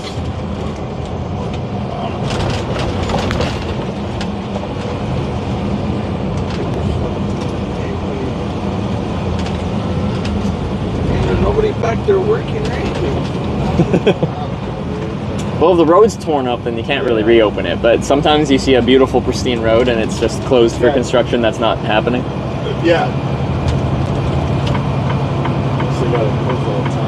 That's how it is until we get out of Houston. Good spot, you know. We're spending our tax money to work.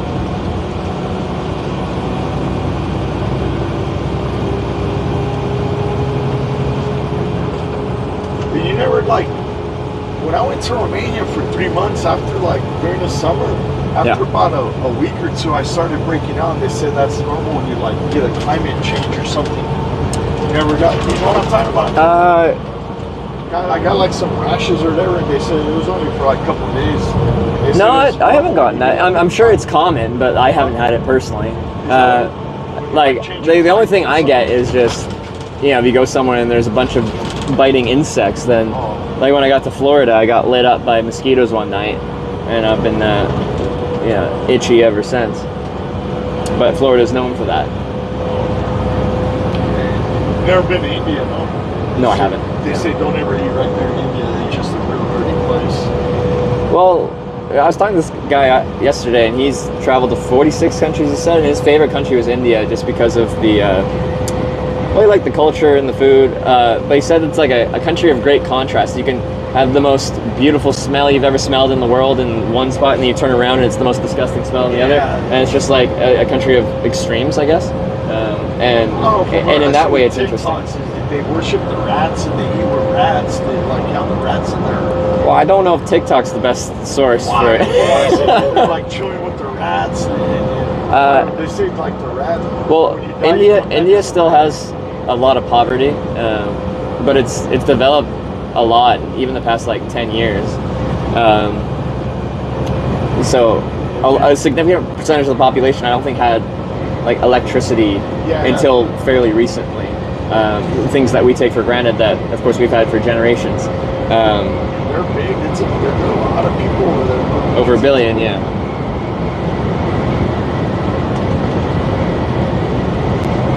But yeah, no, India is developed a ton, and now they're pretty advanced in a lot of industries. Well, I think it's one of the dirtiest places to live. They say COVID went there, and it's so dirty. They got so many diseases that got killed on the spot when they entered India. That's, you know, I don't know. So yeah, since I haven't been there, I can't comment on it too much. I'd hate to speculate baselessly. Never been to the Philippines, huh? Have not been to the Philippines, though. But the Philippines, it's all right there around Malaysia, Vietnam.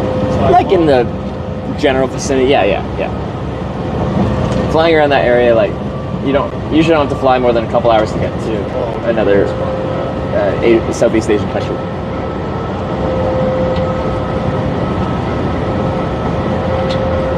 But yeah, I want to do a few more places in Asia in the next few years, so I want to do like Thailand, Cambodia, Vietnam again.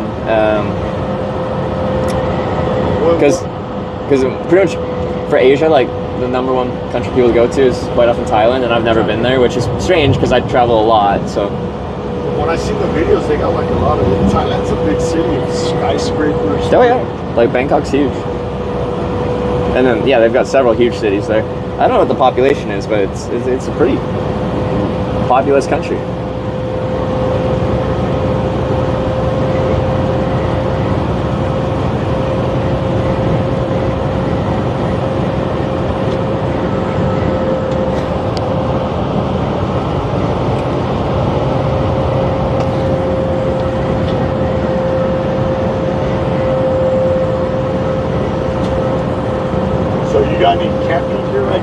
Oh yeah, I got tent, sleeping pad, sleeping bag. Oh, so you came for in case you got a...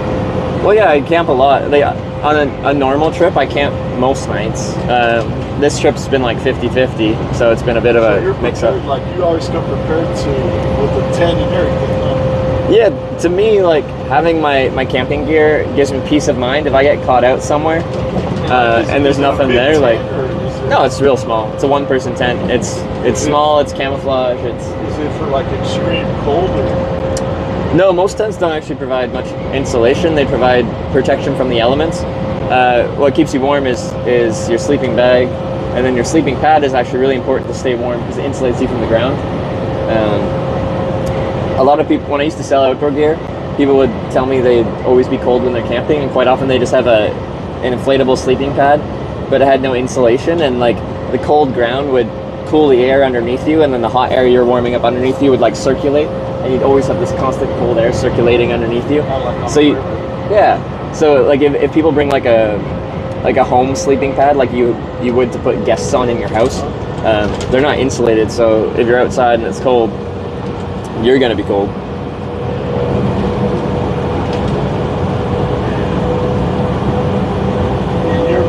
The heat doesn't matter if it's humid or pretty. Oh, I hate humidity. I'm better with cold weather because you can plan for it and adjust for it. Like I can. Down here it's real humid. Texas, Louisiana, Florida. Well, soon enough, like West Texas, it'll be dry again. Yeah. Hot but dry. Like I can't. Out here, that's why I leave the truck running all the time with the AC. I can't fucking. No AC. No out here, you know. Yeah.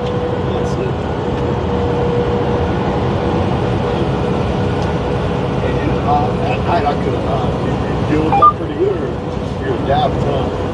Well, yeah, I adapt a little bit, but yeah, I do find it hard to sleep in the heat and humidity. Because the other thing with the humidity is it holds on to the heat at night, so it'll be like midnight and it'll still be like in the 80s and like 100% humidity, and I find that really hard to sleep in. But you do eventually adapt. Like, humans are, in general, a very adaptable species. Like, we get used to the environment we live in. Uncomfortable, but... Yeah, like, we didn't have air conditioning until, you know, X number of decades ago. So we survived before that. And we can survive without it now. It's just uncomfortable.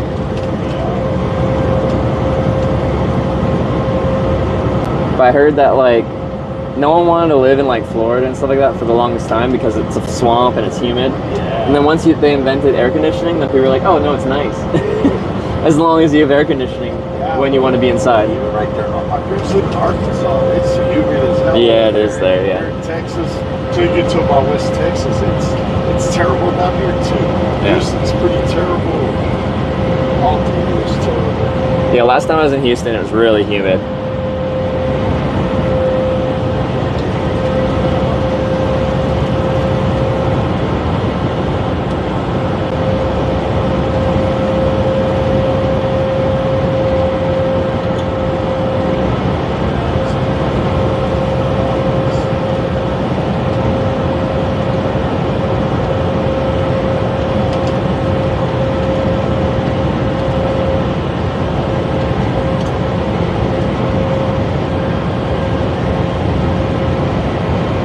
Yeah, on my last trip here, like I had a few weeks where it was getting up above 100 degrees every day, but it was like that dry heat, and there was a bit of breeze rolling through. Oh, and I wasn't comfortable, but like I was outside hitchhiking like long hours, and I could handle it.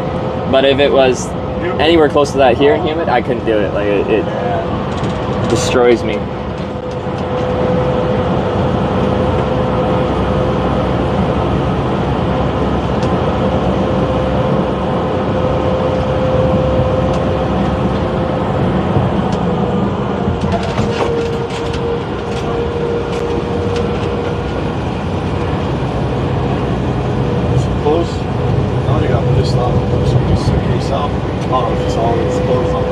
Oh, no, I didn't see it. Someone, like, out the window. Yeah, if you get close, somebody got pissed off and took somebody's Well, suitcase out. shit, yeah.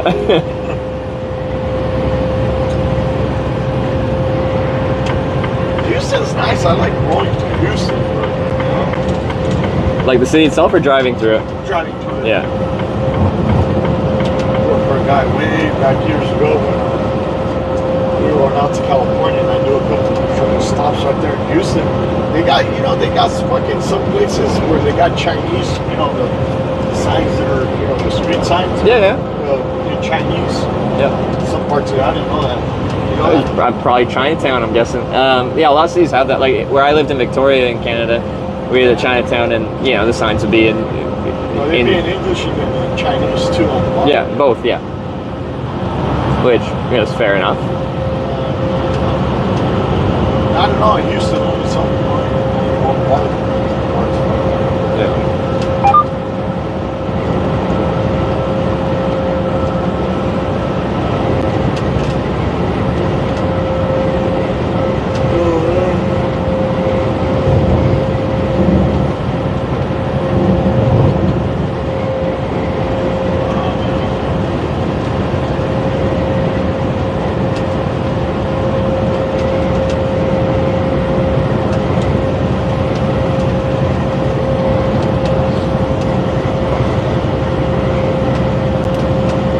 Were you around here when that hurricane was coming through a few days ago? No, I think it went through like a day or two ago. Yeah, it was just like 2 days ago, yeah. No, it's very recent. I was chilling in Florida. Were you here? Yeah, well, I started my trip, but I was in like the panhandle of Florida, so we didn't really get hit by the hurricane. Just some of the outer bands came out and caused like thunderstorms and stuff. So I was like standing out in the rain, but it wasn't even windy. I was surprised. I thought like the outer bands of a hurricane would bring winds with them too. Oh, that got picked up. But I think I spent like 3 hours just standing in the rain waiting for a ride. But I don't know, it's like with hitchhiking, one of the things that I actually like about it is that it's not easy. And sometimes you're standing out there for hours in uncomfortable conditions and it doesn't feel good. You're not happy, you're not having a good time. But when you do get picked up, it's very satisfying. Like it's a huge sense of relief and excitement, right? Yeah. So like, I think in general in life, like if everything's always good, you don't really appreciate that it's good. You have to have like bad, uncomfortable moments to appreciate a good moment, if that makes sense. So where were you off after San Diego? Girlfriend and I will fly back to Canada, and then we're going to do that road trip I was talking about earlier. Just hitting up our family in Western Canada. But then I haven't decided what my next trip will be. I don't think my girlfriend's decided what her next trip will be. Winter's, a little more limited.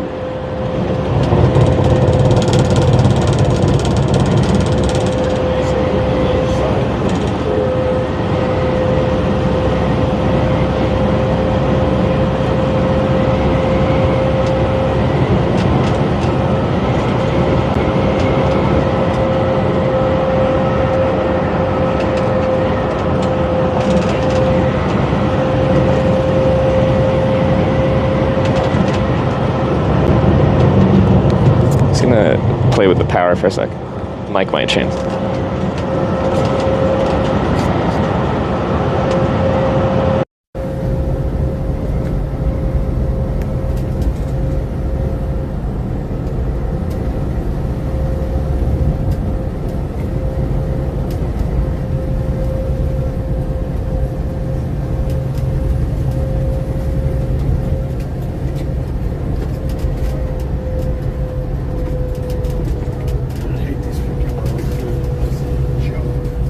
is a little bit rough for, and like, not just for a small section, it's the whole thing. It's also, it's like this to get out of use. Is it? I guess they're constructing a new one still. Not been through years.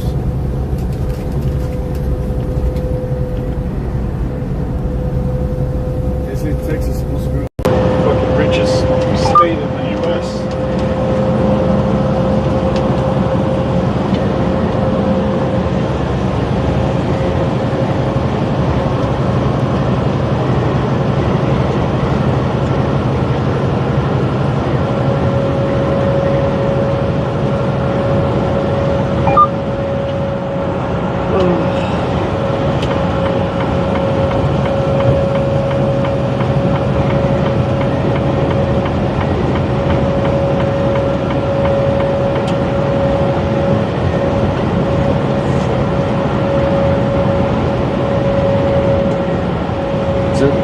Do you know what kind of thing you're hauling right now?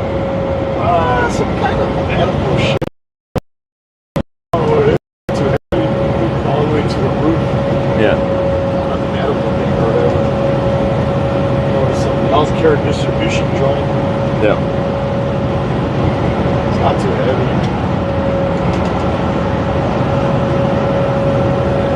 Kickback. I gotta be there till Monday morning, but I'll be there tomorrow. Yeah.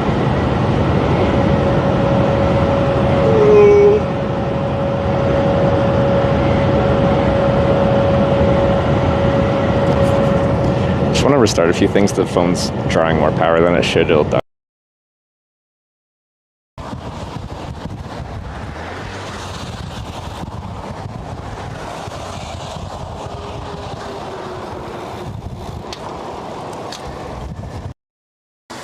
So we're just gonna hit it at speed, and then I'm gonna crank it down to the lowest gear.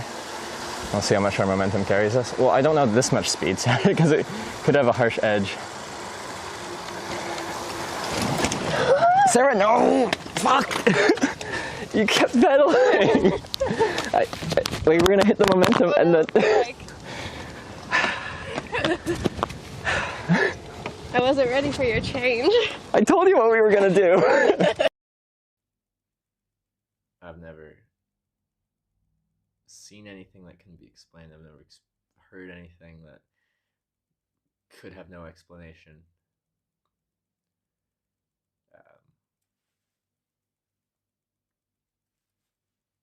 And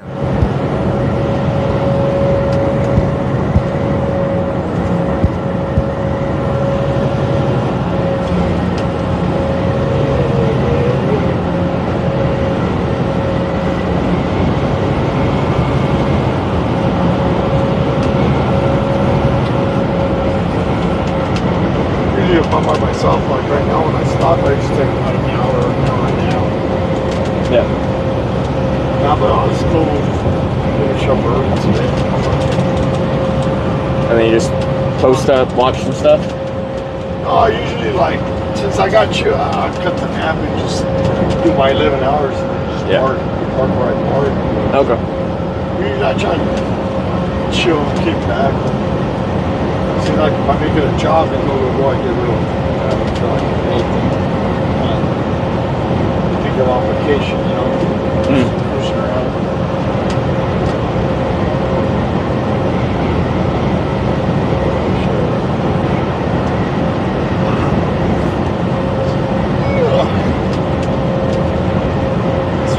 So what, we still got 4.5 hours or something, or what are you? Well, I got 5 more hours to try. Yeah.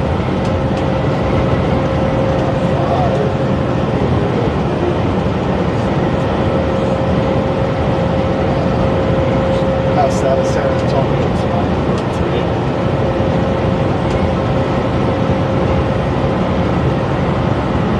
tonight. It's kind of funny, like when we're going across and we're crossing state lines, like the mile markers tell you how far to the end of the state. Yeah. We're going through Alabama, it's like 69 miles. Then we got Mississippi, I don't even remember, but it was less than 100. Yeah, it's like 70 something. Louisiana ain't much, and then you get to Texas, like 850, and you're like, oh. Look, you wind up right there. Who picked you up? Just a trucker just going right to all. We got a ride from the police west.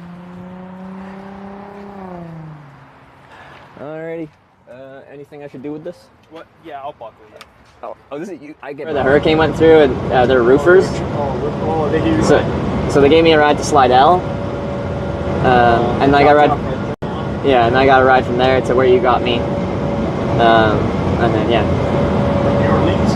Yeah. No, I didn't go to New Orleans. New Orleans is a little It's an interesting city because, like, on one block it'll be like all nice and done up, and then the next block will be sketchy, then the next block will be nice. It's weird. Yeah. I've been down there for years.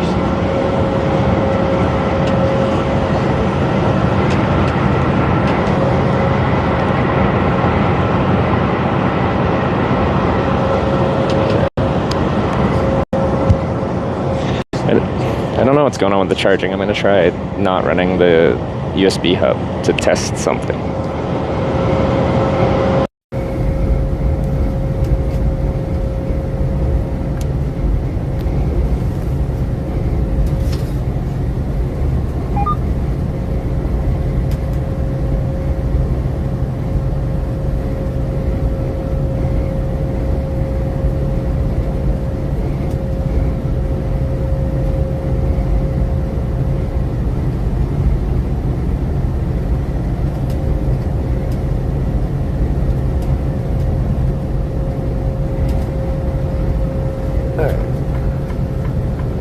So my USB hub was stopping it. I couldn't get good charge, but without the USB hub, we're getting okay charge.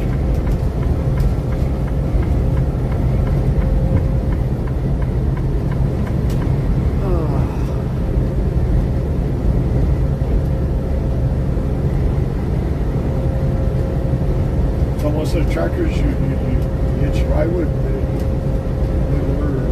they knew how to drive, or were there a couple sketchy ones that... For truck drivers? Yeah. They drove pretty good, or...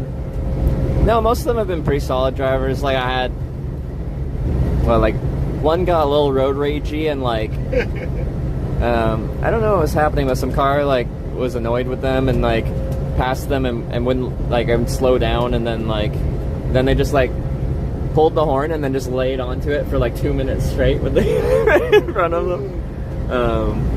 And like they weren't driving anything different. It's just like, I don't know, some guy was pissed off and then they got pissed off, so they just decided to let the world know how loud the truck could be. I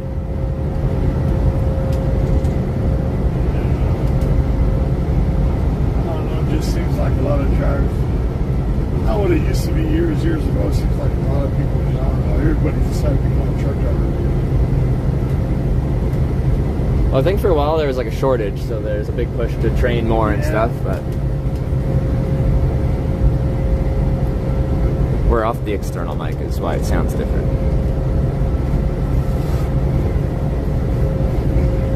But yeah, in general, the quality of driving from a professional driver is higher than the average person that picks me up in a personal car, right? Because you gotta be a little bit more professional. And like to get your CDL, you actually do have to do some driving courses. Like not nowadays. It just depends how much money you got. Most of the guys pay to get their license. Do they? All the Indians and all the... Well, once I talk, I had to do the proper course. I don't know if there's a way to get around it, but I got picked up by truck drivers from all over the world. Americans, Indians, Russians. You ever get picked up by truck drivers other than the U.S. or? Yeah. No, I do. What do you think? Or did you see a difference between? Well, there's a difference in a bit of the culture, but then also the style of trucks. Like when I'm hitchhiking in Europe, they have the cab over trucks with the flat fronts. Yeah. Which is different, like, but they're much more compact, and then they pretty much have your seats, and then just enough for like a single bed right behind the seats. No room to stand around. And what do you think about the roads and how they drive? They drive a lot slower than we do, huh? Yeah, a lot of them. Like, so for example, in Germany, they have like the Autobahn where they have like no speed limit on sections. But the trucks, I think they limit out at 90 kilometers an hour, which is like 55. Yeah. Which is, so I've been picked up by a truck in Germany. We're going 55, and then you have like cars in the next lane to you, like supercars going like 300 kilometers an hour, and it feels so weird going 1/3 the speed of cars passing, because like there's so much speed and momentum there that like it like even shakes the truck. They're going past so fast. don't got, for the cars, they don't got a speed limit right there on the Autobahn run. Sections. So a lot of it has a speed limit, but there's sections that they make it unrestricted, and you can go as fast as you feel safe going.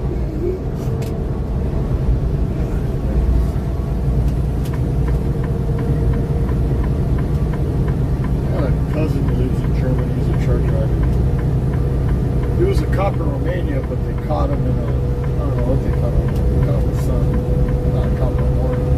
Yeah. To Germany.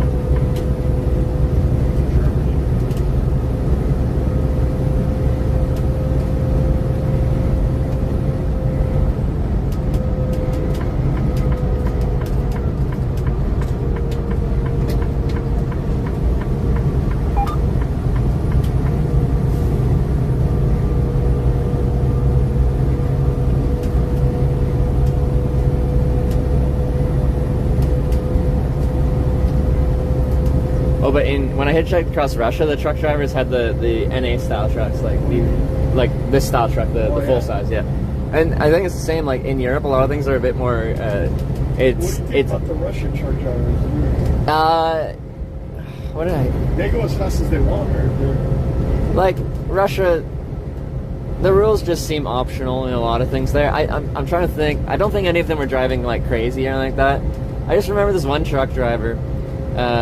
He drove me like 1,000 miles, like a few hours one evening, and then the rest, the next day we drove further. And let me crash on the top bunk, like what you offered today, and that was nice. And when we stopped for the night, we don't speak any language in common, and he asked if I want tea. And I was fine, so he pulls out his burner and like boils a pot of water. Yeah. They cook their own food. Yeah, but like this guy, he boiled like a pot of water, and then he had like an entire like grocery store like box of tea bags, like the ones with the string and the little handle thing there. He grabbed an entire handful of them and chucked the the entire handful of tea bags into this pot. And I'm like, that's got to be 100 tea bags to like a liter of water. Like that's the strongest tea I've ever seen in my life. What are you doing? And he's like, you want some? I'm like, no. No, like this is bedtime. Why are you having that? This is why he's going to bed. Yeah. Like, what the heck is this? I guess that was normal for him, huh? I guess. I don't know. He's like, I like it this way. But it was funny because, like, if you're going to chuck a bunch of tea bags in, get the tea bags without the string and the little packet on the end, because now you're just throwing in, like, paper into your tea as well. How are the truck stops over there? They got truck stops, or? Less defined than this. It's more like, more what I saw is, it's like independently owned, I think. What it said was like, I think they're like a cafe. It's like K-A, a circle with a line through it, E. And it's like a restaurant, a parking spot. They usually sell alcohol there. And people will like eat and then park their truck there and sleep there. So, but it's not like the big regulated Love's Pilot like a TA. Yeah, like a lot of independent stuff, at least in central Russia. But it was interesting. I got picked up by this one guy. Actually, it was interesting. I got picked up just normal hitchhiking in Western Russia, and he's the one of the few guys that spoke English, and he had a CB radio in his personal vehicle. It wasn't a truck, just a car. Because in the spread out places, a few people would actually bring CBs with them in case you get, I don't know, caught out or something. You can talk on the CB. And once he found out what I was doing, he thought that was cool, so he got on the CB radio, and in Russian was just like, I picked up this Canadian guy who's trying to hitchhike to Vladivostok. Is anyone going east out that way? And some people actually responded, and they're like, we're going to Novosibirsk, which is like over 3,000 about 2,000 miles so he just down the road. So he like negotiated on the side of the road, like he'd pull over, they'd pull over at the same time. We do like a quick shuffle, and then I got into their car, and yeah, we drove 3 days together, me and those guys, and then every night. 2,000. Was it mountainy? That stretch, I went over the Ural Mountains in a commercial truck. What were you going there for? I wanted to hitchhike around the world. Oh, okay, so you're just chilling. East of Europe, you've limited options on how to get east. You either have Russia or you have the Middle East. So it's complicated. Russia was one visa and just one trip. And then from there you cross to the Middle East? No, I went, like, Russia is so big, you cross from, like, Europe, you go all the way to almost Japan in one country. So I made it. You're closer transfer to Japan. Yeah, I made it. I think they have a train that goes to Japan. Trans-Siberian Railway, yeah. But I was on a hitchhiking trip. I wanted to say I hitchhiked around the world, right? Yeah. But I think they do have a train that connects Japan with Russia, no? No train because it's an island in Japan. Yeah. China, yes, yes. China, China, yeah. So the Trans-Siberian, one of the main lines, drops down from Russia, and I think finishes in Beijing. I could be wrong. Siberia? Yeah. Well, I hitchhiked through Siberia. Man, how was Siberia, dude? Was it? It was the winter or what? It was fall. It was October, so winter was coming. When I so in Russia, it technically spans 2 continents. The western part of Russia is Europe, and then maybe like 1,000 miles east of Moscow is the Ural Mountains, and that mountain range defines the geographic separation between Europe in the west and Asia in the east. And were those mountains big? Yeah, there's a proper mountain path. What was the elevation? Or the highest? I don't remember what the highest for the road elevation is, but like the tallest mountain in Europe is in Russia, Mount Elbrus, I think. But I didn't see it. But to me, it looks very similar to like a mountain pass in British Columbia, where I'm from. Like, it's a lot of climbing and stuff, but like, you know, just pretty mountains. But yeah, once we got into the mountains, the snow started, and that was mid-October.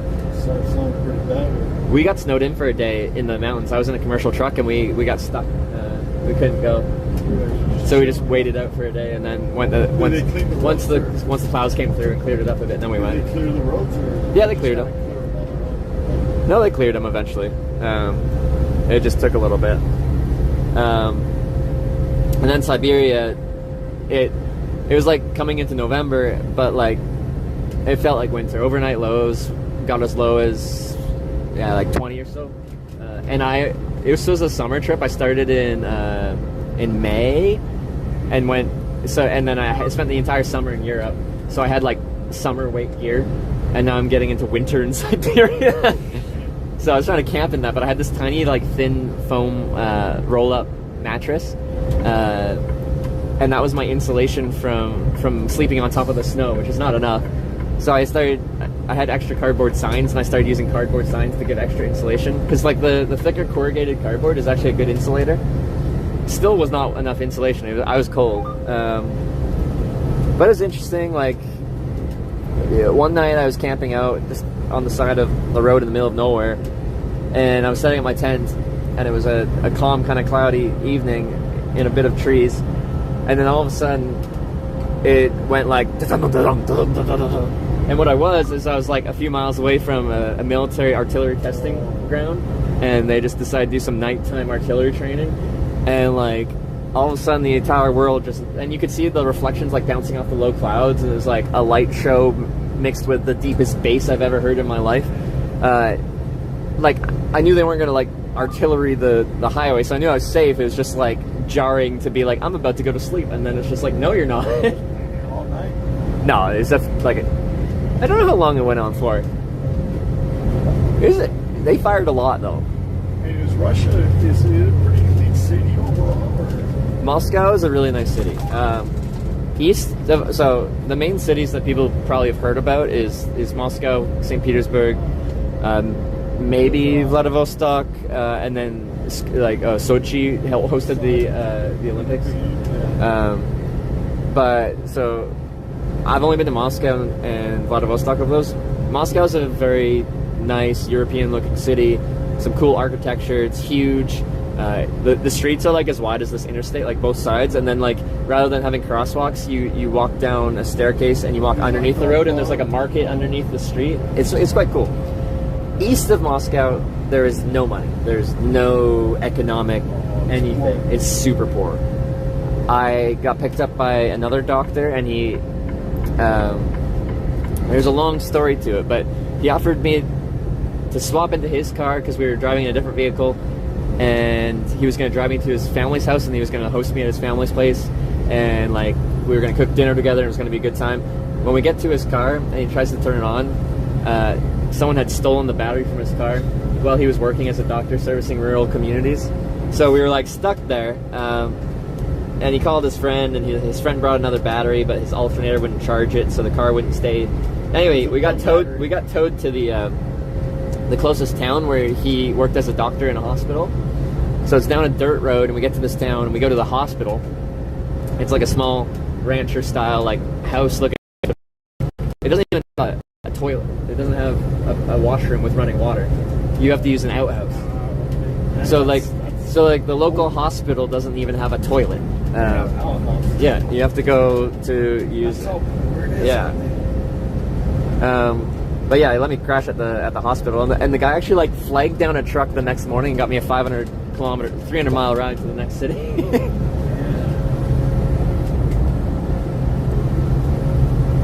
Russia's pretty poor, huh? All the money funnels into a few places, it seems. That's it. So like, the elite and wealthy are in like Moscow and St. Petersburg and stuff like that, and then the central and eastern regions are like Vladivostok is a fairly wealthy city for Russia as well, because it's a port city. It's a port that never freezes over, which is an unlimited supply for Russia. So that city's well off, but. Like, and all along when I was driving across, there'd always be people like just sitting on the side of the highway, like selling some like canned fruit and stuff like that they just grew in their garden. They just sit there selling like 5 cans of fruit all day. Or it was coming into fall and winter, so when the first snowfall was coming, it's like that sloppy where the tires toss up a bunch of muddy water and you need to use a lot of windshield wiper fluid. Same thing, they'd buy like some cheap windshield wiper fluid and sit on the side of the road hoping someone ran out of fluid. And they'd sell it at a markup to make a little bit of change. Have you ever been to Eastern Europe? Like down Eastern Europe? Like Turkey, Saudi Arabia. Well, I've been to like Poland, Lithuania, Latvia, for Eastern Czech. Well, Saudi Arabia's Middle East. That's like Asia at that point. But I haven't been to like I haven't been to like Romania or Turkey. Middle East, like Iran, Saudi Arabia. I've only been to United Arab Emirates, like Dubai.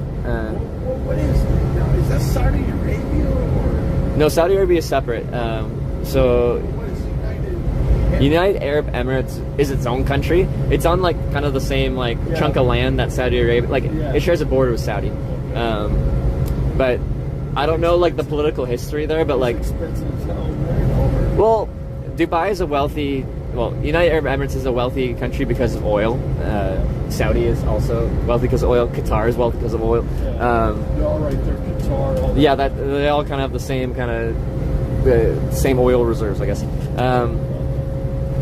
So like Dubai can be very expensive. They claim to have the world's only 7-star hotel, which is kind of bull because it's self-proclaimed.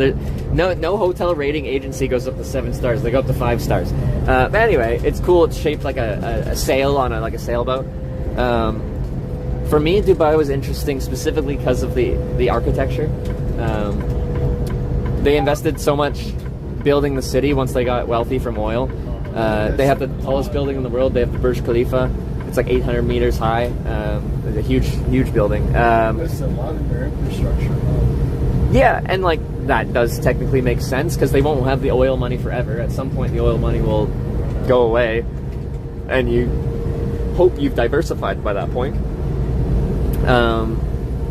Beyond that, they've built like a ton of artificial islands in the shape of like palm trees and stuff like that. Did you see any of those? Or? Yeah. And yeah, it was cool. Like I went up to the highest floor you can go on in the Burj Khalifa because I have an interest in like huge infrastructure projects, like tall buildings, huge bridges, stuff like that interests me because I think it's very interesting and kind of beautiful what humans can create with like it's just impressive what we can build if you have the funds and the smarts for it. And then from the Burj Khalifa, like I could see the coast, I could see the Palm Islands, and it's weird. You're in a skyscraper that's so tall that you can look down and see these other like tall skyscrapers, but they look like little residential houses down there. They're so low below you.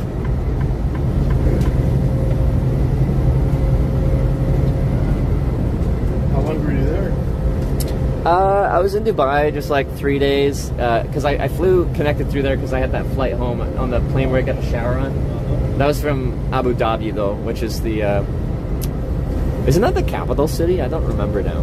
There's two main cities in United Arab Emirates. There's Dubai and Abu Dhabi. I was planning on a hitchhike. They're like 80 miles apart between the two. Turns out it's illegal to hitchhike, but I also had a free like transfer because I had a flight with Etihad. They'll transfer you from Dubai for free. So I'm like, well, if it's free, I don't really have to hitchhike if I already have a free ride. How are the people there? To be honest, like I don't remember where I stayed for accommodation. Just a basic hotel, I think. And I walked around, I went to the malls, I saw all the sights, but like I didn't get to interact with many of the locals, unfortunately. They don't interact. Well, the thing is, like, I meet tons of locals when I'm hitchhiking because like that's how I get around. But if I'm not hitchhiking, like I'll only end up talking to people like when the opportunity arises because I'm not just like walking up to people and striking up a conversation as much, right? So I didn't get to meet that many people. Other women are all covered up, huh? Yeah, so when I landed in Dubai, I immediately... so they have like a light rail system that goes from the airport to the city. And I got onto the light rail. It's like an elevated, like a sky train, we call it in Vancouver where I'm from. And I just got onto the first car I saw and sat down. And then we went like one stop and like someone came up to me and they're like, "Excuse me, this is the women's only section." And they'll like gender segregate like that, and yeah, that is their culture and everything like that for the women to cover up and like drive and stuff like that. Yeah, but then also a lot of businesses you're not allowed to go as a woman without your caretaker, your husband or your father. Real sound on those things over there. Yeah, I don't know it too much, but it's a very foreign thing to me to have women not have the ability to essentially make their own decisions and like choose their own life. They enforce that heavily over there. Oh yeah, super heavily. That's crazy, bro. There's some parts like that. They still live in that, like in the Stone Age, the way they think like that. Yeah, no, like that's crazy to me. Like, so my girlfriend, she travels the world for a living now. Like, she'll make a decision, she'll plan a trip, she'll go there, she'll ride a bike across Europe. And I'm proud of her for that, and I think that's great that she can do that. The fact that, you know, if she was born in a different country, she could potentially just do exactly what she's told and that's it. If you're told to marry someone, you marry that person. Like, yeah.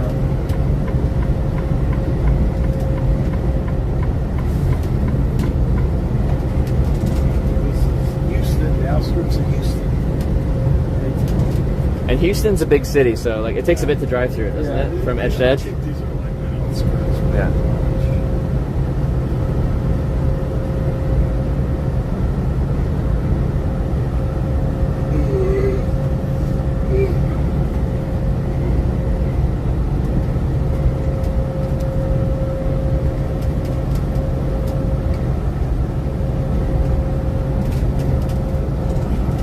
Would you want to go to somewhere like Dubai or? No.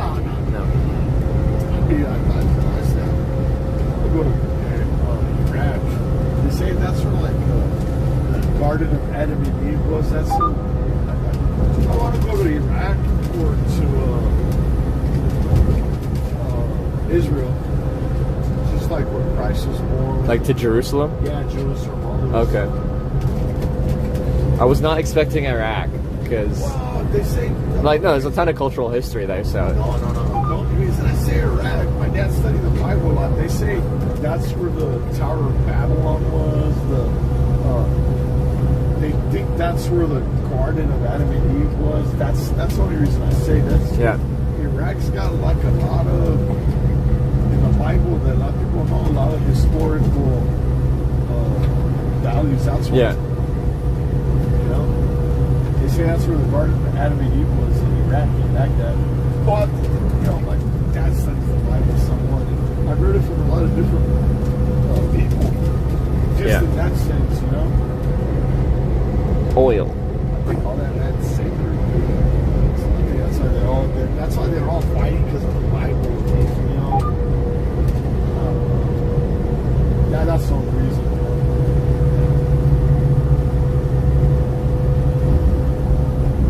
were saying, yeah, it's Mesopotamia. Is what they're, yeah. Back in the day.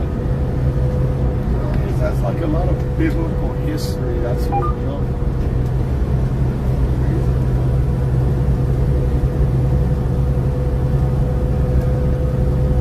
So you're not really religious, huh? No, parents weren't religious. I didn't grow up religious. I'm not religious. And I'd say in Canada that's more common than not for my generation. What's the majority of the people, like, if you don't mind me asking, in Canada? Like where their family's from? Honestly, I don't even know what the percentage split is between the different types of religions. There's churches, but I think like many places, enrollment is down for the youngest generation, and then they struggle to maintain their numbers.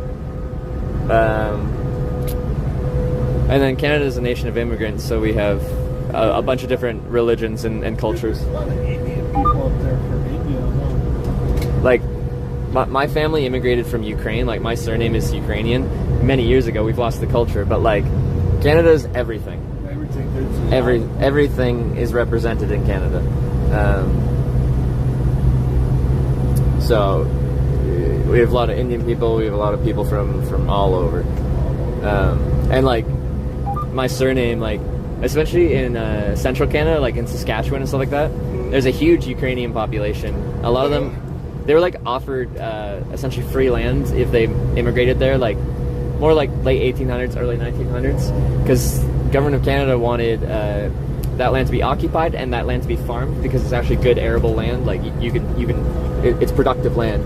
So, but no one was there, so they reached out to the world and were like, come here, we'll give you free property and you can farm it and make a good life here. Try doing that today, you know? Well, there's no more land, no more good land. That's just like unoccupied. But yeah, you see all this Texas, there's a lot of land here that's unoccupied. But like, okay, we're gonna go to West Texas, it's unoccupied, but could you do anything with it other than cattle, like ranching? There's not enough water. There's not, like, you can't, it doesn't rain enough, and then there's not enough water to irrigate. It's like Wyoming is the least populated state in the United States. It's a big chunk of land, but it's not super populated because it's a high step. It's high elevation. It's dry. It's arid. Not much grows there, so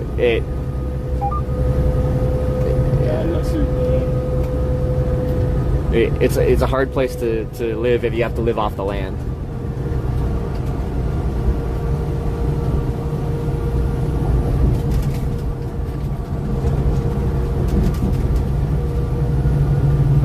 Hitch is clueless sometimes. You can get water if you dig a well. If everyone digs a well, you'll take all the water from the water table and there will be no water left. You can't just keep digging and find unlimited water.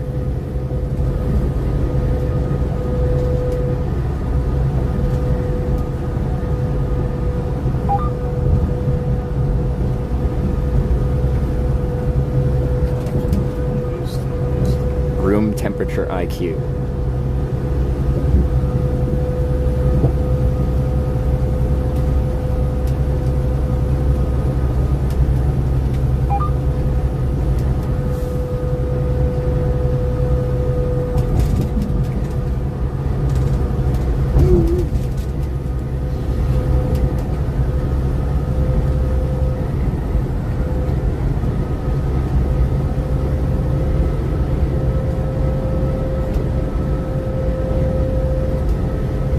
Yeah, one of the things that made the United States become the superpower that it is just how big the country is and how good the land is. Like, there's so much good farming land. There's so much water with the Great Lakes and all the rivers and navigable rivers. So like before we could like had the interstate system and stuff, like the easiest way to transport goods is on water. And like having a good navigable waterway, like big rivers that you can take boats up and down to transport goods, is like, this was a very lucky country as far as what it has naturally just in the country.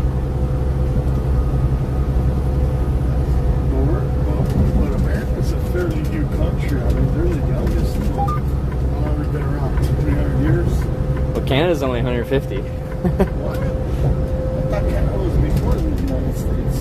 1860s. That's when we were, but like, so what we were before that is we were part of the United Kingdom. We were part of, so we're part of the Commonwealth, you know, the British.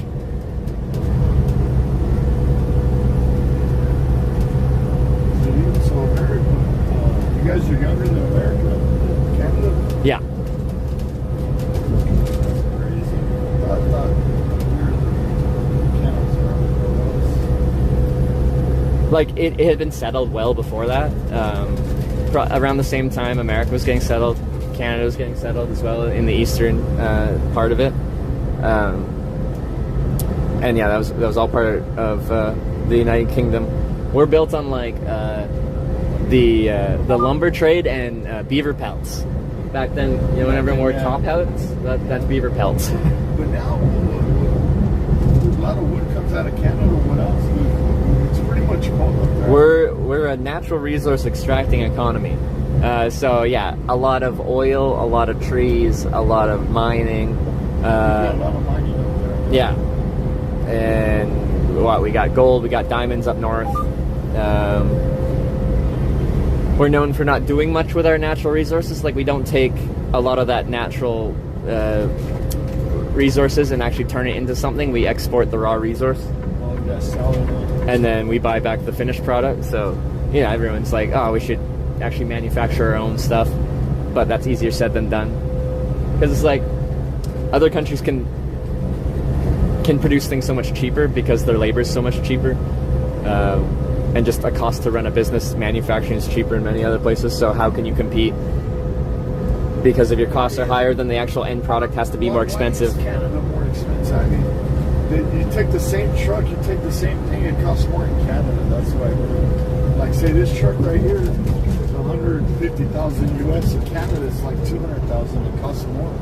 Well, that difference would just be made up in the currency conversion. So, $1 US is about $1.35 Canadian. So, if you convert 150,000 US dollars to Canadian dollars, that's getting right at that 200,000 Canadian mark. But it can also be like, so, Freightliners, are these made in America? Yeah. There could be some kind of import tax and stuff like that. Oh, because it actually costs like 10, 15 grand more, 20 grand US. I believe it. In theory, I think they have like the North American Free Trade Agreement, and in theory, I think stuff manufactured in the United States is supposed to be able to be traded without like import taxes and stuff like that to Canada and Mexico.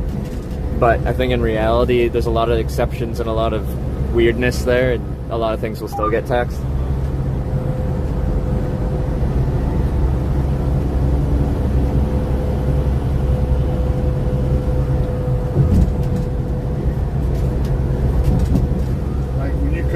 Obviously, you got to spend good.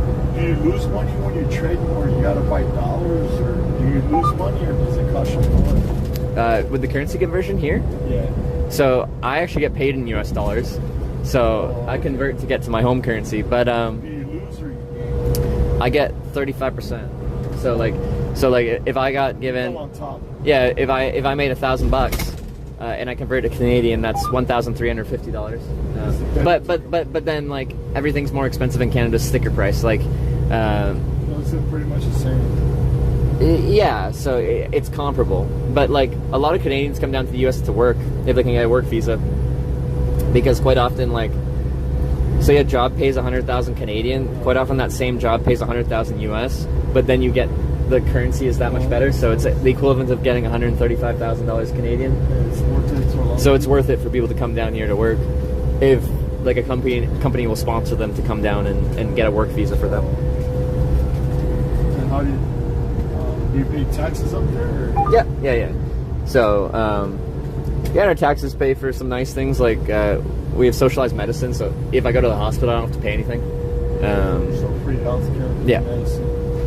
Well, like if you get prescription, like generally you'll have to pay for your prescription. There's programs to pay for part of it, or you can get private insurance for medication. We don't get like optical coverage or dental, so you have to pay for that yourself unless you get it covered from your work or whatever. But like basic medical care, like if you break your foot, like you don't have to pay anything. Yeah.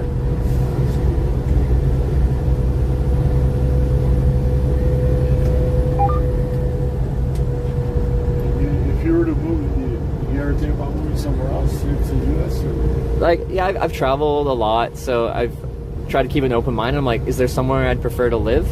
And there might be some places that actually would be lovely to live, but there's something about, for me at least, where I'm born, where I'm from, it feels like home. It'll always feel like home, I think. And I don't think there'll ever be somewhere that draws me, that pulls me away from Canada. I could see myself living a year or two somewhere else for the experience of like living in a different country with the intention of coming back, but I don't think it would be a forever thing.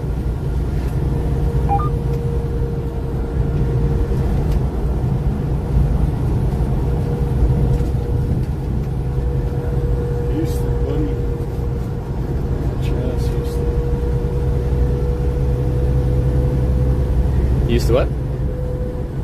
What'd you say? You said Houston. Yeah.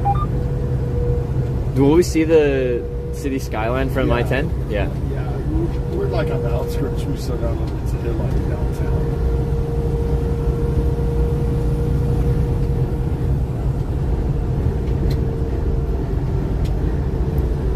The healthcare stuff in the U.S. scares me because, like, so like if you're not covered and you get like hurt and you have to see it. What I tell you about the healthcare is a joke over here. If you don't got money or got some kind of good insurance, yeah, or some good doctor, you might as well just be dead, bro. Because yeah, I always make sure I have travel medical insurance when I come here because, like, when I talked about wearing boots to not roll my ankle, but like if I did do that, like it could just cost so much. What are they gonna do? You came here, you go to the doctor. Okay, they gotta treat you. They can't. So what are they gonna do? They're gonna try to come after you in Canada? Or, I don't know what they do if I refuse to pay. Send me the bill. Have a Merry Christmas. Nice knowing you. I don't know, but I do want to be able to come back. So like maybe I could run away from it. I like coming here. I just stiff them. I just go to the hospital and thank you. Yeah, send me the bill. I'll think about it. You know. But I think what's kind of scary is just like, so like, if you get a good job, then you can get good insurance, and then things are okay. But then you're kind of like trapped in that job. Like you can't like leave and start your own business or something like that. I went to the hospital. My eyeball fucking like this time. My fucking allergies out of your fucking mind. You know. Do you have insurance? But no. No. So what they do when they're like? I came back and I scraped. I figured out it was an infection or But something. did they give you a bill? I don't know. It's in the mail somewhere. Oh. You know, that's what I'm saying. This fucking place is a joke, dude. Yeah. Go back to the truck. It was, you know, fucking allergies. My eyeballs like this. Fucking, you know, it's a joke, dude.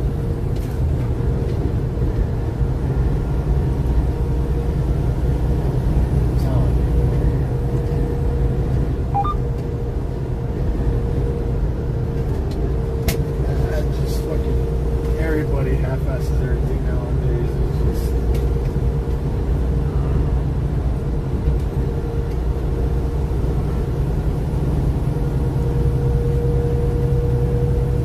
But yeah, I heard medical debt here is like kind of its own thing where it doesn't affect your credit score. I don't think they can repossess anything based on medical debt. It does affect your credit score because I have no credit, but I don't have value. The only thing I got against you is medical bills. That's it. Oh, okay. And that's wrecked your credit? They won't give me a glass of water on credit. Yeah. Yeah. It's something else. Because yeah, that's how I did all that flying stuff. Is I've always like had a decent credit score, and like, but I thought it was crazy. So like I was like 19, a college student, and I'd go up to a bank I hadn't done any business with, and I'm like, can I get your premium like travel credit card? And they're like, sure. Here's a credit limit of like $40,000 Canadian, and they're giving that to a 19-year-old with like no income. And like I was never gonna spend that. All I wanted was the sign-up bonus, so I could like get free flights and stuff like that.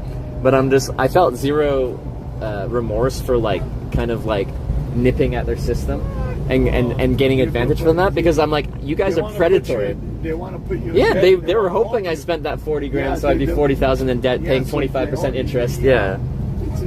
So you already figured out they want to own your ass. Yeah. No, you rob, cheat, steal how you can from them, dude. Fucking lose no sleep, you know. did a good thing, you know. They'll give a fucking credit card to a dog or a monkey if they can. You know? Have a monkey. No, I'm serious.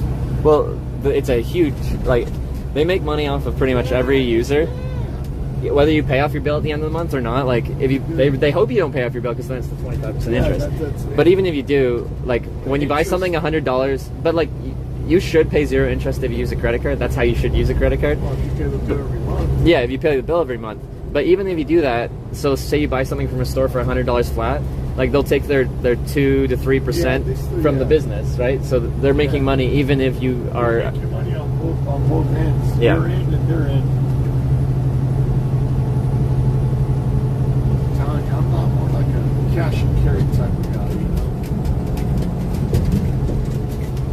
Well, yeah, I think that's a good idea. Like, and if you're going to use a credit card, the best way to do it is Pay it off at the end of the month. No, exactly. If you only spend money on your credit card that you actually have, that you could pay in cash right then, you just get a few benefits by paying with credit card. You get some cash back, and you get purchase protection. Like, say you bought something and it was a scam or something like that, you can just call your credit card and be like, yeah, this was a scam, they didn't give me what I paid for. They'll just charge back the business and you'll get your money back.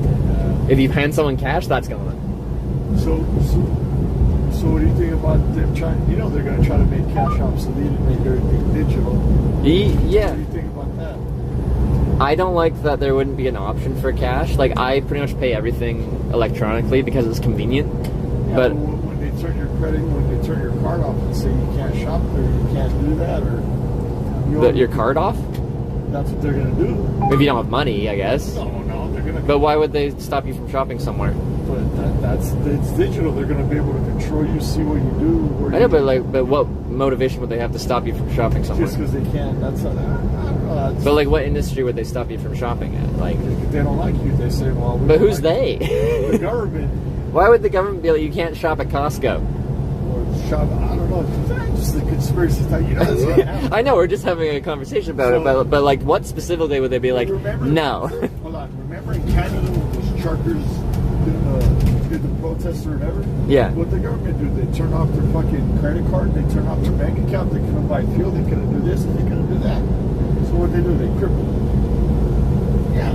Well, yeah, no, they close people's bank accounts. Yes, yeah. Exactly. When yeah. you don't, when you're not, you know, you're not the stool pigeon they want you to be in. Jump through the hoops. They turn off your card and you ain't gonna be able to do anything. That's what I mean. So if they get rid of cash completely.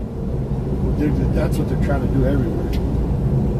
But most places still have like a paper currency, like a physical currency. That's the plan of the reset, and the elites are eventually going to get rid of cash. Yeah. You see what I'm saying? That's what I'm saying. What do you think when they're going to? But yeah, once everything is electronic, everything can be monitored, and like they can know what you're doing, what you're purchasing, where you're purchasing. Like there is a privacy aspect to that, and then that's where I think on some level, a lot of it I think is a complete scam. But like cryptocurrency is kind of like the off the books. But I don't understand cryptocurrency. Well, I don't either, to an extent where I could talk about it that much. But then that's not. But that's not with like under. Like when you're talking about the government wants to control what you're buying, that currency isn't controlled by the government. It's completely separate from that. Worth anything. Like, say I got crypto, I can't go to. Can I pay with crypto at Sam's Club right there? How I pay for the pizza? No. You see what I'm saying? What good is it if I can, you know? But like, what I'm getting at is like that is kind of like what people have created to us. As a solution to the problem of the government controlling. Okay, so crypto right now, where can I use crypto? I can't use crypto to buy gas. I can't use it. Can I use crypto right there to pay for the meal we had at I think there's cards you can get that you can have a crypto wallet attached, and then they give you like essentially a credit card, and it converts the crypto to fiat currency, and then you can purchase it on the spot. I don't understand that. I know it's complicated, so it's not simple in its current state. So like, if it's too most people wouldn't do it. For me to understand. I mean, I got no business with it. You know? Yeah. But you see what I'm saying? That's, I don't know.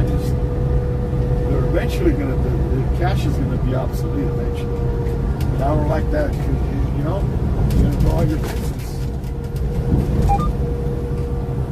I don't know. I'm more like, you see how my mentality is? You know, more like, you want to go buy an 8-bar, buy some drugs, or do some illegal, how are you going to do it? No, I'm being serious. No, I just think it's funny. So in Canada, like weed is legalized, and there's websites where you can go and buy it, not through the official government website, but you can't use your credit card there because credit card companies don't want to be associated with drug deals on the internet. Remember Silk Road or that? Yeah. What was the deal with that? Remember that? Yeah, no, I know. Yeah, so that was on the Tor network, so it's like an intranet. Is it? Oh. That is quite the crash. That's quite the crash. Nasty crash. You see that car? I saw it. That was alright. Was fucking straight. Killed him right there on the border. Killed him good. But yeah, Silk Road. Yeah, you see what I'm saying? You know what I mean? So, and that was paid. People would use cryptocurrency to pay for that. But yeah, it's essentially just like an online marketplace where anyone could post what they wanted to sell, kind of anything. Part, if the guy would have went and set up shop in Taiwan or fucking somewhere where they couldn't he'd be out of prison and open. Probably. But yeah, apparently he made quite a few mistakes. And yeah. Basically, he had to be, if he was in a third world country, he would have been alright. Yeah. Well, yeah, a lot of friendly countries to the United States will extradite, so you have to be to a friendly in a country not friendly to the United States. How healthy your wallet is. Yeah. There's these two brothers in Romania. They're on like TikTok and whatever all the time. They're two rich guys. I think I know who you're talking about. What's their name? Yeah.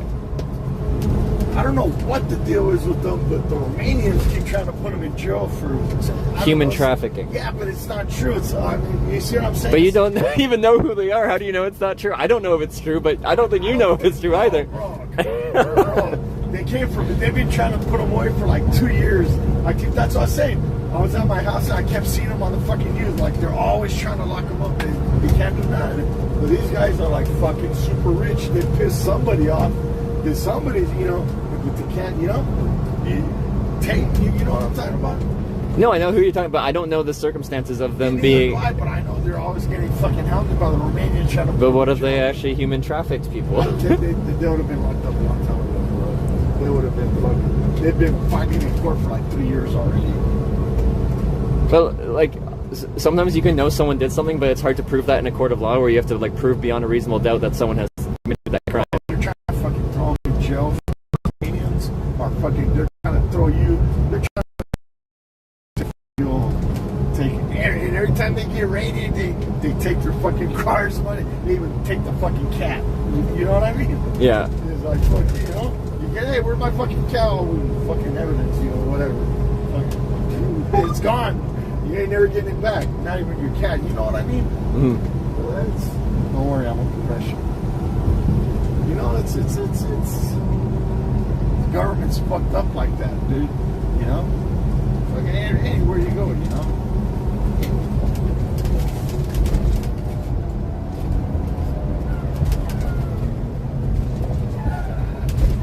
I don't know what the road's going to. It was going so good. Well, yeah, fucking downtown Houston, we're always good. Yeah. Then after this, you got to deal with San Antonio, but I don't think it's going to be that bad. This is also quite the interchange. Yeah, from here we're going to start seeing the... Start what? From here we're going to start seeing the buildings. I thought you said from here we're going to start singing, bro. And I'm like, we're going to start singing? What are we going to sing? Seeing the buildings. You know, the downtown, the skyscrapers. Yeah. But it's a dog-eat-dog road, bro. It's so much everywhere, dude. Corruption. There's a saying in Mexican, you know. But that's almost like human nature, unfortunately. It's just like people always want more.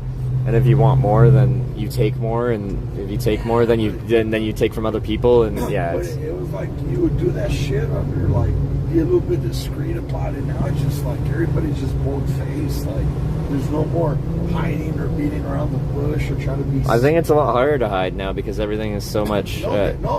They just don't care. That's the attitude of it, bro. Like, so what? Yeah. You know what I'm saying? But like, would I try to at least hide and be the street and fucking hide? Now they just don't care. I think pre-internet though, you could hide things a lot easier. True. Like, now you can find anything out. Yeah, exactly. Like you could do some stuff under the table, and even if a couple people knew, it didn't spread so easily. Like when someone gets caught, kind of doing something.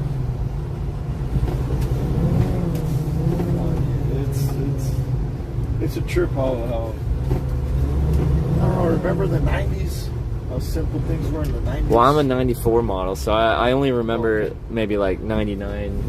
And even then, it was somewhat simple. You know, I remember the '90s. It was simple, bro. The '90s was the best, dude. And like when I think of the '90s and all the stuff that came from the '90s, like it seems like a real cool decade. Yeah. I do think there's a tendency. 2000s in the early and the late 2000s is when in the early 2000s is when it started going to shit. I feel like there's a tendency for people like in your what people would say like quote unquote prime years. You look at those years and you're like, those were the best years, regardless. So like people that were born like baby boomers would say like the 60s were the best years, but that's when they were in their 20s to 30s. People that were born in the baby boomer era would say the 80s kind of 90s is like the best kind of era because that's when they were young and that's when they were in their quote unquote prime years kind of thing. What about your era?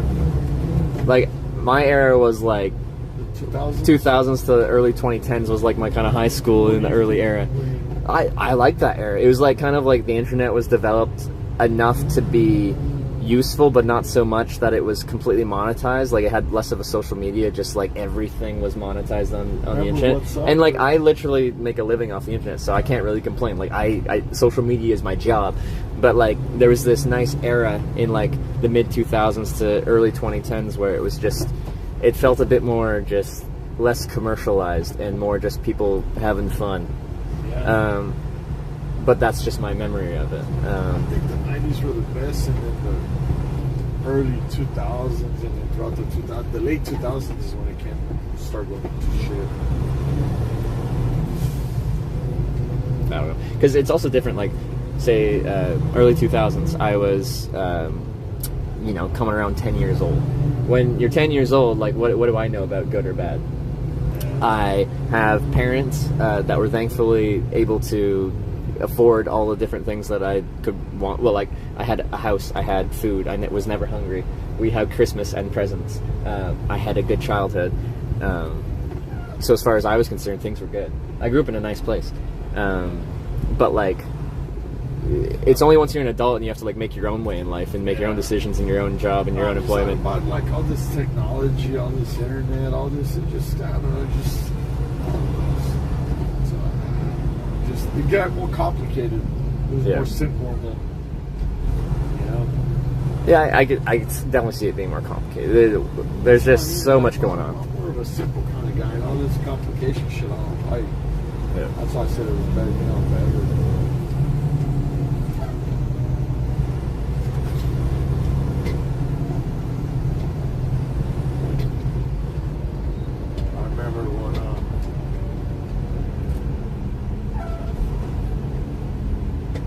I never thought I'd be the day when I started trucking, they were trying to put an electronic light on every truck. I didn't think I'd catch this,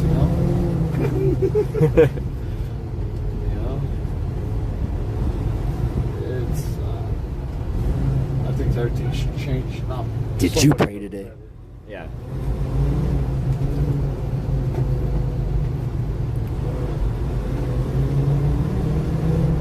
How big's the population right there in Canada where you live? 40 million. Well, like in the whole country or where I am? Oh, where you're at. I live in Edmonton now. I think greater Edmonton area is like 1 million people. Oh, so it's pretty big. Yeah, it's big. It's actually unique in Canada because I think it's like 90% of Canadians live within like 100 miles or 200 miles of the border. And Edmonton is actually one of the largest metropolitan areas in Canada that is like actually a bit further from the U.S. border. Okay, I thought maybe you lived in like the country or kind of like so like, it's just weird in Canada because it's a little bit north, so it's not right by the U.S. border, but it is a large population center. How far away north are you from the border? What is it? It's 3 hours south to Calgary, and then another maybe is it still 3 more hours to the border or something like that? So 6 hours, 7 yeah, hours? 6 hours, something like that. So you're quite a bit out. Yeah. But it's funny because Canada goes really far north, and like Edmonton's considered kind of far north, even though it's 6 hours isn't that long. Where, you ever heard of the Coconut Pass? Seen on that. Coquihalla? Huh? Coquihalla? Pass? Yeah, Coquihalla Pass. Where they do that show with the truck. Yeah, I rode my bicycle over that pass. What? I rode my bicycle over that pass. Is it really that bad during the winter? In the winter, it's bad, yeah. In the summer, it's any other mountain pass, right? It's just the weather that get there, the amount of snow. I see that tow truck show, you know? Yeah, Highway to Hell. Yeah. So, yeah, a few BC highways are on there. Coquihalla makes an appearance for sure. It was not a particularly fun road to ride a bicycle over, even in the summer. Because, like, say on the climbing sections when you go around the pass, it's 3 lanes wide. And, of course, all the trucks are on the furthest right lane. And then I'm on the shoulder next to that on a bicycle. But it was late June or early July, and they still had, like, gravel and grit from the winter that they used to cause traction or... To help traction, yeah. But it all kind of get plowed and pushed over to the shoulder, and they still hadn't, like, cleaned the shoulder. So I didn't have much room to work with on the shoulder, and then I had all these commercial trucks right on my left shoulder. So it just felt tight and uncomfortable.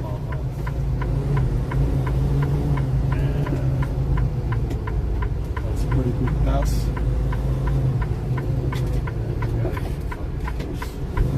It's always a zero.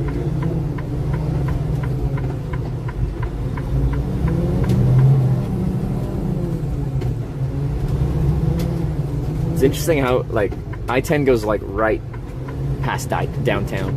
Yeah. A lot of times the interstates kind of bypass the city.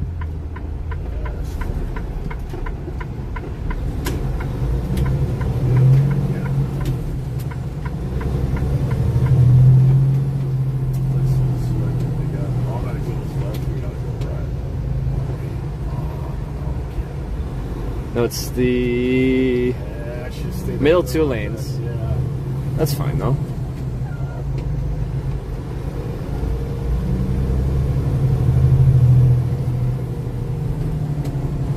I guess you gotta go 1 over, yeah.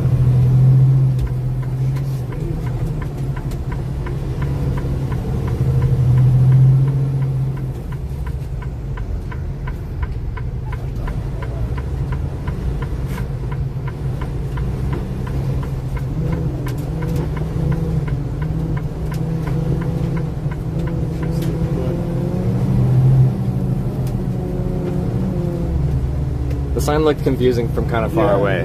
Yeah. I've been here for a while. I've been here for about 8 years.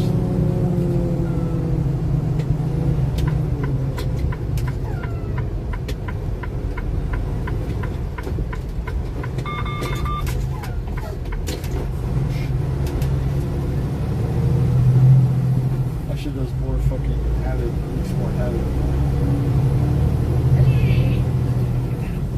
Sensors and shit.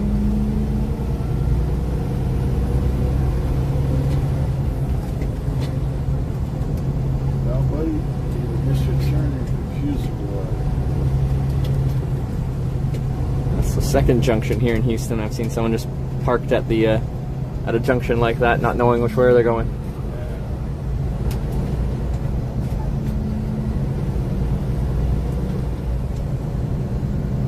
Why they got this shit closed? I don't know.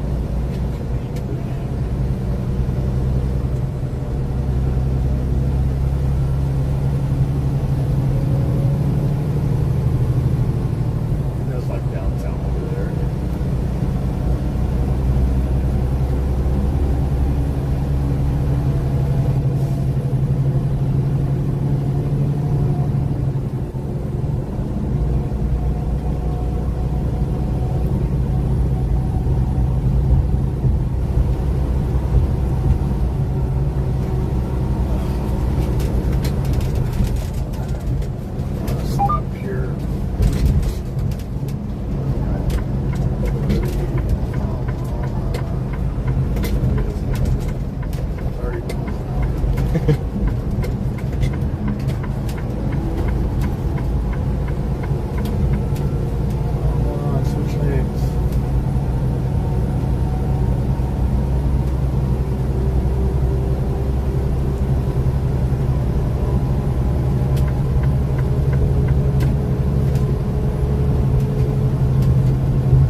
fun spot to have to pull over to.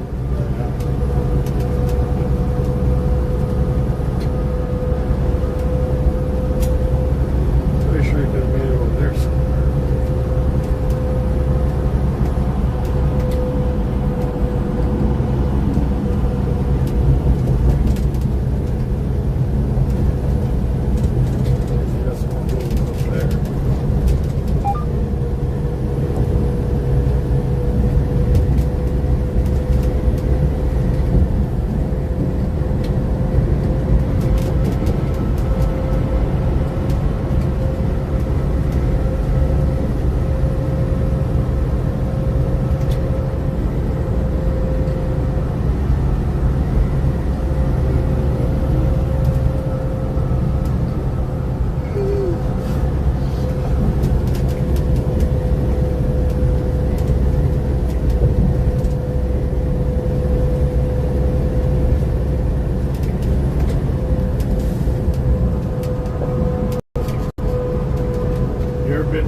Laredo, Texas. Down Mexico, down that way, or? No, I haven't been down that way. You haven't been down to Mexico a lot, or? Not. I've only been to Mexico once, and we were like 13, and we did a week vacation to like Puerto Vallarta. That was it. That's it. That's the only time I've been. Yeah. So for a pretty well-traveled person, I do not have much experience in Mexico. You ever been to Alaska? Yes. How was Alaska? I loved it. So in 2018, I did a trip through all 50 states, and I did all 48 lower 48 states, and I finished in Las Vegas. I got to Vegas, and it was like 100 plus degrees because it's Vegas, and I hated the heat. And I don't gamble, and I was there by myself, and I didn't really like Vegas because, like, you know, I'm not there to gamble. I'm not there with friends to have fun and stuff like that. So it's kind of like, eh. I got like heat stroke one day because it's just hot. Yeah. And then my next state was Alaska, so I just flew from Las Vegas to Anchorage and hitchhiked to Fairbanks. But when I landed in Alaska, it was, I don't know, it was like 50 degrees and kind of gray and dreary and rainy. And I'm like, this is lovely. It's great. It's not freaking hot. What do you think about Fairbanks? Fairbanks is, Fairbanks is way up there, no? Yeah, it's kind of like in the middle-ish of the state. I think it's still in the southern-ish part, because Alaska's just like, Texas is big, but Alaska's like twice the size or some craziness. It's a very big state. But yeah, no, I traveled for a few days, made it up to Fairbanks. And like, a beautiful country, great landscape. Hitchhiking was super easy. Like, they had no qualms about picking me up. I don't know if it's just like their personality or that they are all packing guns. Laid back, real chill people. Well, like, chill, but like pretty much everyone was armed too. So yeah. So they're not scared of me, right? Yeah, so like, don't do anything stupid. We're cool. yeah, Don't test us. exactly. So no, like, I liked it a lot. I'd like to go back to Alaska at some point. It's pretty expensive though, huh? I mean, I don't even remember, because like most of the time I spent just hitchhiking between places, so I wasn't paying for accommodation or anything like that. But I could see that being a thing, because like most of the stuff you get there you have to ship in, and then there's like oil money and stuff like that, so higher wages, then they can charge more. Yeah. Oh, look at this freaking interchange. That's crazy. 1, 2, 3, 4, 5 levels. So you don't really like LA, huh? I don't like hitchhiking out of LA or trying to get around LA, because it sprawls, it goes on forever, and then the traffic there sucks. But like, I just finished a trip and it finished in LA, and I just spent a lot of time in like the Central California desert before that, like a long time. Like where the central of the desert? Like down I-5, just like in the central valley, I forget what we call it. Like how's that over there? Hot. It was a big hot and dry. Again, that was like where I was getting like 100 plus degree days all the time. And then I got a ride finally to LA, and we came out of the desert over the kind of the mountains over, and it was like 80 degrees and sunny, and then there's a breeze rolling off the Pacific Ocean, and it felt lovely. And I'm like, all of a sudden I'm just like, I get it, Southern California people, I understand it. This is pretty nice. But yeah, still, like, from a traveling perspective, how I travel, it's annoying. It's difficult to deal with.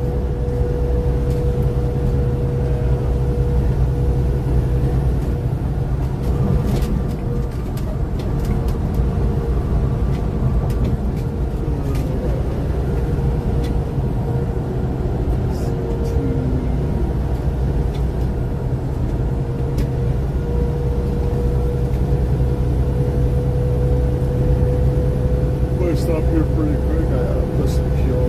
Sure.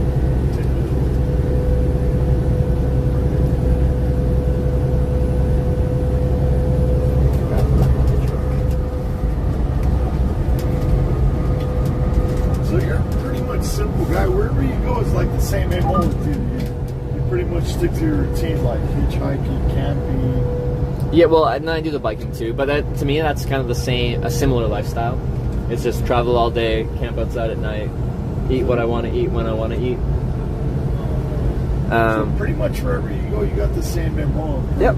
Yeah. I've found one thing I like doing, and I've done it a lot. Like, I'm at like 2,300 hitchhike rides. Now I've probably biked like 20,000 miles or something like that, across a variety of countries. Yeah. I got an MO.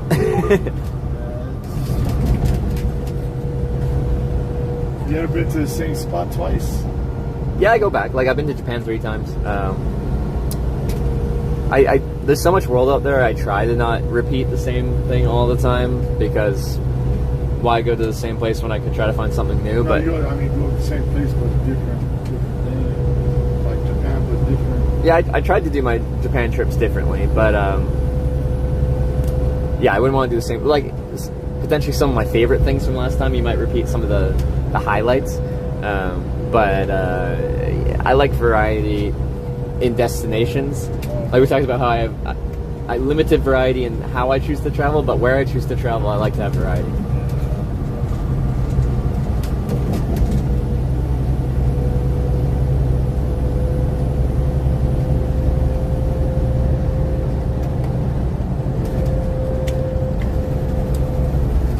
Have you already picked out which truck stop you're going to? No, I gotta put flying jigs. I gotta put some fuel for today. Yeah. I gotta fuel today.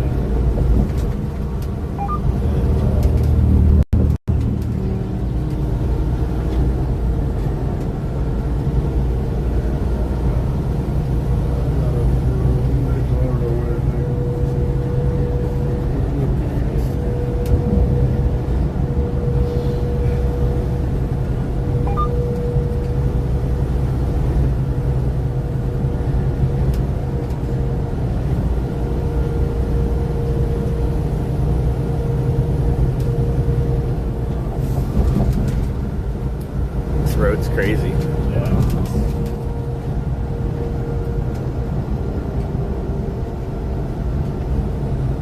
That's a 26 miles.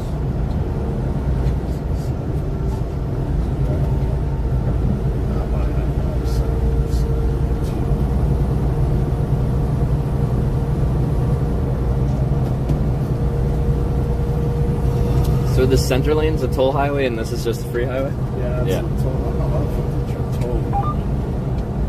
All the big cities got that shit now. Toll highways? Yeah. Do they? Yeah. Like real big cities like this, people use during the rush hour or go home. Yeah. I know in Dallas they got them. I use them in Dallas. Right after that, I need to. Yeah, no, this is fine. Busy, but it flows. Yeah, during the weekdays. I guess I want to do what you do, but with the motorhome or RV. Mm-hmm. In U.S. and Mexico? Yeah. Mexico. I thought about getting a car, like a nice, decent car, and shipping it to Spain. And then from Spain, drive all the way to Romania and just... That'd be cool. Yeah. And, like, that would be... you could do the Mediterranean coast, which would be quite nice. Yeah. And they just leave the car in Romania. Yeah. I want to do the motorhome there. No, find a spot on the beach and chill. You could just chill. You could just fly to Spain, buy a cheap van, live out of the van, or you want a proper motorhome? No, we could motorhome, just kind of cruise somewhere until I find a chill spot and then just set myself up there. Yeah. It's kind of annoying because in those places, because a lot of people done like the van life stuff and they got quite busy with tourists. So you used to just be able to pull off on the side of the road on the road following the coast and kind of just park up on the side and you take in the sunset over the coast and sleep there. But they had so many people doing it that they started policing and they don't let people just park up anywhere anymore. So you have to like go to a proper caravan campground and. And I'm gonna get more honest because I don't know. Like I said, I'm used to having my stuff, my clothes, my stuff. And wherever I find a spot, I want to find probably somewhere in Baja California, down south from Tijuana towards Cabo San Lucas. Yeah. Just have my stuff, and once I find a chill spot, just find me a spot and just keep all my stuff together and stay there. Yeah. Like I said, I feel a little bit naked. I got that, and I think I'm packing real light. It's but like I feel like with the amount of stuff you could put in here, it is pretty light. And the reason I keep it light because, like I said, I'm gonna get off in a couple of weeks when my dad comes. Do another round. That's why I ask you, how do you do it when you pack? Like, how do you, like, it's like the average person would feel naked packing. While you pack and go where you go, like that's crazy. Dude. Like, I mean, for me, it's just like, man, I don't think I can do that. You know what I mean? Like, when you really get down to it, what we need is very minimal. What we want is where that bulk comes in. Necessities there isn't too many of them. Yeah, but when you first started doing it, you didn't think like that, though. No, it was like that's learned. Like, well, but still, like, just because I learned that I like doing it that way doesn't mean that's the best way to do it. Man, you perfected your edge, But it's the edge that I like. But someone else would, if they did the same thing as me and hitchhiked for 10 years or traveled for 10 years, they might come to a different conclusion than I did. Found your that's cool, but just the way you do it, it's rock on.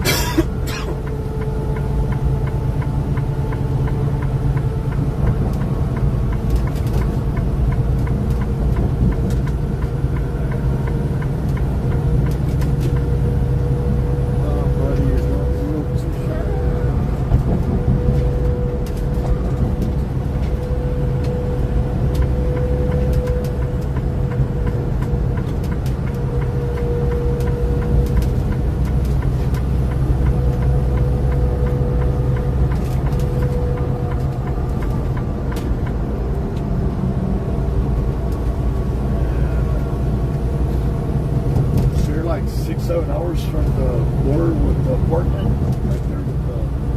Where I am? Yeah, where you live. About 7 well, my border would be sharing a border with like U.S. with like Montana.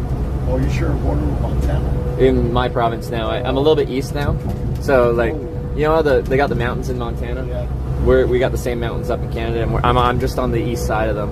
So you're like off the 15th somewhere. Is it? I'm trying to think. 15. Is it? Alberta. Oh, Alberta. Okay. Yeah. City called Edmonton. Alberta's pretty big. Like it's pretty average for Canada. Like I don't know if you've seen the shape of the provinces in the middle. They've got like several provinces that are just kind of like a skinny rectangle. Yeah. It's one of the skinny rectangles. That doesn't mean it isn't big. It goes real tall, and the width of it is still pretty wide. Bigger than many countries, but like from a Canadian perspective, Ontario is really big. That's like our Texas kind of thing. The Northern Territories are huge. Well, Northwest Territory and. But Ontario's more like towards the East Coast, no? Yeah.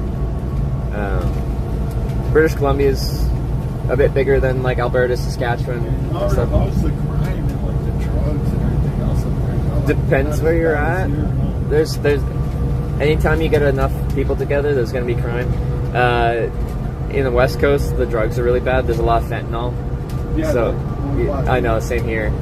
But the city in Canada is not like the same situation. No, it is the same situation. Oh. So the same fentanyl that's getting shipped here and stuff is coming to Canada too. A lot of people are dying. So no, it's quite bad. Like Vancouver's pretty bad for it.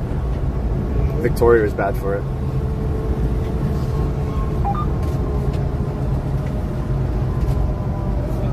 But major accident. Igloo joint where they make those igloo coolers. Oh, okay, I know that. They make them here in Texas. And there's an exit called Igloo? Well, yeah, that's where they make them. That's I didn't know that. That's interesting. You know that? Yeah, they make those igloo things here. And then they make Tundra here. Yeah. Tundra? There's also... Tundra. Oh, Toyota Tundras. Okay, yeah. Factory or something.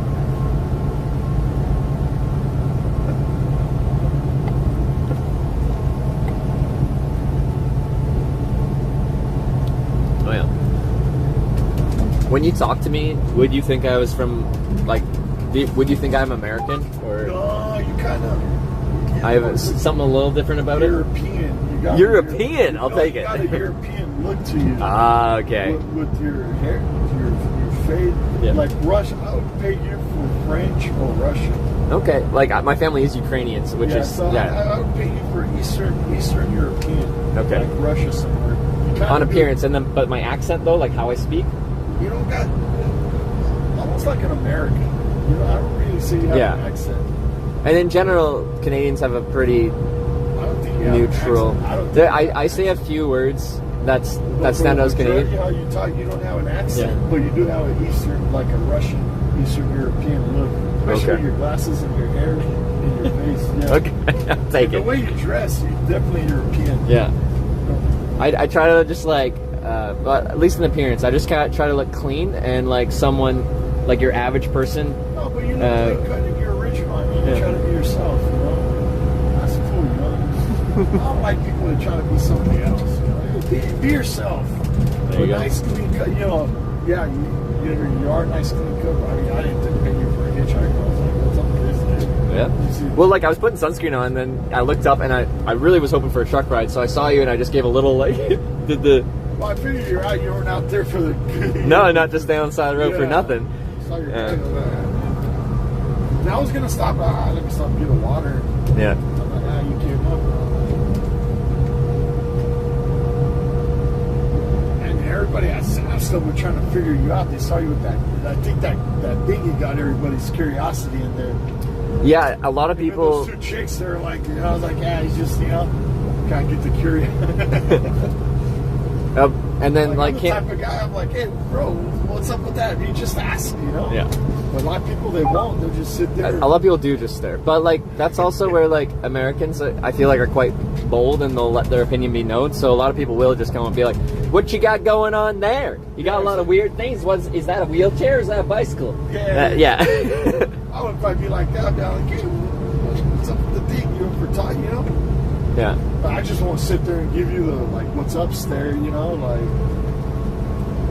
But no, I'm more than happy to talk to anyone. But I hesitate to just walk up to people with the camera because some people hate cameras and stuff like that. The only reason I put you on is because I see them staring. And I'm like, yeah, you trying to figure out what's, you know, the fucking, you know. But if they don't stare and they go by, if I see somebody looking at me too hard, I'll be like, hey, I'll be what's up. You know, it's like, just ask. You know, it's like shit. Yeah, no, there's definitely been times that someone's just like staring me down for a long time. Not in a mean way. They're just like trying to figure it out, and I just come up. I'm like, "You have questions. I got answers. What are you wondering about?" Yeah, it's like I can't stand that wondering at people. Like, there's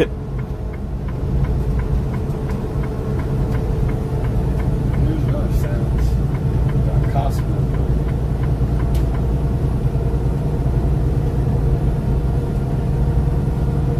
You got U-Haul up there where you're at? Yeah, when I moved, I used U-Haul to move my stuff from the west coast of Canada to Alberta. West Coast meaning like Vancouver? Yeah, Vancouver Island. So I was from a city called Victoria. Oh, that's like right across the border. Yeah, so if you go to Vancouver, you can take a ferry from there to Vancouver Island, and that's where Victoria is. You can actually take a ferry right to Victoria from downtown Seattle. Okay, yeah. I knew it was how long? That's where you grew up? from a town 3 hours north of Victoria. So it's like quite a long island, like it's a pretty big island. How do you wind up over there by Montana where you're at? So where I lived in Victoria, I had a like a 315 square foot like micro suite, a tiny thing. It's pretty much a bedroom with a bed that folds off the wall. Really small. I got it single. Then I got a girlfriend.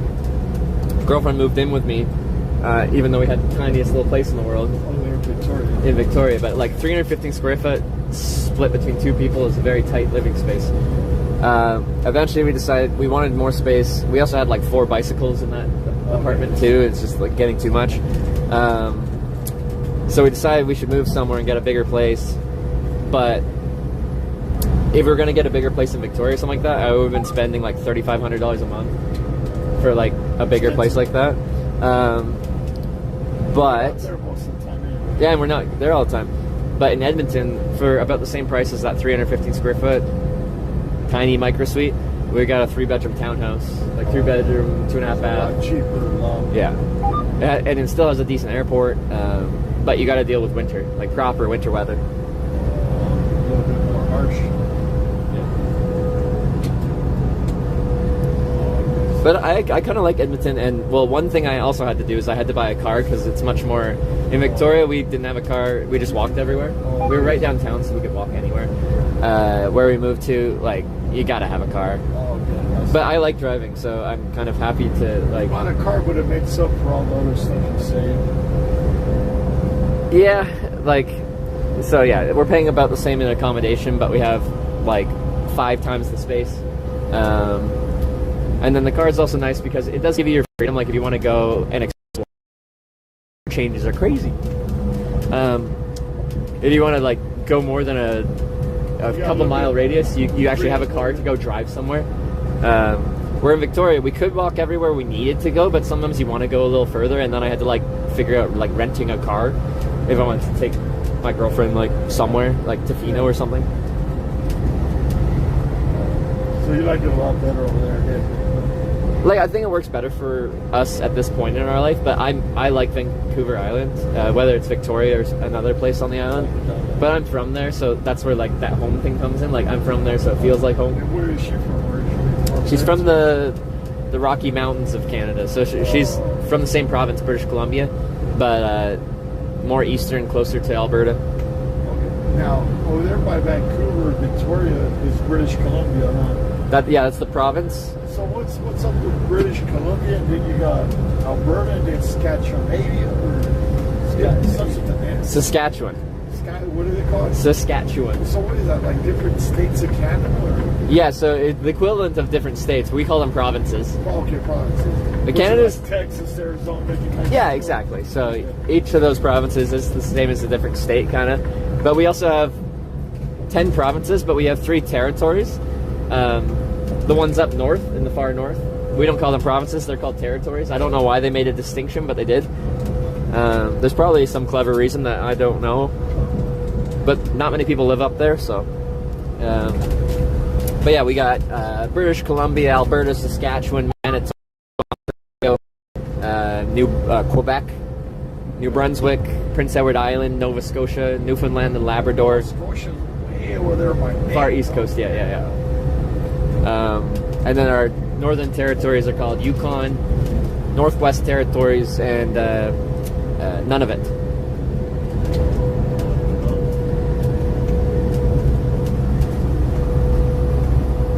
Have you ever been out there to Nova Scotia? Oh yeah, I've been to every province, and 2 out of 3 territories. I have not been to Nunavut. How is it out there? I love the East Coast. The East Coast is really nice.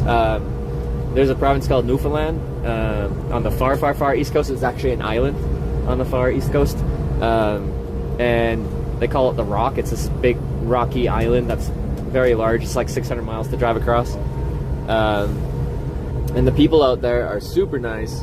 They have this very unique accent for Canada. It's kind of a combination between like rural Canadian, and it almost feels a little Irish is thrown in there. I don't even know how to simulate it. I wish I could give you an example, but it's yeah, good people out there. So I like it out east. And then Quebec is interesting because that's our French-speaking province. So you go there and parlez-vous français?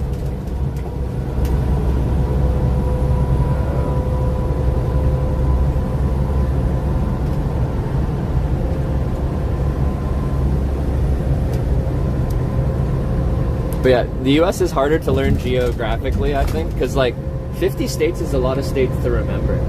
Like my stream like asked me, they're like, how many states can you name? And I tried to just through memory name every state, because I've been to every state, but I think I got to like 43 and I missed like some of the ones in the Midwest and like, yeah, just some of them slipped your mind.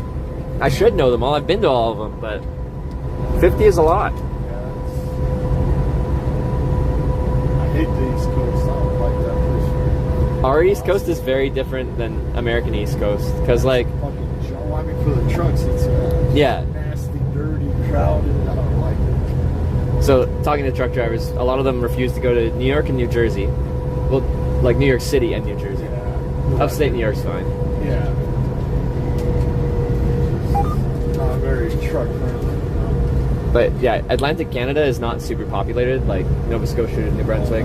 No, we don't have any like huge cities out there, so if you were driving a truck out there, you wouldn't care, it would be fine. It's kind of like out rural areas. Yeah, like out in Nova Scotia, there's Halifax, it's the biggest Atlantic Canadian city. It might be 1 million people now, but like, it's nothing like New York, it's not.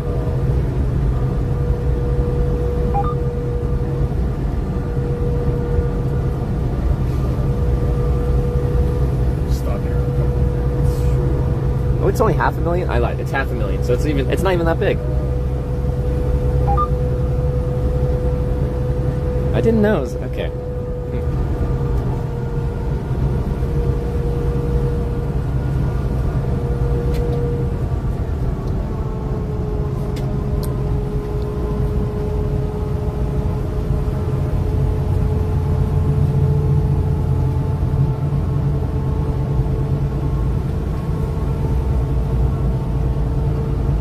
Maybe you should come up to Canada. Actually, my dad was a truck driver. I've been to Mississauga a couple times. Oh, you okay? Ontario, yeah. Yeah, up there by Rochester. Yeah. Niagara Falls. I've been up Yep, there. yeah. From what I remember, it was probably like when I was 15. I didn't really like it, to be honest. Well, yeah, if your experience in Canada is just Mississauga, I wouldn't be surprised if you didn't like it. It was kind of lame. Yeah. No offense. Yeah. And like, when people talk about going to Canada, the most common places they want to go, well, one of the common ones is Niagara Falls if you're in that New York kind of area. I didn't like it. I think it's beautiful, but like it runs its course pretty fast. The Canada side part, I didn't think it was all that. Wow. Well, it's better than the American side. Is it? Oh yeah. Well, I mean, I don't know, just not Niagara Falls, just Canada in general. Well, but like, you know, you can't judge Canada on Mississauga. Come on, man. That's like, I wouldn't drive across the bridge to Detroit and be like, yeah, that's all of America. Although I heard Detroit's pretty, like, some of it's nice now.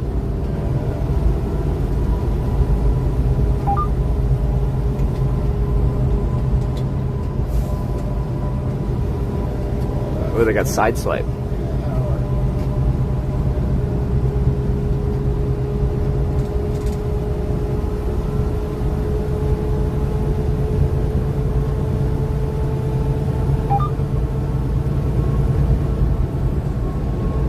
Rooms to go Supercenter. That thing's huge. Is it just furniture? That's like a furniture warehouse or store. That thing's huge. I guess, is it a distribution warehouse too? Because look at all those bays. But it's also retail, yeah. What's that? Ashley Holmes furnishing? That kind of thing, yeah. Yeah, you heard of it? Ashley, yeah, I've heard of Ashley. And I feel like I've heard of Rooms to Go. I'm just like, that thing looks giant. The main ones are there. Yeah. Expensive fuckers. But Are they? my wife years ago to look around like that. Yeah, me and my girlfriend are big on like trying to like thrift or buy like people's like secondhand random furniture. Because one, we find a lot of the new stuff just looks really cheaply produced and generic. So we like some of the older stuff because it has a bit more character. And then it's more solidly built. Yeah. You buy some older stuff you can give out to your grandkids, and they'll still have it if they take care of it. Everything, like they said, throwaway. Everything's throwaway nowadays, man. With that said, we do like IKEA, which is a lot of throwaway stuff, but it's pretty cheap. IKEA's alright, but actually my parents just throw away expensive stuff.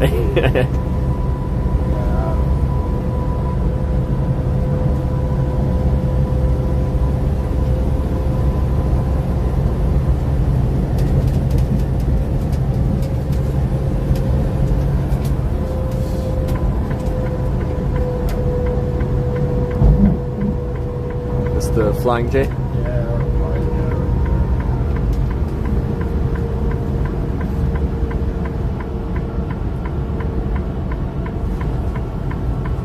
Do what I do, and then at the end of the day, I just kick back. I got 3.5 hours to drive. Yeah. We get past San Antonio.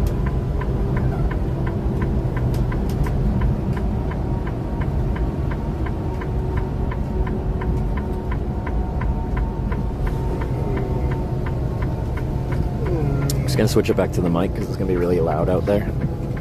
Yeah, these pilot and Flying J's, I guess he's got some kind of deal with them, so this is the only place we can fuel. Oh, okay, yeah. Yeah, the way I drive, I put about once a day.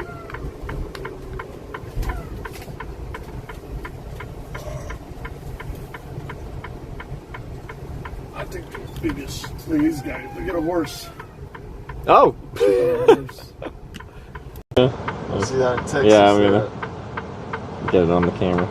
Just cruising down there on a horse. That's so Texas. Yeah, it is. You only see that shit in Texas. Look at that. I can see that in Montana, Wyoming, maybe. You got the crackhead with the bicycle in the backpack right down the side.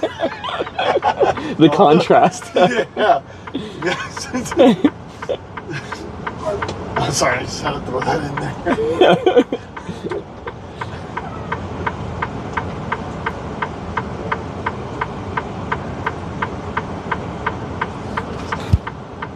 I've never seen that shit here in Texas.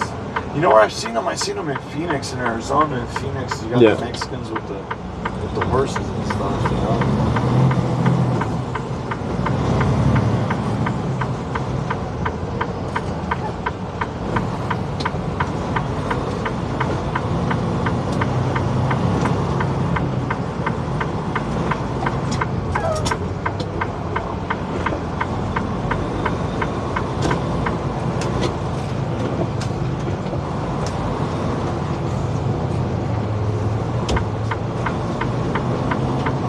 Chick on the horse.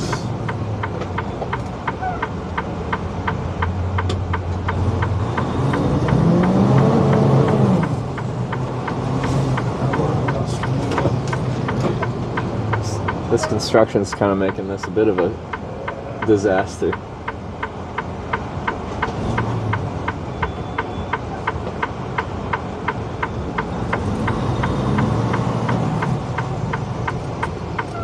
Ooh.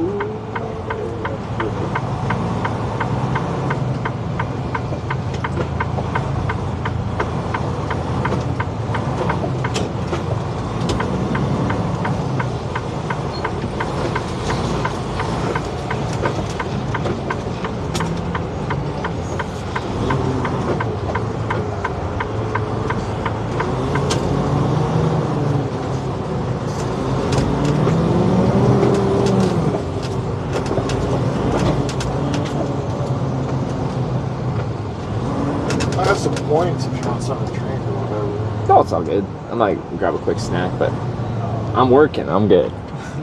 I'm gonna clean your windshield though. Nah, don't worry. I never clean it. Don't worry about it. Oh, but it's good for me. It's good so I can see out of here too. Okay, I just clean it. You never clean it? What do you mean you never clean it? Once every couple of days. Oh, seriously.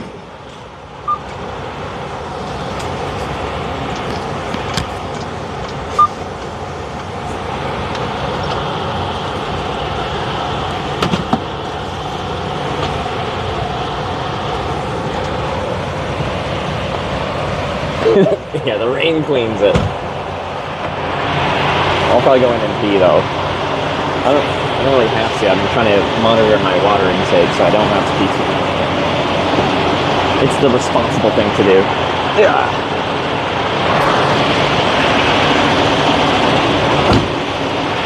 Notice the Amazon Prime? It's on the other side, isn't it? It is. That's a Prime trailer back there. Alright.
That's not the best, but it's something.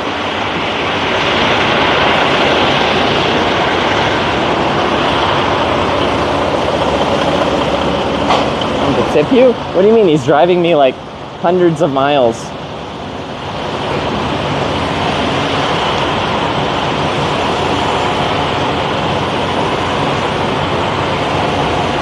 Thank you. I appreciate it. No worries, man. I feel like I should do something.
How do they do it so good?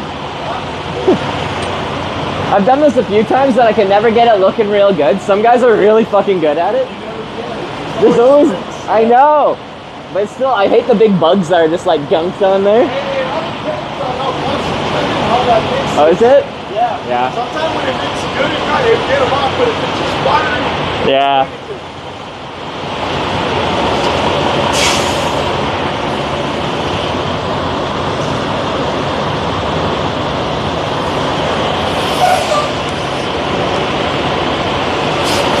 Honestly,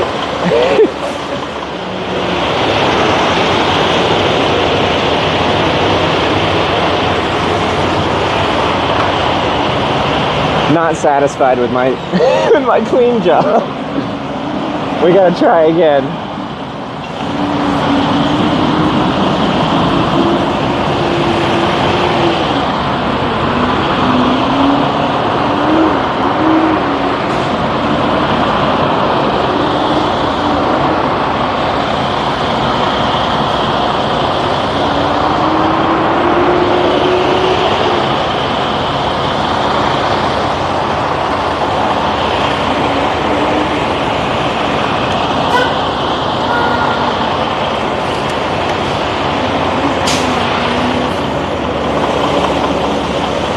Fuck, it's all streaky. Alright. I'm gonna leave my camera in the truck and I'm gonna go to the bathroom and stuff like that. I'll be in there. As soon as I'm done, I'll lock it up and I'll be in there. You're gonna go in there too? Okay.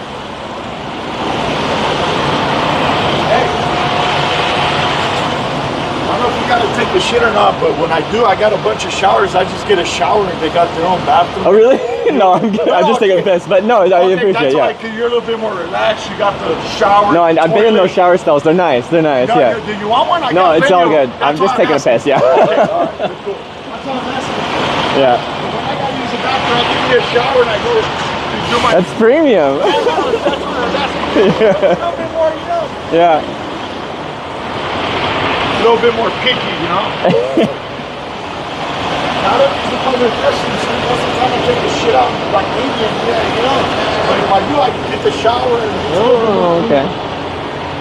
He showers shit? He doesn't. The shower stalls are just nicer and cleaner. They clean them after every person.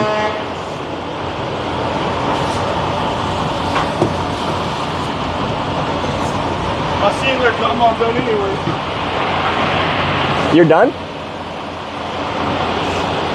Okay, it's better. Yeah, and the worst part's in the middle, and there's a bunch of like tech in the middle.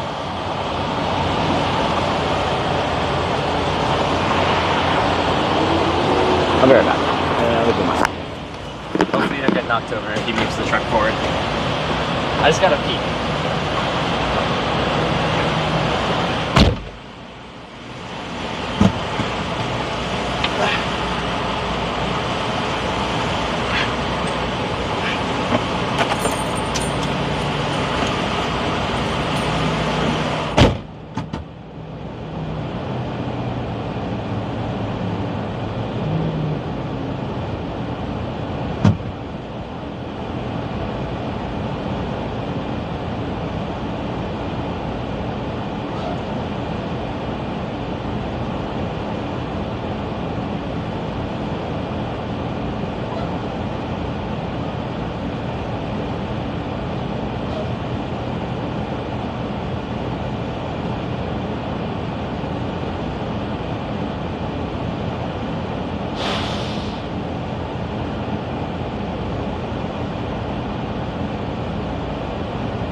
I got about 3 more hours to drive, so.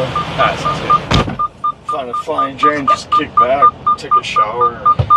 Sounds good. Well, if you want to do, if you want to find a ride or kick back or. Yeah, I'll see how I feel when I get there, how tired I am and all that. But I do appreciate the offer.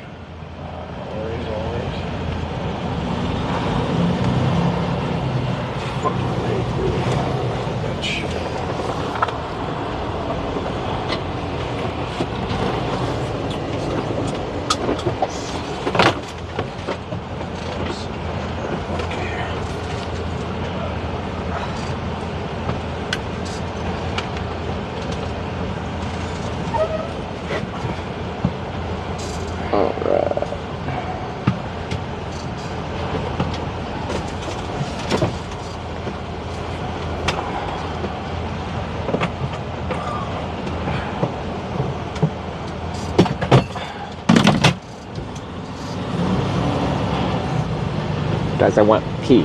I didn't book a shower to do anything else. No, that is a good idea. If you have a bunch of shower vouchers, Oh, like, I got yeah. like 8 of them. Yeah. Whenever, like I said, I don't use the public restrooms. They're so nasty. I'll take a shit on them. I feel like some of the truck stops, maybe some of the newer ones, but like some of them have like they clean them real frequently or something, and Some they're not they bad. don't. Yeah. No, I don't. It really depends. And most of the time, since I got so many, I get like 1 or 2 a day. I just like, say the instance I gotta use a bathroom, I go give me a shower because they got the bathrooms. Yeah. Yeah, like.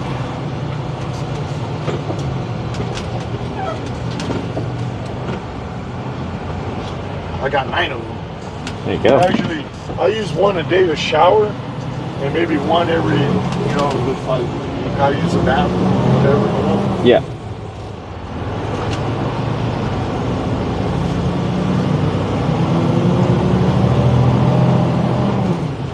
That's all I was asking, you know. I try to make it as much comfortable and laid back as I can for myself. You might as well, like if you can, do it. Sorry, I didn't do a very good job. It all depends on the mixture. Yeah. Some it comes, dude. It takes the bugs off and it goes good. Most of the time, you barely catch one of those. That's why I don't mess. Well, I got most of the bugs off, but I left the streaks. I clean mine. I mean, it gets so bad to where you can't see. That's when I. Yeah. Sometimes he's got to call me in the window. I can't see anything. Because I get used to looking through the buggy windshield, but when I have the camera out and the big bugs, like sometimes the autofocus is like focusing on the bugs rather than the landscape. So, no, you don't have to apologize, but that's where I'm like, I'm going to do it, and hopefully it'll be good for you, but I know it's going to be good for me. I think my windshield, I'm not exaggerating. So I'm not exaggerating. But like some places get real buggy, like you got to try and do something. You're like squinting to see through. You're like, ah. I got good eyesight. When I stop, it's cloud.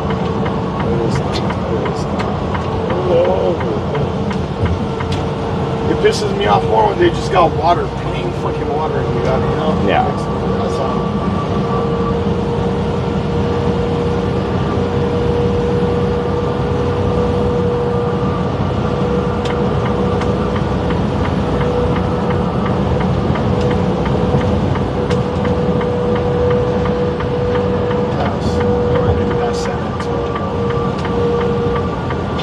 They're actually working here. What? They're actually working here. Oh, yeah. It's in the other construction, it's just sitting doing nothing. Yeah, I think we got a little bit more construction until we get out of San Antonio. Yeah. It's like from here on out, it gets a little bit more relaxed. Does it? Yeah. And then is the rest of Texas pretty chill, or is there another shitty section? Once we pass San Antonio, you can pretty much watch a movie on your phone, do whatever, because it's so laid back. There's, you know, fucking Indian town accent. Yeah. I mean, that's how laid back it is, you know.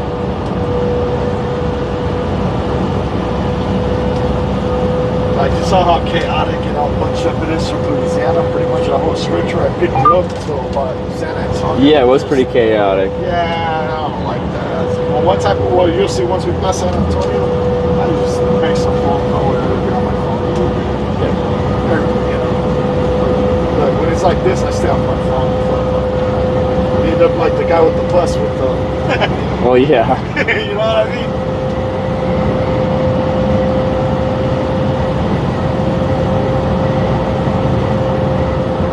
That was alright. It looked too good.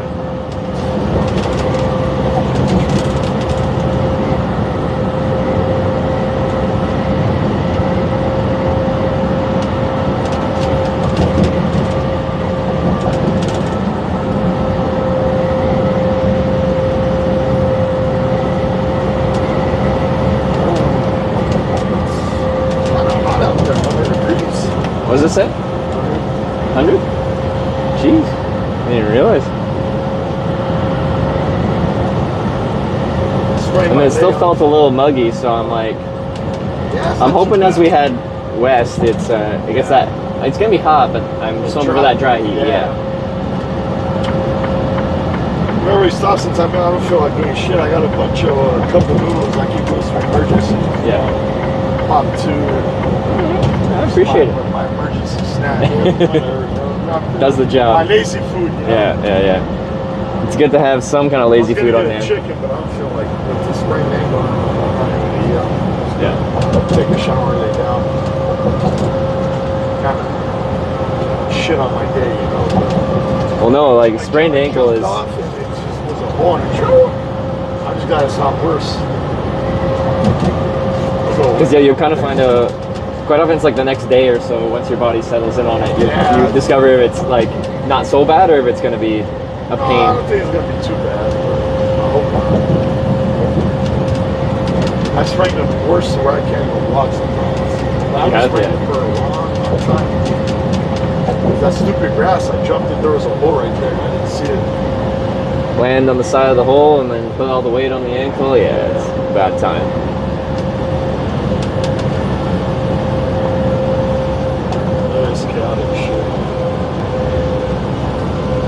Was that construction or is that, you know what that is? Oh, jeez.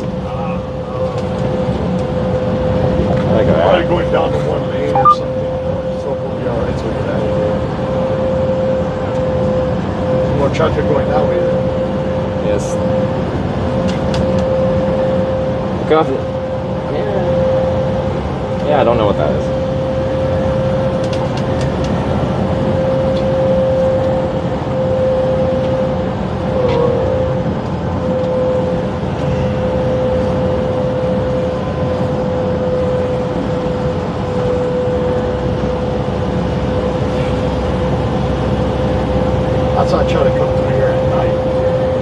Oh, just to beat the traffic? Specifically Houston, or? Well, yeah, Houston, San Antonio, but I don't know what they got going on here. They just drove through the They don't give a shit. They don't all these people are driving through the ditch to get onto the frontage road.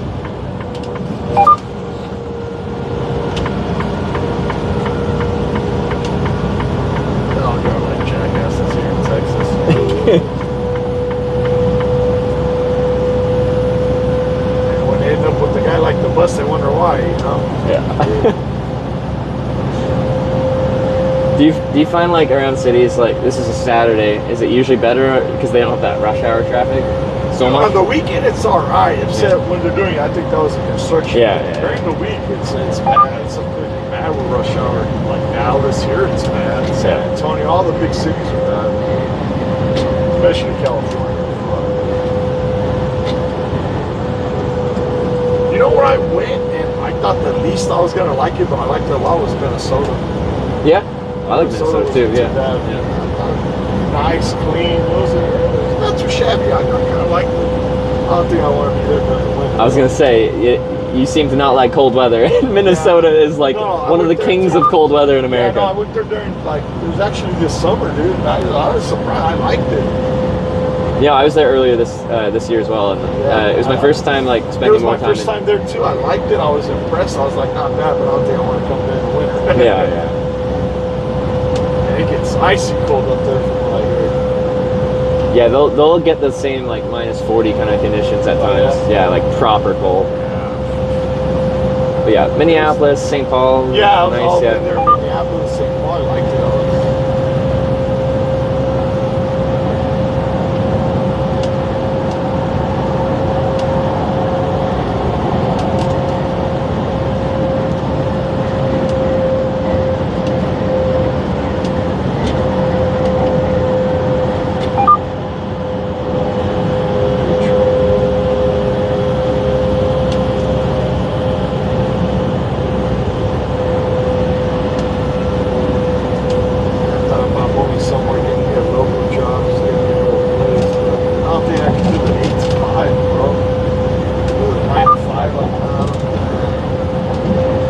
I guess I kind of do what I want.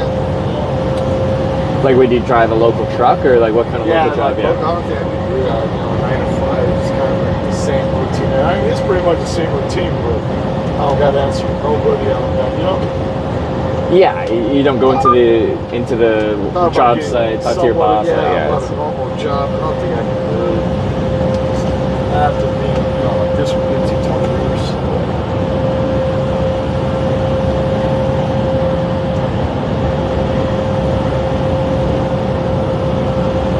Saying I'm tired of it, let's come back to the same thing. I don't know anything else. Like, and it makes sense, and you can make decent money doing this, and you can walk away from it and come right back, kind of thing, right? So it gives that flexibility, right? That's the flexibility I like. Yeah. Like the last guy pissed me off. I went to my dad's house, chilled. Within 2 days, I already had a job. Can't get out.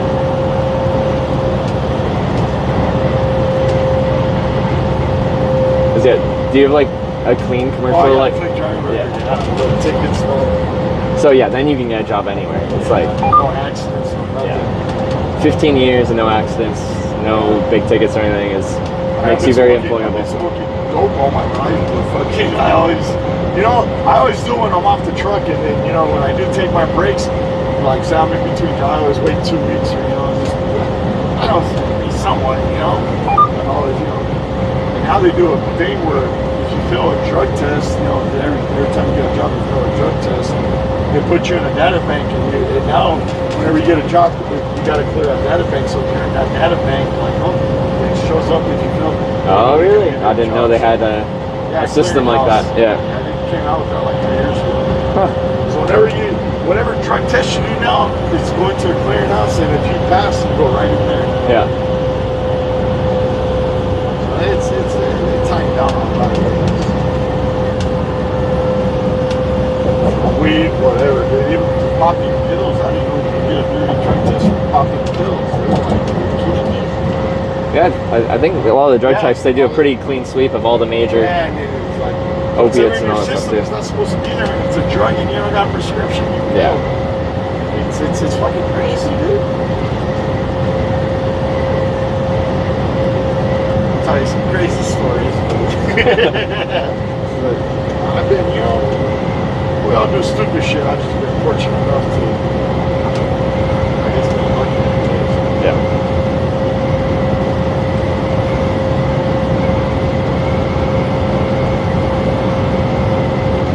Old school and everything. See, this thing's a little bit more relaxed, a little bit. It is a lot nicer, and the road's we're not getting bumped around quite as much. I don't like driving fucking hostile climate like that. Because when I talk to truck drivers, most of them say their favorite state is Texas. They like driving through. It's just relaxed driving. Once we pass San Antonio, nice and open, wide open. This is crowded compared to how it's going to be.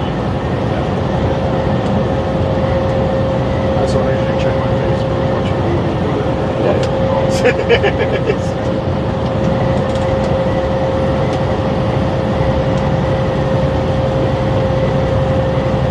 And then I don't know if I've done that stretch of 10. Is it like pretty dead flat, or is it still like up and down a bit and twist and turn around a bit? Once we get to El Paso, from San Antonio, it's going to be flat, but we got like a couple of hills.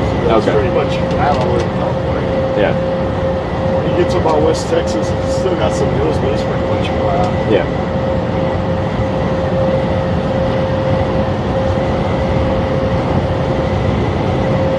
I like coffee, but I'm burnt out on the Flying J.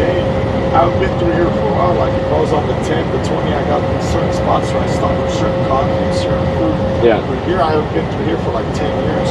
Oh, really? Okay. Yeah, it's like my first time coming back. So I don't really, I was like on the 20, I got certain spots where I stopped for coffee. Is there a chain place that you specifically like their coffee at, or? Man, sometimes it's these little off-the-wall places like Flying J. They don't like the coffee. They got the same bullshit. Yeah. Like these smaller places, like I stopped in Arizona and Mexico, a couple places. But here I haven't quite found. Pretty sure there is, but I'm sure it's there. It's just how do you find it, right? Like, Well, you have to stop there in the first place to actually like try a new place. And then, try a new place. So I got to do that. I got like a lot of other parts on the 40 and all the other parts I ran for. I already know the little places, so I said, you know. Now I got this footing. That's what I try to do is when I'm starting a new route. Like this guy only does Florida, Atlanta, Georgia. Like I know routes on the 20 going to Atlanta and stuff that I stop, but here I just gotta stop and explore new places. Yeah. So I try to make it seem like I'm on a tourist driving the motorhome on vacation. I don't look at it as a job also, you know? Yeah.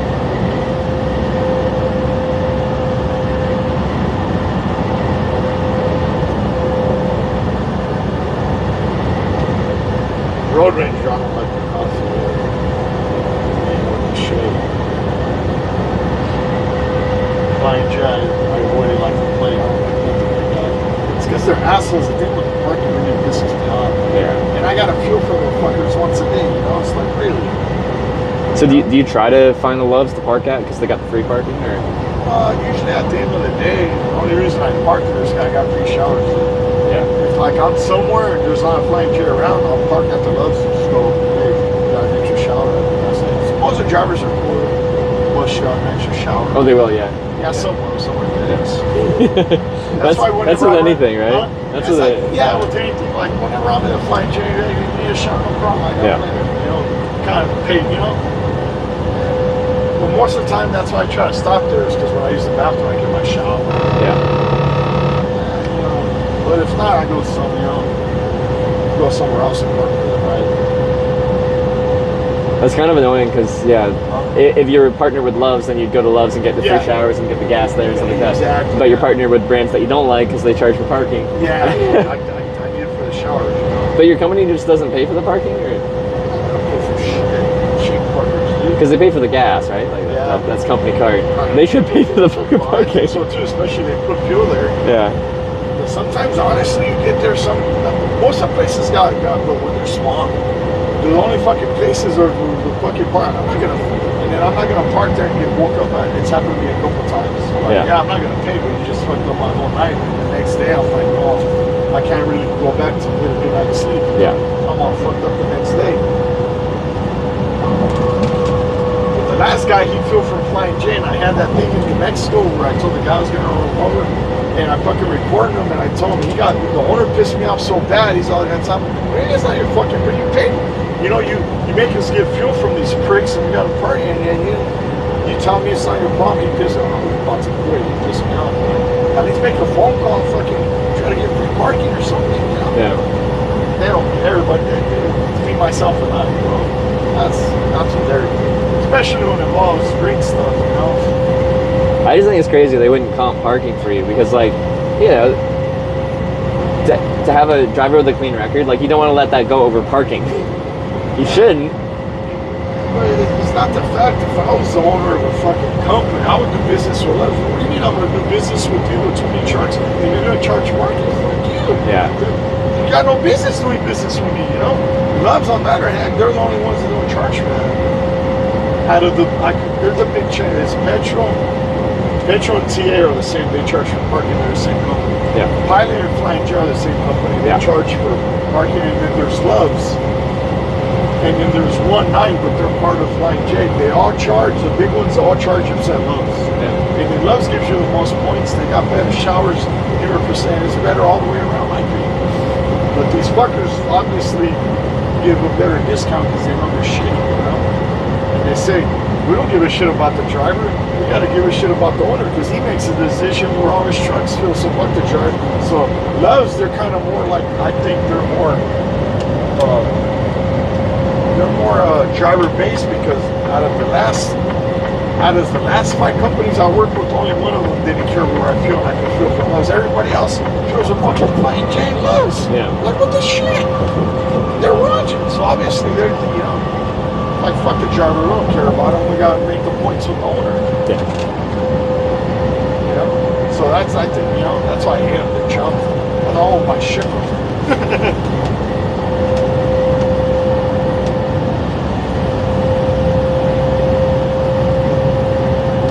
Well, very few companies let you fuel with Loves because Every time it's like a credit card. Every time you fuel with them, they charge you a transaction fee. I think they waive that, and then you get like a discount for gallons. Yeah, so they certainly are getting some benefits. And I think Love's is like, fuck you. We got nicer, you know. Oh, I see. We got better parts. They do got better buildings, better service, better showers, better everything. And fuck you, we can't, you know. Yeah. So I don't think they give somewhat of a dip, but not like these fuckers, you know. Yeah. That's what I think. The last 5 trucking companies, only one of them made me feel there. Yeah. That guy looked like he didn't give a shit, you know. These other guys, like, okay, if they can squeeze the driver, okay, you know, fuck the driver. If we can save an extra $5, but the driver's got to put up a more miserable condition, fuck the driver.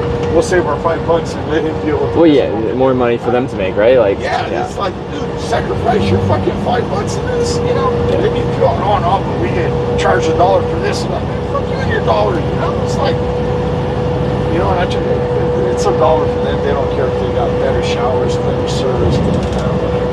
Yeah. And if you look at most of the Loves, they're all newer, a lot better, nice and clean. You ever been to them? Oh yeah, I've been to all the major chains. What do you think about Loves? No, I like Loves, and some of them are new, like new and clean. Some of them are old, so but each. Yeah. I just think they're better drivers. Then, if you fuel a certain amount of gas, they give you unlimited shower. They give you free drinks, coffee and drink refills, and free showers from the home one. If you fuel a certain amount with them, but if you and then these fuckers, they charge, at least, you know, Loves will give you a free cup of coffee and a free refill as many times you want. Just walk in there with your own cup if you get that one. And you get, if you want 10 showers a day, you get 10 free showers a day. So it's, you know, you're more driver. So if I was gonna like walk up to a truck driver and ask for a free shower, Loves is a good one because a lot of them will have unlimited free showers. Most of them. Yeah. There's dicks over there too. Just well, yeah, no. Some people wouldn't lift a finger for you, right? Like, yeah. But like trucks up, everybody's got like, I'm flying, like I only can put a few out probably in Flying J. I have to fuel there, so I got plenty of showers. Most of the people that fuel out Loves probably fuel there because they want to fuel there because they get better driver report. That's the right thing. Like I said, out of all the companies I work for, only one allowed me to fuel there wherever I want. Everybody else makes you fuel out Flying J. Chumps. Get better points, better. I mean, not so much of a point, so service, everything's just better all the way around. And you don't get charged for parking on the shit, you know. I think they're the only ones that are going to remain without getting charged for parking. It's like almost $30 a night, dude. Like 27 something. Is it really that much? That's crazy. And at some pilot, fucking. At some places, fucking 70% of the parking is reserved. They just give you a couple quarters in the back. Like, are you kidding me? So like people reserve it on their app or whatever, and they get a specific spot, but they prepay for it or something. You just get there. They say like you're gonna get there late, so if you want a spot, you reserve it on your app, and you got a parking spot. Which, from that perspective, is nice because if they fill up, that's a pain in the ass, right? That's cheating, dude. That's not being a real truck driver. Hey, wherever you know, you get what you're down with at the end of the day, wherever you are. Yeah. You know what I mean? That's not the real truck driving. You know what I mean? And then if that poor schmuck happens to reserve one, and then they go out there and like everything's, you know, you're the only one that didn't pay. Guess who's there knocking on their door and making you move for? Joe Blow to get us your parking spot. I just think, man, I would hate to have that job. Like you apply because you need a job and you get a job at a truck stop, and they're like, okay, your job is you got to go knock on windows and tell them to go. What they got now? Most places they got a security guard with a gun and a fucking. Do they? Yeah. I think a while ago, like a year ago, I Flying J, one of the security guards shot the fucking truck driver over some shit like that. Yeah. Like I'm surprised the private security has guns, but I guess so. And they got an argument, and I guess the security guard felt that and shot his ass over a parking spot. Jeez. Because Flying J is shiesty, dude. The security at truck stops can be like right on it. So I avoid trying to hitchhike like actively at a truck stop because security quite often they don't like you. Like, it depends. Like, clubs are pretty laid back. I mean, if you're bumming and whining and hassling people, yeah. But if you're like I think most certain people in their certain mind are chilling laid back wouldn't have a problem doing it. But there's some dicks and pricks and assholes that gotta suck their wife's dick every day before they go to work. Those are the ones gonna have a problem with their joint. Because I've been kicked out of plenty. Like when you just go around with a sign that says where you want to go, kind of thing. Yeah. They'll immediately kick you off the premise. And usually they're polite about it, but they're like, yeah, you gotta go. And I'm not gonna fight them on it. It's private property. They can say that. So I just prefer to do the on ramps, and then no one can complain. But the places they do like that is like these big cities like Phoenix and Dallas, where they got a problem with homeless people coming there and sitting inside the truck stop that aren't supposed to be there. Yeah. But that's and like some of these rural places, I've never seen them messing with. I've seen people as long as they were cool and chill and nice. I never seen them. But in these big cities where homeless people are problem,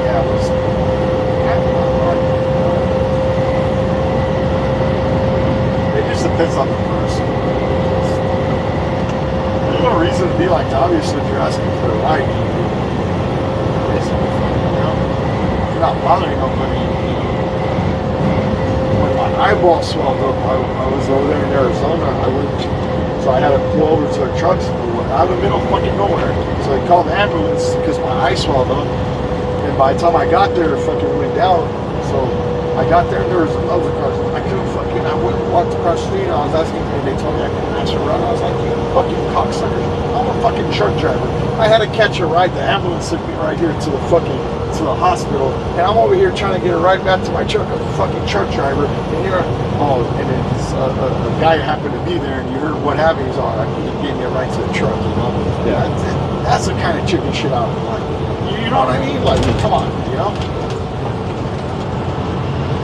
That's why when somebody is in need, they'll offer you money, they'll offer you whatever because they're jammed up, they feel desperate. To me, it's a sin and a crime to help somebody when you help them because, not for money, because they need help and they're jammed up. Yeah.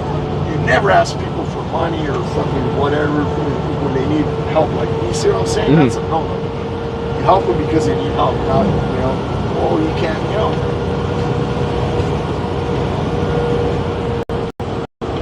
Now, if you're a crackhead or whatever, just pissing people all the way, whatever. But if you're like jammed up and, asking for help, there's no reason to get kicked out or, hate fucking people like that,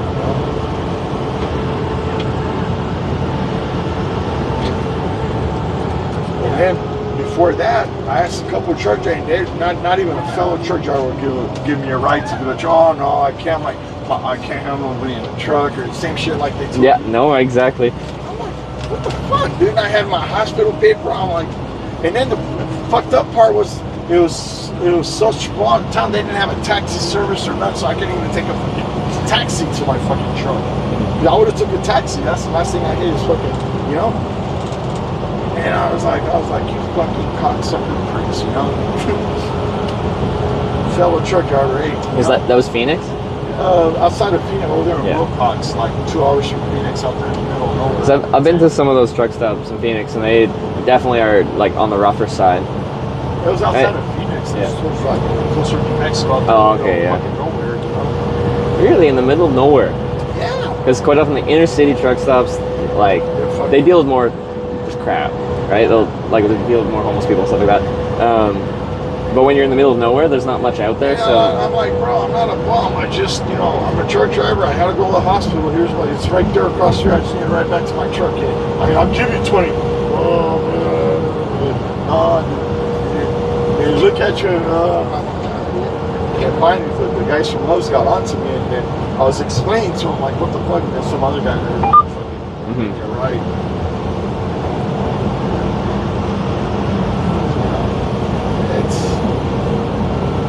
I'm telling you, it's fucking people.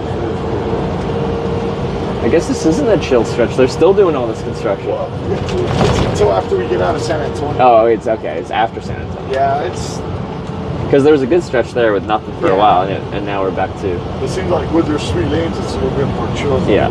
pack us into sardines. And just from here until you pass San Antonio, there's going all kinds of bad construction. Dude. I haven't been here for years. But we'll probably do this shit another 10 years or longer.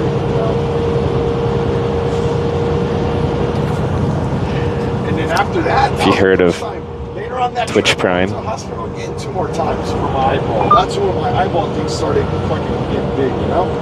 Yeah. The second time I went, it was like in Missouri, and then that was when they told me I had fucking allergies, and then I caught a ride back to the truck pretty quick right there, the guy. And then the third time I was in North Carolina, the hospital was like literally down the street on the corner. Fucking went in there, and as soon as I got there, they you got some fucking allergies. Have a nice day. Like, what the fuck, you know? Like, back, that's when I had my friend with me. I couldn't even fucking see or anything. They called me fucking a month later, asking me fucking to bill. Fuck you and the bill, you know? Ask for mom. So you don't know what they even tried to bill you? Like if it was a bunch or just... Yeah, the collection called me about the bill. I was like, hey, listen here. I'm fucking going to the hospital with my eyeball like this, fucking going there. As soon as I get there, fucking dumbass doctor says I got allergies. I go on with my eyeball the same. Fucking, you know, when you pay the bill, I mean, come on, be honest, I'm not going to pay the bill. Lose my number, you know? Fucking horrible service, you know? I guess it depends. Like, if it goes on my credit and stuff like that, and it lose my ability to, like...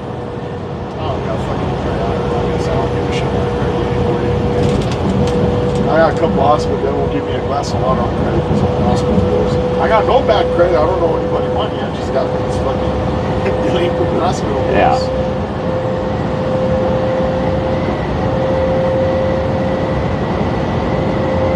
New largest Buc-ee's location. Buy it, I don't need it.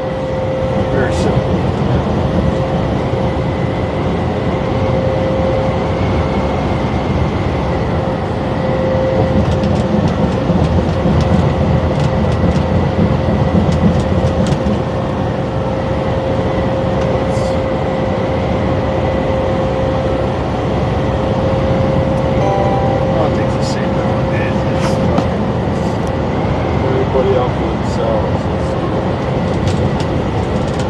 Crazy Clown Lady just subscribed with Twitch Prime. I knew someone had a Prime. Thank you very much. Crazy Clown Lady, thanks for 3 months.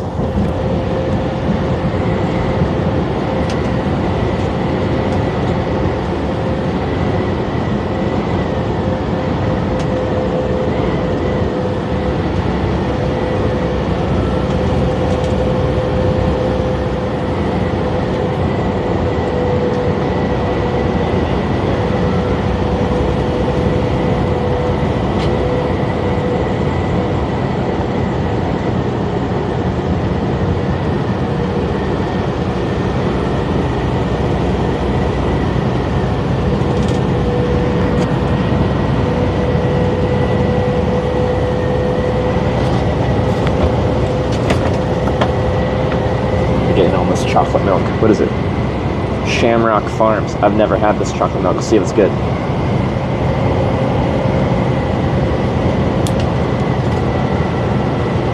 If I can open it. Maybe I can't open it. There we go.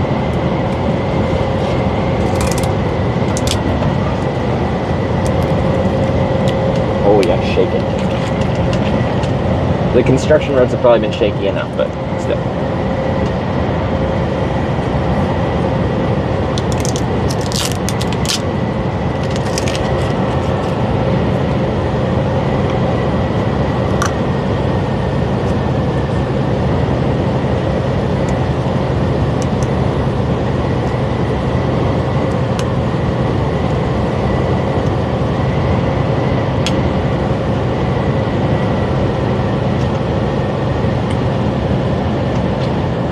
Good stuff. Some good stuff.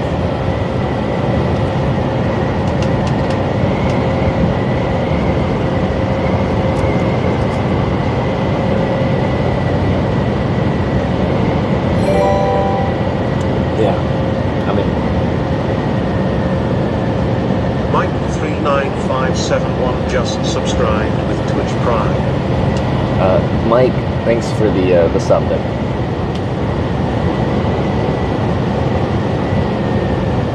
Have you seen me talking to just like the camera? It's part like of how the stream's monetized, how I make money. If someone like subscribes to the channel, that's like a paid thing. That's part of how I make this my living. How much is it to? Oh, what channel is that? So it's from the website Twitch, and then you can follow for free, and that just alerts you when the broadcast goes live. But subscribing gives you some perks, and it costs $6 a month in the US now. People subscribe? Yeah, and subscribe, you get yeah, so that's when it makes a sound there. What do you say subscribe? If I'm traveling the whole month, I'll probably have like 1,000 to 1,500 subscribers.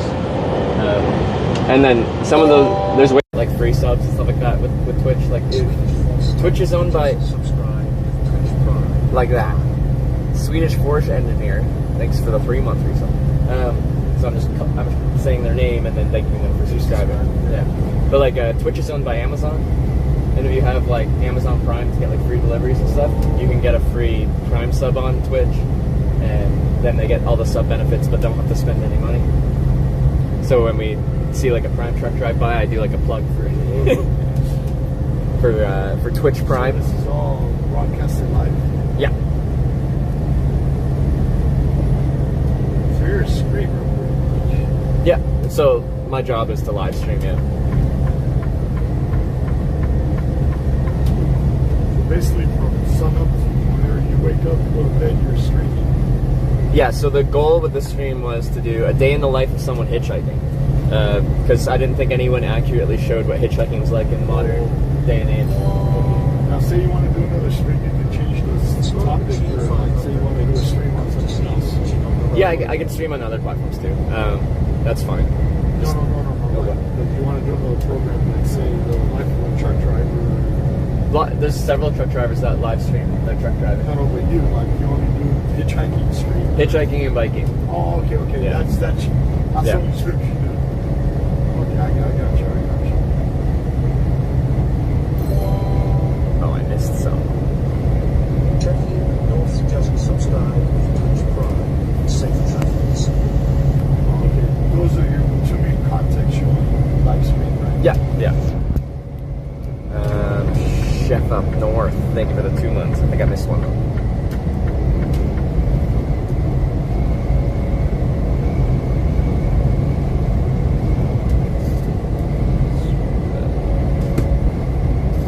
It was KS Mopar with the 500 bits. Thank you much. Good to see you hitching on the road again. It's good to be back.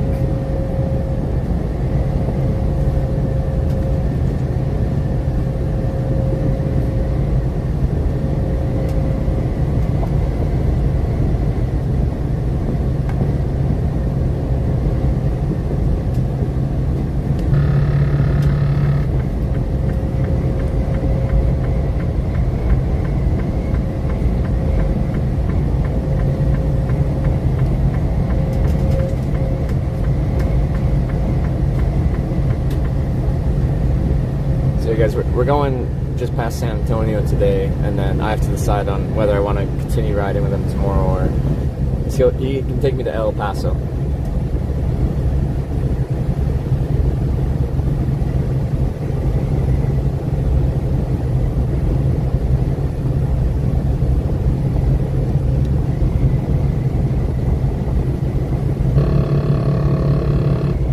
Because usually I don't take rides for 2 days, but I'm like, I lost a few days because of hurricanes, so maybe I can make an exception.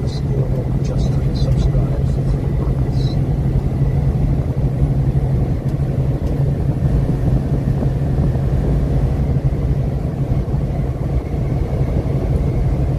Certified Dork, thanks for the 3 months as well.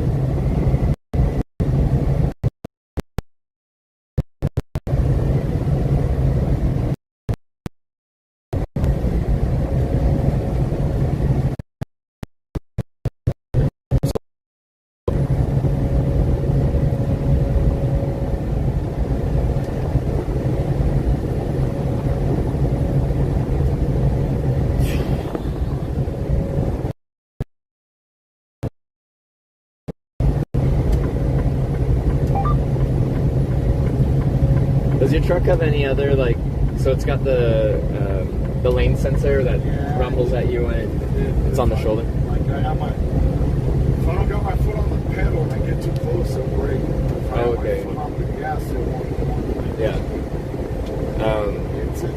It's a hassle.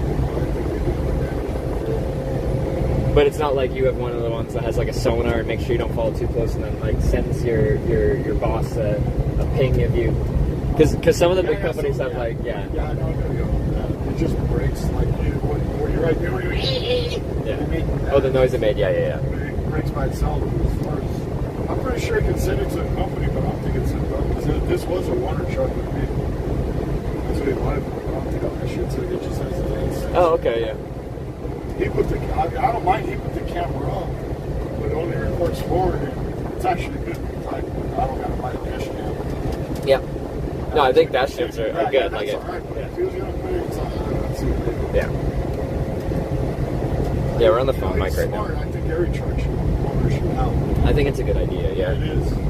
Because anything can happen and someone can blame you for it when it's not your fault. It's always the truck's fault. Yeah. Always the truck's fault. Why? Because we got a lot of money with it. The truck's got a lot of money with it. Insurance has got a lot of money. We don't have a lot of money. Yeah. The phone mic works pretty good in a controlled environment. Outside it's shit, but inside it's okay. A friend of mine was in Phoenix about 2 years ago. He's an Romanian guy that speaks English too good, you know. Wait, do you speak Romanian? Sorry. Yeah, I speak Romanian. So he goes there in Phoenix, got his own truck. Fucking, what happened? Fucking, he fucking hit some guy, fucking whatever. Fucking idiot pulls out in front of him and fucking hits him. Small, whatever.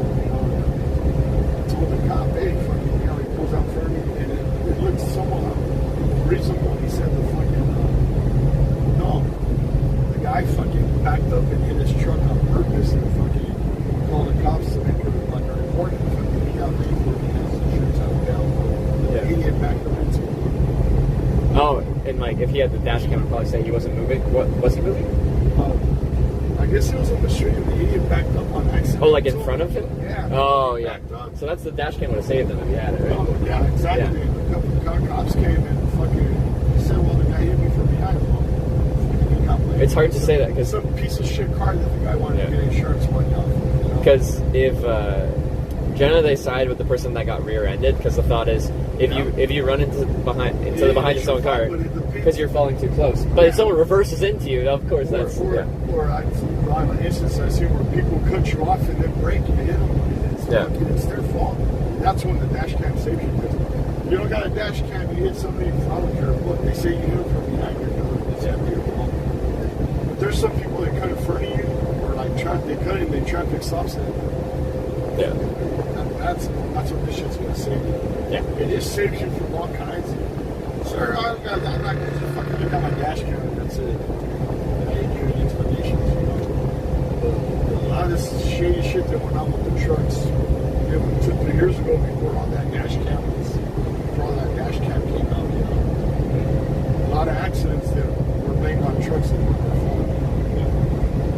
I think a lot of big companies they don't got that shit facing inside, which I don't think they got. I feel like that's too far, yeah. But outside, yeah, it's cool.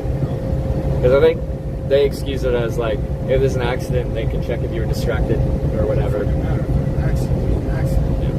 You know, if you're distracted, you're still gonna fucking pay for it. You know, so what's the fucking difference? You know. Well, they're trying to. If they catch you plant blame, so they're trying to be like, it's this person's fault. They have an excuse to fire you. They don't like what you're driving, you're doing. So I don't even think you can eat potato chip or do nothing. You gotta be like this, like a fucking robot, looking out the fucking window. Yeah.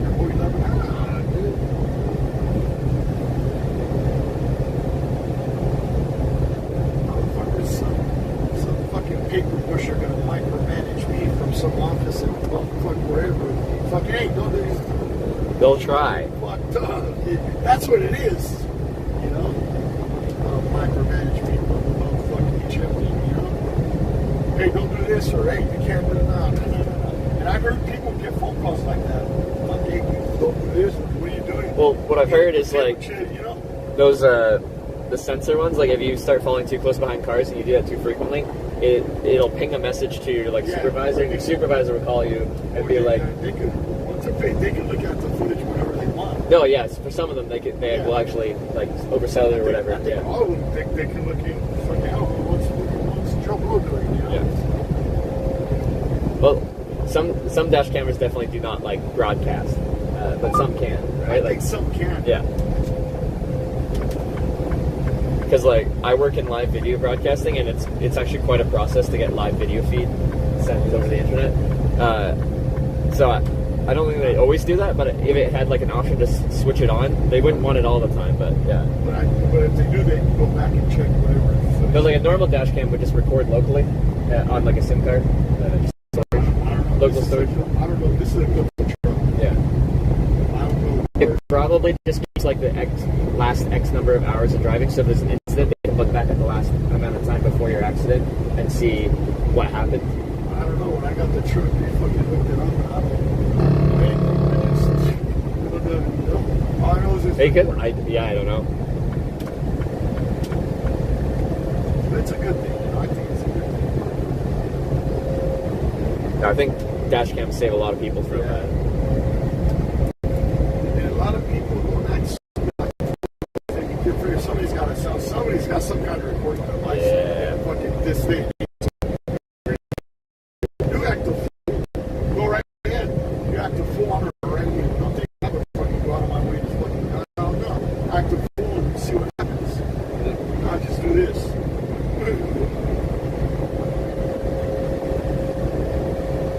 Like I said, everything's a game changer. Nothing's like it was before. Like the 80s, the 90s, the early 2000s.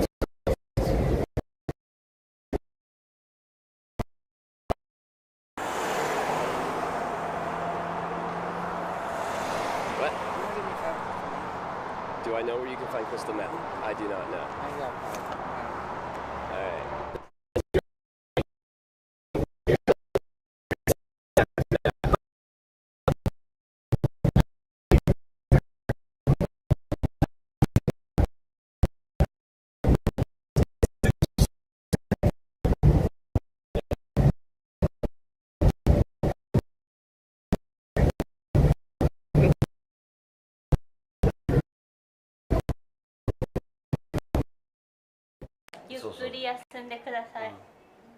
Please take a bath. お風呂に入る。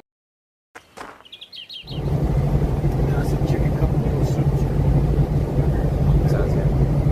No, I'm good for now. And then what was it, like 3 more hours?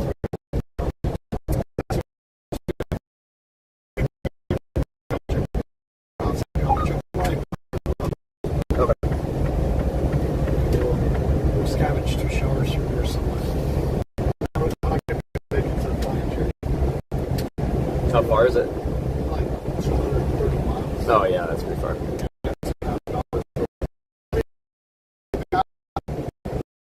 San Antonio? Yeah, San Antonio. Yeah. And then we're probably gonna have like 500 miles. If I start early in the morning, we'll be in El Paso. And then 1-2 in the afternoon out of Petro, you can try to put Give her, yeah. Yeah, try and get your right to. You try right here at the San Antonio on Love. You never know. Somewhere close to the 8, where the 8 and the 10 split. That's Eloy. That's where? Yeah, yeah. The 8, where the 8 starts and goes all the way to San Diego.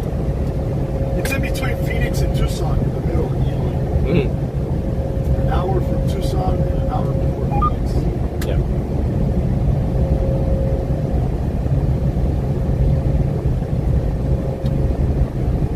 Good thing around here, there's a lot of Mexican truck drivers a little bit more.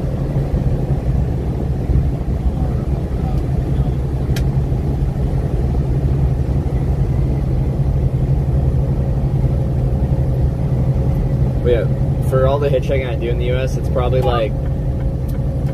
When you say what race gets you up the most? whatever is the most common race in the area, right? Like, you're dealing with just like a statistical sample of what demographics are in that area. So like, it really depends where you're at, right? If I'm in I'm in an area with more Mexican people, like they're quite a bit in that area, then the percentage represents that, you know?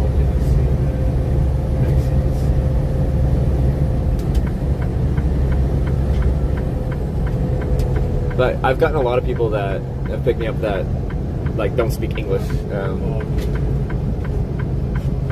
and like they're just trying to do a kind thing for a stranger, and I'm super happy for that.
So, our order is Corning, New York, here. Corning, Ohio. Corning, Arkansas. Corning, Minnesota.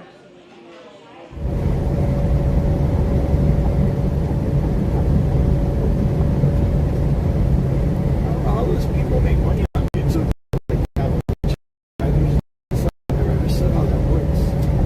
A lot of it's ad revenue, and then YouTube is can be prolific with brand sponsors. Like, have you watched a video and they're like, we'd like to thank today's sponsor of the video, like, I don't know, like NordVPN, like, and then they do a 1 minute ad spot in the middle of the video or the beginning or the end of the video.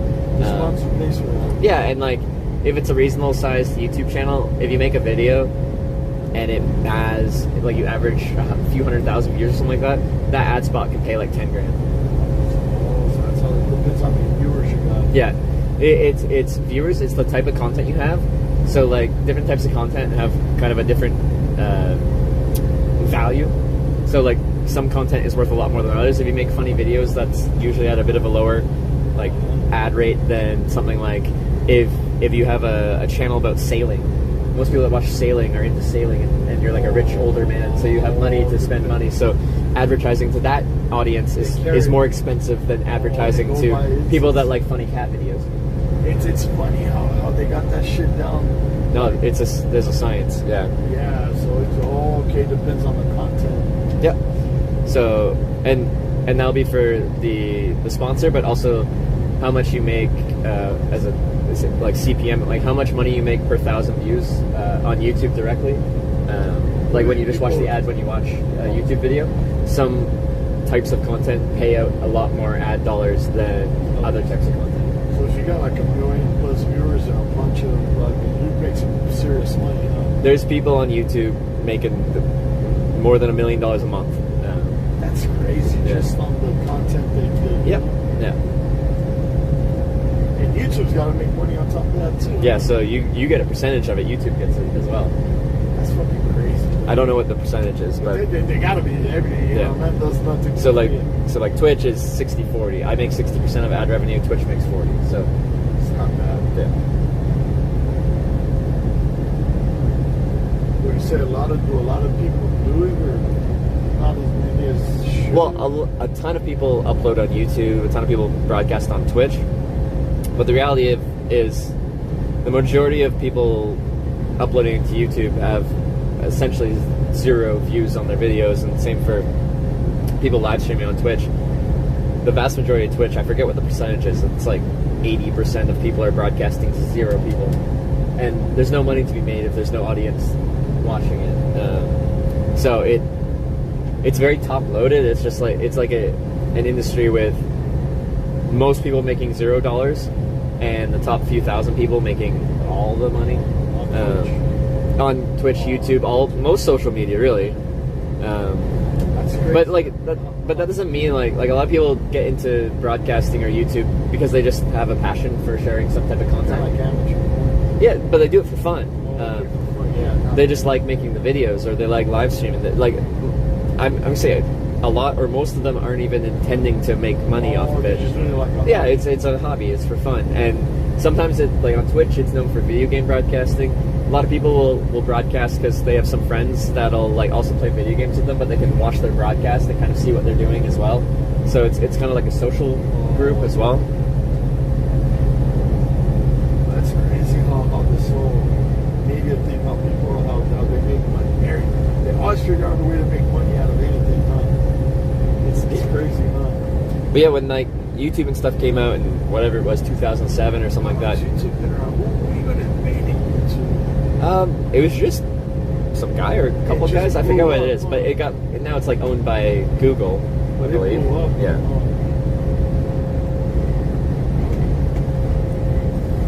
Yeah, not true. What's not true about what I said?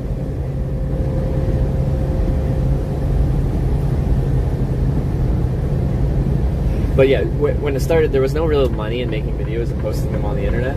Like, people just did it for fun, right? Yeah. It was only like a few years into it that people really made any money, and then it was only in the past probably less than 10 years where it became like big money.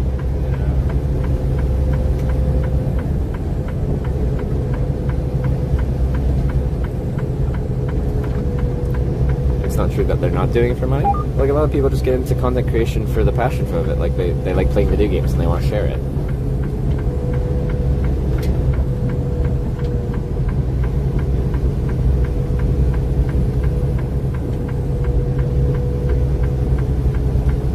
That was 2005. Okay, YouTube came out in 2005. I said, yeah. That's crazy, dude. Nobody thought it'd go up like this, huh? I'm sure most people didn't, but I'm sure some people were early on being like, this is the future. It's just like when Netflix started, Netflix did, when you rented a video, they'd mail it to you, right? Yeah, and now they're big, bro. They make their own movies. Oh yeah, no, like they produce their own content, and a lot of content. It's but crazy. Nobody thought it'd go up like that. But the big switch to streaming rather than mailing content was substantial. That changed the industry like substantially. I remember they would mail them to you. That's crazy, dude. I think most Twitch streamers have at least 3 viewers, not 0. Based on what? Do you spend all day scrolling through Twitch chat or like the Discover page at the bottom where there's 0 viewers?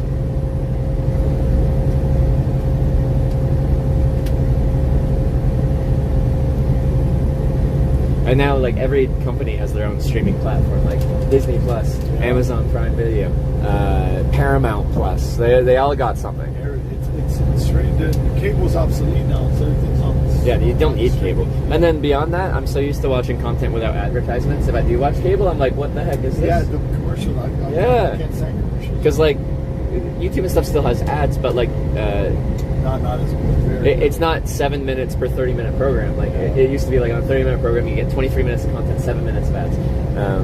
It's a lot less than that. I think Netflix is a little more commercial because they just send you the DVDs and that was it. That's crazy. Like, do you have any streaming service? Do you have like Netflix and stuff? No, I don't have. What do you watch? Tubi. Tubi? Oh, is that just like free with ads? Yeah. What streaming service do you have? Well, I have Amazon, Prime, so I have Prime Video, and then I have Disney Plus. My girlfriend loves Disney films, so we have to have Disney Plus. I don't have Netflix right now. I'm currently protesting Netflix because they used to let you share your accounts. Yeah, they don't do it no more. No. Yeah, I had Netflix when they were losing a lot of money on so that. I have refused to sign up for my own Netflix in protest of them changing that rule.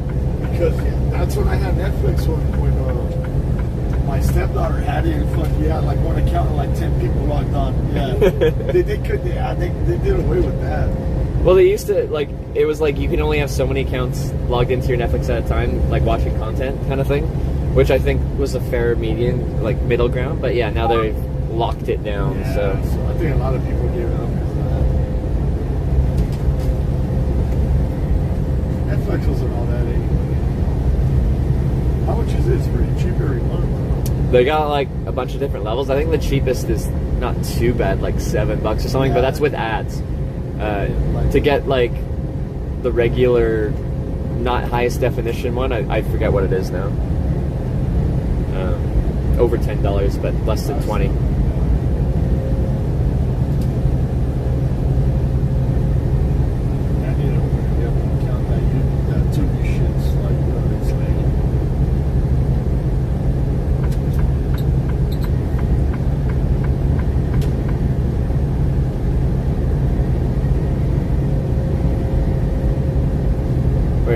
Evacuate open when flashing, and then it showed a hurricane?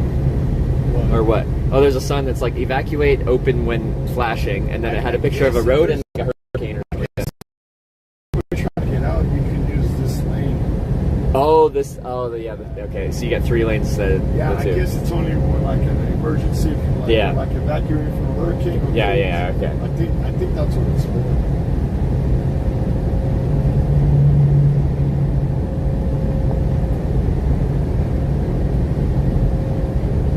That makes a lot of sense, actually. I think that's what it's for. Yeah, okay, it even has a symbol on it. Okay. I guess if there's an emergency. I had never seen that before, but that makes sense. It's like a prime spot or something like this. You see people doing that, it's got to be pretty bad. But like, it would be tough. Like, say there's going to be like a huge hurricane and it's expected to hit Houston. That's a huge metropolitan center. And if they say you need to evacuate, that is millions of people that they recommend evacuation from. So 3 lanes is not enough for millions of people to get out. I've never seen nobody use that lane, to be honest. Yeah. I've seen it like if you're broke down or emergency or something. Yeah. Because I'm like, it should be 3 lanes all the time, you know? But it is nice to have a breakdown lane, like, so if a car's broken down, like cars aren't coming up at highway speed in the lane. I think that's what it is. Yeah. That's why I noticed in Europe, and there's a lot on highways, there's not enough room to pull over and not be blocking a lane of traffic. That's why there's a lot of accidents. It bothers me. Especially at night, you break down, your lights don't work. Yeah. Sitting down.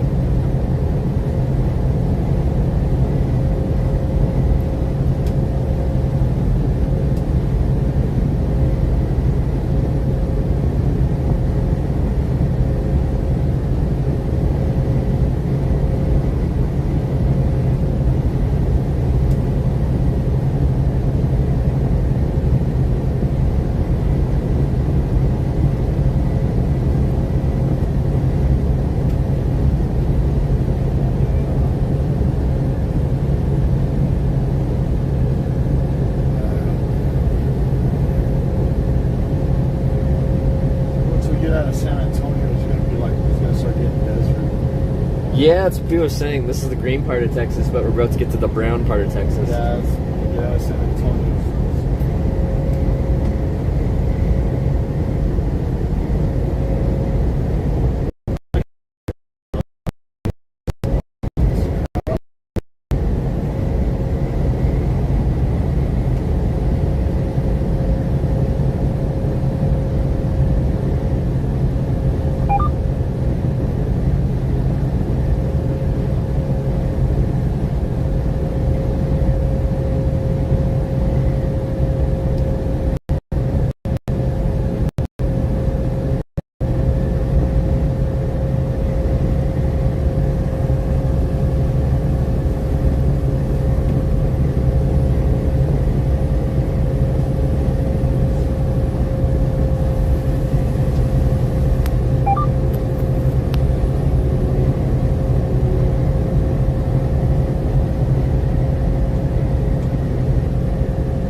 there any cities that you actually stop and go into when you pass through? I know it's hard as a truck driver to like get into the city. It's like I would go to the bank.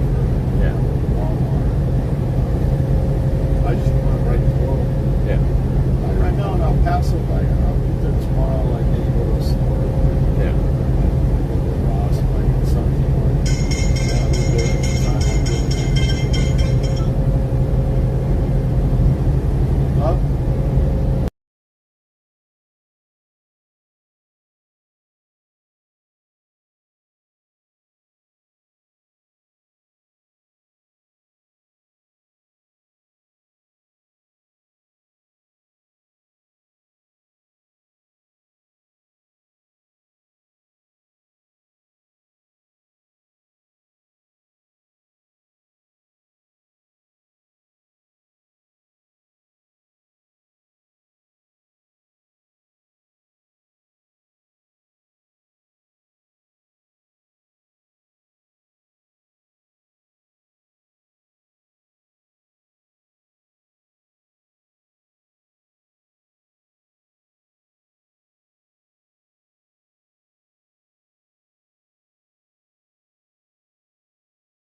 have like She loves. She loves spaghetti. Big.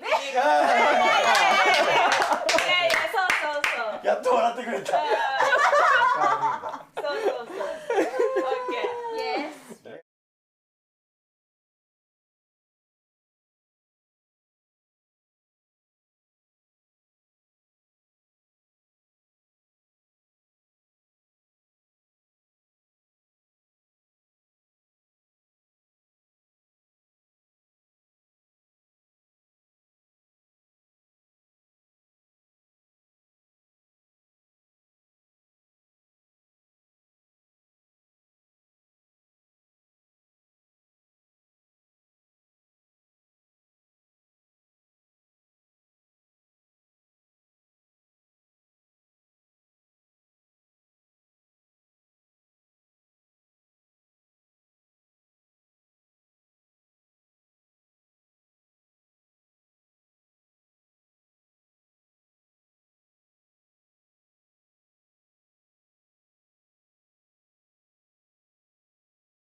Ask whether she's my wife or daughter.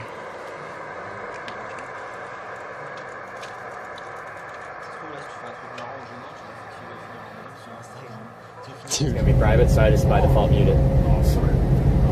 You don't have to apologize. You're just living your life, man. You're helping me out. So, did you interact with your audience, or you ask your questions, or what? Oh yeah, they'll ask me questions stuff, but most of the time when I'm driving, I don't like have a full interview talking to my chat. But there's a whole chat room that goes as I'm streaming, right? Asking questions. And they'll ask questions, so I've relayed some of those questions to you through this. Has been like when they've been curious about something about you, I've relayed it.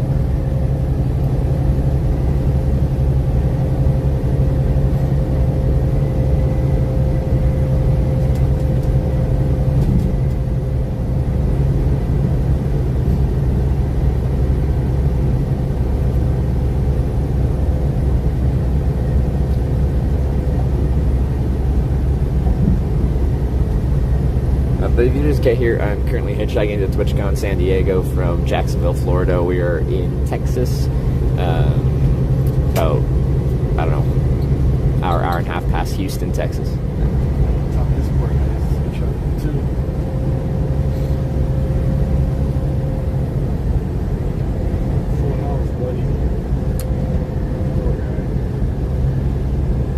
Is he even hitchhiking? It's fun. Interesting. Because you can do that. Texas is like a freedom state, so you can walk down the interstate, you can do whatever you want. I think somebody got pissed off.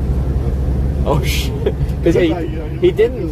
Yeah, he didn't look like he was choosing to be out there. Yeah, no, I didn't think he really. I left it like a choice. Yeah. I've been on the Greyhound a couple of times. You can piss off the boat, whatever. They'll pull over and fucking do that on the side of the road. Because he's really out there right now. There's not much around here. Somebody dropped him. The way he was dressed, he had his face. Somebody got him. Yeah, this time where somebody left him there. Yeah, Alex.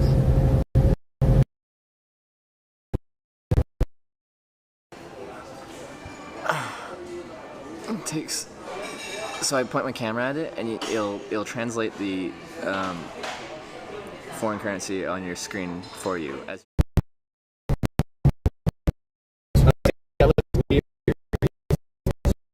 Going to bed now. Yes, and then I hear him, oh, motherfucker! And I'm like, oh. That sounds about right.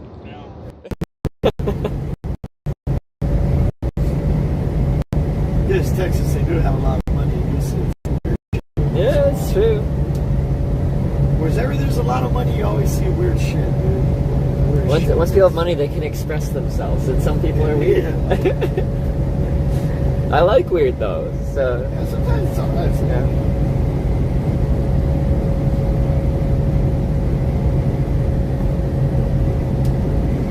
Yeah, my dad told me he was gonna come out to Cali to come to Chicago because his allergies get to him once a year, so he's gonna come to Chicago. Goes out to Cali, so go back out and take the winter off. Okay. Do a couple more trips, go to the cash. Yeah. I just think this election is gonna be real interesting, but you know, I don't know. I'm kind of expecting some fucked up shit to happen, you know. Like a martial law deal or I don't know, something. I guess we'll only time will tell. Nancy, thanks for the gifted sub. Nancy Elizabeth gifted a tier 1 sub to Coffee Artist. They have given 23 gift subs in the channel.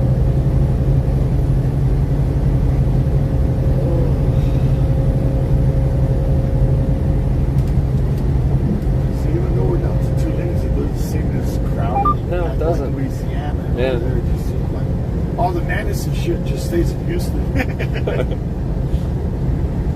Yeah, I kind of thought this would be a 3-lane out here or something, but yeah, it's just 2. I think eventually they're gonna make it. That's Really? what they're doing. Yeah. Like, you'll see before we get to San Antonio.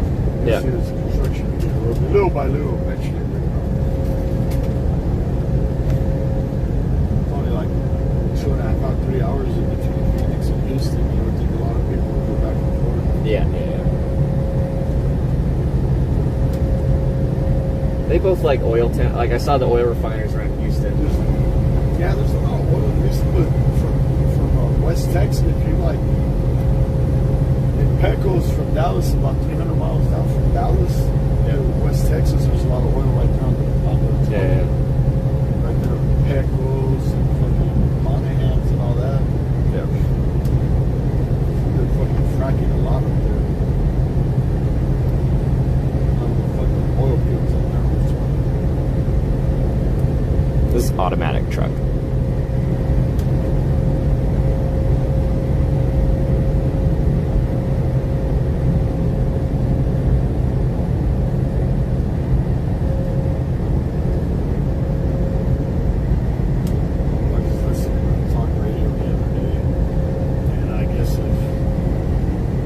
They want to do fracking in Pennsylvania, like, you know, I guess if Democrats are going to do fracking, ain't going to be no fracking, but Trump's going to allow it, you know. I don't understand why we buy so much oil. We got so much oil in here, so much of our own shit. I don't know why we're making other people rich and still paying $4, you know, $4 a gallon or whatever, you know. Who are we making rich? Huh? Who are we making rich? Everybody else with oil, all the United Arabs, the Saudi Arabia, everybody. The United States produces enough oil, I think, to be self-sufficient if they need to be. Yeah, but I don't know why we're importing. We should be fucking exporting, you know, not importing. They do both. Like, I think they have the refining capacity to, like, import oil, refine it, then export refined oil. But that's a good thing because you're doing a value-added thing to the oil. But you know what? I was just talking to somebody over there in Kansas this summer, and they were telling me that a lot of these places that actually refine the oil are other countries that own because they put some kind of embargo act, so they send the oil in here, refine it, and send the gas back, but we don't make anything because those companies here are owned by the fucking foreign, by the farmers, by the people that are fucking, it's nothing's U.S. owned, it's all other countries. We don't make shit. They're like, you know, buying our oil, refining it, and sending it back to there, and we're not making shit, you know? Like, I don't know, something like that, dude. It's a bad deal. I don't know how how it works, but like the people working on the oil refiners would be Americans making a good wage, would they not? Yeah, but there's not that many that there should be. Up there in National Beef, like most of the packing houses, the beef and everything, they're Chinese owned. They're very few. Over there in North Carolina, all the pork slaughterhouses, everything is owned by Chinese. Nothing's American owned no more. Yeah. There's a DOT cop who fucks with trucks. Just fucking posted up right there. Somebody, as long as you're not doing nothing stupid or like excessively speeding or. That's a weird spot to be on the road there, rather than just fucking post it up, and if they see something out of the whatever, if it's their come after you. Most time they're just chill. In Texas, unless you're doing something stupid or fucking like and they're pretty chill, they're pretty cool, and you just be straight up with them, you know, sit there trying to hassle you and shit, you know. But you haven't really been hassled, you said. You've been pretty clean. Well, I mean, I do get cool with them, you know. There's a few digs every once in a while. I'm like, dude, bro, like, calm down, dude. Just do your job. That's it on that, you know. Yeah.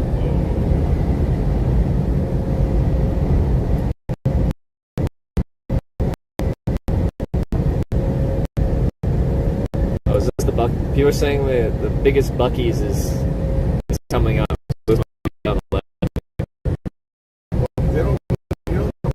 They don't do any. That's weird, you know.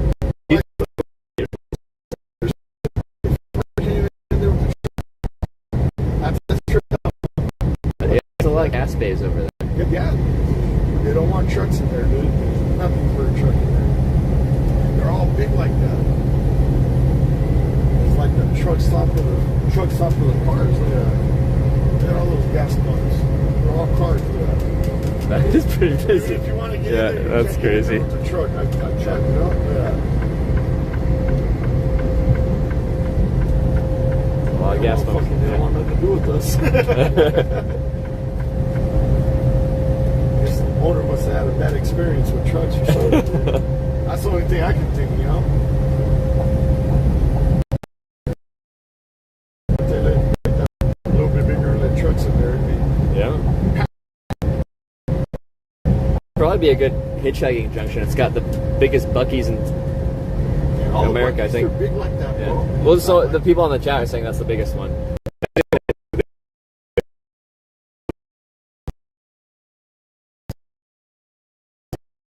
Nice.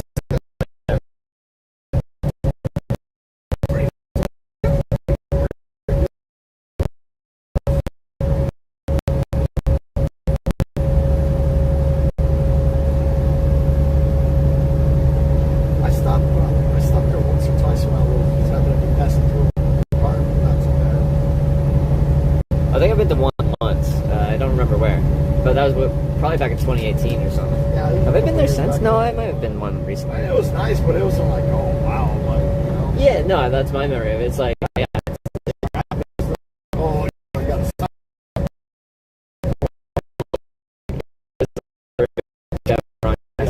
I picked Buc-ee's over whatever gas station. The only place like I stop is like a bit to the Iowa 80 truck stop over there in Iowa, where they got the trucking museum. Was that like the biggest truck stop? Yeah, or something like that. I haven't been there. People have told me about it. Yeah. That's the only place. Whenever I go through there, I stop there and I always eat a buffet there. Yeah. That's the only place where like they have good breakfast there. I recommend breakfast. Yeah. Just a good buffet overall.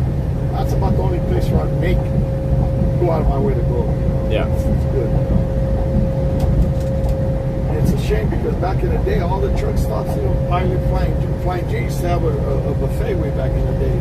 Somewhat decent. It's like they did away with all the good stuff and put all the shit in there, you know? It's like, yeah.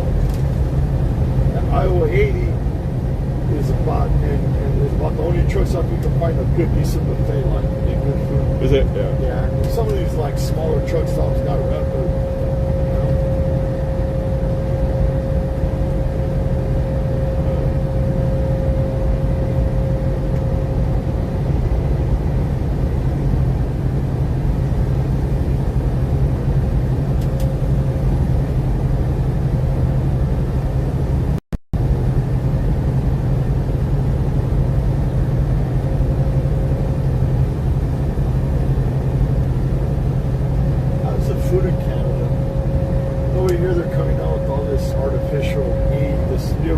3D printed meat, fake fruits, vegetables, like GMOs, but like garbage, food. Well, like a lot of the stuff you guys have here, there's a lot of crossover between.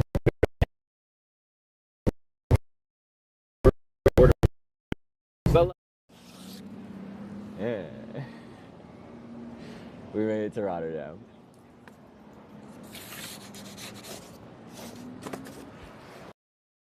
Meat, lab-grown chicken, and all that. But like, if it's the same thing as chicken, but you don't have to grow a chicken to produce it, isn't that a good thing? I don't think so. That's artificial. Because like chicken meat is fat and muscle tissue. I don't know how they're growing it or what they're doing. Or, I mean, they're just. Well, like if you wanted to know, you could probably read the scientific articles that say exactly how they do it. Yeah, but it's just right. You know what I mean? But why is that more right than growing livestock and slaughtering it? Because now you're creating a living thing just to kill it. That's what people say, but still, God made it like that. I mean, I'm sorry, I know you don't believe in God, but you know, it's if you don't, I mean, I don't know. I just don't buy it. And not only that, there's a lot of. When I first started, dude, we did nothing but reefer produce. After the I mean, on the fields before, there used to be. Now it's like there's no more fields that are producing lettuce and all the vegetables. After the vegetables aren't even being produced no more, but yet they're still popping up in the supermarket. It's like. What do you mean they're not produced anymore? They're not being produced, like. But then they're still there. No, I mean, there's a lot of produce that. And you might live there for 20 years. A couple of years ago, I mean, half of the farmland's not even being processed, nothing, dude. Like. It has to come from somewhere.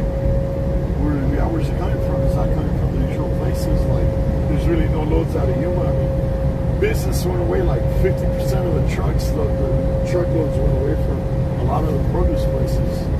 I mean, it's I don't know. Like they could have switched production areas for certain things based on greenhouses or whatever, rather to. But like you can't just be like, it's not coming out of the usual places, but it's still in the grocery store. It's coming from somewhere. It doesn't. It's not magic. But from where? That's what I'm trying to. You could probably Google it, man. No. I mean, dude, and then all the people that have been doing reefer and produce, there's no produce loads. It's just like all vanished away.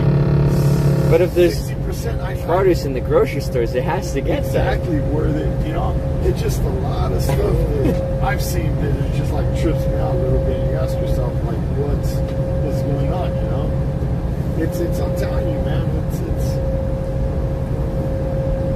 But like, you gotta at least have a theory, because just saying like produce isn't coming from where it used to. I was just talking to a friend of mine the other day. We were talking about that. He drives reefer, and I'm like, dude, what? There's no more, like, Yuma's dead. There's no loads. There's no houses there. All the place where you used to make money and pull reefer, I mean, they're like, no, they're not there no more. They've been gone for a couple of years. They just like almost obsolete. It's like, what the hell is going on? We were just talking about that the other day. I know it sounds a little tripped out, but if you've been in this business long enough and you see the shit like just disappear and go away, and year after year it's there, and then all of a sudden it's not. Yeah. It just keeps getting more skimpy and skimpy. You're like, whoa. But I feel like there's an actual answer to that. That's probably like, you can look that up, because like all these huge grocery stores, they find suppliers for these different produce things, and I don't think that's like a super secret trade secret. So you could probably just be like, where does Costco supply their lettuce from? And like, you can find that out. And it might be more imported stuff than domestic than before, but I don't think there's a conspiracy theory there, because it's probably something you could directly research. We're not producing a lot. We're not producing nothing that we used to produce anymore. Like, we used to probably export. Now we're like, from exporting to importing, like, I don't know, something, dude. People are gonna wake up and people, all this shit that I'm talking to, like, hey, this guy makes no sense. Well, the shit's gonna hit the fan, and then people are gonna connect to it. It's gonna be too late. Like, okay, the fucking lunatics were trying to say something, you know, throwing a rock, trying to hit a window, but now they don't only hit the window's fucking broken. We don't know how to fucking fix, you know what I mean? But not about the produce, about other things. A lot of things. Yeah. I don't know, dude. Like, to you, it may not seem a lot, but these are a little bit of trucks that are on the road compared to how it was. It's skimpy. Yeah. I'm telling you.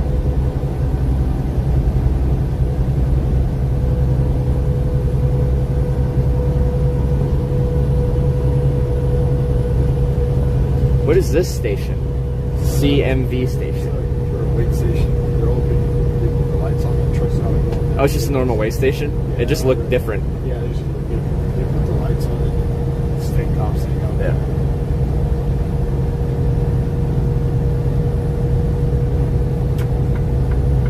Texas is hard.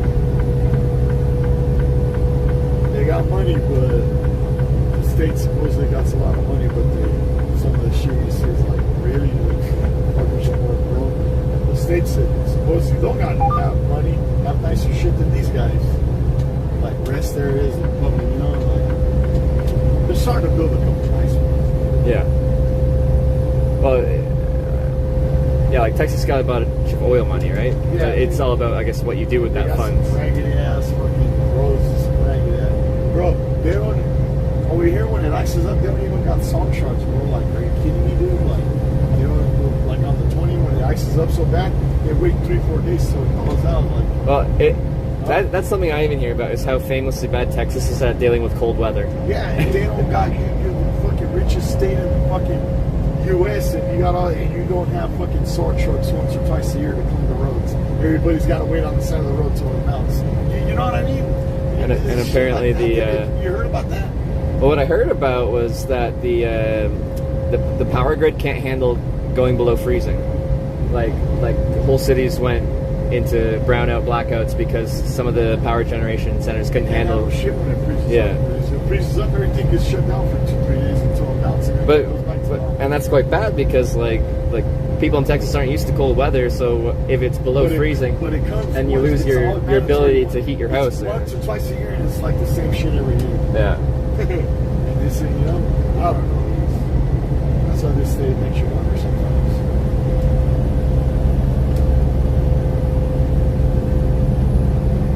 Yeah, now I see some people that had dealt with that. That sounds like a shitty deal.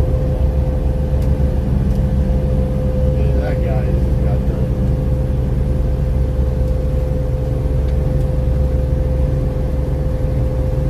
Wonder what they got him for. I just read with the truck that pull you over, it's an inspection. They have the right to pull you over and inspect you and your brakes, your tires, you know. Yeah. Before the bad thing is, state cops, only state police. Now you got all these local hillbillies that are after money, just fucking with trucks trying to give you a ticket. When before only the state cops would mess with you. Now you got everybody and their mother trying to be DOT, you know. Yeah.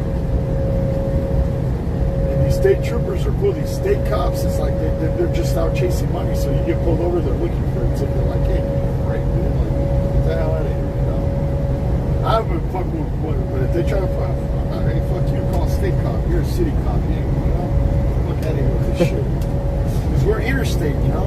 Well, yeah, I have heard that like when the interstate runs through like a local jurisdiction, they'll get the local cops out just farming in the money because they technically have a little jurisdiction on that little stretch. Get the fuck out of here! You're a fucking city cop. Go fucking. The state cops are the ones that are trained, you know. Now, I talk to the cops a lot, but swearing to the cops generally aggravates them, and it's going to make things worse. I haven't been messed with them, but if they come up and they're just out looking for a ticket and they got that attitude, get the fuck out of here. Yeah, I would never say that to American cops. Their ego can't handle that. Okay. No, I would see how they approach me if they're like cool, whatever. But if they're just like, you can tell which ones are just looking to write you a ticket, like, and they're not a state cop, get the fuck out of here, call a state cop. No, seriously. But if they're cool, I'm like, I don't want to. They try to come with their bullshit. Hey, buddy, I'm interstate. Get the fuck out of here. Call state police. You have to. Yeah, I got good tires. I can't cheat on this shit. What are you gonna give me for it now?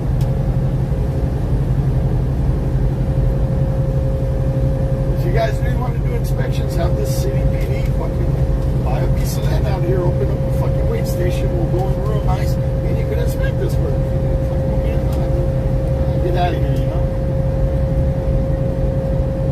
guess it just depends on the cop is, but those city guys, they just fucking have to give you a ticket. Yeah. They're just trying to make their quota, you know? Because I've definitely heard that for passenger vehicles. I didn't know that was also a commercial thing. Oh, yeah. I got pulled in a rest area right there in Dallas, bro. There was like no more space. Yeah. So I parked nicely next to it. And I woke up with a fucking $300 ticket from a municipal cop in the fucking morning. Yeah. And I called, no, I'll fucking pay the ticket. Like, hey, you could have fucking knocked on my door, made me know where they do chicken shits, put the fucking ticket right there. Like, what does that tell you? That's why I can't stand it. A state cop would have been, hey, you know, fucking move, I gotta give you a ticket. Yeah. You know? State cops have always been fucking more cool, more, you know. Not you're like, see, as a hitchhiker, when I'm hitchhiking on onto interstates, then I'll deal with the state police sometimes, and they can be much more uppity than some of the local cops from a hitchhiker perspective. You feel that they're more like, it depends on your approach, but they're that, man, they yeah, just for try me, to keep it cool, you know? For me, my approach is very important, because police come to a hitchhiker expecting the worst. Yeah. They think you're up to no good, and you're just a low life, and I don't know. They have a bunch of assumptions about what I'm going to be, and then when I talk to them, how I talk to them, you kind of, I'm guessing they see me differently once they start talking to them, and then I can usually have a decent conversation. Like you know, the state police, they got the skills and they're run by the state police. Okay, you have the right to fucking fuck with us because you guys have skill, but these little fucking cocksuckers, fucking municipal, they don't got no skills. They don't got anything. You just mess with us and no, look out of here. Now for a speeding ticket, yeah, you're going down. Maybe you give it. You're not gonna pull us over and start, you know, writing us tickets for this and that. Yeah. You know? Speeding ticket, cool. You caught me, whatever, fine. But don't try to be Mr. DOT, and, you know. And not only tell, a lot of cities are starting to do that. Why? Because they need money. So what does that tell you? They're fucking with us just to get money out of us. Yes. That's not, you know. That shit is cool, you know.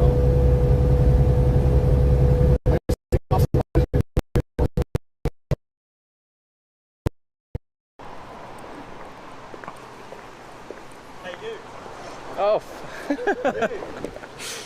Didn't even recognize you with shoes on and everything. I haven't got my Mr. Oh, Ford you got the shirt. Mr. Ford. Here's a good goodie bag. Oh, goodie bag. Oh, Oh, it's even in the Mr. Ford bag. Yeah, we got some cheap. I'll deal with the police usually a few times. I haven't had any yet on this trip. Not God. You're fucking lazy. You know? No, I feel like they like stopping for hitchhikers because they're just like, I don't know. When they see them, they're... Well, actually, I've had lots of cops drive past me on the trip and they've ignored me and I've been surprised.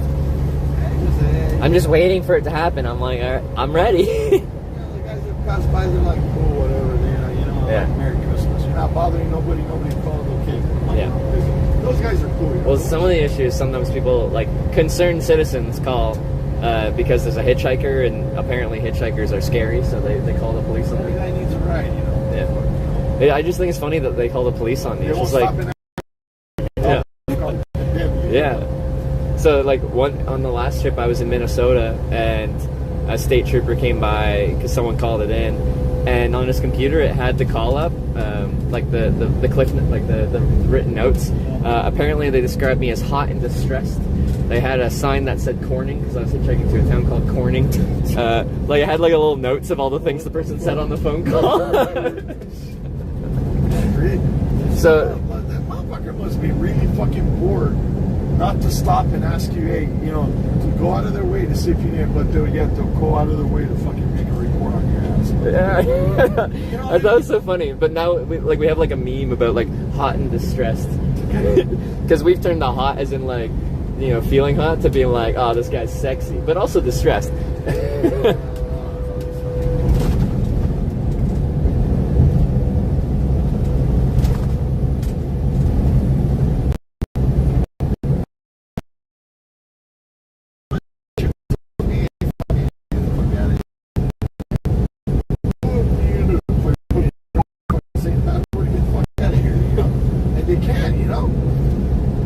That's where they got me. I had one state trooper in Massachusetts that threatened to arrest me. No, like the thing, he did the whole hitchhiking is illegal in the state of Massachusetts, and I told him how it's not illegal, and then he spent like 15 minutes in the squad car, came back, he's like, so hitchhiking is not illegal in the state of Massachusetts, but you can't do it here. He took me somewhere else, and he's like, you can do it here. and I did it for like an hour and a half, didn't get a ride yet, and then he came back and he told me I couldn't do it here, and I'm like, well, you told me to do it here, you took me to do it here. And then bit it back and forth, and then he's like, if you have a problem with this, I can arrest you if you want. I'm like, well, okay, I really don't want to be arrested, so I guess I'll stop hitchhiking, but like, I know you're wrong, you know you're wrong. Just a dumb prick with a chip on his shoulder. Yeah. That's the problem with a lot of them, you know. I'm like, whatever, what's wrong, you know. Fuck out of here with that shit.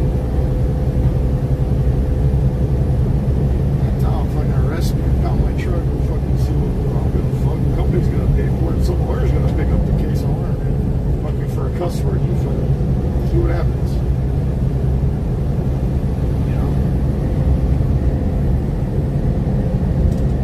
It's not nice when you get an asshole like me, but yeah, is there anything against a lot of being an asshole? No. You know? And it's true, you know? I try to be cool with people. Like, that's the only come with that bullshit. Because, like, when you said before about, like, how much they can mess with you, and you mentioned something about it depends how much you piss them off kind of thing. Yeah. And, like, the best way to piss them off is to get argumentative. So my goal is to be the least argumentative person they've ever met. But like still argue with them, but in a way that doesn't seem like arguing, right? Like I'm not swearing at them. I'm not like raising my voice at them. I'm having a conversation with them because we're having a disagreement about the law. Yeah, but if they're ones that fucking got the chip on the shoulder, fuck, you can tell from a mile away.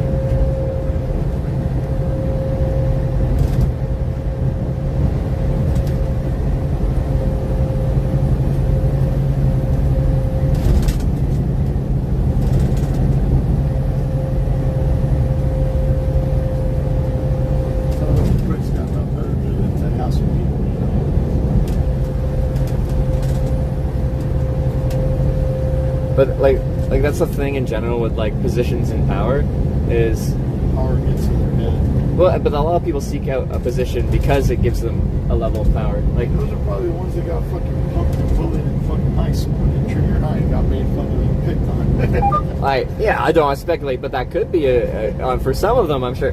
But like a percentage of people that seek out power shouldn't be in power because they just want it for the power. But like, there's plenty of police officers that go into it because they just want to help the community, and and they do, to the best of their abilities. But like, yeah, some people should not be in power, but they seek it out. Because you get one gun on top of that, it's even worse. Yeah, fair. But they'll say that for like politicians too. It's just like probably the best politician is someone that doesn't want to be a politician. Because they have no aspirations for all this bullshit. They just want the country to be a good place to live.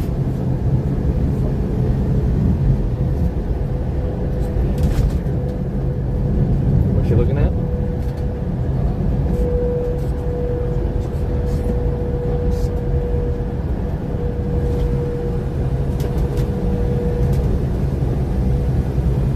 Wasn't me, I wasn't speeding.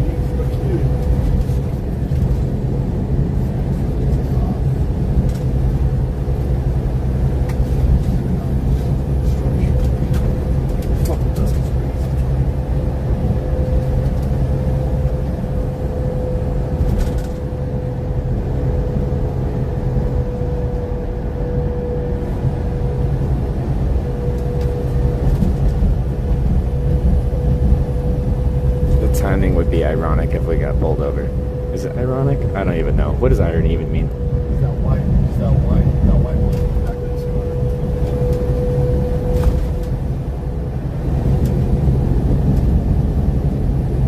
think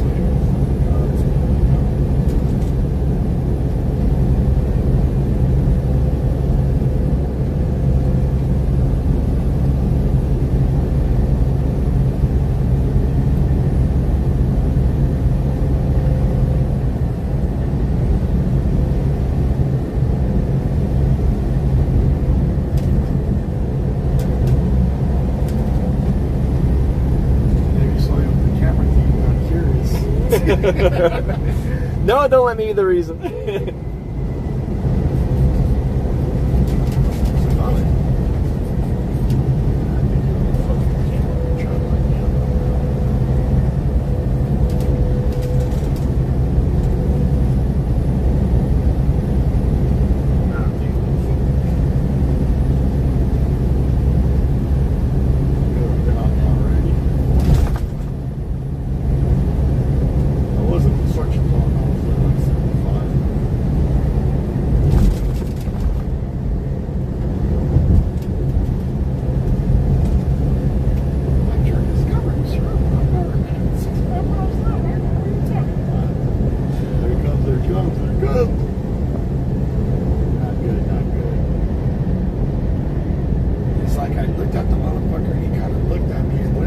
look at them and they look at you, eye contact, they get real fucking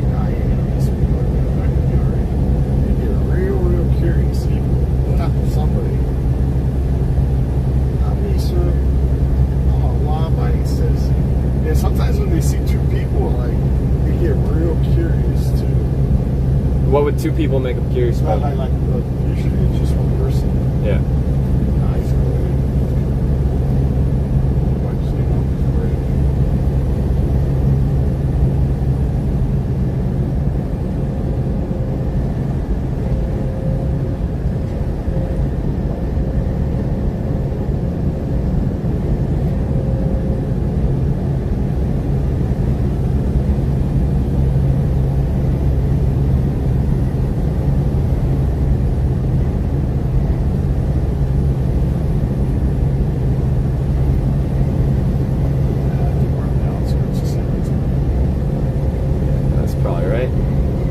Getting more brown. Yeah, you see how yeah. it's starting to change. Like, Yeah. No more green, no more. That place is like nothing. I stopped there. I stopped on my way out. This is like a joke. I'll let my pet let my pet rag go up there and take a piss. That's how bad it is. $2.89 for diesel. That's cheap, isn't it? Yeah, but it's a rat trap. Yeah. It didn't look busy, so apparently it gets around. I went in there to go get some hot water for my son. They're looking at me sideways, like, what down here? Like, really, dude? Like, just to look, I just fucking walk right back out. I was like,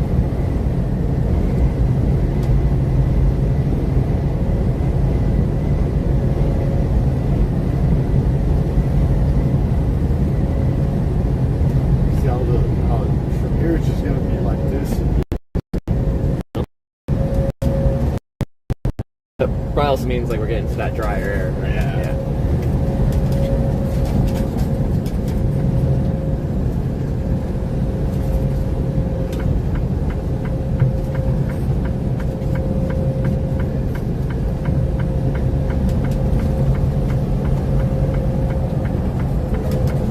Good idea to do 60 on Just tailgate them. Just tailgate, yeah. Pretty laid back, bro. Tone it down a notch.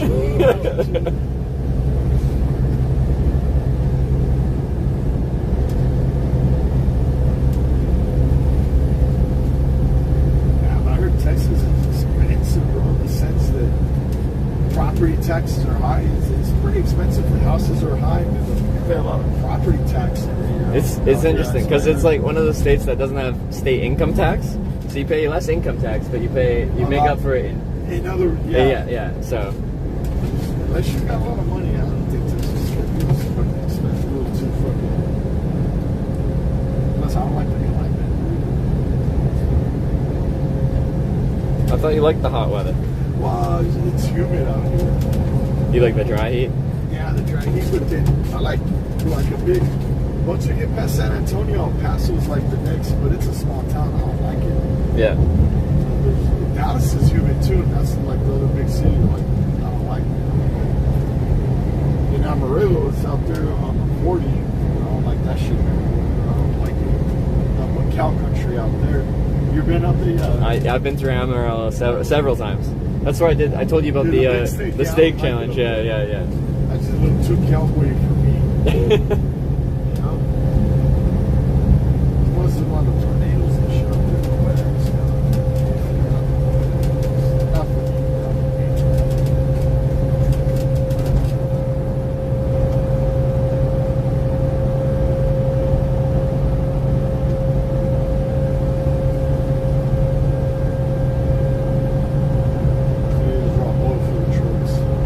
What are they? Oil field. Oh, like hauling equipment for the oil fields? Yeah. That trailer looks beat up.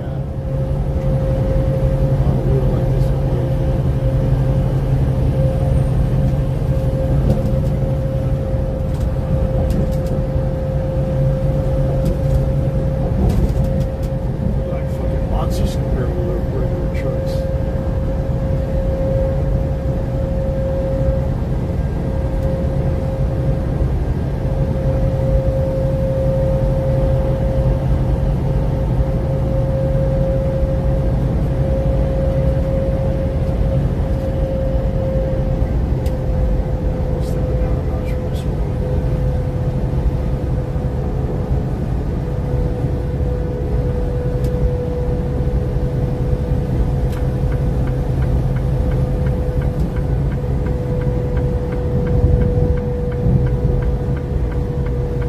say hi to the sheriff again?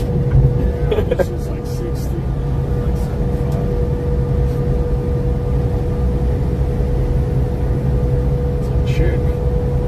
Those are the worst.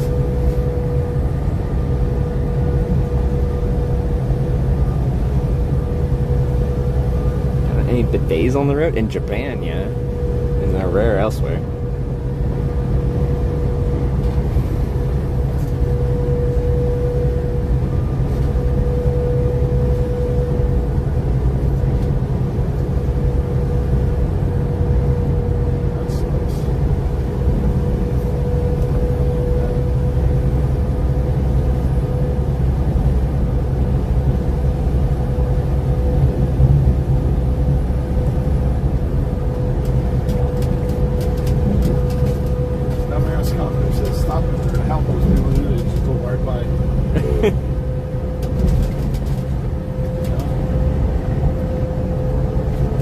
It wasn't like that before in the 50s and 60s.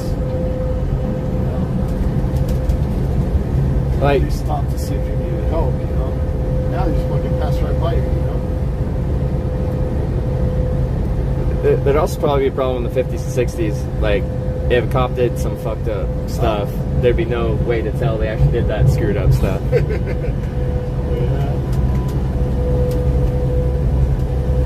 You think there were more corrupt back then or now? Like, I feel like when I hear about someone like, oh my god, the heck, Texas, someone like the corruption in police with like gangs in cities in New York and stuff like that, where they're all on the payroll and stuff like I think there's a lot less of that now, like straight up police that work for the mafia. Yeah, that was a big thing back then. Yeah, it was.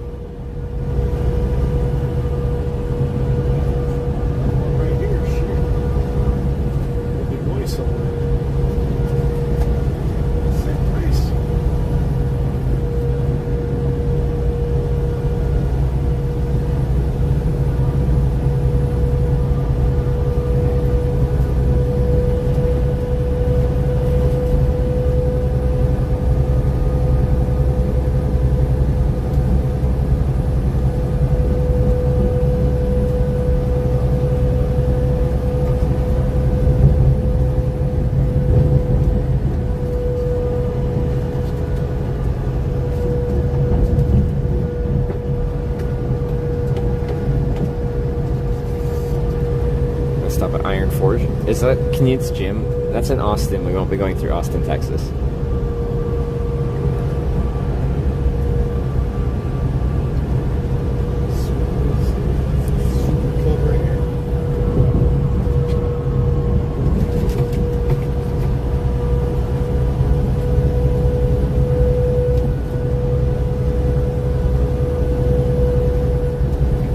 Yeah, so I have an offer to finish driving with them another hour and a half, yeah.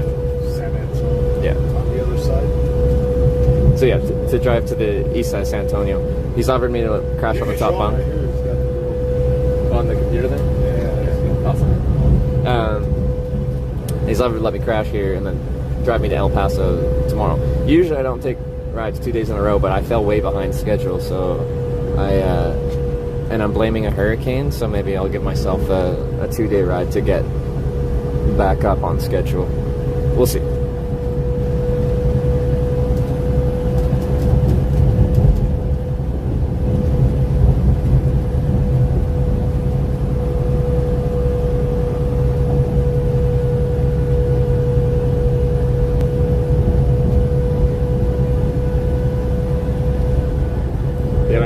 I had a really slow start to this trip, so like I needed to do like I did it when you start off with tasking, you just kind of like get behind. Yeah, so I immediately started and I got like 40 miles the first day, 60 miles the second day. I need to be doing over 200 a day kind of thing, and like I was not going. Then like yesterday I only did 130, and I'm like, God, it's slow going. You're already lagging. Like, yeah, I like to be ahead, you know. Yeah, no, definitely. Even if you do go to El Paso, you'll be alright from there tomorrow. Either tomorrow or How close is El Paso to the New Mexico border? Well, it's right there. Is it right there? Right on. El Paso's right there. Yeah. Texas, New Mexico. Yeah. And then New Mexico is only 160 miles and you get into Arizona. And Arizona is only 400 miles, 390, and then California. Yeah.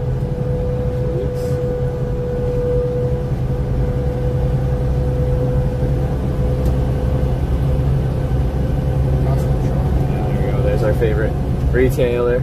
Yeah, I like doing those. They're like, you're in and out within half an hour. They're efficient? Yeah. Yeah, they're the most efficient. Bullshit or not. Only they give you a door, you back in, half hour later, when you're done, you pull out. Yeah. Bring their thing back and look at your paper and Merry Christmas. Quick and painless. Yes.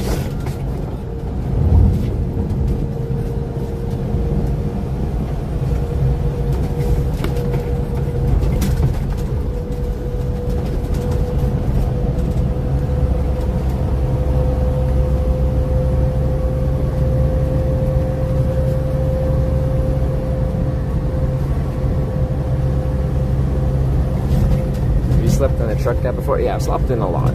Like, dozens. They're comfy.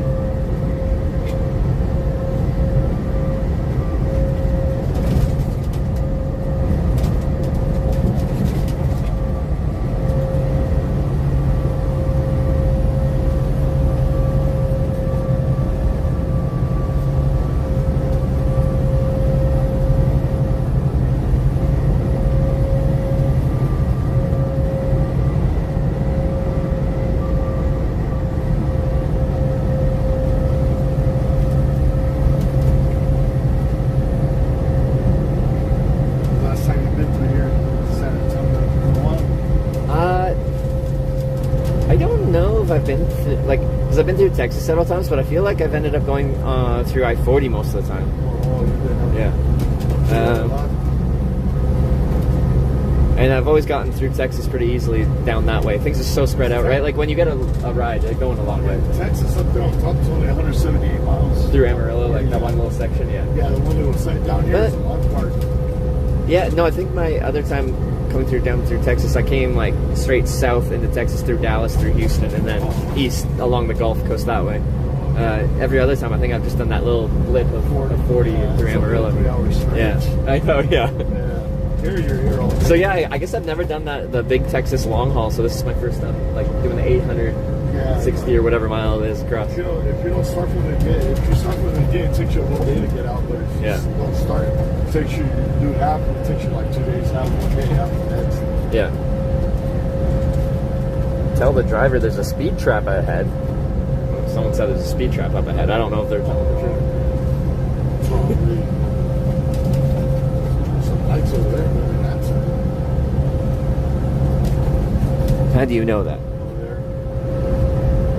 Maybe they're the one running the speed trap. Right there was real.